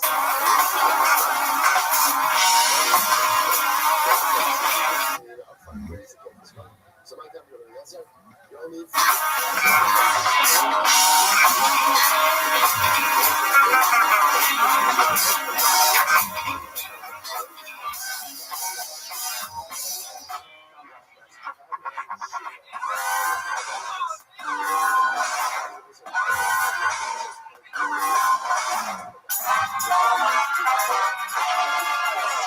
Hey, this is Rabbi coming to you live from Anton's in Austin, Texas, for a brand new episode of Kill Tony. Get up for Tony X-Men!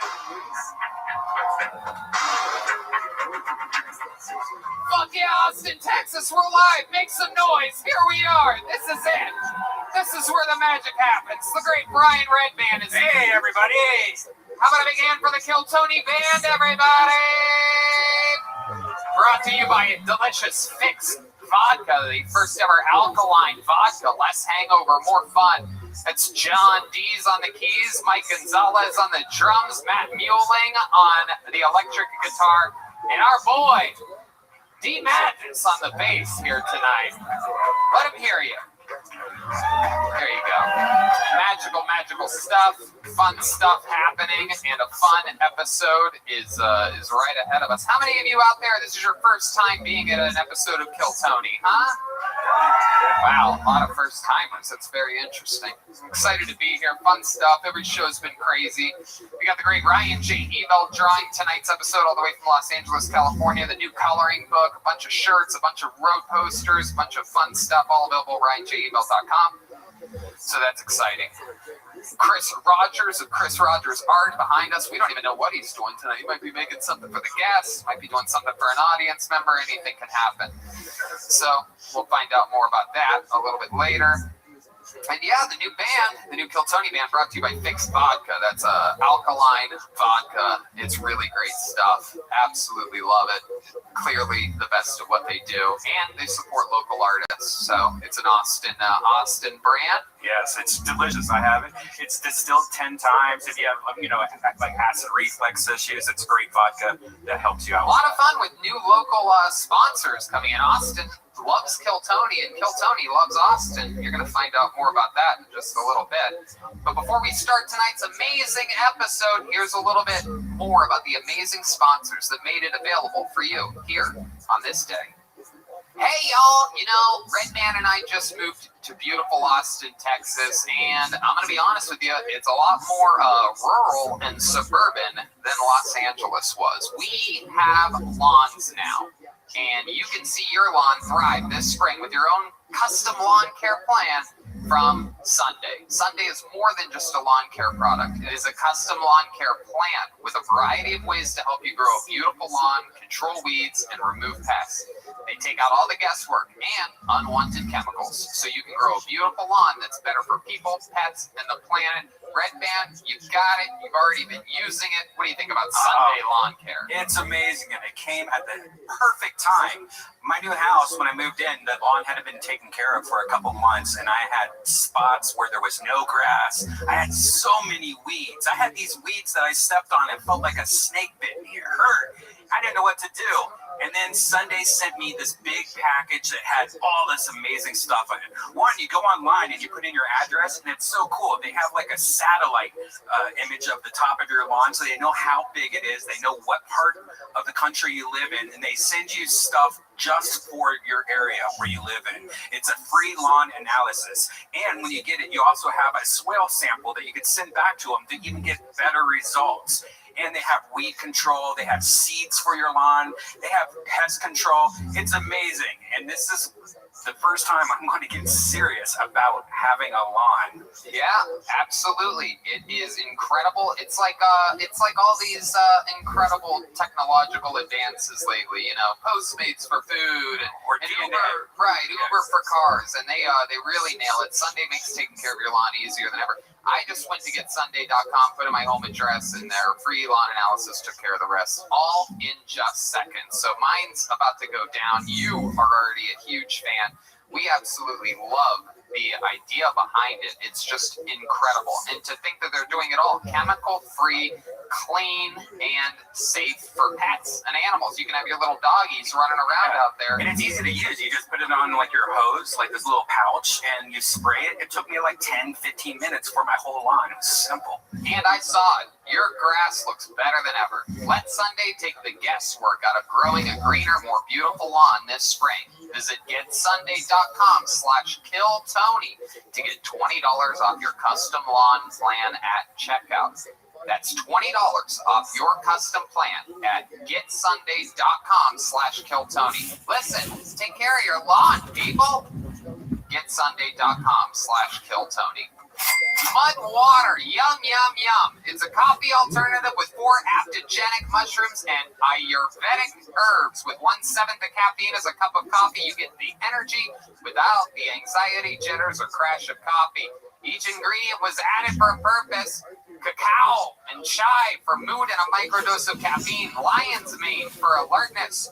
Cordyceps to help support physical performance. Chaga and reishi to support your immune system. Turmeric for soreness and cinnamon for antioxidants. Yeah, it's great. I drink a lot of coffee, but I always get those caffeine jitters and stuff. This doesn't give me that. It gives me energy. I love to put a little bit of honey in there, a little lemon. It's great. Sometimes I use a little nut milk. It's delicious. Mud is 100% USDA organic, non-GMO, gluten-free, vegan, Whole30, and kosher. Yes. Go to mudwater.com/Tony to support the show and use the code Tony for $5 off. That's MUDWTR.com/Tony. Use the code Tony. Get $5 off. Thank us later.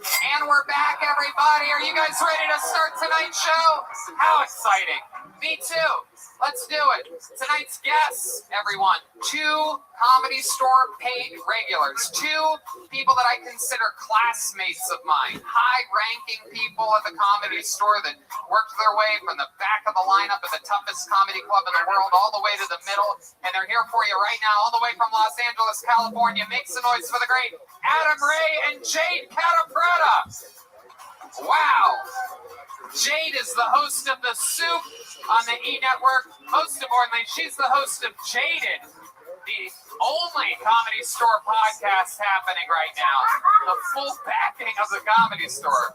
She's holding down the fort. And Adam Ray, of course, the host of About Last Night, and he also is in the new NBC show, The Young Rock.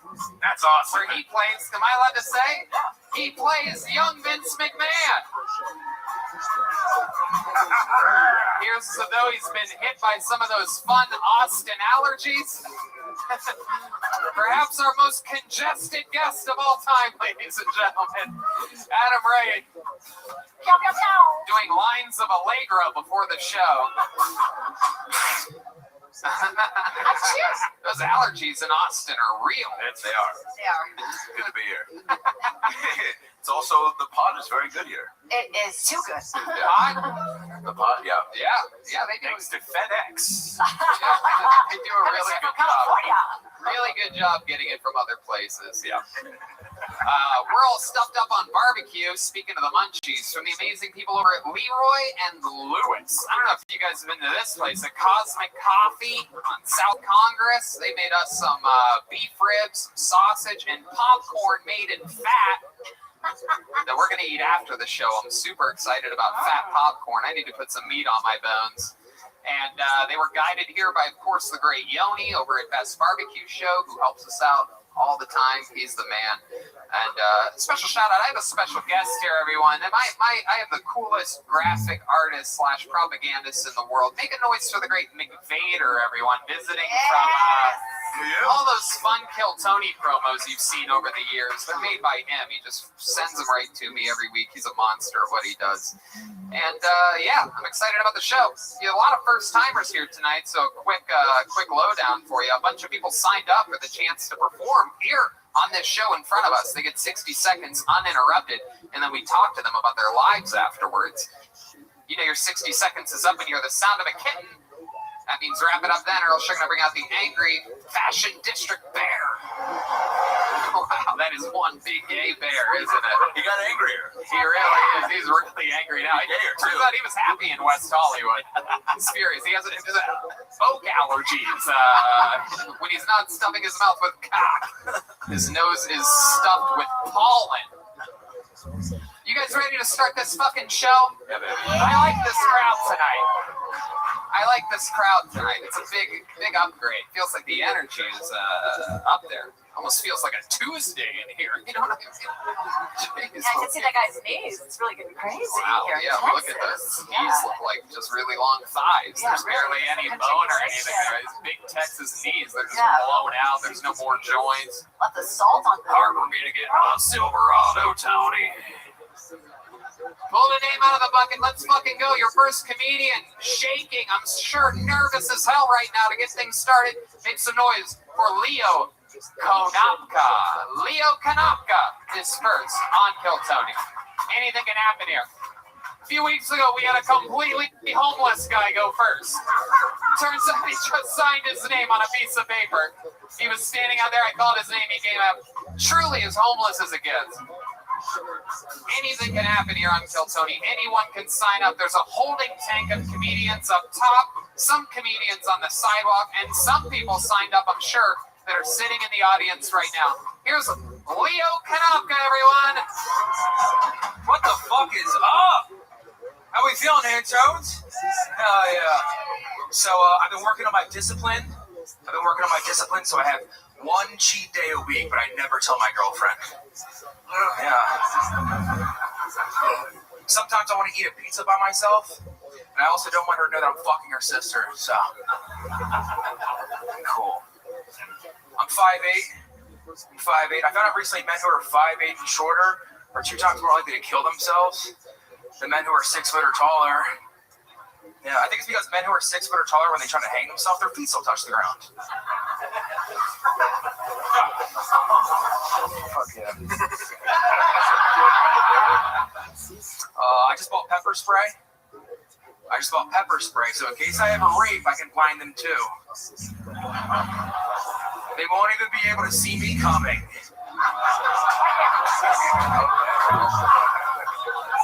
I'm Leo. Thank you guys. Leo Konopka. Leo Konopka is a place to say. A funny little name, huh? You have a Hawaiian last name and you're white as fuck. Yeah, dude. What's up with that? Let's make things more confusing. My stepdad's black, and my ex-girlfriend's a stripper, so there's... Oh, so much potential. Wow.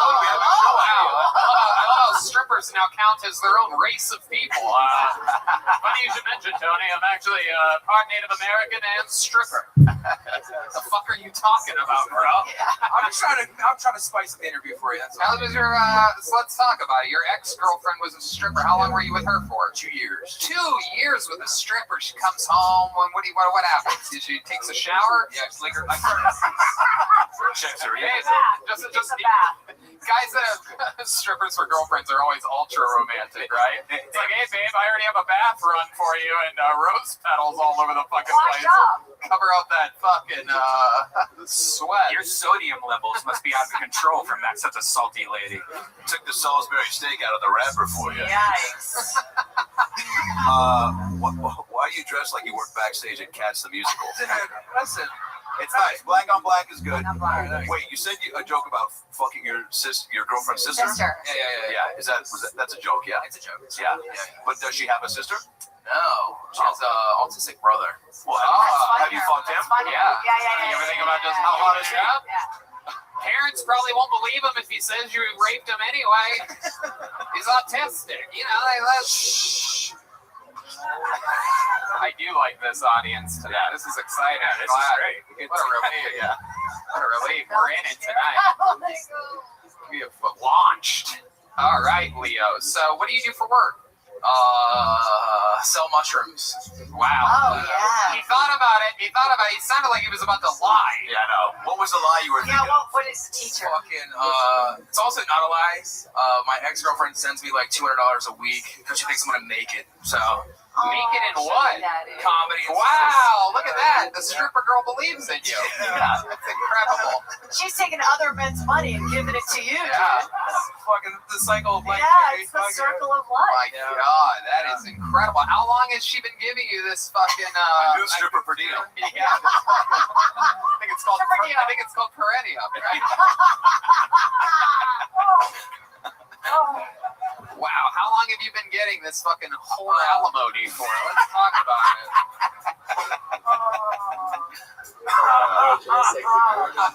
I moved here on the 1st, so it's been twice. Wow, that's so cool. Where'd you move from? How many dances is that? Baltimore, actually. Baltimore. She's a Baltimore stripper. Yeah. Wow. Sure, yeah, that's good. Oh my God. That's the song she comes up to. Wow. She's just, That's incredible. And so, what did you do when you were in Baltimore? I worked at McGoobies. I was a door guy at McGoobies. Okay. is that a strip club? No, It's a comedy club. It should have been. McGoobies is a famous comedy club. Yeah. They're very close to the McCormick seasoning factory, so you can smell like cinnamon and parsley and whatnot in the air when you're driving by. That's the only thing I remember about that trip to Magoobies. So much fun. You make it big as a comedian. You have to go places that are called Magoobies. I made it, Mama. I promise. Catch me at Magoobies. Work hard, kids. One day. Follow your dreams. And you too can make it to Magoobies. I love it. Leo, what do you do for fun? You seem like a guy that has some deep, dark hobbies. Your set was great, by the way. Yeah, your jokes were really great. Good jokes. We just started off the show strong, for real. Yeah, scary first spot. Yeah, I right before I came down, I'm like, dude, I'm gonna take the full bull. Yeah, you're shitting. And I did. I'm like, I'm about to shit myself. Yeah, take that energy. Use it. I did. I thought you had a really good opportunity to bring back a tag on the second one where you don't tell the sister about your diet either. Your diet cheats either. You know what I mean? Like, I thought that would be a good spot. Where'd you meet the stripper in Baltimore? Wow. That's good I didn't know she was a stripper at first. And like, We'll give it away. Yeah.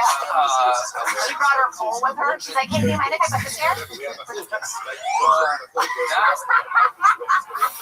she didn't bring it up for the first month that we hung out, and then And you're like, what are all these dollar bills in your thought? why do you people paying in once for dinner, woman? Yeah. I matched with this girl, Tiffany Tightpuss, on Tinder. I don't know what she does. I'm gonna have to find out in a month or so. Crystal Pussy seems like a nice girl, but I'm not sure what she does at night. Yeah. Wait, so did she, what was your response? Do you remember? Were you like shocked? Were you excited? I don't judge, dude. Yeah, whatever you got. However you make your money, right? Yeah, and then she was like, I want you to move in with me, and I'm gonna pay all the bills, and I did that. And So wait, you're a sugar baby.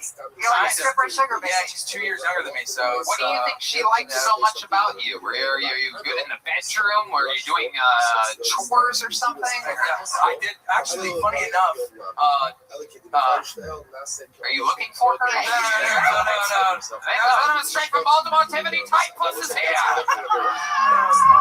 I started a fucking like under the table cleaning business for like 5 strippers. I made like $800 a week cleaning 5 different strippers' houses. Oh my God! Under the table, that gives a whole new meaning to under the table. Yeah, what are you cleaning? What are you cleaning? Like a lot of eyelashes? Strippers are dirty as fuck. They're fucking dirt balls. They are. Jesus, So I thought it's all true. It's all true. I mean, come on. I dated a stripper that used paper towels as a tampon. You know, okay, Granddad. That's just want you to watch this. That's a testament to who you date, not who strippers are. I mean. Oh, paper towel, tampon, red band.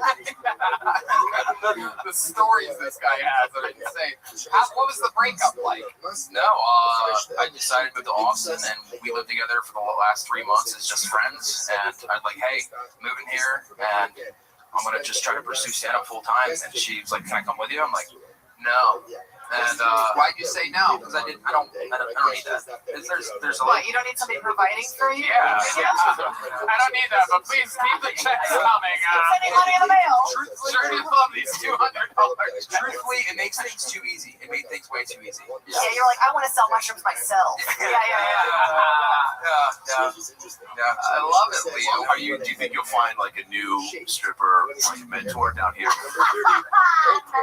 But you know what I'm saying? Like, do you think you'll allow yourself to find that type of situation, or are you like not taking handouts or hand jobs, whatever she was giving?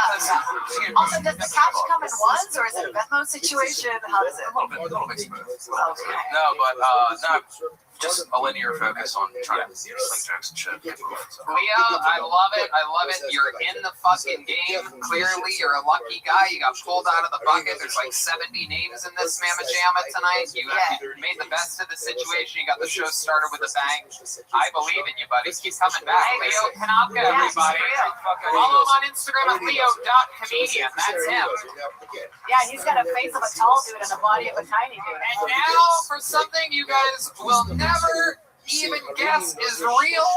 I'd like to introduce our new microphone cleaner and microphone switcher outer from the Yellow Rose and Red Rose, our favorite local strip club. It's Haley, everybody. This is a real life catcher at the Red Rose. Catcher at the Red Rose, and go to the Yellow Rose and Red Rose, Austin's premier strip club. The Red Rose celebrating their 1-year anniversary this upcoming Thursday, April 29th, and the Yellow Rose, an Austin legend for 45 years. They have a world-famous cheeseburger. Both places have complimentary limo service 7 days a week, and the hottest dancers from around the world. Fuck yeah, they do. How about one more hand for Kaylee, everybody? Huh? Yeah. It really is the best strip club in the United States of America. Yeah, it really is. Yeah, if you're wondering if that was just a smooth segue into a real strip club advertisement that was scheduled for today, and then the first comedian pulled out of the bucket coincidentally talked about having a stripper girlfriend. That just happened because the comedy gods love us. So the Yellow Rose and Red Rose. Go to www.redroseaustin.com, www.yellowrose.com. Find your location. Red Rose is at South Congress. Yet you all know where the Yellow Rose is. I'm not going to say it. Except the people with their wives. All right, ladies and gentlemen, your next comedian goes by the name of Andy Harter. Andy Harter, everyone.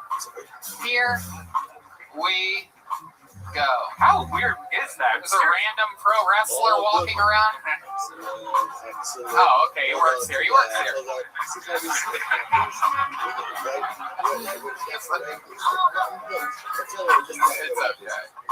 Andy Harter is coming, I'm sure. We got movement on an Andy. Where is this motherfucker? Yeah, get him here. Come on. Here we go. Okay, he's coming. Thank Jesus Christ. Here he comes, everybody. Ladies and gentlemen, one more time for Andy Harter.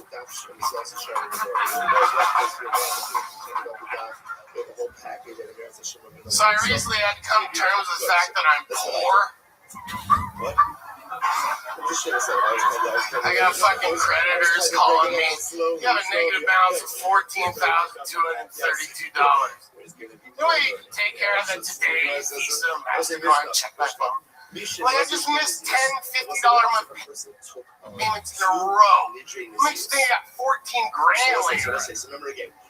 Well, we're willing to offer you a settlement. If you can pay $9,000 now, we'll wipe the slate clean. That's a savings of over $5,000.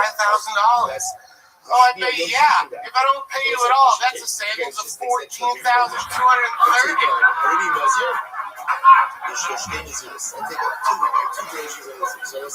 So, like, will this negatively affect your credit score?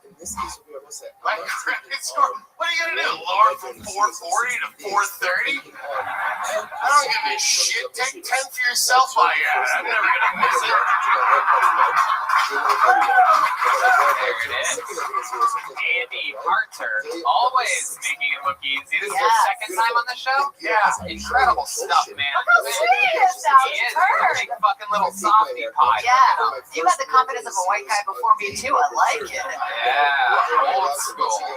Old school. I think I bought cigarettes from you. You're so cute. Look at your nipples. He's cute. For those of you listening to the podcast, not watching, he looks like a young, healthy Michelin man. And he sounds like Jim Norton. Yeah, He's got a great voice. He's got sitcom neighbor voice. And timing. I took special note of your just execution. Like, you really have a grasp. You take us on an adventure. You have mic control, volume control. Everything just was funny. How about the entrance? And this thing. Yeah, that thing represent fucking coming in. Washington, motherfuckers, yeah. That's not a play. Wow. And by the way, Brown goes wild for his shout out to some. By the way, part of town my whole life. Wow. Yeah. Represent. Kenton. and I'm from Washington, and I've been to Renton, and this is Renton. Yeah. And it's awesome, and there's this much pride. So good for you. By the sounds of things, I think he's going to be rented for the rest of his life. This guy ain't from Mayan, Washington. He's from, please give me a loan bill. Yeah, month by month cities. Andy, what do you do for work? Remind us. I hustle, man. I love it. Tell us more about your hustles. The last guy. I got like 6 of them. I drive a van for a guy that resells like shit from thrift stores. I move furniture. I'm a dog sitter. I do like surveys and focus groups. Okay. Whoa. You do like tests and stuff, or what? Well, like, you know, like they'll sit down and they'll pick people who have a credit union versus a bank account, which they like better. Okay. But it's cool, like 30 minutes, like $100. Wow. You're out the door. Fuck yeah, absolutely. 30 anything where you do 30 minutes for $100, pretty good deal to me. Yeah, you put your clothes on too. That's hooker money. Yeah. Hey, speaking of hookers, I went to the Yellow Rose on your recommendation. Oh, yeah, that's right. Just so that we're clear about our new sponsor, it's not filled with hookers. It is a gentleman's luxury strip club. This is a brand new sponsor. I happen to know for a fact, I do believe the owner is here, and I want him to know that we do not believe that it's filled with hookers. And hey, speaking of murders and serial rapists, I've been to the Yellow Rose. And to be honest, this was not set up about 4 episodes ago. I did tell you to go to the Yellow Rose because it's my favorite one. How do you like it? I got a lap dance with this girl that looks like Winnie Cooper. I love it. That's awesome. Yeah. I got a red pants and the girls that look like Winnie the Pooh. No pants and a red shirt. There you go.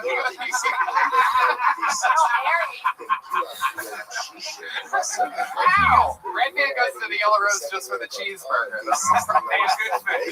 He's broke, but he spends all his money there. Okay, he tips the burger like, oh, you fucking dirty bitch. He's like, this is negative 14,000 right here. You have like a really affable quality to even when you talk, and I feel like there's info coming out that should, like, how many times have you done wedding speeches where you've been like, hey, remember when we double teamed that midget in Cancun? Anyway, to the bride and groom. but people are like, I like this guy. You know, you're like, I mean, real life, like I'm the guy that sits in the corner and won't do the speech. Right. Everybody else is so fucking hacky. yeah, but you should be, right? Are you writing better shit in your head? No. Oh, okay. Let me ask you this, Andy. Let me ask you this, Andy. It's an interesting one. Well, what's a time that you you seem like such a likable, good guy. Yeah. What's a time that you almost got into a fight or like really were like yelled at someone? Well, real early into doing open mics, there was this guy. I don't know what it is about like guys that are like 55 and in that range. Oh, I know what it is. Fight me. They're bitter. Yeah, well, it's like they still want to feel like a man, you know what I mean? I'm like, hey, come on, man, sorry, but the thing is he was just talking like he was in his fucking living room, and I was like really polite, like, hey, You were on stage? No, I was behind him. But you're about the performance. Yeah, at some point, sure, yeah. But yeah, I mean, he was just being rude, and I was like, hey, man, there's a show going on. And the whole rest of the night, he's all stomping around and fucking looking at Physical me. comedy. Yeah. Like showing, he'd like hug everybody in the bar and look at me like, look, we're friends. You know what I mean? Like, and I'm friends with this big dude, too. So, to answer your question, Wait, what was the question? What am I doing now? You didn't really yell at him or anything. You just said, hey, man, there's a show going on. Yeah. I knew it. That's exactly what I figured. Fight all night after that, though, he's glaring at me. Right. Have you ever been in a fight? You can take care of it. Yeah, I mean, I don't think I really have in my adult life. It's kind of a scrappy. I had a guy last week. This is a true story. He asked me if he could be my security guard. He goes, "Hey, you know, Austin's crazy. He's filled with crazy people.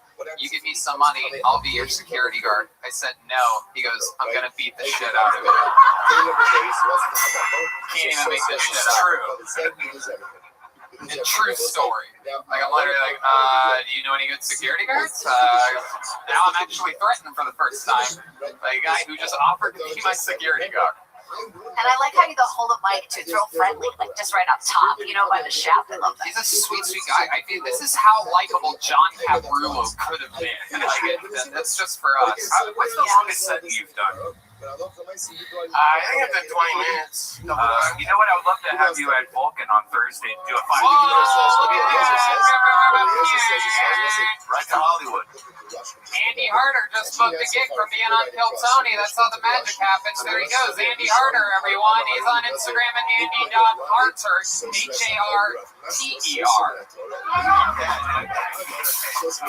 Yeah, you can let Fahim in. Hey, Fahim can be let in. Okay, so we got it. Okay, Fahim's in. So many white. All right, here we are. We're cleaning the microphone. How about one more hand for Kaylee? Again, you can find her in the Red Rose. Red Rose and Yellow Rose, they work together. What's the difference? Is there a difference between the yellow rose? Location.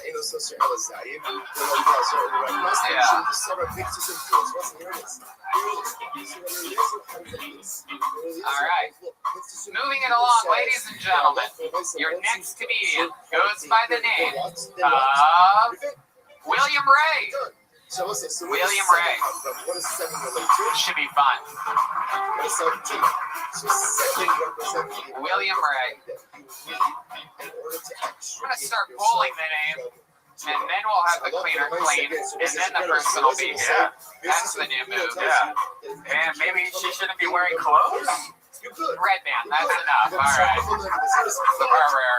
Red band's alcohol starts kicking in, everybody. This is it. We've made it 25 minutes into the episode. This is where he says everything that he thinks. Here comes William Ray, everybody. It's really him.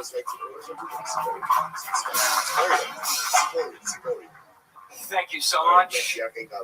What's up, Bill? It's great to be here. For me, it's honestly great to be anywhere. I was addicted to heroin for years, and I barely made it out alive. On 2 separate occasions, I was revived by the Los Angeles paramedics. So shout out to those guys for ruining my buzz that day.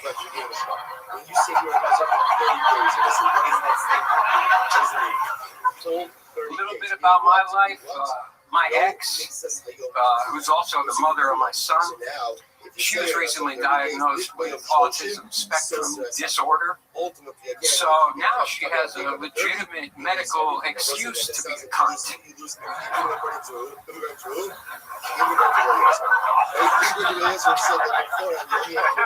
One time when I was in jail in the 90s, a cop called me the crypt keeper.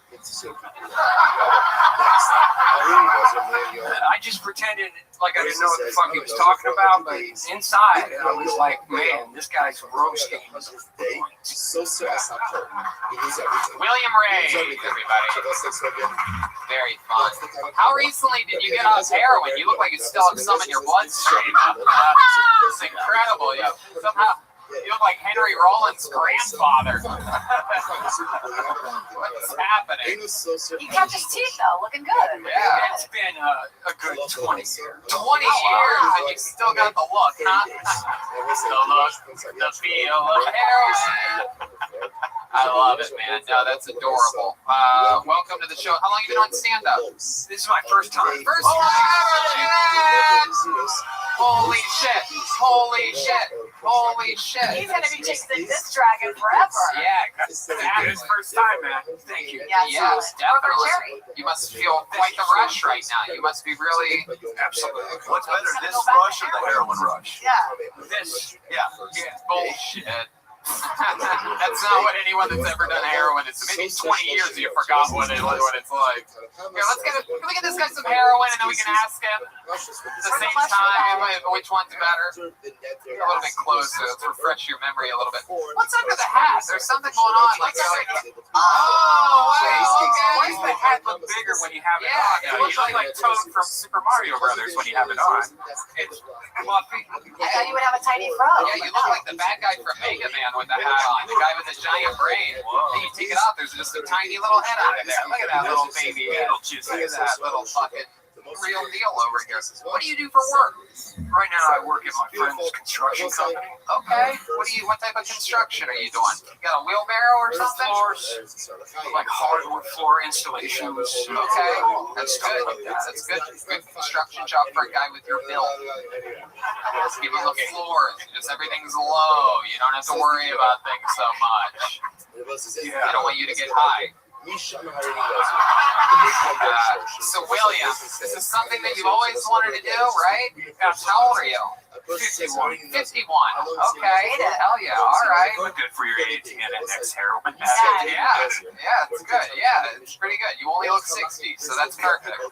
Hey, you got kind of a Stanley Tucci leukemia type thing going on. Yeah. Oh, thank you. Are you still with I gotta be honest, as that came into my head, I go, don't say that. I do want to say, your jokes were, the flow, the pace, I really enjoyed. Like, the first one, I was laughing very hard. And I like the little, I don't know if it's a nervous tick, though, kind of walking forward, walking back, moving, kind of without a purpose, but it almost felt like there was room for there's probably too charactery, but like, what was the first joke? It ended on what again? About killing my buzz? Yeah, they ruined my buzz that day. Yeah, every joke felt like there was a pause for like and that's what's up, some sort of like, and that's just me being me, you know what I'm saying? Like there was a little bit of a way to walk back and like and fucking heroin, some shit, you know, like. Oh, like I survived heroin. You know, Guy's done stand-up comedy for 60 seconds and he's already got branding. And I still got all. Hey, when I see talent, Tony. So William Ray, tell us what else in life. You seem like a guy that's seen and done a lot.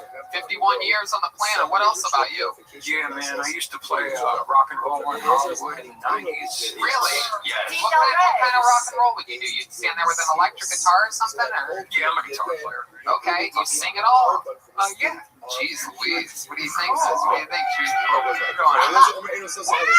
What's like the genre that you most are? Smash Mouth. Hold on, we're trying to get When's the last time you took a shower? I'm doing some. Like an hour. Trust my questions. An hour ago. Like an hour before coming here. Okay. How about some? Can we maybe spray his hands with some hand sanitizer? What do you think? You think of what I'm thinking? You down for this? How many of you guys want to hear this guy play a guitar and maybe sing a song right now? Huh? How about a big hand for Matt Mueling sharing his weapon out here? Grab that mic stand right behind you. Throw the mic in there. Put it up to your just a quick disclaimer. I play guitar left-handed, so I'm about to play this guy's guitar upside down. Oh, okay. Can you do that? Yeah. All right. Okay.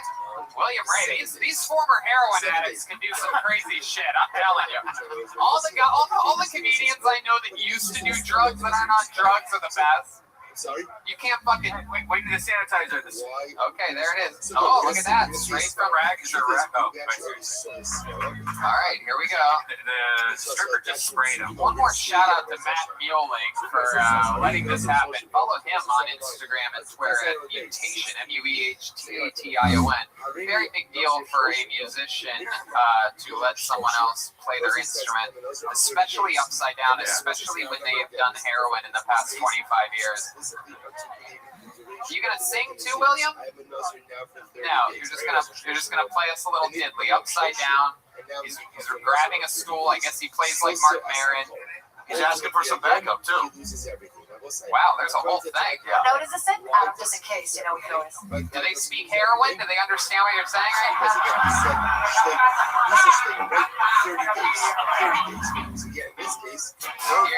Wait, okay, that's not.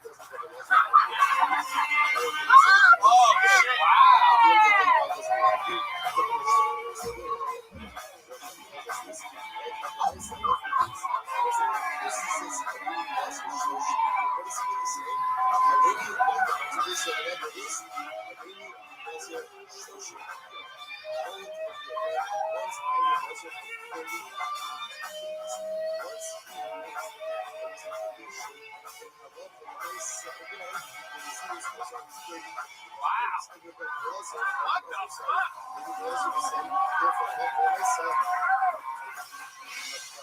Wow! Ladies and gentlemen, his first time doing stand-up comedy. This guy fucking shreds on a guitar. What? Sing to music. I'm telling you, dude, you rip it like that, and you look at the camera and go, hey, that's what's up.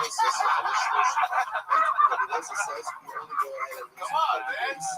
The toys. Did heroin do that? I love it. William Ray, you're a part of the Ray family. I just realized Adam Ray is our guest tonight. What's that? Oh shit! I was hoping that wouldn't happen. Wow, that would be fucking nuts if we're related somehow. My last name's Hamilton. Oh, okay. Well, then you're related to Lord Argus Hamilton, everyone. So it's like middle name's Ray. Stevie Ray Vaughan kind of energy, so it would be William Ray Hamilton. So absolutely, there you go. How come you got rid of Hamilton and went to Ray? As a musician, I use the name Billy Ray Hamilton. Yeah. And I'm trying to stand up here, so I figured let's change it up a bit. Cool. Yeah. I love it. Switching it up, different thing. It's your life. You can do what you want. You're really good music. Have you ever thought about doing music and comedy together, or is that just too much? No, I try to write like some musical comedy songs and stuff. Hell yeah. Try everything. Do everything. Yeah, you're come back again. Sign up again. Let's find out more about you. There goes William Ray, everybody. It's on Instagram at Billy Ray Guitar. Fuck yeah. Absolutely. Thank you. Thank you to Matt Mueling for letting him play his guitar. That was so cool. Next up is going to be Nick Nopuja. Nick Nopuja. Or Nick Dopuja. Can you put the microphone in the middle, dear? You just put it up there. It's so fun to see all the different ones. I like how she cleans the pole, though. Red Band, you're disgusting. Stop it. That's pretty good. That's good. Can you lift it up a little bit too? You just squeeze the base of it. Right? And then, no, you don't have to do. All right, that's perfect. That's perfect. Hey, here's Nick Nopuja, everybody. Here we go. Hell yeah. What's up, Austin, Texas? I'm from Las Vegas, so this is all so new to me. This is so fucking dope. Do you guys remember SpongeBob? Yeah, how old is this crowd? You guys like in your 20s, 30s? Yeah. Well, over quarantine, the LGBTQ group 3.1456 community decided to have SpongeBob come out as gay. I'm not surprised, not by the fact that he lives in a pineapple under the sea. I just had no clue he's getting butt fucked in it, dude. This changes the whole perspective of the show.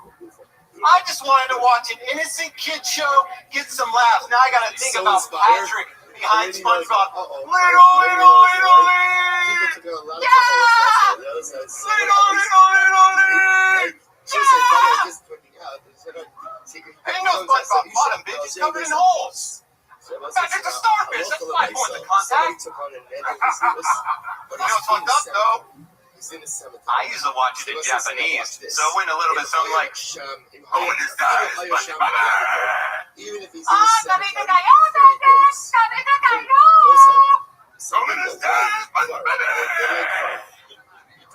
There you go, Nick Napaja.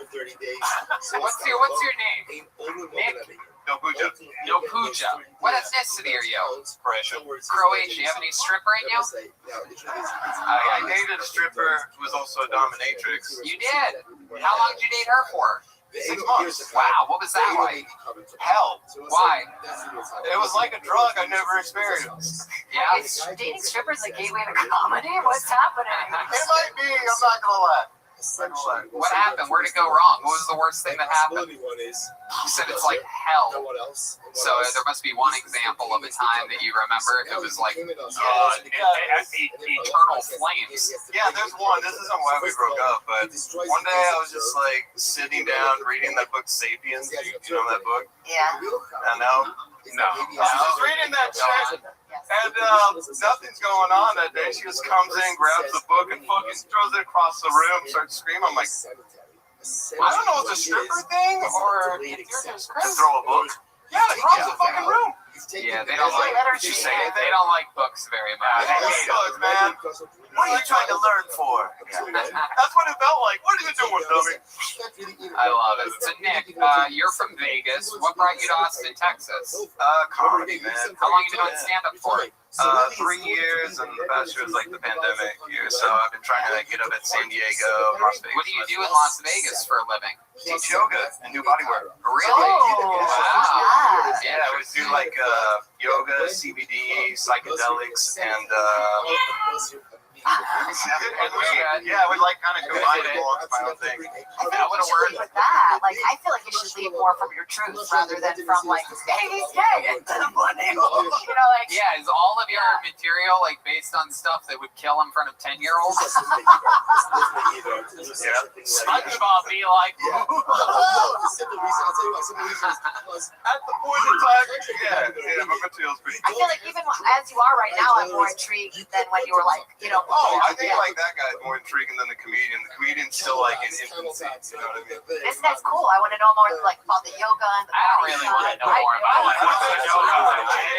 Yeah, I want to. This one's ovulating over here. I like So it. more about your fucking yoga pose. I want to know about your breathing techniques. You look like you saw fleshlights out there. It's just a bad thing. So Nick, tell us the truth. You got fucking spiked hair, you got a good tan, you have that dirty facial hair, you're teaching yoga to fucking innocent girls that ate too much that week, right? They're trying to fucking shed some pounds. How often do you get laid? When I was teaching yoga, a pretty decent amount. Right. What's a pretty decent amount? Are we talking about fucking 60% guys, 40% girls? Like, I had like 3 girlfriends at one point. Wow. That downward facing doggy style. Yeah, pretty much. How many of them know you can do accents? That's a callback to the SpongeBob Japanese butt fuck joke. No, that's just how I fuck. I'm like, That's it. We already are. I'm sorry I brought that up again. All right. What do you like to do for fun? You seem like a guy that has some weird hobbies. You into axe throwing or something like that? No. I'm actually really into Muay Thai. That was like my really thing. Can you show us some of your? Can you show us some of your Muay Thai? Come on, put the mic in the mic stand. Move it over to John over there. Show us some of this Muay Thai. Here we go. Here he is, Nick the Fudger. Oh shit! All right. How about yoga? Can you show us your toughest yoga pose? How many of you want to see the most amazing thing you can do in yoga? This guy teaches yoga. I'm interested to see what happens here. That's a strong jump roll. Here it comes. He's about to do something. Oh,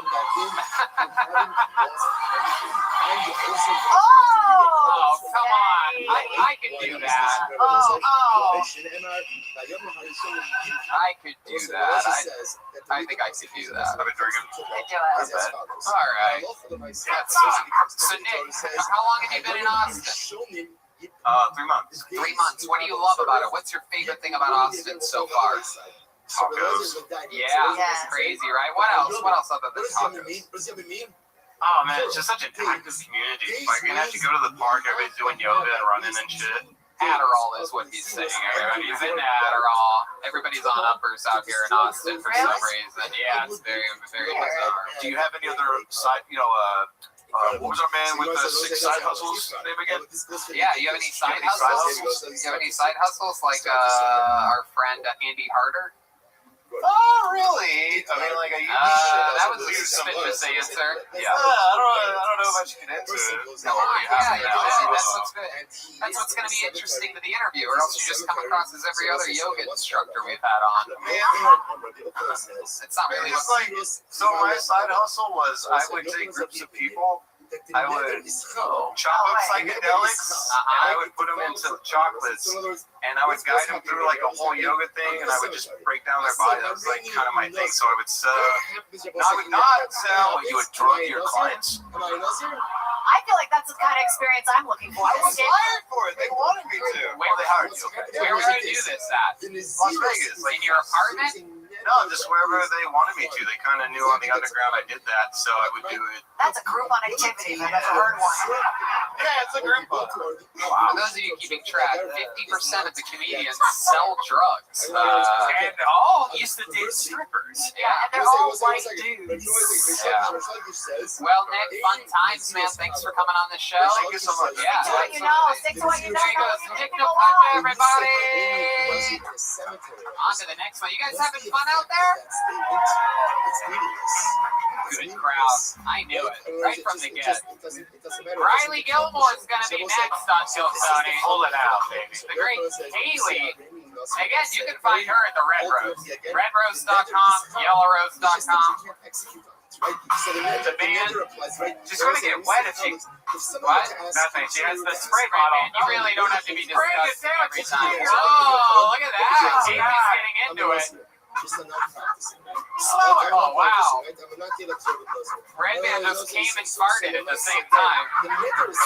Riley Gilmore! Here he is. It's Riley Gilmore. Thank you so much. So I've been dating online. You guys dating online? Makes sense. No, I just met my girlfriend on 23andMe. And we have a lot in common, actually. So I think it's going well. Thank you. Speaking of family, I just got into a fight with my aunt. You know, she keeps eating my food, but I keep stepping on her friends. She's an aunt. And a great woman, too. I got these jokes online. No,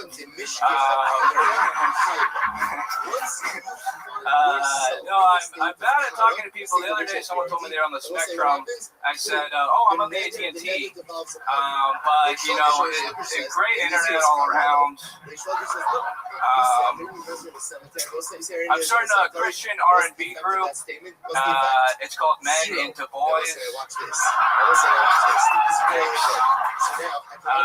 Check us out on Spotify and various porn sites. Thank you. Wow, Riley Gilmore, what a performance. Incredible. Everybody's bringing the heat today. Thank you. Hi, Riley. How long have you been doing stand-up? 2.5 years. 2.5 years. All here in Austin, Texas? No, I just moved here like a week and a half ago. Sweet. From where? Anyone wants to be my friend? North Carolina. Awesome. Yeah. Raleigh? Yeah, that area. Okay. Probably Durham. Durham? Yeah. Thank you. Absolutely. You had great recovery. How North Carolina are you? Like, what do your parents do? They are, well, I'm a child of divorce. They're both therapists. Oh, wow. That's got to be super fucking annoying. Riley, why don't you sit down and talk with me about your feelings? Damn, that sucks. Jesus. Comedy, it's dead. Yeah. They wanted me to go into business, but just this. Wow. My God. So you came here with no buds, you said? No, well, I have some friends. You guys are my friends. So, Wow, this is getting really I'm like That's a therapy move right there. Yeah, I'm deflected. I'm just. When you walk off the stage, they're staying here. You know that, right? Like, I'll be outside. come on, let's go, everybody. Let's get out of here. Oh, me and all my new friends. Oh, it's just me now, walking along. Yeah, no, it's great. So, Riley, did you drive here or did you fly from North Carolina? Drove here. That doesn't make any sense. So, I drove a Kia Right? Optima. So let's say that. Okay. Okay, you came solo in the Optima? Solo in the Optima. I got room for one more, though. Oh, still looking for a friend. This guy will never give up. Always swinging. He will never give up. Just him and his blow-up doll all the way. A lot of guys do stand up to try to get laid. Not this guy. Just looking for a true friend. That's it. This guy's looking for someone to just fucking go ride a bird scooter with or something like that. Hey, buddy, want to go all the way down Congress? Ride around the Capitol? 50-50. I love it. How many, a week and a half? What have you done that's fun? I went for a bike ride the other day. I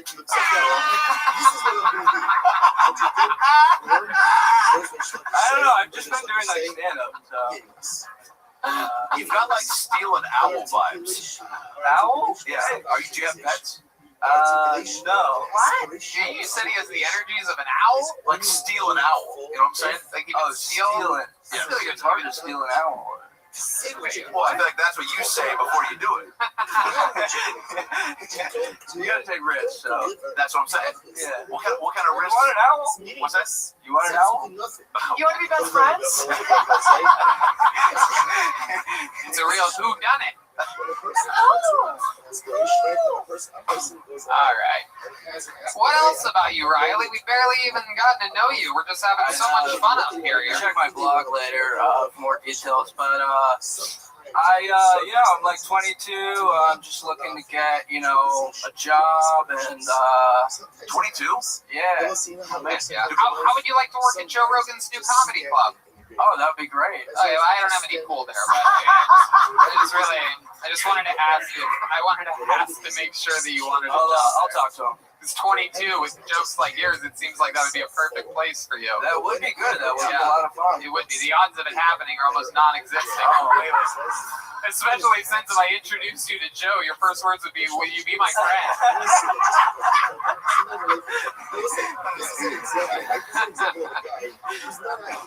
Let's actually ask him. We're gonna get Joe on the line here. Yeah, we're good friends with Joe Rogan. And Joe, do you think we could maybe hire this guy at your new club? Okay, well, there you go. That's good news. That's good news. Is there? You saw his set. What do you think about his set?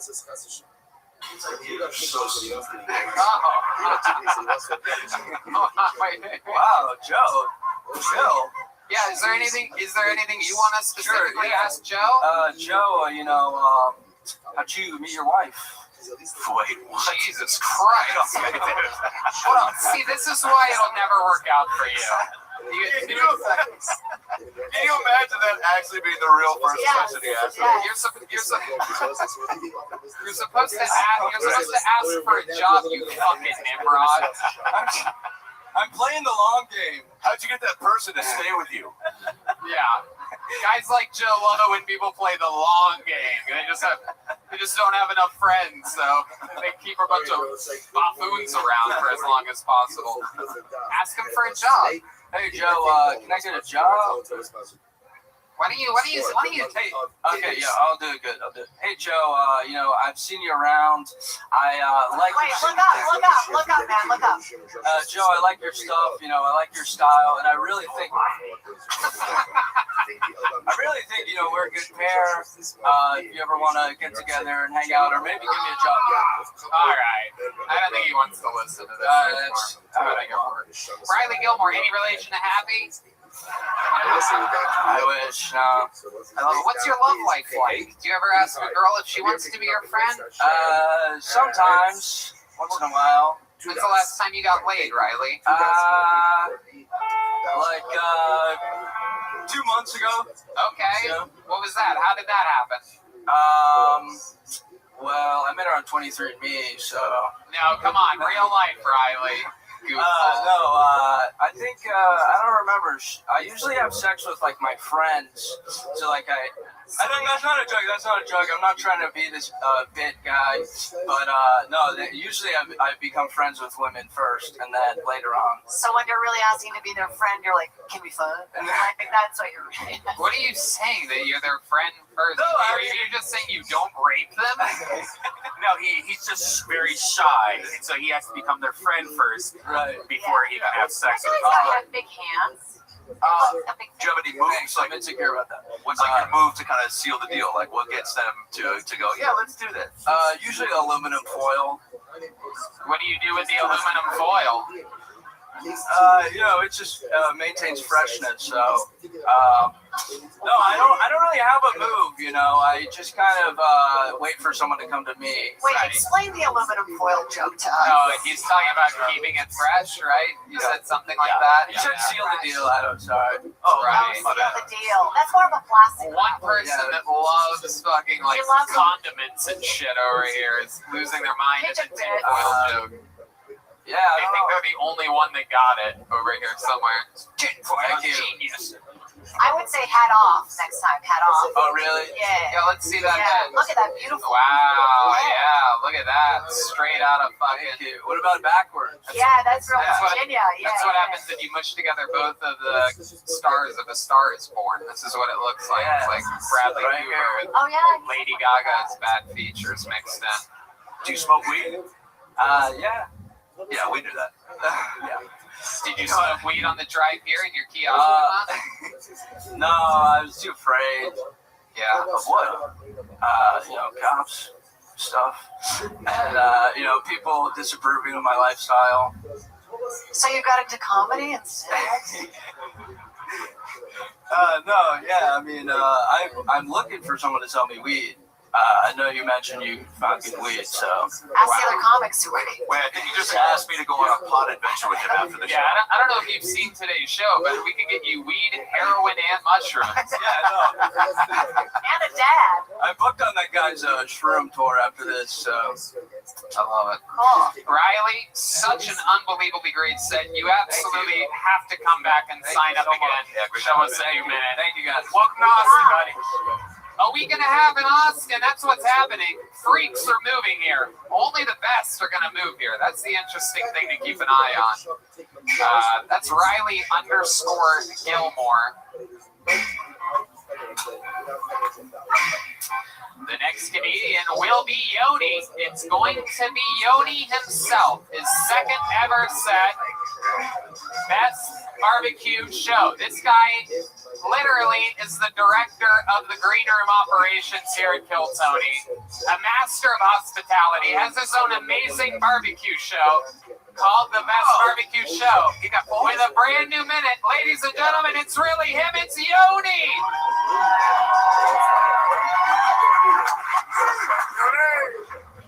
I was hitting on a girl the other day, and she said I look like I use barbecue sauce as lube. And I was like, well, if you're into that. I got a million views on TikTok last week, which means I'm popular with 10 to 18-year-olds. And with this mustache, I really shouldn't be popular with 10 to 18-year-olds. But there's a lot of crazy stuff happening. SpaceX has more money than NASA, which I feel bad. NASA's like the poor space program. I had an idea for him. I was writing him an email. I said, hey, all these famous people are doing merch, they're making candles. Y'all should make a candle that's called This Is What My Black Hole Smells Like.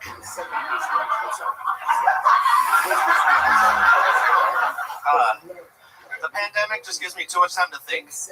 I've been real disappointed in myself. I'm almost 40, and I'm not married, I don't have kids. I drive the same truck I've driven since 2005. And I keep going to take a dump, and I just end up peeing sitting down. Thank you. Is there more to that? Is that it? No, I just end up peeing sitting down. I love it. I love it. Feels like there's space for more. How about one more time for Yoni? One more time for Yoni. There's space for more.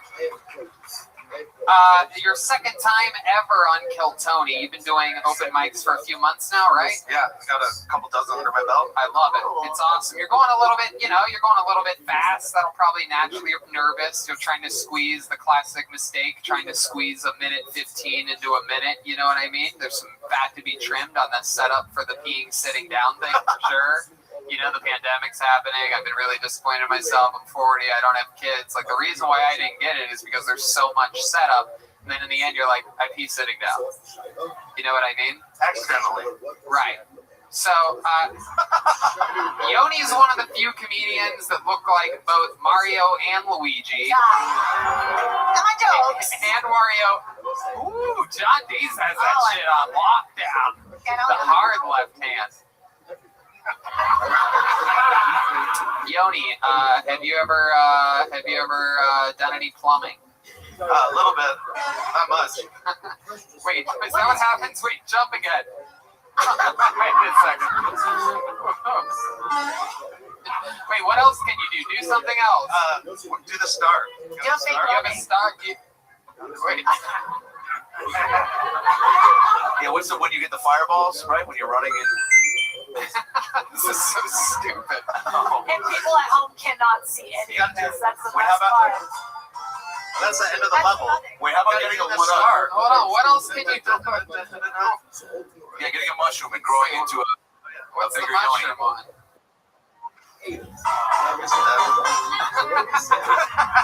That was good. That was worth it. That was awesome. So Yoni, an interesting thing about Yoni is this guy, and a big part of the reason how we started working so closely together is this fucking guy loves food. I mean, this guy is a rolling show on the Food Network that just lives life like that 24 hours a day. Who's the lady that you cook with in the morning sometimes? You go to her? Oh, I go to Snow's. Right. Snow's Barbecue, Lexington, Texas. Saturdays only. And that lady's been cooking for how long? Decades. I mean, her whole life. Wild, yeah. She's real, like, Mitzi comedy store. She's 85 years old, and she wakes up at midnight every Saturday morning to cook barbecue. Yeah, incredible. Yoni brought me some on Saturday. We were talking about something. He's like, hey, want me to bring you some chicken? I'm at this chicken, this place. Yeah, but anytime we've been playing in Texas for like the last, 2 years, 3 years, he's been bringing us barbecue from different places in Texas. Yeah, you've probably heard through every episode of the show since we moved here to Austin. He took over for Vito's Pizza, and in Los Angeles, we've switched from Italian to barbecue full time. We eat good, Tony. We eat good. Yeah, absolutely. What's your nationality, first of all? I'm half Lithuanian, half Israeli. Oh, wow. That's funny to play with. My goodness. Well, you just look Italian so it goes more with your brand. Well, I look Italian in New York. I look Mexican in Texas. Oh, that's great. That's a great joke. The first week I moved here, people just walked up to me and started speaking Spanish.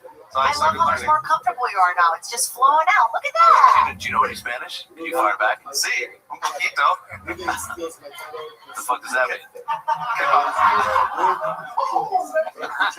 That's a talent.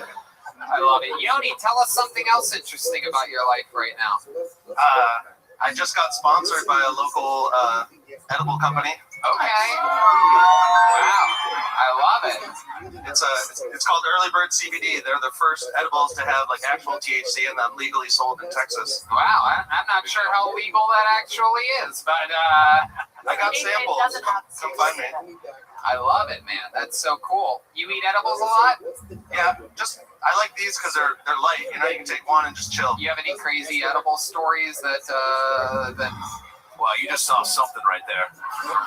Please elaborate. I went to the creek in the cave. We're hanging out there before it's open. Some of the guys are nice enough to let us party there. Here in Austin, there's a new club coming, and yep. And there was a big bag of Sour Patch Kids on the table. Oh. And I was like, I love fucking Sour Patch Kids. Of course you do. And so I was eating a bunch of them, and then someone was like, whoa, how many of those did you eat? I was like, I don't know, like a couple of handfuls. They're like, oh, those are all dosed. Oh shit. Oh shit. What happened next? We were they had like a microphone set up. I think I did some stand up. Whoa.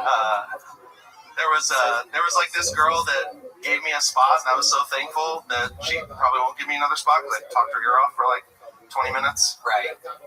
Come to find it wasn't a girl, it was just a lamb. You know, Tony, that's one thing. We've known him for a while, but have you ever had a female in your life? And when was the last girl that you? Yeah, you ever pick up a little fucking piggy at one of those barbecue pits that all right, everyone groaned at Piggy. I didn't get to finish the barbecue joke. It's made me seem like a real asshole up here. It's a joke about how much barbecue he gets. I'm not calling women pigs. Again. All right, I only do that in my stand-up, not on my podcast that has sponsors. Go ahead, Yoni. You ever pick up a real slob? Yeah.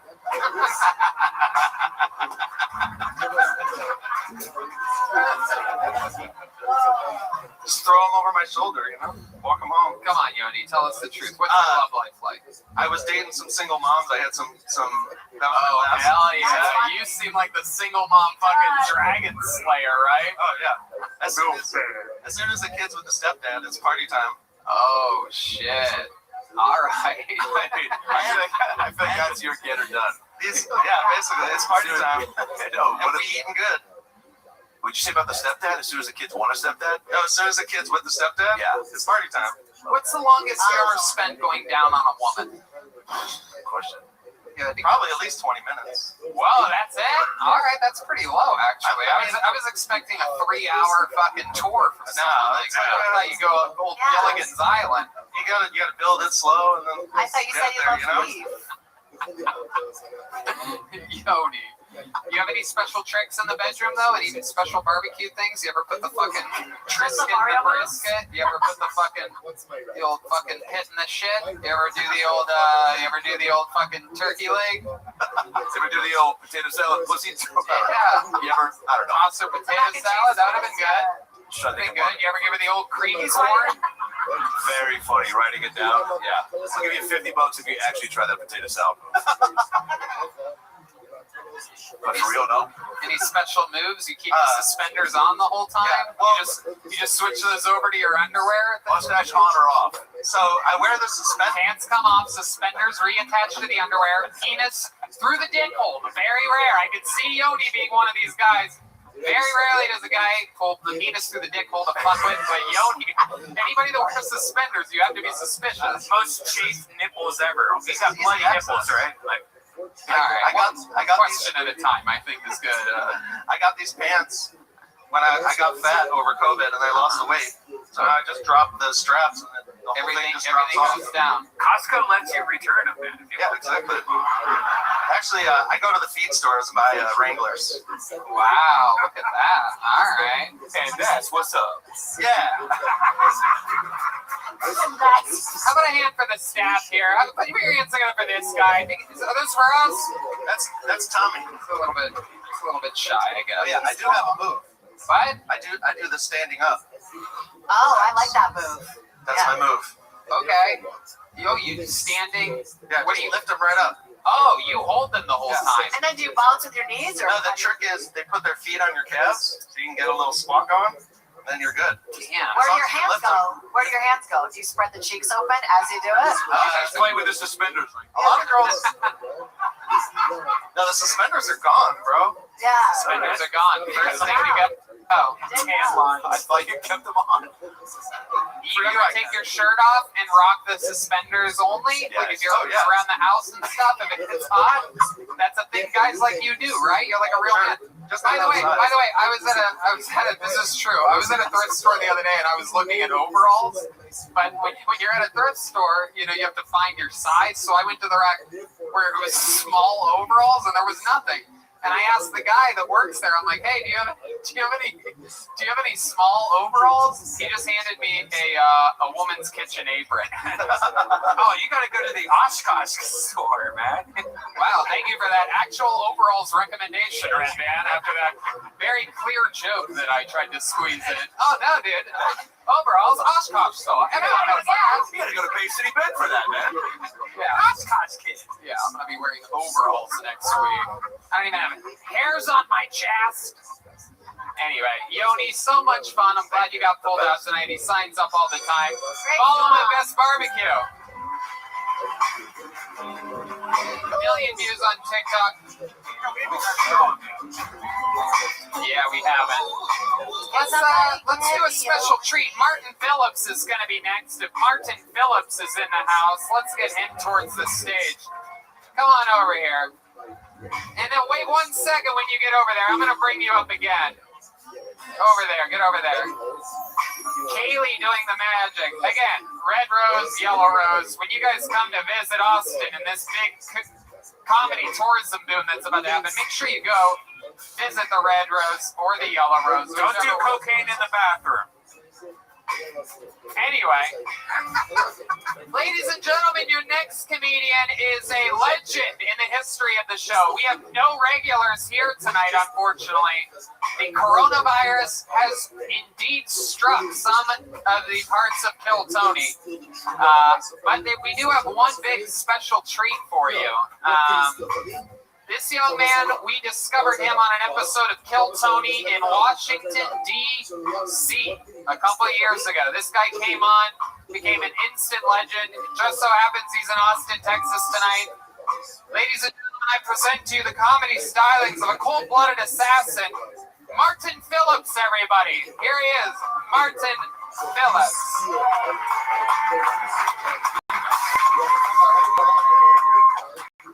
What's up?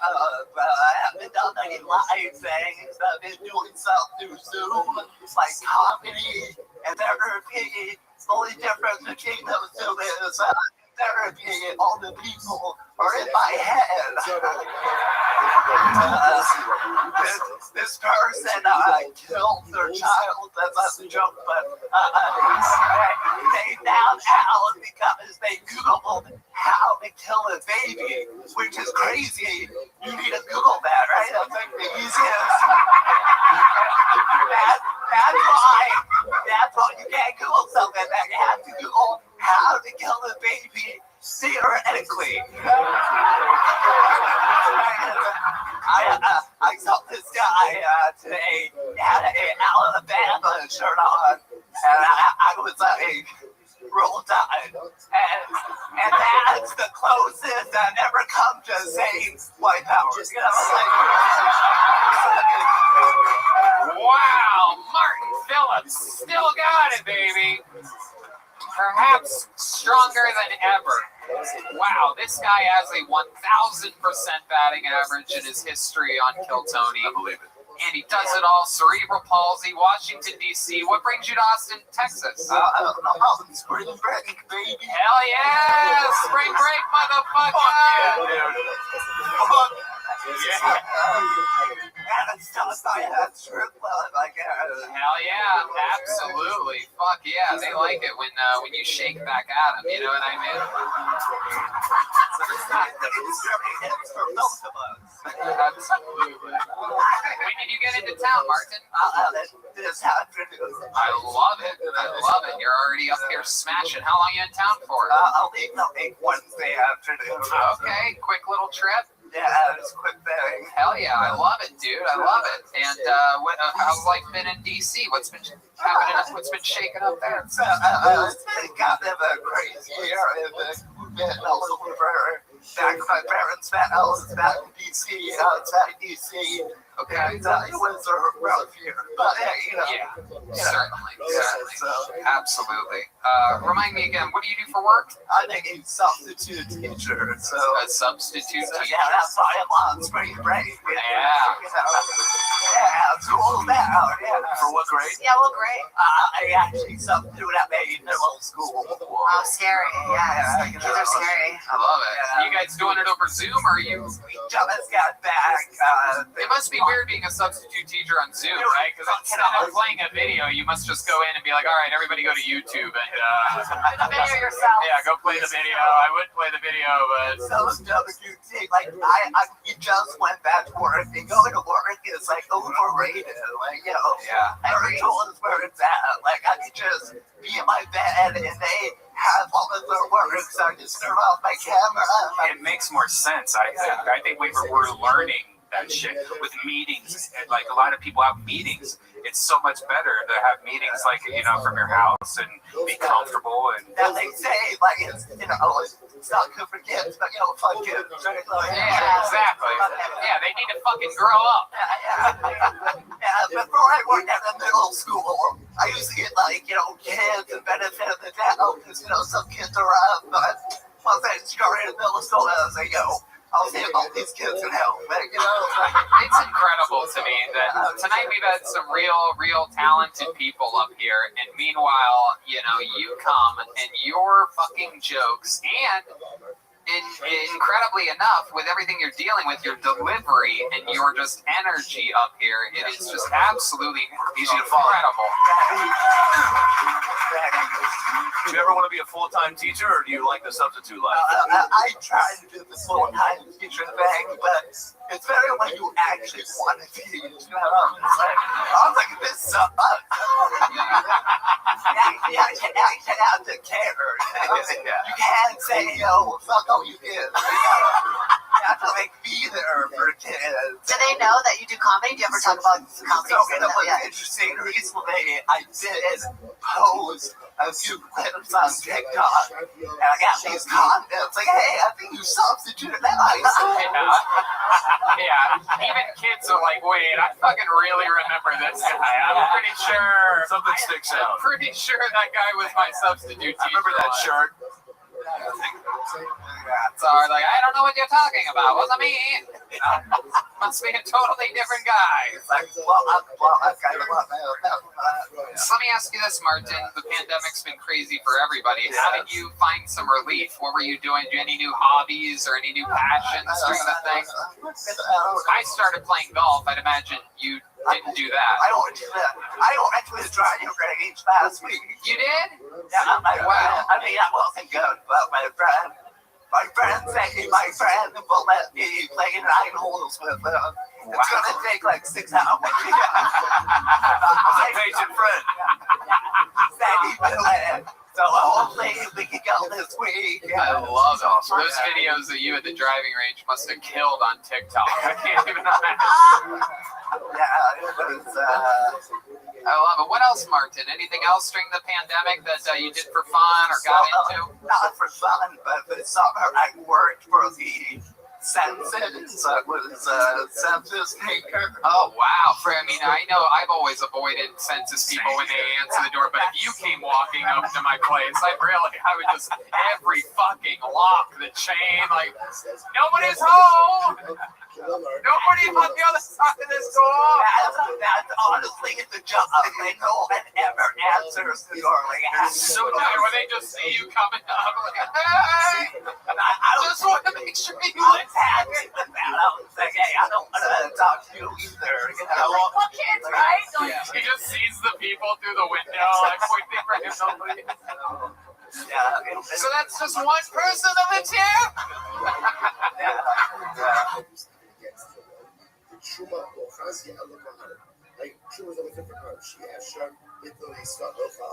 כיוון דאסטרה עליי שביה אפרה בעמוד דאפקירו לתובסרה שיש דבר. It was really incredible. So Rabbi has just a dramatic interpretation.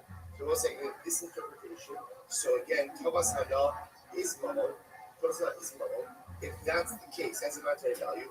Case number 2 makes sense. Case number 1 is difficult. Which Rabbi says case 1 is not difficult. When you ask your Shua on all Kohanim, can you just show me with your fingers? That's hilarious, man. Yeah, that baby joke is solid. Good job. What do your folks do? My dad was in the airport. He's retired. Yeah, like that guy. That's my dad. No, it's him. He's like a contractor. My mom's actually a history professor at college. Okay, super cool, man. So, you know, they're pretty pumped. How old are you, Mark? Actually, this summer I actually turned 30. 30 years old. Dirty 30. And you got off an airplane today in Austin, Texas. Yes. Actually, for my 30th birthday, I jumped out of an airplane. Really? You did? Oh my goodness. So that's how you got the cerebral palsy, huh? From the flight. It was a rough landing. Rough landing. Rough landing indeed. My God. That parachute must have been like, you gotta be fucking kidding me, bro. You're on your own. Did you say anything when you jumped out of the plane? Because that's like a scary moment, right? I don't think any quick jokes came to my head. I was like, well, Did you pay for the video of yourself? I got the video. Yeah, it's pretty cool. Yeah. Oh, big spender. Those are pricey. It was my birthday. Oh, yeah. You Go gotta for spend big on a birthday. Oh, you probably have someone connected to you, right? I think they have to do it. Yeah. That fucking guy earned his money that day. Huh? Can you imagine that? Shit all over. Like, hey, I'm next. The funny thing is, the guy they paired me with is like flight jumpsuit. It said like autism speech. So I was like, okay, I understand why we're paired together. That's fucking perfect. I love it. Fun to die with a dude's boner on your back, huh? That's about happened. I love it. Yeah. Well, man, I mean, like I said, it's so fucking cool. I love that you're in Austin, Texas. Come back anytime. Let us know when you're coming, and we'll throw you up. And move here. Yeah, man. Anything else? Anything else you want to plug or say or anything? The same thing. Flying Marty with 2 Y's. Flying Marty with 2 R's. 2 Y's. 2 I's. 2 Y's. Flying Marty Y. Double Y, Marty, double Y. And that's wow. I think you actually just lost followers by fly with 2 Y's and then Marty with 2 Y's. All one word. All one word. There you go. I love it. Were you when you were deciding your screen name, was it the cerebral palsy that did that, or were you like, I fucked up? I really wanted Fly Marty, and I had Fly Marty Fly flew in today, came up and destroyed on the show. Martin Phillips, everybody. Batting 1,000%. Yeah, let's do that. We haven't had a lady up here tonight. Should I pull in the bucket so we find a lady, huh? Hell yeah. Thank you, Kaylee. Absolutely. All right, let's see what happens. Well, there we go. This bucket is so funny. First one pulled is a lady. Ladies and gentlemen, it is time for Emma Estrada. Emma Estrada is next on Kill Tony. Live from Austin, Texas. A lot of fun stuff happening here. Yes.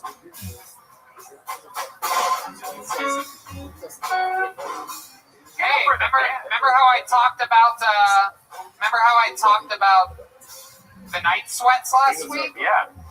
This isn't a paid ad, but I tried a new mattress called 8 Sleep. Do you know about this?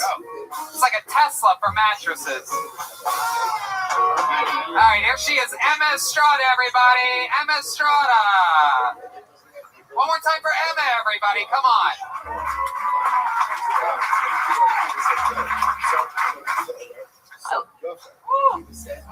That wasn't a burp. I love Latinos. Half my family's obese.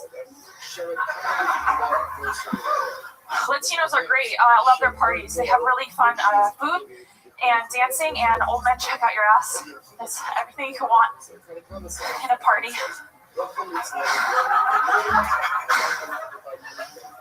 I ran here. I was a mile away. I love Latinos. the woman, they say to me, do you have any kids? Do you have a husband? And I say, no, I don't make mistakes. And then they show me their young man of the group, and they say, and then I say, oh, you're my cousin. And then we had sex. He wants to be a firefighter. Wow. Another very, very strong performance. Emma Estrada, welcome to the show. How long have you been on stand-up comedy? I've been doing comedy since high school. It's in my blood, but I started doing stand-up last year. Okay. When you say it's in your blood, what do you mean exactly? Well, I'm Jewish, and we're very neurotic, and Yeah, you have the look on your face like you just found out you were going to be strapped to Marty jumping out of the plane. Yeah. 9/11, yeah. Yeah, you're actually the first person who's made eye contact with me here up here, so that's cool. A little bit too much eye contact. Let's square up in the audience. So Emma, that's so fun. So you've been doing stand-up for a year. What do you do for a living?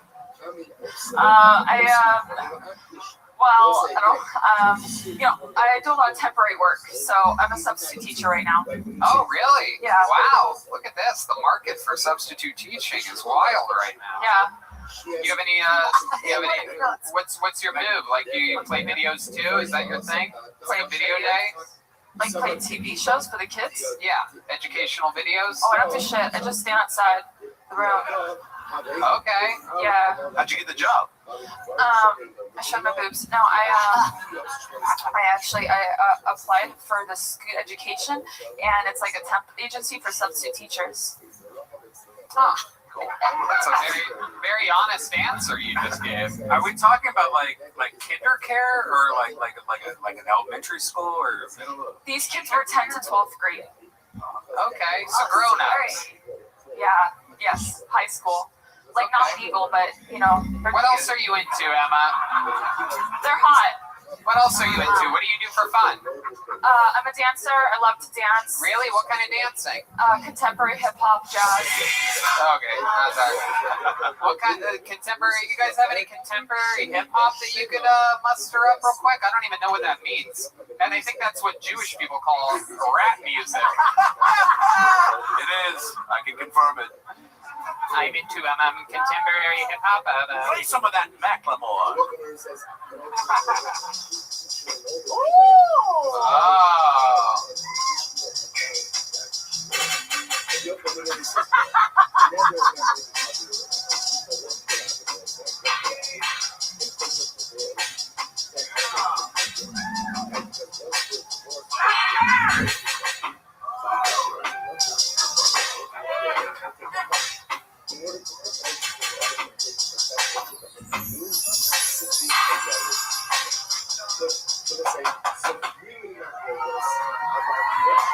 I can't tell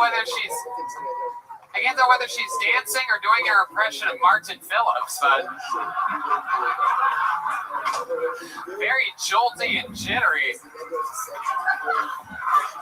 A lot of abrupt movements. Are you suggesting a dance battle? Between her and Martin Phillips? Or you? What are you? Her and Martin. Yeah, no, me and her. What's in the backpack, by the way? You have to have a backpack when you're a female comic. An empty water bottle, okay. Definitely Jewish. She's refilling that thing for sure. Now, book? Mixed media book, yeah. Mixed media, definitely Jewish. There you go. You really shoehorned that one in there. She's got a gun. Red Band wanted me to say.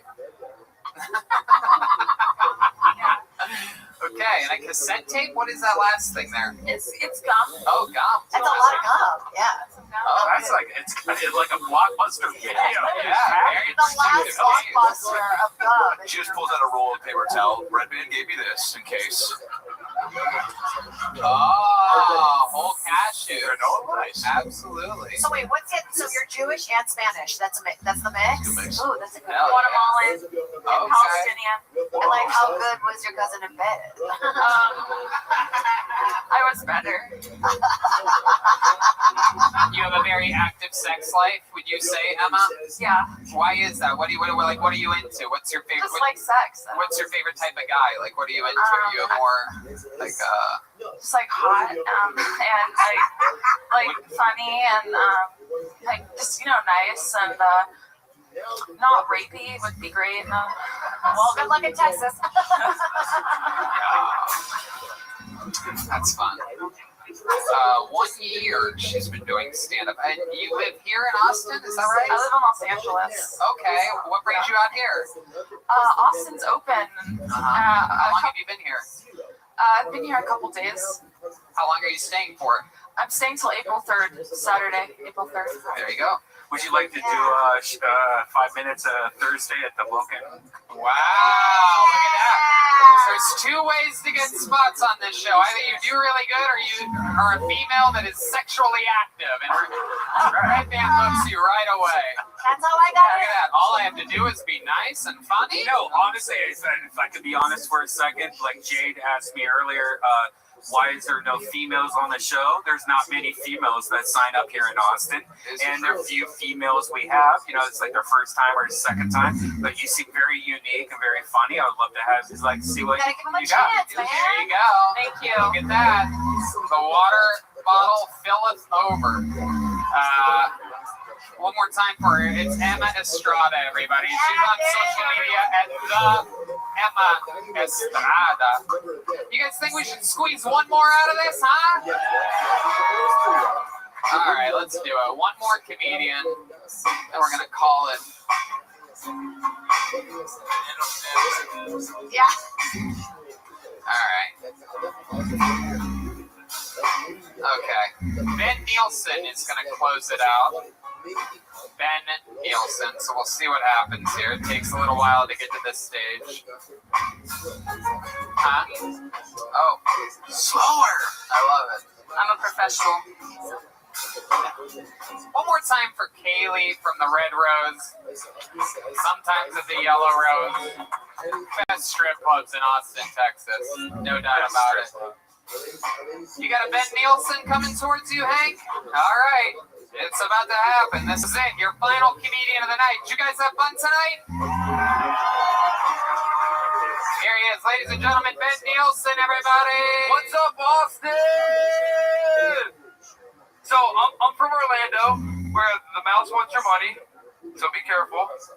I've been in Austin for like 2 days now, and I like where we can go eat in like fields, where there's just a bunch of like metal walls around us. It feels like I'm eating in junkyards with food trucks everywhere. So, upstairs I said, nobody bombed tonight. So it feels good to let it off. You know what I mean? But yeah, we out here. I came from Orlando. It's my fucking birthday. And that's the only laugh I get. And goddamn right. I got purple shoes on. I feel like Austin, Texas is the place to wear them. So thanks for having me. I'm keeping it fucking weird, and the best part about tonight is this goddamn moment right now. I have no jokes, and I hope there's a cat. Hey,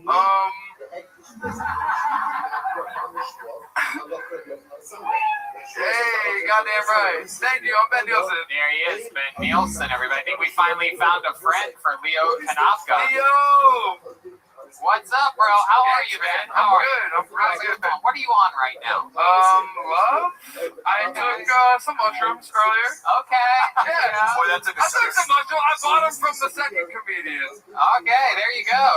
We've now just witnessed a felony, everybody. That's exciting. It's a misdemeanor in Texas. I looked it up. Most people rat out the dealer after they get arrested, not this guy. Not even the second guy. He made me buy him. He told me I had to. I love it. So welcome. It's your birthday. You flew all the way from Gilligan's Island. Gilligan's Island. Thank you. I made that joke last night. I love it. How old are you? I'm 30. Happy 30th birthday. Thank you. This is your first time attempting some form of stand-up comedy? Yes. I get a performer vibe from you. I'm a rapper / poet. Really? Can we hear a little bit of a? Can we get a rap? Can I go a cappella?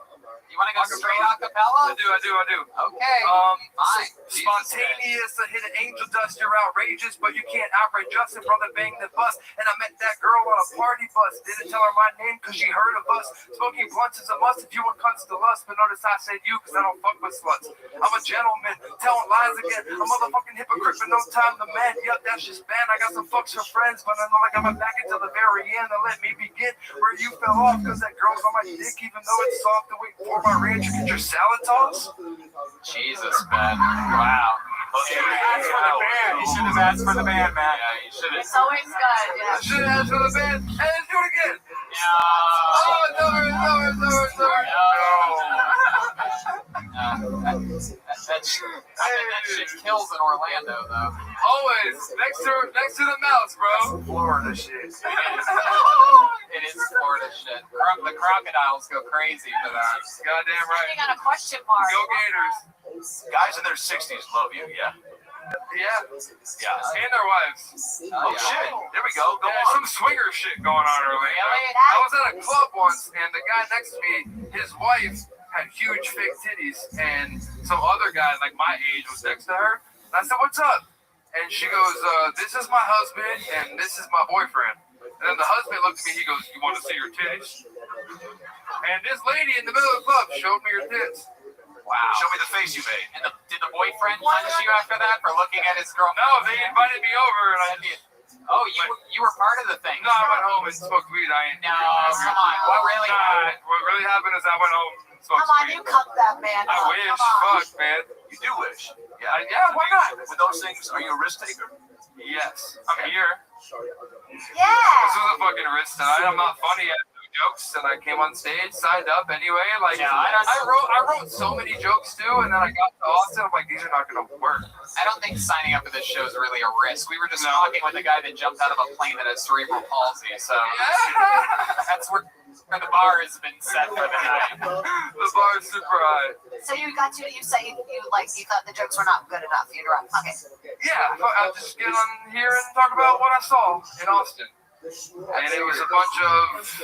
Thanks, Rabbi. Absolutely. I love it. So what do you do for work in Orlando? I'm a logistics manager in a warehouse. Oh, shit. Okay. Yeah. Amazon? No, I work for a cabinet company. But What? Cabinets? Okay. Yeah, Oh, pretty big. Modern Family. Yeah, sure. We install cabinets and... Cabinets. Cabinets. Okay. Or windows, or it's a lot of home improvement shit. Okay. Yeah. All right. How about for fun? What are some other things other than contemporary hip hop and poetry? I started a live podcast at a nightclub in Orlando. They do house music every Wednesday, and we just sit in the back of the club and do a live podcast, talk to the patrons. And Hey, you do a live podcast while there's an actual nightclub happening? Yes. Same room? Yeah. The Wow. people I love we it. eat People that we're complain about our audio. Can you imagine what that would sound like? It's not. I don't post it live. I edit it in 2 days and then post it later. So it's a lie. So I'm allowed to, but it's live to where people come and sit down. No, You know, I understand I what interview that's the like. patrons of the club and just hang out. That's a good idea. Yeah. I mean, other than that, I'm fucking chilling, man. I rap. I work. I'm trying to What move somewhere. What stresses you out? I feel like you're very even keeled. Like, I'm chilling. Yeah. If you found out some bad news tonight, I feel like you'd be like, "That's cool, man. I'll just look at some titties and go." Yeah, nothing really bothers me too much. What kind of car do you drive? I drive a Mazda 3. Hatchback. Oh, okay. Yeah. Absolutely. Hey, fuck you and your O. Where do you people live in Austin? You guys all take Ubers here. Did you just do all Who of the crowd drives? work at once? Did you Yeah, all of just- them. Where do you Every live in single one of Austin? them. Where are all the houses? I've been here for 3 days and Love it. Yeah. I'm chilling, man. Finding his way around Austin when he's not fear and loathing in Las Vegas. Hey, He's looking for real estate. Fear and Loathing, Austin, Texas. I love it. So Ben, how much longer are you in town for? Just till tomorrow morning. We're going up tonight, and Oh, then we're going right, back tonight. to Orlando. I don't know yet. There's Come a on, Russian tell me. place. I want to know which place to definitely not go to. Right next door. Perfect. Yeah, don't go next door, and don't go to 36. Apparently, my buddy got abducted by the mafia last night. Oh no, your buddy did drugs. Yeah, he got abducted by the Mexican cartel on 36. No, he didn't. He tried crack for the first time and then made an excuse. I am my buddy.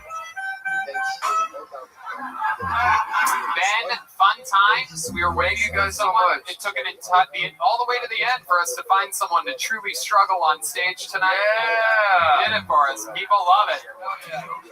Thank you guys. Yeah, I do have one. Wait, you did write jokes? I got, You were try saying a one bunch of jokes. Can you do one of them? Do you guys want to hear one of his jokes? Come on, right? Alright, hold on. Oh, shit. Landed. Oh, shit, and he's looking up memes right now. Looking up all the memes. Hold on, right here.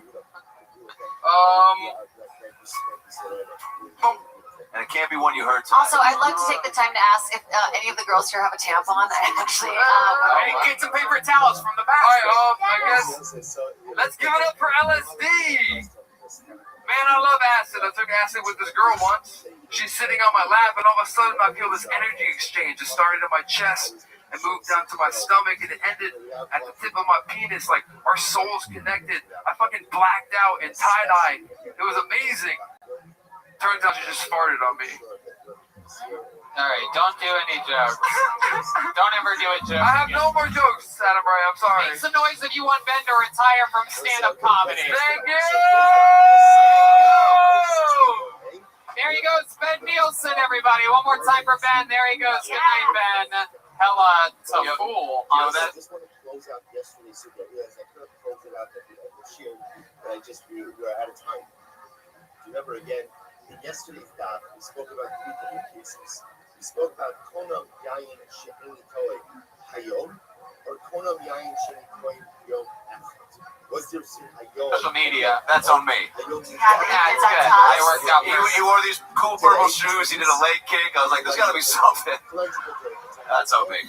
We love you, buddy. How about a big hand for our guest tonight, Adam Ray, About Last Night podcast. He's on the new show, The Young Rock. Jade Catapretta, new podcast, Jaded, available everywhere. You can follow it on social media at Jade's Podcast. Of course, the host of The Soup on the E! Network. How about a big hand for the band, everybody? John D's on the keys tonight. He's on social media at JONKEYZ. Michael Gonzalez on the drums. He's Mike A. Gons 13. At Matt Mueling is at Mutation, Since we didn't answer this question, therefore not EHTATION. And D Madness on the bass, huh? Right? Follow him at Lorenzo Dwayne Jackson. Big shout out to Fix Vodka for sponsoring the band.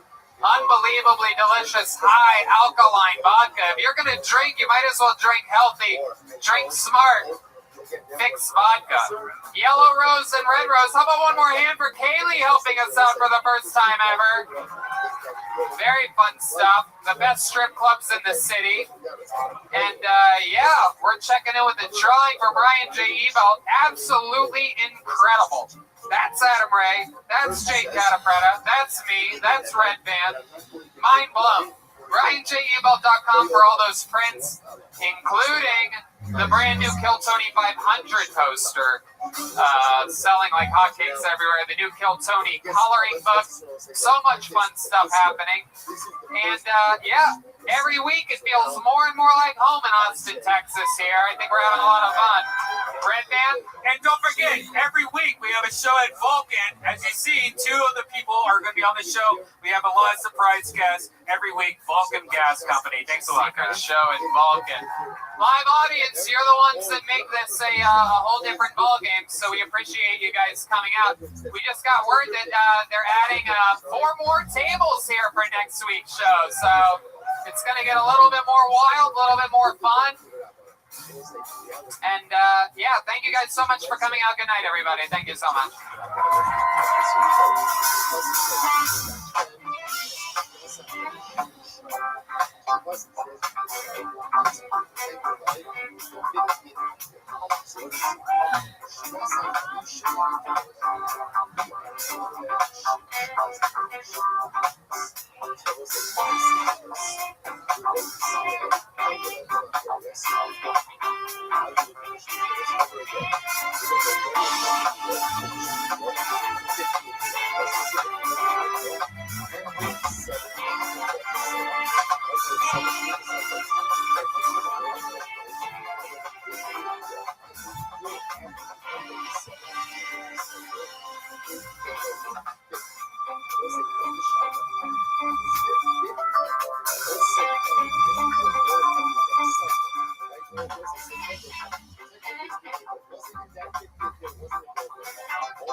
More farmers observing Shemitah since the times of the second Rush. It's incredible. So what I'm saying, so in any event, what I'm saying here is like this. The agricultural cycle, we're used to thinking about things.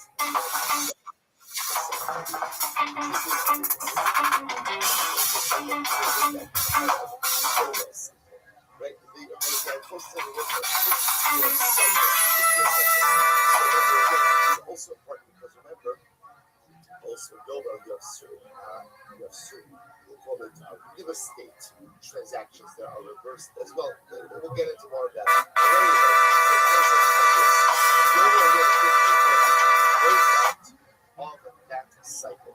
Of that cycle. But the Yovel year doesn't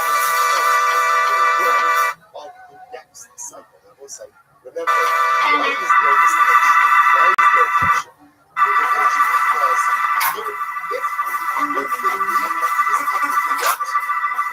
First year of the next cycle. So again, that's what there's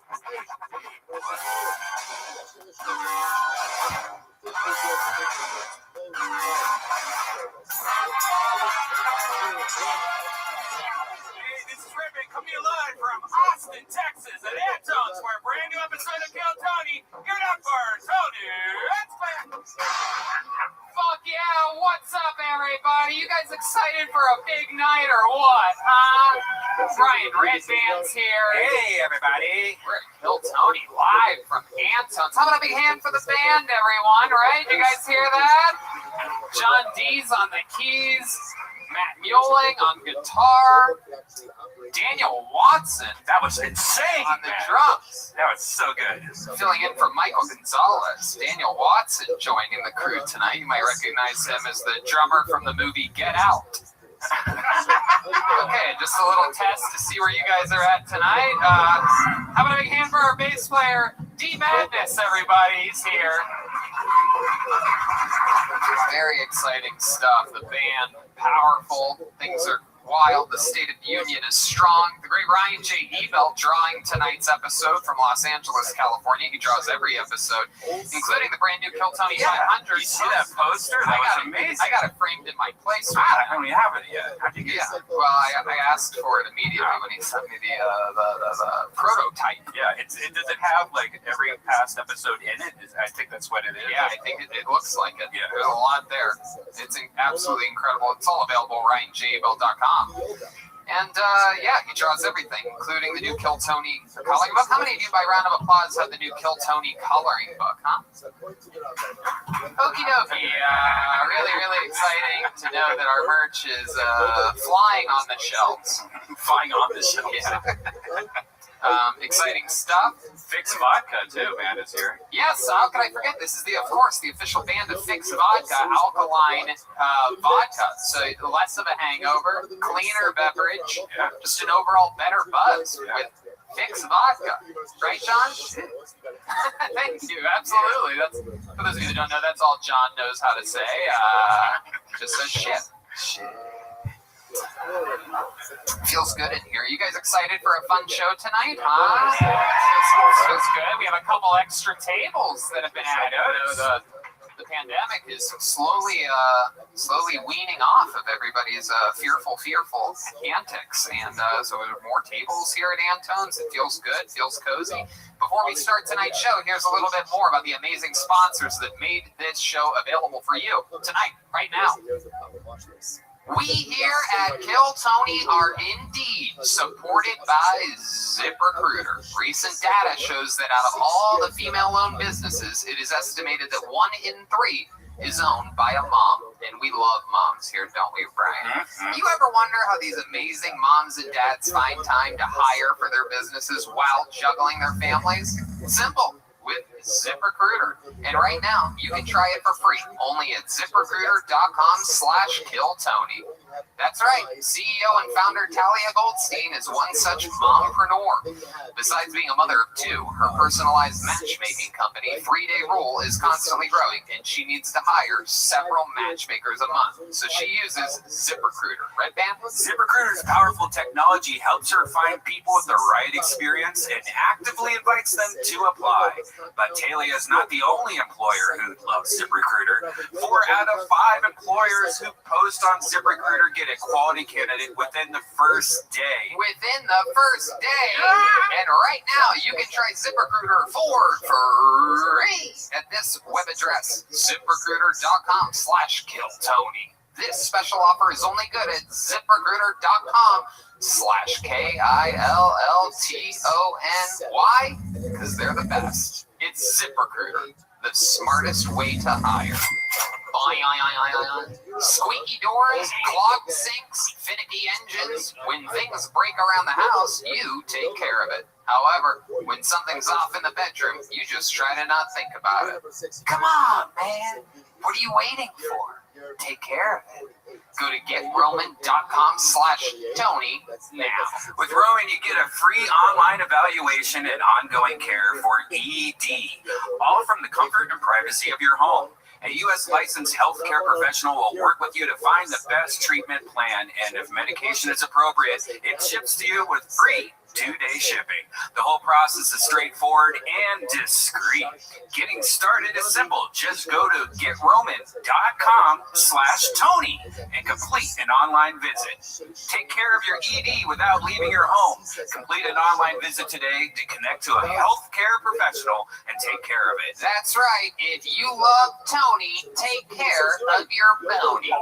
Go to GetRoman.com/Tony now and you'll get $15 off your first month. It is time to take care of your ED. And remember, get started today and you'll save $15 on your first order of ED treatment. You love stand-up comedy. The only thing that should be harder than stand-up comedy is your boner. Go to GetRoman.com/Tony now. And we're back. Are you guys ready to start tonight's show? Fuck yeah. It's an exciting one tonight. You know, sometimes on this show, I pride myself on not only booking, you know, people that have been famous for decades and this and that, but also here on Kill Tony, I like to think that we famously introduce you to monster comedians as guests on the show, not just out of the bucket, but as guests. You get to see the future always get promoted here.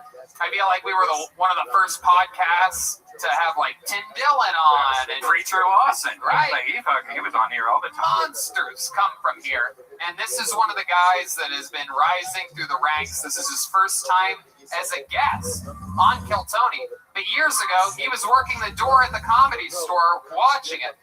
Got all the way up to paid regular at the Comedy Store. This guy's a monster. He's been absolutely shredding on shows here in Austin, Texas. He just moved here. Ladies and gentlemen, make some noise for tonight's guest, Derek Poston, everybody. Here we go. This is the future. Hey. Derek Poston. Yes. This is a crystal ball episode because you're looking at the future right now. And Derek, how are you? I'm good, bro. You're too good to me, dog. He's so likable, isn't he? Just adorable. So likable.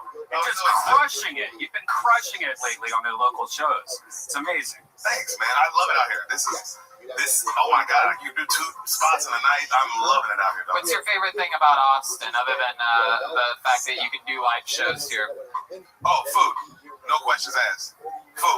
Food, bro. Everything's good here. Every single flavor, dog. Mexican, Thai, barbecue, all that shit. It's like LA, except, you know, yeah, less gay people. A lot more cheese and butter. I love it, Derek. We're going to have so much fun tonight. I'm excited to pull names out of a bucket and meet new people. You guys might know how the show works. If I pull your name out of the bucket, if you signed up, a lot of comedians out on the sidewalk and then a holding tank upstairs signed up. And if I pull their name out of the bucket, that means they get 60 seconds uninterrupted on this show. You know your time is up and you hear the sound of a kitten. That means wrap it up then, or else you're going to bring out the angry Fashion District Bear. Oh my God, it's so annoying. No one wants to hear that. So just do your time. Fashion District? I thought it was the Warehouse District. I don't know. We're always so drugged up when we're there. I don't know. Yeah. No one wants to admit that they know where the gay part of Austin is. It's a weird thing. Like, I'll ask, like, where is it? And then you just get 20 different answers. Like, oh, your mom's house. All right. D-Madness, you know where the gay bars are. Come on. Where else do you get a pair of rainbow sunglasses like that? Oh, shit. All right. At least he thinks it was a wedding, folks. It really could have been just a... Okay. Oh, shit.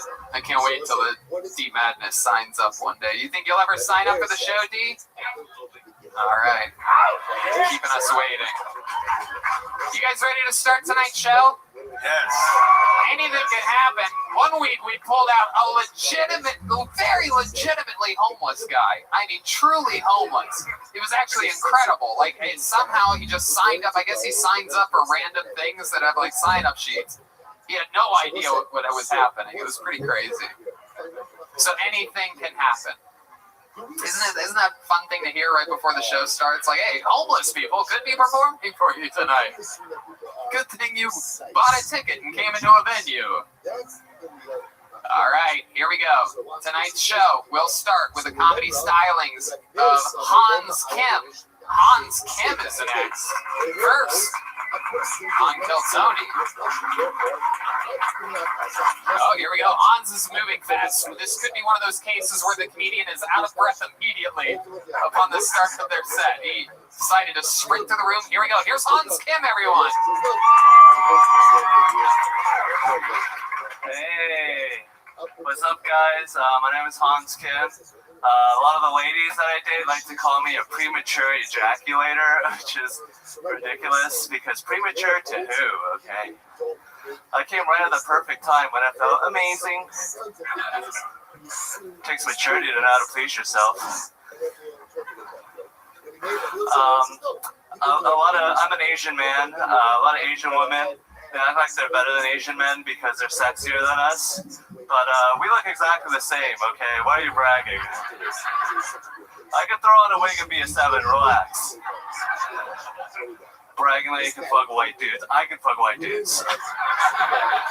We can all fuck white dudes. A lot of people make fun of Asians because we like to eat dogs, which I understand is very shocking because in America, dogs are treated like family members, but in Asia, we treat our family members like family members.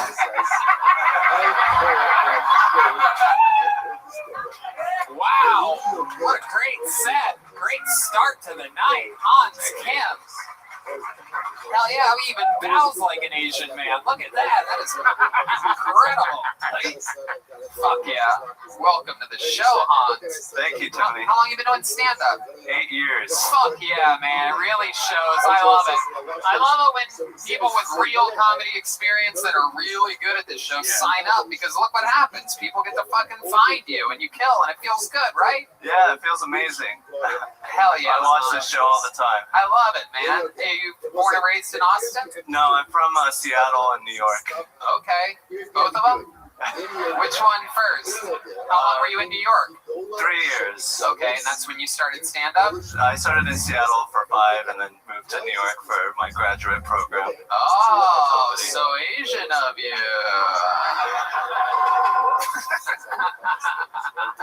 What did you study in your graduate program? Open mics in Brooklyn and performing for comedians who are angry. How about for the school part?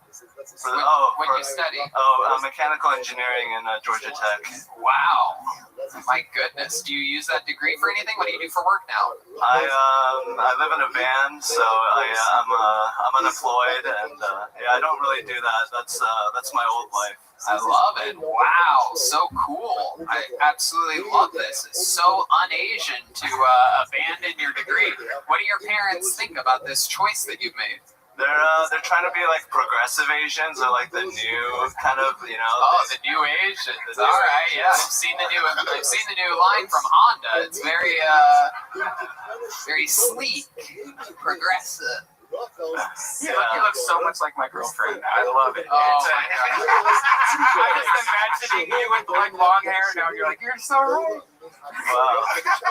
Yeah, you really painted the picture for Red Band. It's hard as a rock right now. I love it. Derek, what do you think about this guy? Bro, that was a great set, dog. The tranny thing was, the wig on that was great. I like tranny porn, so I was feeling you, bro. You look good. Okay, thank you. Who doesn't love tranny porn, right? I mean, I don't. Anyway, I do like tranny porn or transgender porn when it's like it's a girl with tits with a dick fucking a normal girl, though. Yeah, I've always said that's straighter than a guy that looks like a guy banging a chick. Yeah. All these homos out here watching dudes fucking chicks. Fuck that shit. I love it. What's your favorite kind of porn? What's your sneaky type of? You seem like the kind of guy that would be into like a step grandmother or something like that. He's definitely toilet porn, right? No, I'm into tickling, man. Whoa! Oh, Redmond goes wild over here. My goodness, what are we talking about? Like, what's your favorite porn? Like, what does that look like? A guy just, like, his pillow explodes and feathers are everywhere. I can't really get into tickle porn. Not really my thing at all. I'm into more like whatever the opposite. You should watch tickle porn though. Like when somebody's really ticklish and they're like getting tickle tortured and then they're getting fucked at the same time. It's like it's craziness. Oh, that sounds fake. No. who can laugh and really get fucked at the same time? Like one of those things isn't working. If you're really ticklish, it works. Wow. Are you ticklish? Yes. All right. Come over here. This is our Red Man finds out how ticklish you are. Just ignore the tickle stick in his pants. Hans, what do you like to do for fun? You have any Asian hobbies? Karaoke or collecting salt and pepper shakers, perhaps? I'm into basketball. I like StarCraft 2, a real-time strategy game. Keep going. No, it's okay. Tell us more. I'm into watching a lot of podcasts. I'm into living in my van. Like finding a good place to go to the bathroom is pretty exciting. Yeah, that is a challenge. How long have you lived in the van for? About 3 years in New York and then here. How long have you been in Austin? About 2 weeks. Okay, cool. Where do you park it?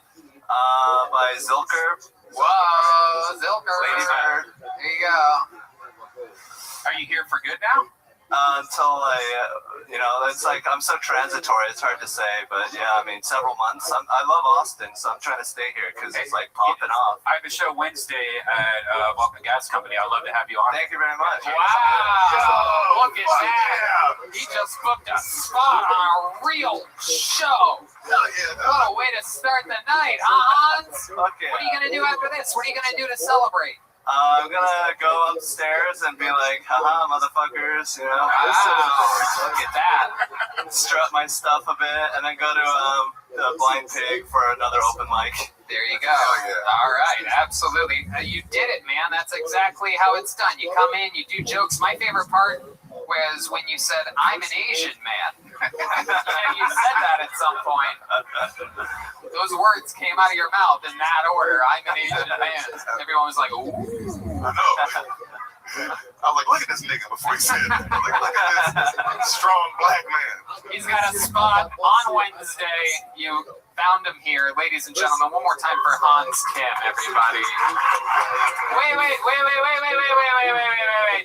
Stop. Why is your Twitter, hold on. Wait. Why is your Twitter handle DJ Hans Kim? Are you a DJ? No, I just thought it was funny, like, you know, like who? It's like the same thing, DJ, comedian. You're right, it works. There he goes, DJ Hans Kim on Twitter, and probably Instagram too. Hans Kim. That's great. I was gonna say, very rarely do you see an Asian DJ. Oh, look who's back! Hey, look who's back, everybody, from the Yellow Rose and Red Rose, the two best strip clubs in Austin, Texas. Now he's back. The greatest hat ever is this Titty 69. Fuck yeah. The Red Rose. Very, very, very famous in town. How many of you have been to the Yellow Rose or Red Rose by round of applause? Some very happy people there. Look, it's everybody. I mean, I wish as many people bought our fucking coloring book instead of out there at strip clubs. I forgot to pull the name. Let's pull another name out and see what happens here. Make some noise for Dean Stanfield. Here we go. Dean Stanfield is coming to the stage. Dean Stanfield. You guys understand the show? You having any fun yet? How many of you think the next comedian's going to do great? Wow. How many of you think the next comedian's going to bomb? Wow. All right. Anything could happen. Oh, you're wrong. Oh, shit. Here he is, Dean Stanfield. Y'all want to hear a hot take about a chicken restaurant for the mullet man? Woo, I love chicken restaurants, man. They're my favorite. I love Popeyes. It's not giving any bullshit at the Popeyes, right? You get in, you get your shit, you get out, right? That's what I love about it. If I want a good Christian conversation, I go down there and put the pickle juice on the chicken down there at the Chick-fil-A, right? But this is Popeyes, right? So yell at me through the microphone and put the butter on the chicken. That's how I feel about that. Love Church's Chicken. It's the best place to go if you want to have a black lady call you baby. I'll do it right there at the counter. Show up, can I get you anything, baby? No, that is it. Just needed some serotonin in my life. Or Bush's Chicken. It's a Texas staple, guys, right? It's the best place in Texas to get some chicken, right? I love it because they treat you like family, right? They treat you like family. I rolled up the other day and they were like, hey, how's your mom and them? I was like, how do you know my mother? They're like, we make sure we know all the Bushes in the area, if you know what I'm talking about, huh? I was like, you motherfucker, you better put an extra chicken wing in that basket for that comment about my mother. Absolutely, there it is, Dean Stanfield. I try my best at chicken restaurants. Got an extra 5 seconds there. You've been on this show before, right? No. Wow. We've done a couple shows together. We did. You came to my the Georgetown New Year's Eve show. Yeah, the New Year's Eve That's show, right. and we did Shakespeare's together. Okay, absolutely. It's all coming back to me now. Look at you. Shaved it off. I used to have a mustache. That's why. I love it. Absolutely. Look at you now. Like if Theo Vaughn had crossed with Bert Kreischer. Fred Riker. Absolutely. You have the body of a retired pro wrestler. I'll take it. A lot of steroids in their past. I love it. You were on steroids? No, I said they had a lot of steroids in their past. Okay. I guess they were ripped. Okay. What's your story, Dean? You look like you could be anywhere between the age of 17 and 75. I keep guessing, baby. Keep guessing. 27 years old, man. 27 years old. You're a real Texas boy, right? Yes, sir. Born in Alpine, Texas, and moved to Florence, Texas when I was 3, and then South Texas when I was a sophomore in high school, and I finished up high school there and moved back here 6 years ago. All those places sound like they're at least an hour away from here. Texas is pretty big, man. They're all like 8-9 hour drives from each other. Yeah. So what have you been doing your whole life? You drive like a lawnmower or something? So I built power lines for 9 years, and then started doing stand-up comedy 3 years ago, and then just quit my job in January to do stand-up comedy. Okay, you quit your job, absolutely. Hell yeah. Chase the dream, man. You living in a van next to an Asian guy yet? Not yet. I got a little money saved up. I think give me 2 years in, and then we'll figure out where it goes from there. Heck yeah, that's awesome. You live by yourself? No, I got roommates. We got a house in Georgetown. Okay. Right up there next to the show. How many roommates do you got?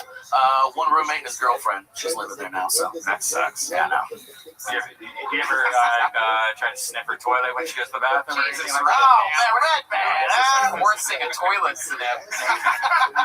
Is it just you and the girl in the house? No, it's me and my roommate and then his girlfriend. Oh, got you. You, your roommate, and his girlfriend. Is there a lovely lady in the life of Dean Stanfield? You get yourself someone to... Talking to somebody for like 2 months. Not official. You guys hang out, brush each other's hair or something like that? Yeah. It's very sexual. Yeah. Have you always had that hair, or was that something new? I've had it for a year and a half. Okay, you had it for a year and a half. What made you want to do that? I don't know, man. Growing up, I always, my dad never let me grow my hair out. Texas, very straightforward. You gotta keep it cut hair, and so it seems like that's the one wild haircut that a Texas father in the suburbs would allow. Yeah, right. Well, we didn't grow up in the suburbs. Surprisingly, grew up in a trailer park. You only grow your hair out if you fucking trim the front and the top. Old Marine style. No, he didn't. I think he didn't want like the staple, like, oh, look at that redneck head. Right. White trash. So when I grew up, that's exactly what I did. You do exactly what your parents told you to do. So right. Wow, I just pictured him without the mullet, and he does. He seems like a whole different guy. No, it's seriously like Alex Jones or Fred Riker. Look at that. Some type of magic mic or something. He puts that I went from old WWE wrestler to Magic Mike. Yeah. About 6 inches of hair. Yes, you did. You son of a bitch. You're wearing a, what does that shirt say? Wrangler. Yeah, that is interesting. A real Wrangler brand shirt. That is, what are the jeans Wranglers? Jeans are cinch. Okay. I don't cinch white labels. Thick Native American belt. Yeah, did you see that?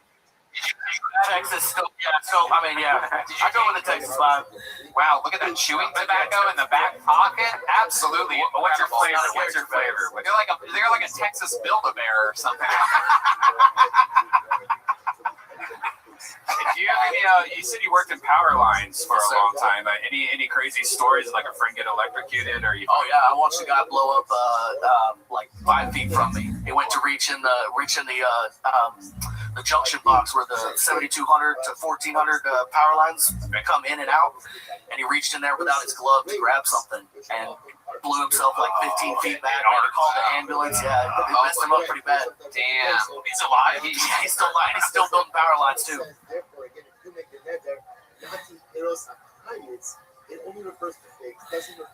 Wow, bad motherfucker. Hell yeah. Or just a real one-trick pony. If that's all 9 lines, you got 8 left. Hell yeah. But you've never had any close calls? I've been electrocuted like with 120, 240 before, but I never. Oh yeah, I know exactly. 2240 shit, you know what I'm saying? Totally.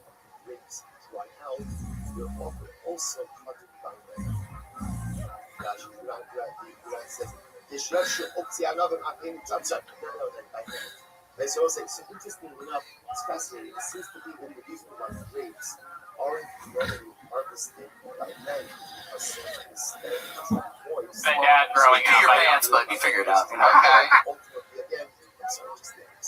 Like, the grapes are normally harvested by All right. So that was it. Derek, what are your thoughts on Dean Stanfield? Look at this guy. Can you believe this? I can't. When you came out, Yeah. you were like, chicken oil, chicken oil. I was like, where is this motherfucker from? Why are you talking like you keep going back from talking normal to be like, oh, I got to go on. And it's like, It comes out. I try to like fight it back, and then it keeps coming out. what is this? Well, I mean, it's an accent. Yeah. I mean, most of my family's from Louisiana, and I hear the Cajun. I'm like, what's going on? Is that and like then most of it's West Texas, South Texas. I mean, it's just it's my accent. It's my vibe. Wow. I like it. Theo is also from Louisiana. They might. This might be like. You might. That says I'm not pointing. You know, it's kindness. It could also include grapes as well. Good of us. So again, we're not too much further than this. So it's not looking for actually found a few minutes of the Silas Sharim. So we'll say, suggest again tomorrow. Tomorrow we're also davening the 7:15 Shiat's website. Tomorrow, ridiculous tomorrow. Ridiculous. Right? Too good. Too good. The Mamish too. Almost like we haven't heard it. That's how good. We want to this a little bit about that tomorrow. Fascinating halacha. And we'll say through a little bit of Silas Sharim. Little bit of Silas Sharim. Actually, literally be related. That's pretty good chances. You're like Theo Bonbon. So today we are starting in Eretz Hashem, Perek Yud Zayin, chapter 17 in Mesilas Yesharim. Chapter 17 in Mesilas Yesharim, a great sugya today. B'darafei Kiniyas Hakara. How do we acquire the midah of Tara? So let's remember again, we spoke about Tara. We spoke about Tara in two different ways. There's what we'll call physical Tara or Gashmius Tara, and then there is Ruchnius Tara, right? This purity of thought. Is that a food? Bonbons, yeah, it is, right? There you go. Because you're a little chubby. Bon rhymes with Bon. Yeah. You just say it twice. Okie dokie. Is there anything crazy about your life that we should know about? You seem like a guy that has some real fun facts about him. You have like a sister that's missing an arm or something. I'm missing a pinky. I got my pinky chopped off when I was 18. Oh, Yeah. Wait, is that a nail? Smells a little bit. Oh my God. Jesus Christ. Look at that fucking dinosaur claw you have there. Swing that around here. What do you want to see? It got chopped off in a offshore oil rig. This guy's got a fucking talon over here. Oh, Show the man. The man wants to see. It still has a nail on it too. Like, Yeah, I saw that. Can you imagine that? You guys.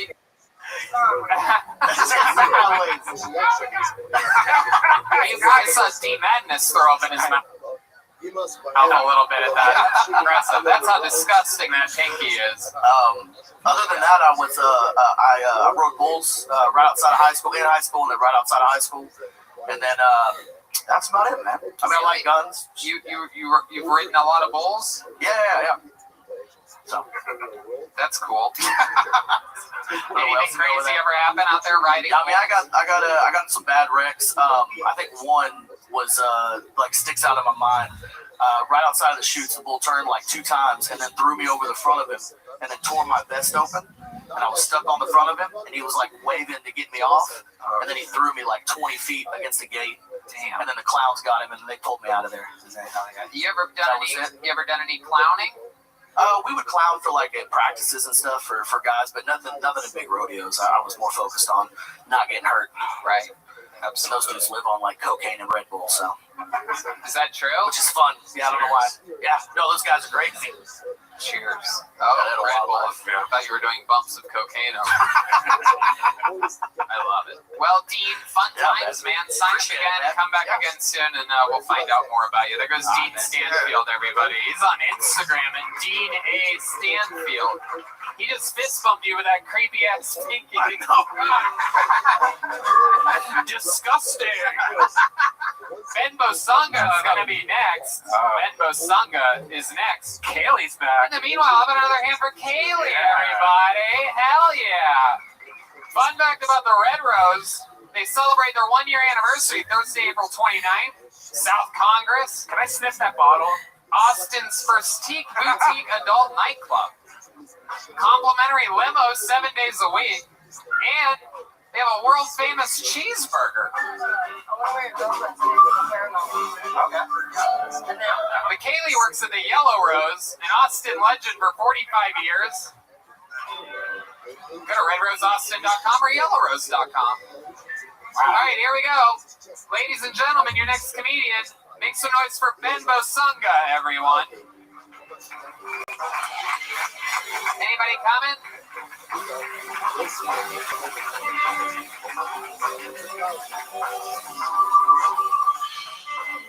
Ben Bosunga. No? Okay, hold on.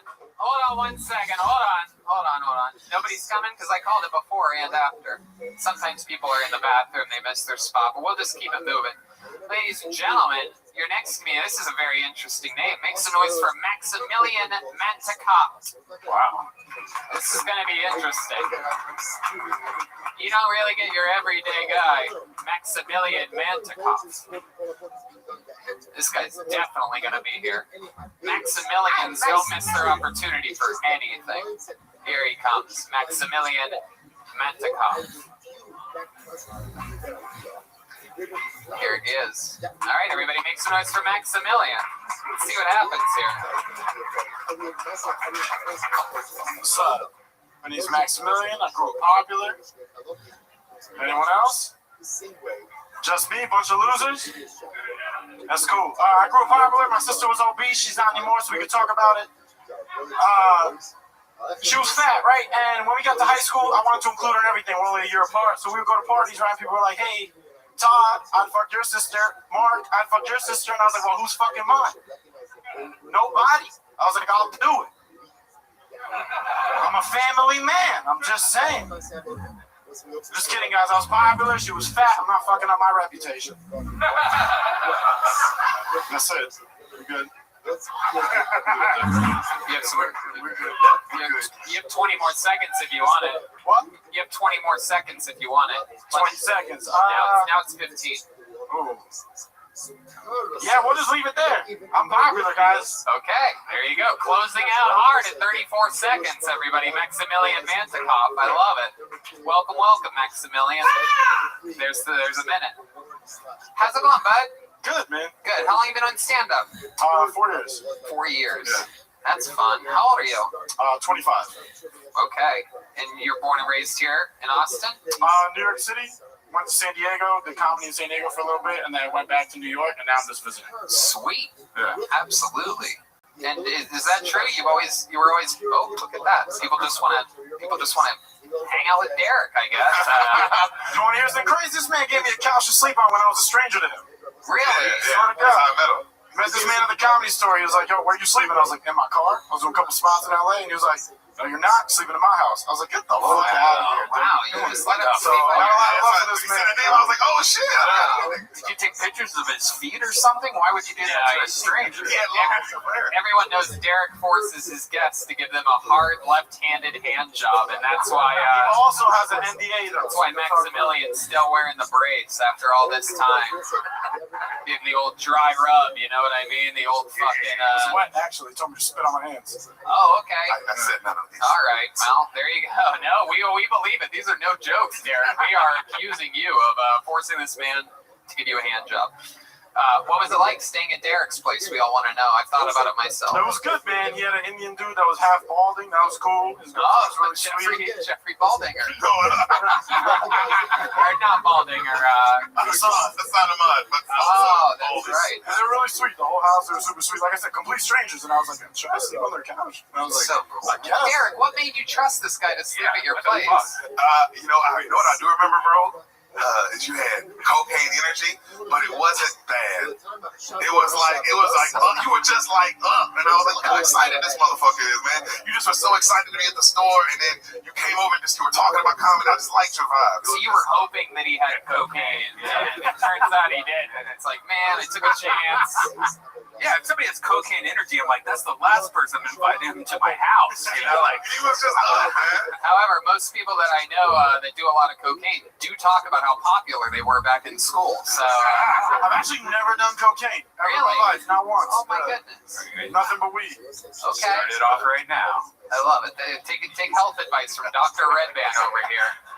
So what do you do for fun, Maximilian? What do you This full time. I'm unemployed, but I tell people I do other than stand-up comedy, what's something else about you? Like, I train Muay Thai. Okay. As well, yeah. Is that what happened to your wrist? No, I was snowboarding. But I just like to be outdoors. Okay. Kind of shit that puts me in danger. Is there any chance I could convince you to throw the mic in the mic stand and show us a little bit of Muay Thai? Just some improvised. Anyone trying to fight? No, don't fight anybody. Just do some air Muay Thai. We're not doing none of that. How many of you want to see this guy do some air Muay Thai, huh? So let's do some air Tai Chi. Let's get a little. Whatever you want to do, sure. That's just don't explain it too much. Just fucking give the people a show. Here he is showing you some air something. Maximilian Mantikov.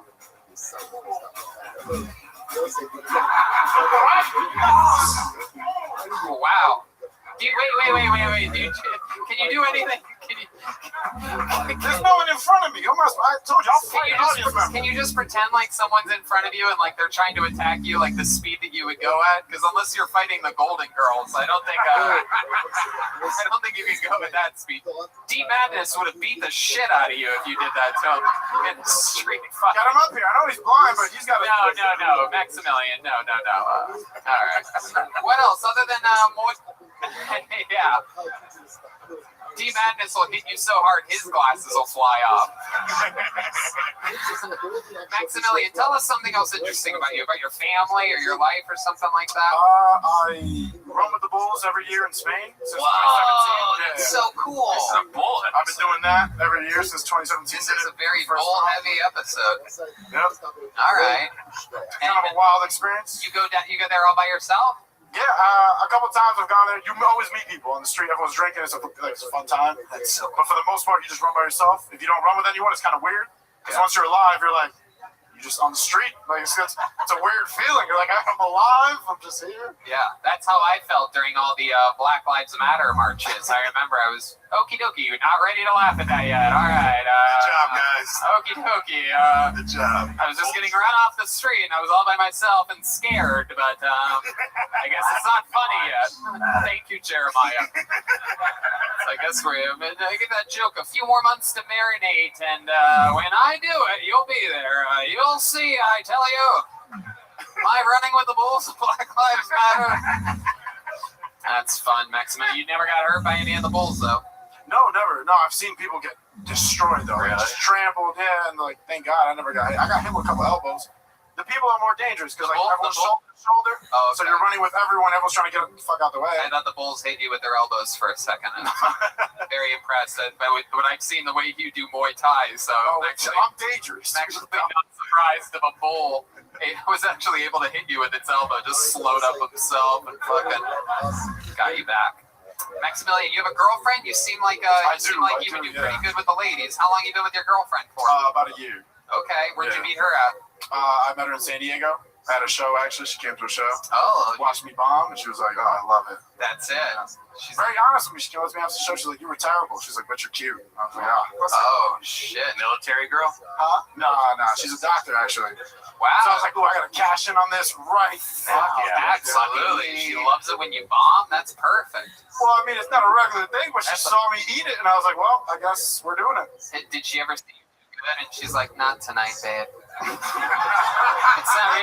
not the man I fell in love with. She's like giving herself Indian burns and shit like that. I only like to fuck people that suck.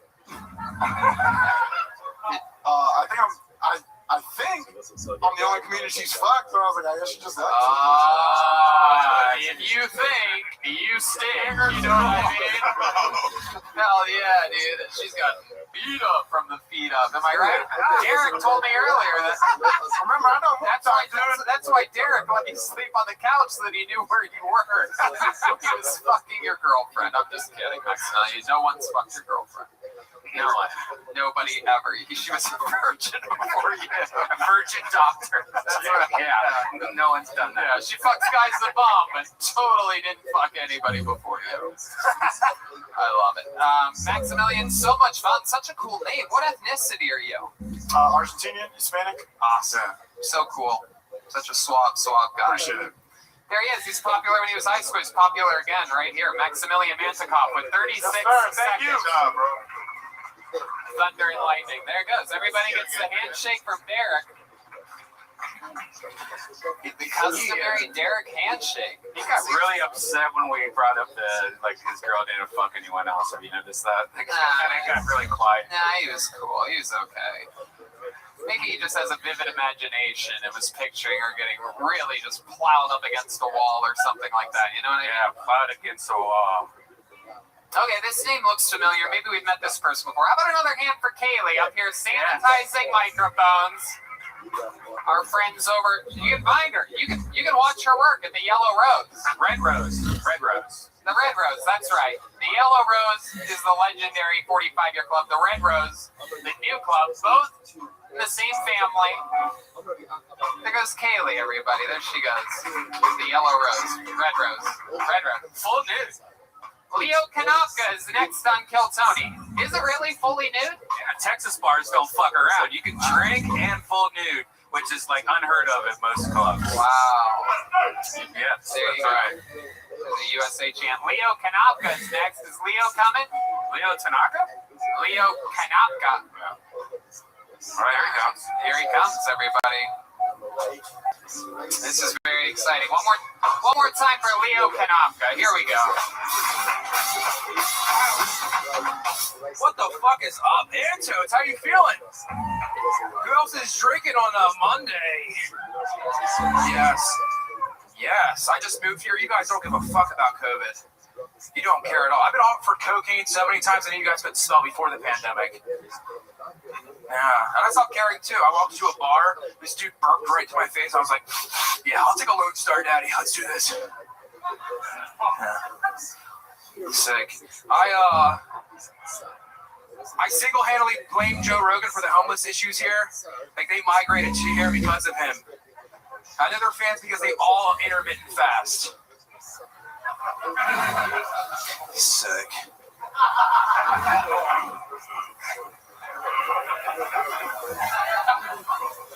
Fuck yeah. Stopped watching porn recently. I knew it became a problem when I was out on a date with somebody and she choked on a mozzarella stick and I got aroused. Do you want to finish it? She went, I'm like, that a girl. She went, I was like, here's a little bit of marinara sauce.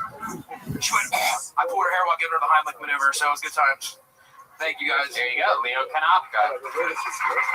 Absolutely. You were just on the show, right? Look at that. The classic Derek handshake. This is unheard of. I sell him weed, so it's all good. Oh, okay. Wow. Lower price. It's good. Look at that. Look at you with the white pot dealer. My, how the times have changed, huh? Goodness. Wow. Incredible. Derek's lived here 1 week, and you already positioned yourself as his pot dealer. So I'm from Baltimore. He actually came to an open mic I hosted in Baltimore. He was there to visit with his girlfriend's family and shit. So okay. They invite you to his parents' house. Yeah. To sit on the couch? No. Take pictures of your feet. No. Okay. Do you keep anything, and square up to the audience so they could see you? Do you keep anything in that pocket on your chest there, Leo? Just my titty, dude. Okay. All right. I'm always curious to see perhaps a mint or something like that. Nothing. No. So, Leo, you were just on the show recently, right? Last week. And what did we find out? What did we talk? What was the highlight of that? My ex-girlfriend's a stripper, and she was sending me $200 a week to survive out here because she thinks I'm funny. Right. But she stopped, and not only am I selling weed, I'm also selling mushrooms, allegedly. Wow. Yeah. Okay. Now, they cut my unemployment off when I moved here, too, so gotta figure it out. Incredible. I swear to God, I've met more mushroom dealers here in Austin. In Los Angeles, yeah, right? Times a million. Yeah, it's crazy. Like, everybody's a mushroom dealer. Yeah.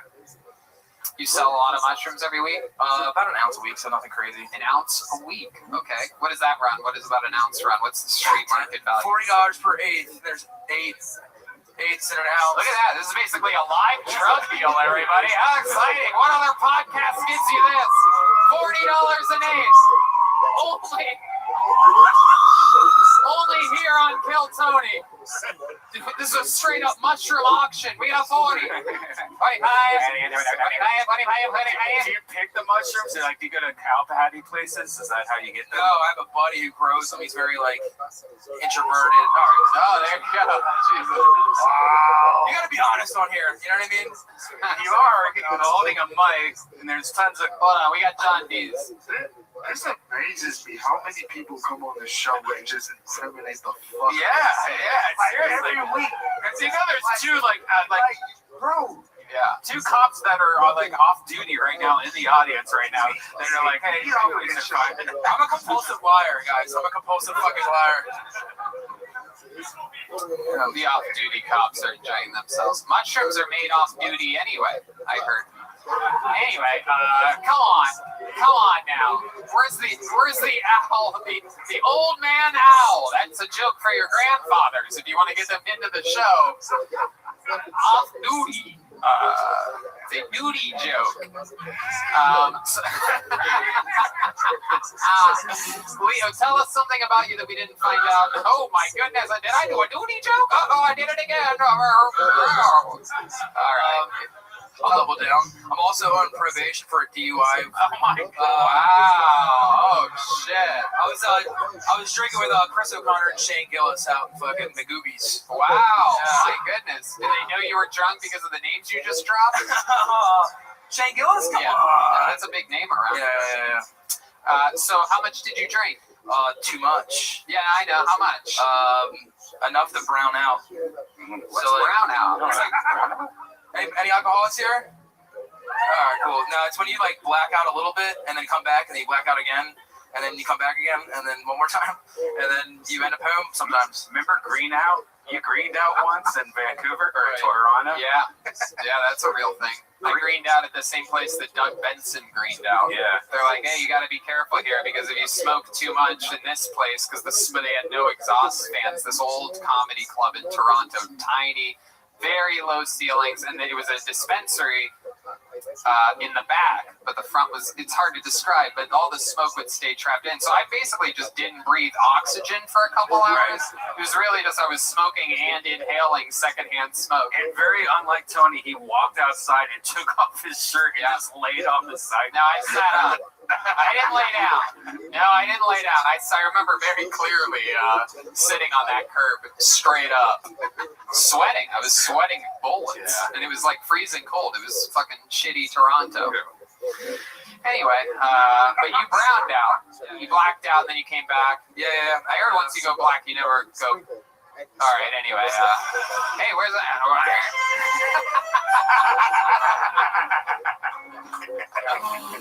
I've been hit with a poltergeist of a 100-year-old man taking over my soul. So, Leo, very, very interesting. You have a DUI. What else? What's your love life like? So I'm single, and I've had some friends out here, so it's cool. So, may I suggest putting a condom in that sleek front pocket of yours and letting the girls, like the guy had the outline of the chewing tobacco, you can have an outline of a condom, and the girls will be like, this guy wants to safely fuck. Safe. No, actually, the girl, the most recent girl I slept out with here has one of those, like, rings in the puss. And, like, she, like, herpes. I hate those things. Herpes. No. They pulled it out and showed me it, and then put it back in. And it was she has a removable one? Are they not supposed to do that? No, that chick's a real dirtball you were hanging out with. My God, she pulled it out and showed it to you? Like, look at this. This is what's going to stop me from getting pregnant tonight. She just fucking throws it back in there. Get back to where you belong. And just swallowed it. She even put it in there. That's what I just said. All right. I fucked a girl once that had her clit pierced with like hoops, and it was the worst because you always felt like you were hurting her, but it felt good. And one time a bubble came out of it. Shut the fuck. No, I swear. She was creamy that month, she said. And Redman, you're out of control right now. Wow. My goodness. So, when's this chick with that Nuva ring? When's the baby coming?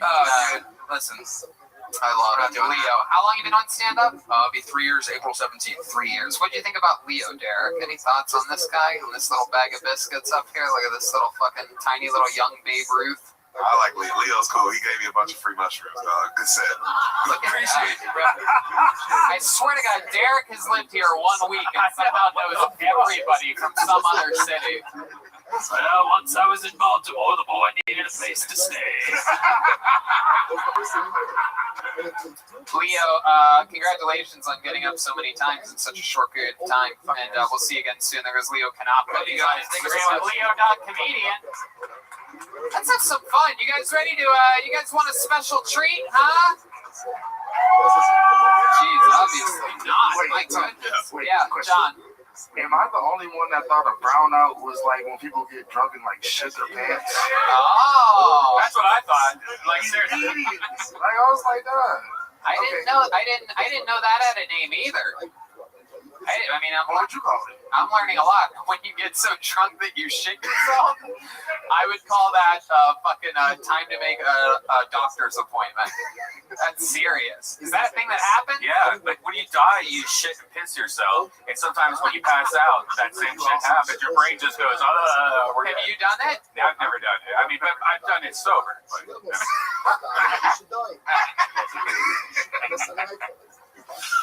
You're so gross. Ladies and gentlemen, here's a special treat for you.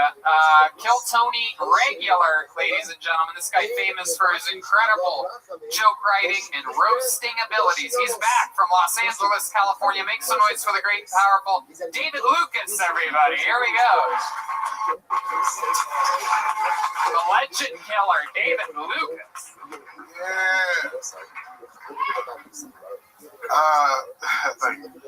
I don't date women with kids anymore. I had a bad experience. I spent the night in this one girl's house and woke up the next morning and her son wore my shit to school. That nigga was in the 4th grade. Like, why you wearing these big ass clothes, bro? This shit don't even fit you. Flop it off of his ass. If men disappeared, I think that women would die off in 2 years. Honestly, dude. Because women don't agree on shit. Like, y'all bicker and fight all the time. The only thing y'all agree on is rape. Like, that's the only time women get along is when they try to bring a nigga down. You know what I'm saying? Like, he touched me too. That's the only time y'all fucking agree. Like, that's the reason you don't have women Navy SEALs, because they would argue about that shit. They'd argue about the stupidest shit. Like, does that bitch really have on my outfit? Like, it's a uniform, you dumb hoe. Like, all right, thank y'all. There it is. That's how you do it. Brand new minute every single week, always. Yeah, what's up, dog? Back again. Welcome back. I nigga told it.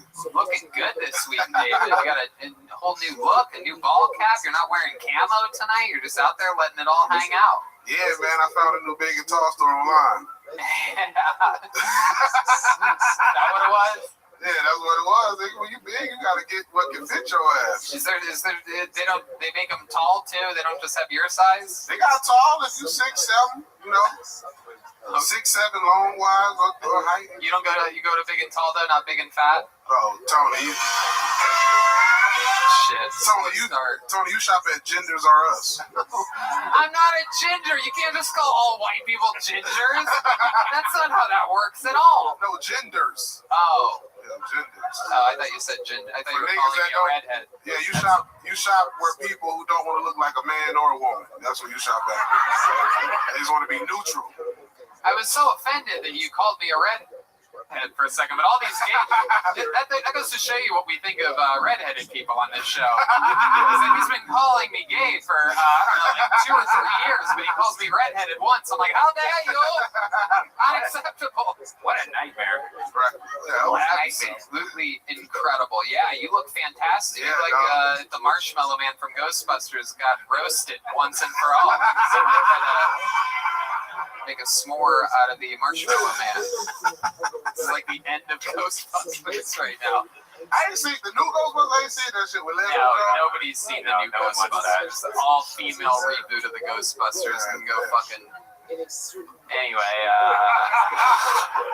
so I love it. What you been up to? What's been happening? It's been a couple weeks since you've been on the show. Yeah, man, had a killer show this past Sunday. Derek Poston was on there, murdered that shit for 20 minutes, dog. You know, he did his thing. Yeah, Derek's doing it right now. He's in the zone, stealing the show, getting it done, shaking hands with every comedian that comes on Kill Tony. As he should. Absolutely. What else is going on? Shit, looking for, I found the area I'm going to move to. I think I found Uh-oh. What area? So the people can know which area to move out of. Lock your doors. The domain. Oh, you're going to live up there at a shopping center. Yeah. Oh, I love it. I'll have you pick up some Nespresso pods for me. Good sushi up there. Yeah, I'll be fucking with the domain heavy, yeah. What do you do at the domain? Live, nigga? What do you mean? What do you do for fun, like at the domain? Like, why would you want to live there? Because they got restaurants. Oh, you're right. I can go downstairs and go to a restaurant. Yeah. Oh, you want to live at the domain at the domain? I'm going to live at the domain. Wow. Yeah. Look at you, from doorman to domain. What a great event. This guy's out here making it. My God. So when do you think it's going to happen? When's the big move going to happen? May. Okay. Yeah. All right. Sign at least May, dog. Yeah, dog. I heard you just bought a new snake hole, Tony. New what? Snake hole. Snake hole? That's what you live in. I live. That sucks. God damn.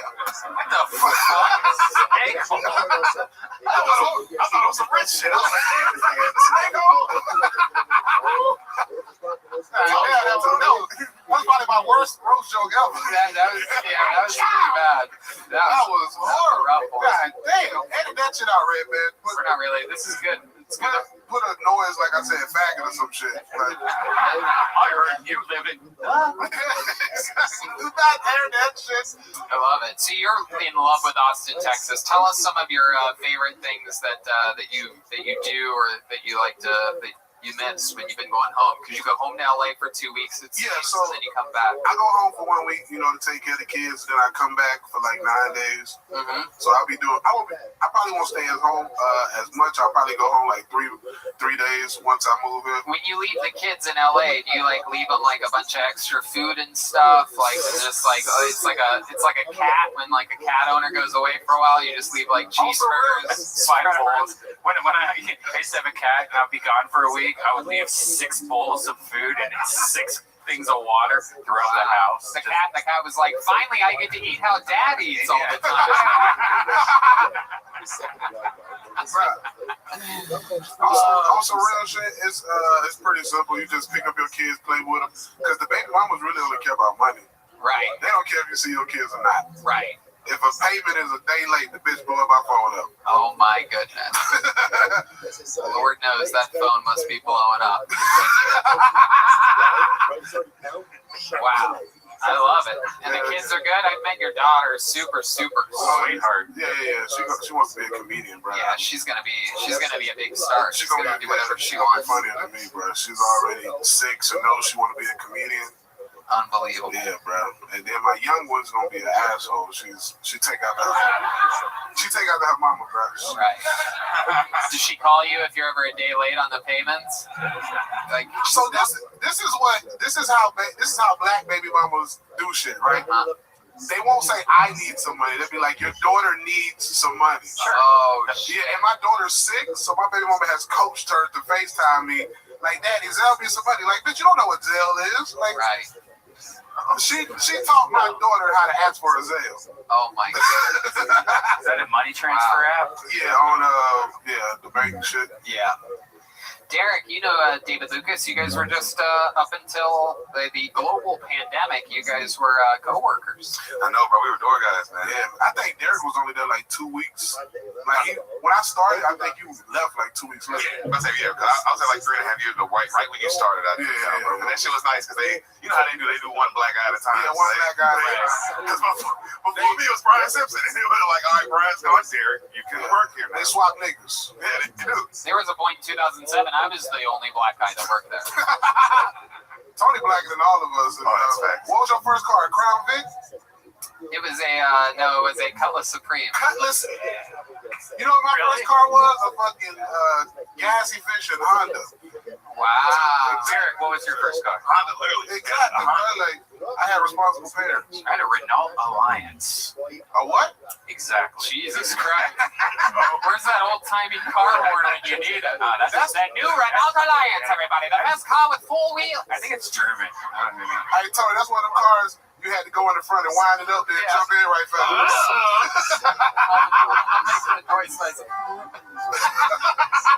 Come on down to the new dealership.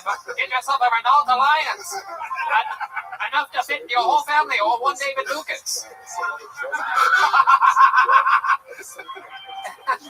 Wow, the band is killing it. Look at guitar version. Right, when Redman got his car, black people weren't even allowed to drive. That's true. And no one stole any cars. It was great times.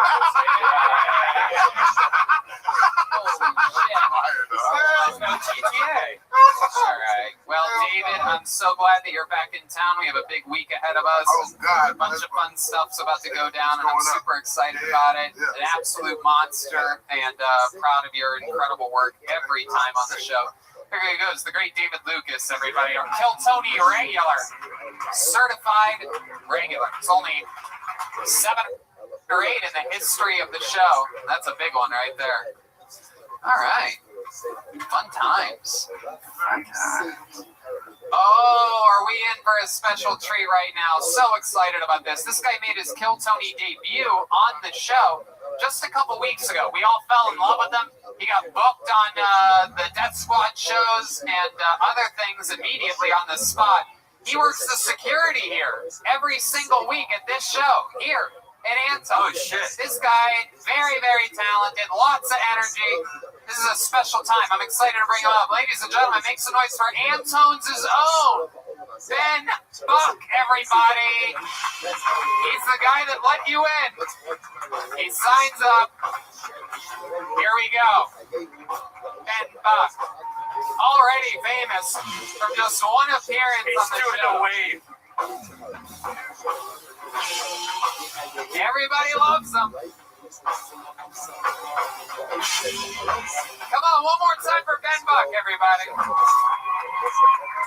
Check. Anton, how y'all feeling? Make some noise one time. No. Shout out to the tour bus. Mom, I kick something. It's cool.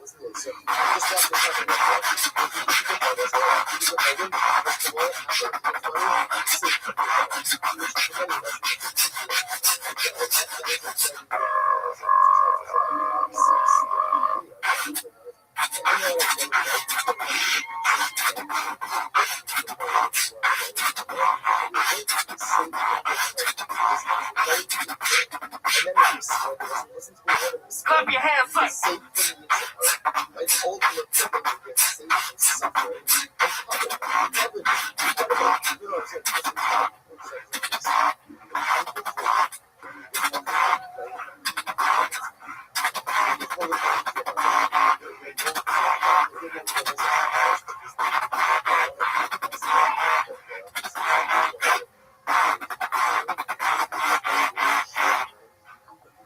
Tight. Fuck yeah, Ben Buck. Absolutely incredible. Did it again. Who needs jokes when you have talent and energy? Shit. I love it, Ben. Welcome back. How you doing? Doing good, man. Just on the club. It's fun for you, right? Ben is the security guard here at Anton. So for those of you watching the podcast, we are easily penetrable. Yeah. He's going to have a lot of fake noises of guns being loaded.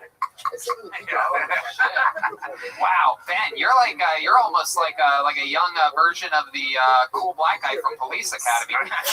Shout out Michael Winslow. He couldn't make it tonight. I love it. That guy's a monster. Can you make other weird noises? Is there any noise you can't make that's like a beat? That's the guy that smoked too many cigarettes, right? Oh, yeah. My name is Ben Buck. I've been smoking 16 cigarettes a day since I started working in Anton's nightclub. Wow. They turned me down for Darth Vader. Oh, there you go. That's a didgeridoo. Fucking go. Didgeridoo. It's a didgeridoo, not a diggeridoo. I've had him on the Secret Show for the last 2 weeks. Ben, it's Ben Buck. Who the fuck's Adam? No, I said I have. Oh, I thought you said And he's been doing so good that now he opens up all the secret shows. I have noticed though when you're on stage, there's so many chances for you to mix comedy with what you do, and you have a few things that you do already. Are you constantly thinking of like comedy ideas for to mix your talents with? Well, I'm usually used to like rap shows. I like to like mix a couple of crowd elements. You know, supposed to be like staples. You can do a killer knock knock joke. Yeah. You do like a knock knock. Until I realized, Something like that. I do take song requests if anyone has a song they like to hear. Oh, I love this. Does anybody have a request? Anybody in the audience? Oh shit, I heard Meow Mix.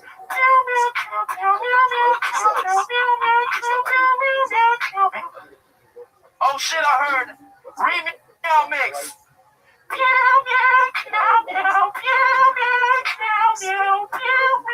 love it. What an incredible talent. I heard a rumor, Ben, and maybe I'm wrong about this. I heard a rumor that your father is a famous drummer. Is that true? Yeah, for sure. Fabulous Thunderbird, shout out Jimmy Bond, but as a Mike Bug, he's been playing here since like 1975, 76. Wow, look at that. Some people in the crowd recognize that. Incredible. Is beatboxing one of those things that like you're like, Dad, drums are cool, but this is cooler. Like when you guys like argue about stuff like that. Fuck you, Dad. I don't want to beatbox. He's like, what do you think? I'm sticks like a real man. Oh God, I can't do train time anymore, pops. I don't want to play the blues, Dad. Is your father a big supporter of your beatboxing? He is. At first, he's like, oh shit. So yeah, I love it. I was running some errands this week, and I went for my first time at Antone's, the record store. Right. Did you know Antone's has a record store? Absolutely, right there on the left. Right. No, it's a different. There's that one that's cool, but there's another one. What is that? Just Antone's Record Shop. We're up on West Campus, right around 28th Street. Pop in sometime. Yeah, by all those. I work door there too. Even record stores need fucking door people these days. Yeah, that's what I was gonna say. Is I went there, and to my shock, the guy working security there, Ben Buck. Wow. I broke right in, stole 10 records, walked right out. No big deal. Easy breezy. I got it. I used to put on hand sanitizer while you walk in and rub it into your hands. So that we do that. Your dad was in the band, the Fabulous Thunderbirds. I did not know that. Yeah, awesome. Incredible. Wow. Derek Poston, what do you think about this? I like it. Has beatboxing ever pulled you some pussy? Like, or that's the reason the girl was like, fuck no, man. But you do have a girlfriend, right? Yes, I do. Have you ever beatboxed or pussy? Like, why wait? Don't ask me that, not man. Fuck. There might be a thing there, like with the vibrations and shit. Like, no one wants that. Girls probably want that. No one wants that, man. You try it next time. I will. I won't do it tonight. Try it on the body pillow. You got it. That's actually how Red Band eats pussy. Yeah. Makes noises with his lips. Yeah. Makes it wet and it vibrates better than a Hitachi. Like, it's great. Disgusting. Absolutely disgusting. Y'all try it. Feel free. I love it. Well, Ben, you're so fun. You always bring a little jolt of creative, youthful, fun energy onto the show, and we love it. Keep signing up. There goes Ben Buck, everybody. Hey, thank y'all so much. Bow now, now, now, now. Bow, down, down, down. Okay. Agabob is the next. But not before the great Kaylee is back, everyone. Yes. I don't know if I mentioned this, but the Yellow Rose is considered a bachelor party headquarters. Did you know that? No. If you guys have been looking for the headquarters of bachelor parties, the Yellow Rose, that's a big deal. They have a world-famous cheeseburger at the Yellow Rose. Did you know that? Dude, I did know that. I've had it before. Is Agabob here? No signs of Agabob. May have been stopped at TSA. All right. Whatever. How about? Oh, there he Is is. this Agabob? Uh-oh. Okay, here comes Agabob. Throw that back in. Hell yeah.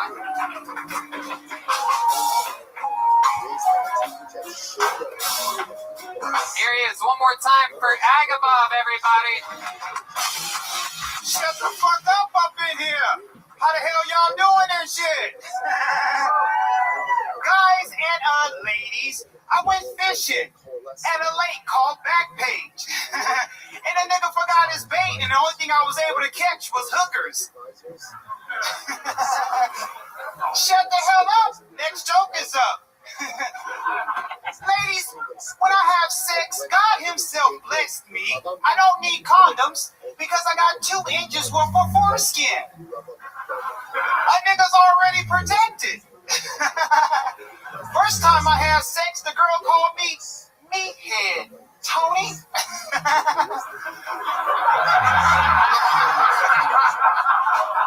Oh, shit.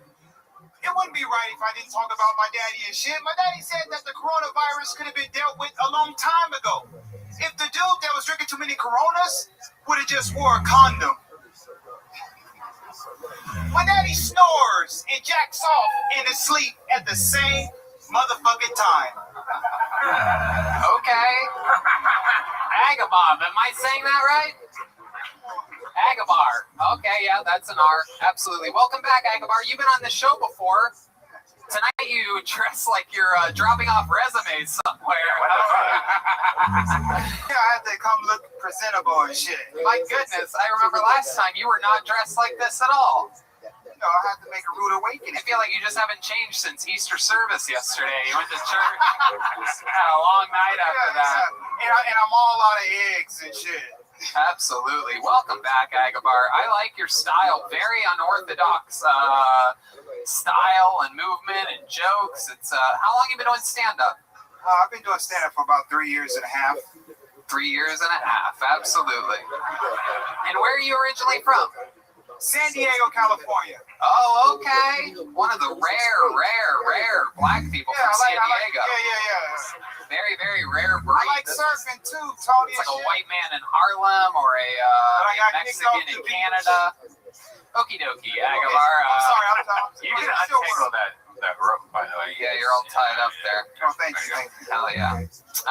Is it true that you have 2 inches of foreskin? Yeah. Really? So technically you're always in the hood. Oh, shit. I'm proud of that one. Agabar, have you thought about getting a late-term circumcision? Actually, I did in Egypt. You got one in Egypt? I was like, wow. About 26 years old. Is that why your dick's shaped like a pyramid? Okie doke. I don't really know what his dick's shaped like. It's a Egypt joke. All right. Well, look at you, Tony. You look good and shit. You gained a little weight. Thank you, Agabar. Wow, I love these compliments. I get David Lucas up here. He calls me a fucking ginger. Then we get a classy guy like Agabar up here talking about how I'm gaining weight. You're right, Agabar. It is true. I've gained about 3 pounds since moving to Austin. I'm sorry, Tony, but I wanted to know where that knock nigga be at. They'll be up here with the knock knee and shit.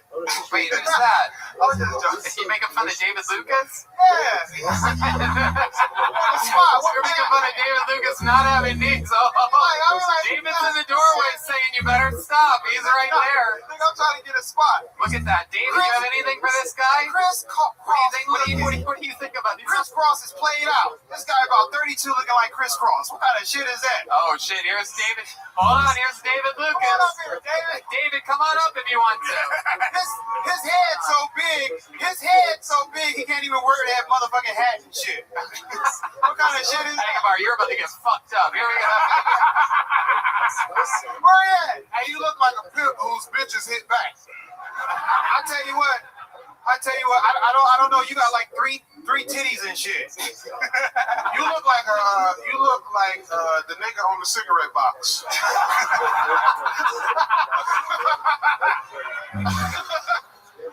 Hey man, you look like a substitute teacher that niggas disrespect. Oh my God. hey, look. He don't. Look, I don't know if he laughing or not. He don't got no neck. He just head and shoulders. You got the shoes of a nigga that got a monthly bus pass. Okay. You woke the beast over there, man. You can't. He's a beast. David doesn't like it when people make fun Hey, of bro, him. your pants are driveway colored. Is that right? You look like if I ran out of needles and thread and shit, I just used the yarn off your head. You look like you've been clean 2 weeks, nigga. Get your ass out of here. You look like you constipated every motherfucking day and shit. Hey, bitch, you look like you waiting on a liver transplant. Oh,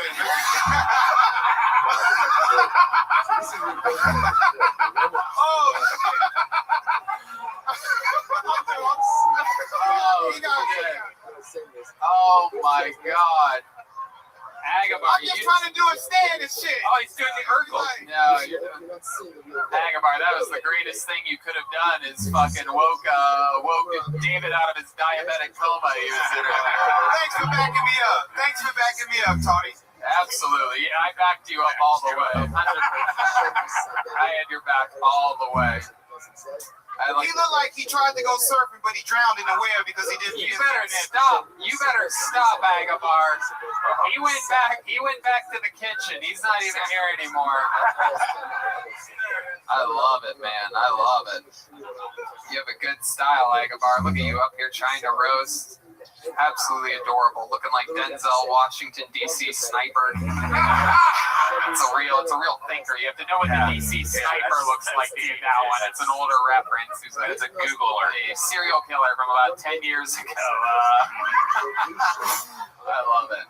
Agabar, tell us something. You're such an interesting guest. I find you to be so intriguing. You have so much swagger, confidence. You have a great look. Look at you taking off the glasses for a second. You're just cool. You actually use your front pocket, unlike the dweeb that was up here earlier. Agabar, what else about your life haven't we learned yet? What's another fun fact about you or your family or your upbringing or anything? Well, I've been out of the country. I was in Egypt for about 3 years and a half, teaching English. Okay. And I enjoyed the Egypt women out there. You know what I'm saying? Oh, sandy asses. The coochie was the closest thing to a camel's ass. The coochie was the closest thing to a camel's ass. Have you seen a camel's ass? Yes. You lifted up the tail and looked at it? No, they walk around. They're all around. Okay. Yeah. All right. What you doing, rubbing your hand? You all right? Just thinking, man. Yeah, Thinking? Derek, You all uncoordinated over here, man. Oh man, I don't roast, man. You're one of the I'm not saddest doing that, though. guests that I've seen that Tony had up here. Agabar, be nice to the guests. Be nice. I just thought, Be nice. Derek was about to say something nice. I was gonna say something nice, and now I'm like, I fucking hate this tucked in shirt, nigga. You know what I mean? Tuck in your shirt, and I don't like that's high roast. I don't like your face or your energy now. Is that right? I don't like it. I'm upset. I don't like when guys wear hats. It's like they hide some up under their shirt. Agabar is like Drake's angry grandfather. I'm mad. I love it. Agabar, what do you do for work? I told you last time, Tony. What you got? Your memory's not good. No, it's not that good, Agabar. Oh yeah, I work at Finley's barbershop. Okay. Off of Barton Springs and Lamar. Okay, you cut hair. Cut hair. Look at that, Derek. Do you have a black barber yet? Not yet. I could use a black barber. Oh, look at that. Look at really this. serious. Yeah. It's the only guy you don't have a bond with in some ways. Huh? So now I figure we have to make something happen here. His forehead line's crooked, but yet he's a barber. I don't get it. Oh, God. You better watch out. He's going to roast you, Red Man. You don't want to get roasted by Agabar. Red Man looked like he got kicked off the motherfucking beach for kicking up too much sand. Agabar, you're so adorable. That seems like a cool thing. Look, Red Man, Budweiser does not make your ass any wiser. Oh my God. But Not only does Agabar dress like a white man, he roasts like one too. No, you're so much fun, man. Please keep signing up. You're so interesting. I could talk to you forever. Black don't crack. That's why he has to buy it, right? No. Red Man, He sent me that. Red Man, you also roast like a white man, so just stop. Red Man, look. Oh, God, here we go. Red Man? What the fuck you talking about? What are you fucking talking about? Can I just say one more joke? Yeah. And I'm out of here. Yeah. It would take a skipper off of Gilligan's Island. Oh, Gilligan's Island reference. Here we go. Get ready for the like me to explosion. skip a beat. How about one? D Madness just said "Gitcho," and then just stopped himself. I ain't saying get your looking at Look. This guy played backup for BB King. If D Madness knew what you looked like, he would have roasted the shit out of you. D Madness played backup for BB King. All right, there he goes. Agabar, everybody. There he goes. Agabar. He's on social media. At comic_cut. There goes Agabar, everybody. It's not my first book. I was like, so listen to this, I was like, so get ready. So it says here like this. So Shmuel says like this. Shmuel says, we'll say, just when we talk about this outback, we just go over. We'll say, now look, it's like this. A mikvah would be comprised of two things. A mikvah could be a natural body of water. An ocean could be a mikvah. A lake could be a mikvah. A river could be a mikvah as well. Rainwater could also create a mikvah. We'll say, what's the difference? Rainwater can only serve as a mikvah if it's Oh, yeah. What did he just say? D Madness just said I wouldn't even let you cut my hair.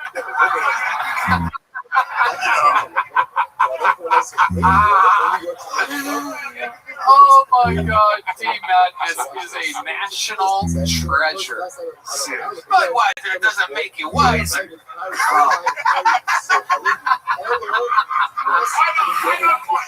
That should be like next time he's on, we're gonna have a segment just called Bad Roasting. Yeah. And he's gonna roast, and I'm gonna purposefully roast bad. What's the challenge with flavors in Tishrei? So remember, there was like Tishrei was one of the sun. At that point in time, the water that's in the trees is no longer rainwater. It's no longer flowing rainwater. So Shmuel is essentially saying that Allah for the Maisa used Euphrates as a mikvah, but only during Tishrei, when you know for sure that it's no longer flowing rainwater, but rather again it's being collected water. So Abu the Shmuel, so we'll say just along these same lines, Abu the Shmuel, Abu the whole mikvahs the concept of Yom Kippur. So listen to this. As a result of this, Because Lord knows I don't ever miss a joke, you know what I mean? Nick Corey is next. Nick Corey is next on Kill Tony, live from Austin. Where's my Buc-ee's people at tonight, huh? Where's my Matt's El Rancho people? Where's my HEB people at? HEB all the way. Undeniable. The best groceries since 1945, HEB. If I just start reading ads for them, maybe we'll get groceries. Hook 'em horns! Here it is, one more time for your next comedian. This is Nick Corey, everybody. Here he is. Hey, everybody! Who likes sports movies in here? Yeah, sports movies! My least favorite part of the sports movies was the essay writing at home after them. Who else hated that? You did that, right? The essay writing. Who else? Why?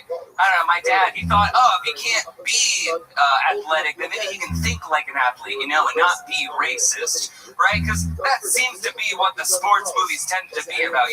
Coach Carter? About basketball? Fuck racism, right? What was it? No. Remember the Titans? Fuck racism, right? Bring It On? What was that? That was fuck cheerleaders. Yeah, that was fuck cheerleaders. Oh man. I don't know. We are Marshall. What was that? Fuck airplanes. I don't know. I forget about that one. I don't know. It's a good thing for. like you. Fuck yeah, Nick Corey. Making the whole audience wish Agabar was still on stage. Nick, welcome to the show. You're absolutely adorable. Thanks so much. How are you, man? I'm good. How long have you been doing stand-up? Like a year and a half. Okay, all of it here in Austin? No, so I'm in Chicago right now, but I'm from Rhode Island. You're from? Rhode Island. Okay, Yeah. what brings you to town? I'm looking to move here in May. All right, Yeah. why do you want to move here? I mean, the comedy scene is just incredible down here. Okay, I thought maybe you were into like coffee shops or stuff like that. I am. You do have good coffee. Yeah.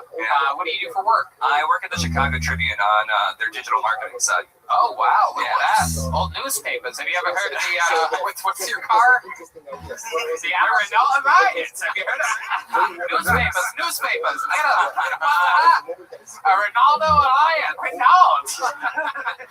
Get your new car here. It's got a real life engine. Yeah, I put up Stop taking the railroad and get yourself your own independent vehicle.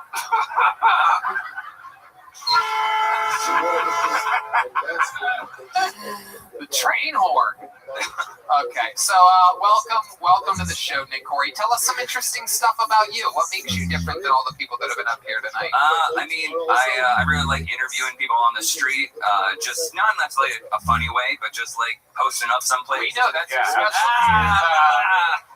No, just like hearing like what was it like growing up as you, and then just kind of figuring out. I don't know. I'm really big on just on this whole like political side. You know, just why does someone think this way? You know, like doesn't mean they're fucking stupid. It just means they grew up in a I feel like I would disagree with you on everything politically. Maybe I don't know. Probably. I'm open-minded. Really? Yeah.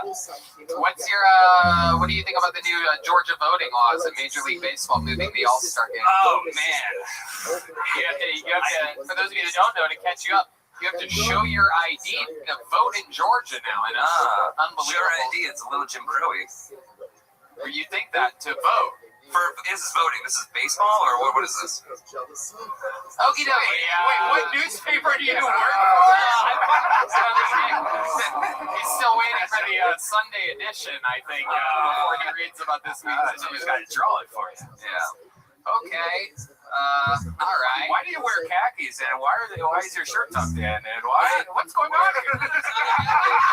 Those khakis are tight. I should not know that you and Agabar both have 2 inches of foreskin. Those things are. Oh, it's a mask. It's a mask. Oh, it's a mask. Okay. I'm traveling around light, so I was wearing shorts. I didn't want to wear shorts on stage, so So you grab your khakis, they're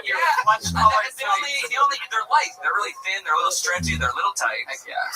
You look like you're about to be Peter Pan in a play or something like that. Like I'm an actor. You're backstage, just ready to put on your little green hat and fucking go fly on a wire or something. That'd be fun. You seem like the kind of guy that's into like axe throwing or something like that, right? Not axe throwing. I mean, I bike a lot. I like hammocks. Right. If you didn't see them, I've been confused for homeless a lot, and there was one time on my birthday when I put up a hammock in the morning, and then I was taking it down, and then this guy running by said, "Hey, was it a nice night?" And what do you mean? He thought that you slept? Like he thought I slept there the entire night. Right. Yeah. Right. What an asshole that guy was. You should have known you were just taking an early afternoon nap. Yeah. Right. Right. Yeah. What's the longest that you've laid in a hammock for? I don't know, 3 hours. Yeah. And it hurts afterwards, right? No. Yeah. No, it does. I once. You slept in it. Yeah. I told you. I'm sure I told it on this show before. No, there was a time in which when I very, very, very first moved to Los Angeles, and I mean very first, I'm like 19 years old, and I was living with my brother, who's a huge stoner, so we were smoking blunts all day, every day. So I was just walking around stoned, having fun, and I had a small budget for a new bed, and we went to like a Costco or something like that, and there was a hammock for sale for like $45, and I'm like, wow, if I get this $45 hammock, I'm gonna have hundreds and hundreds of extra. Are you talking about like a hammock that It's one of the ones with like the poles, like you put it together and then you just lay in the hammock. Yeah, I lasted like 40 minutes in that thing, and then I slept on the hardwood floor for a couple days until getting an actual. I have this hammock that's like a parachute. Yeah, that's the one. That's fun. And you just land and just kind of wraps you up like a cocoon, and you can't feel anything. You're just floating there. You can hotbox those too. Wow. Wow. Okay, Nick, tell us the most interesting thing about your life's history, like the biggest fun fact about you. Fun fact? Yeah. My dad's Ron Jeremy. That is true. You do have the Ron Jeremy vibes. Oh, fun. You look like Daniel Day-Lewis. I mean, once I went to an all-guys Catholic school. Okay, all-guys Catholic school. That explains a lot. Yeah. No, I love it. What was that like? Anything crazy ever happen there? Honestly, not during, but like after I graduated, there was this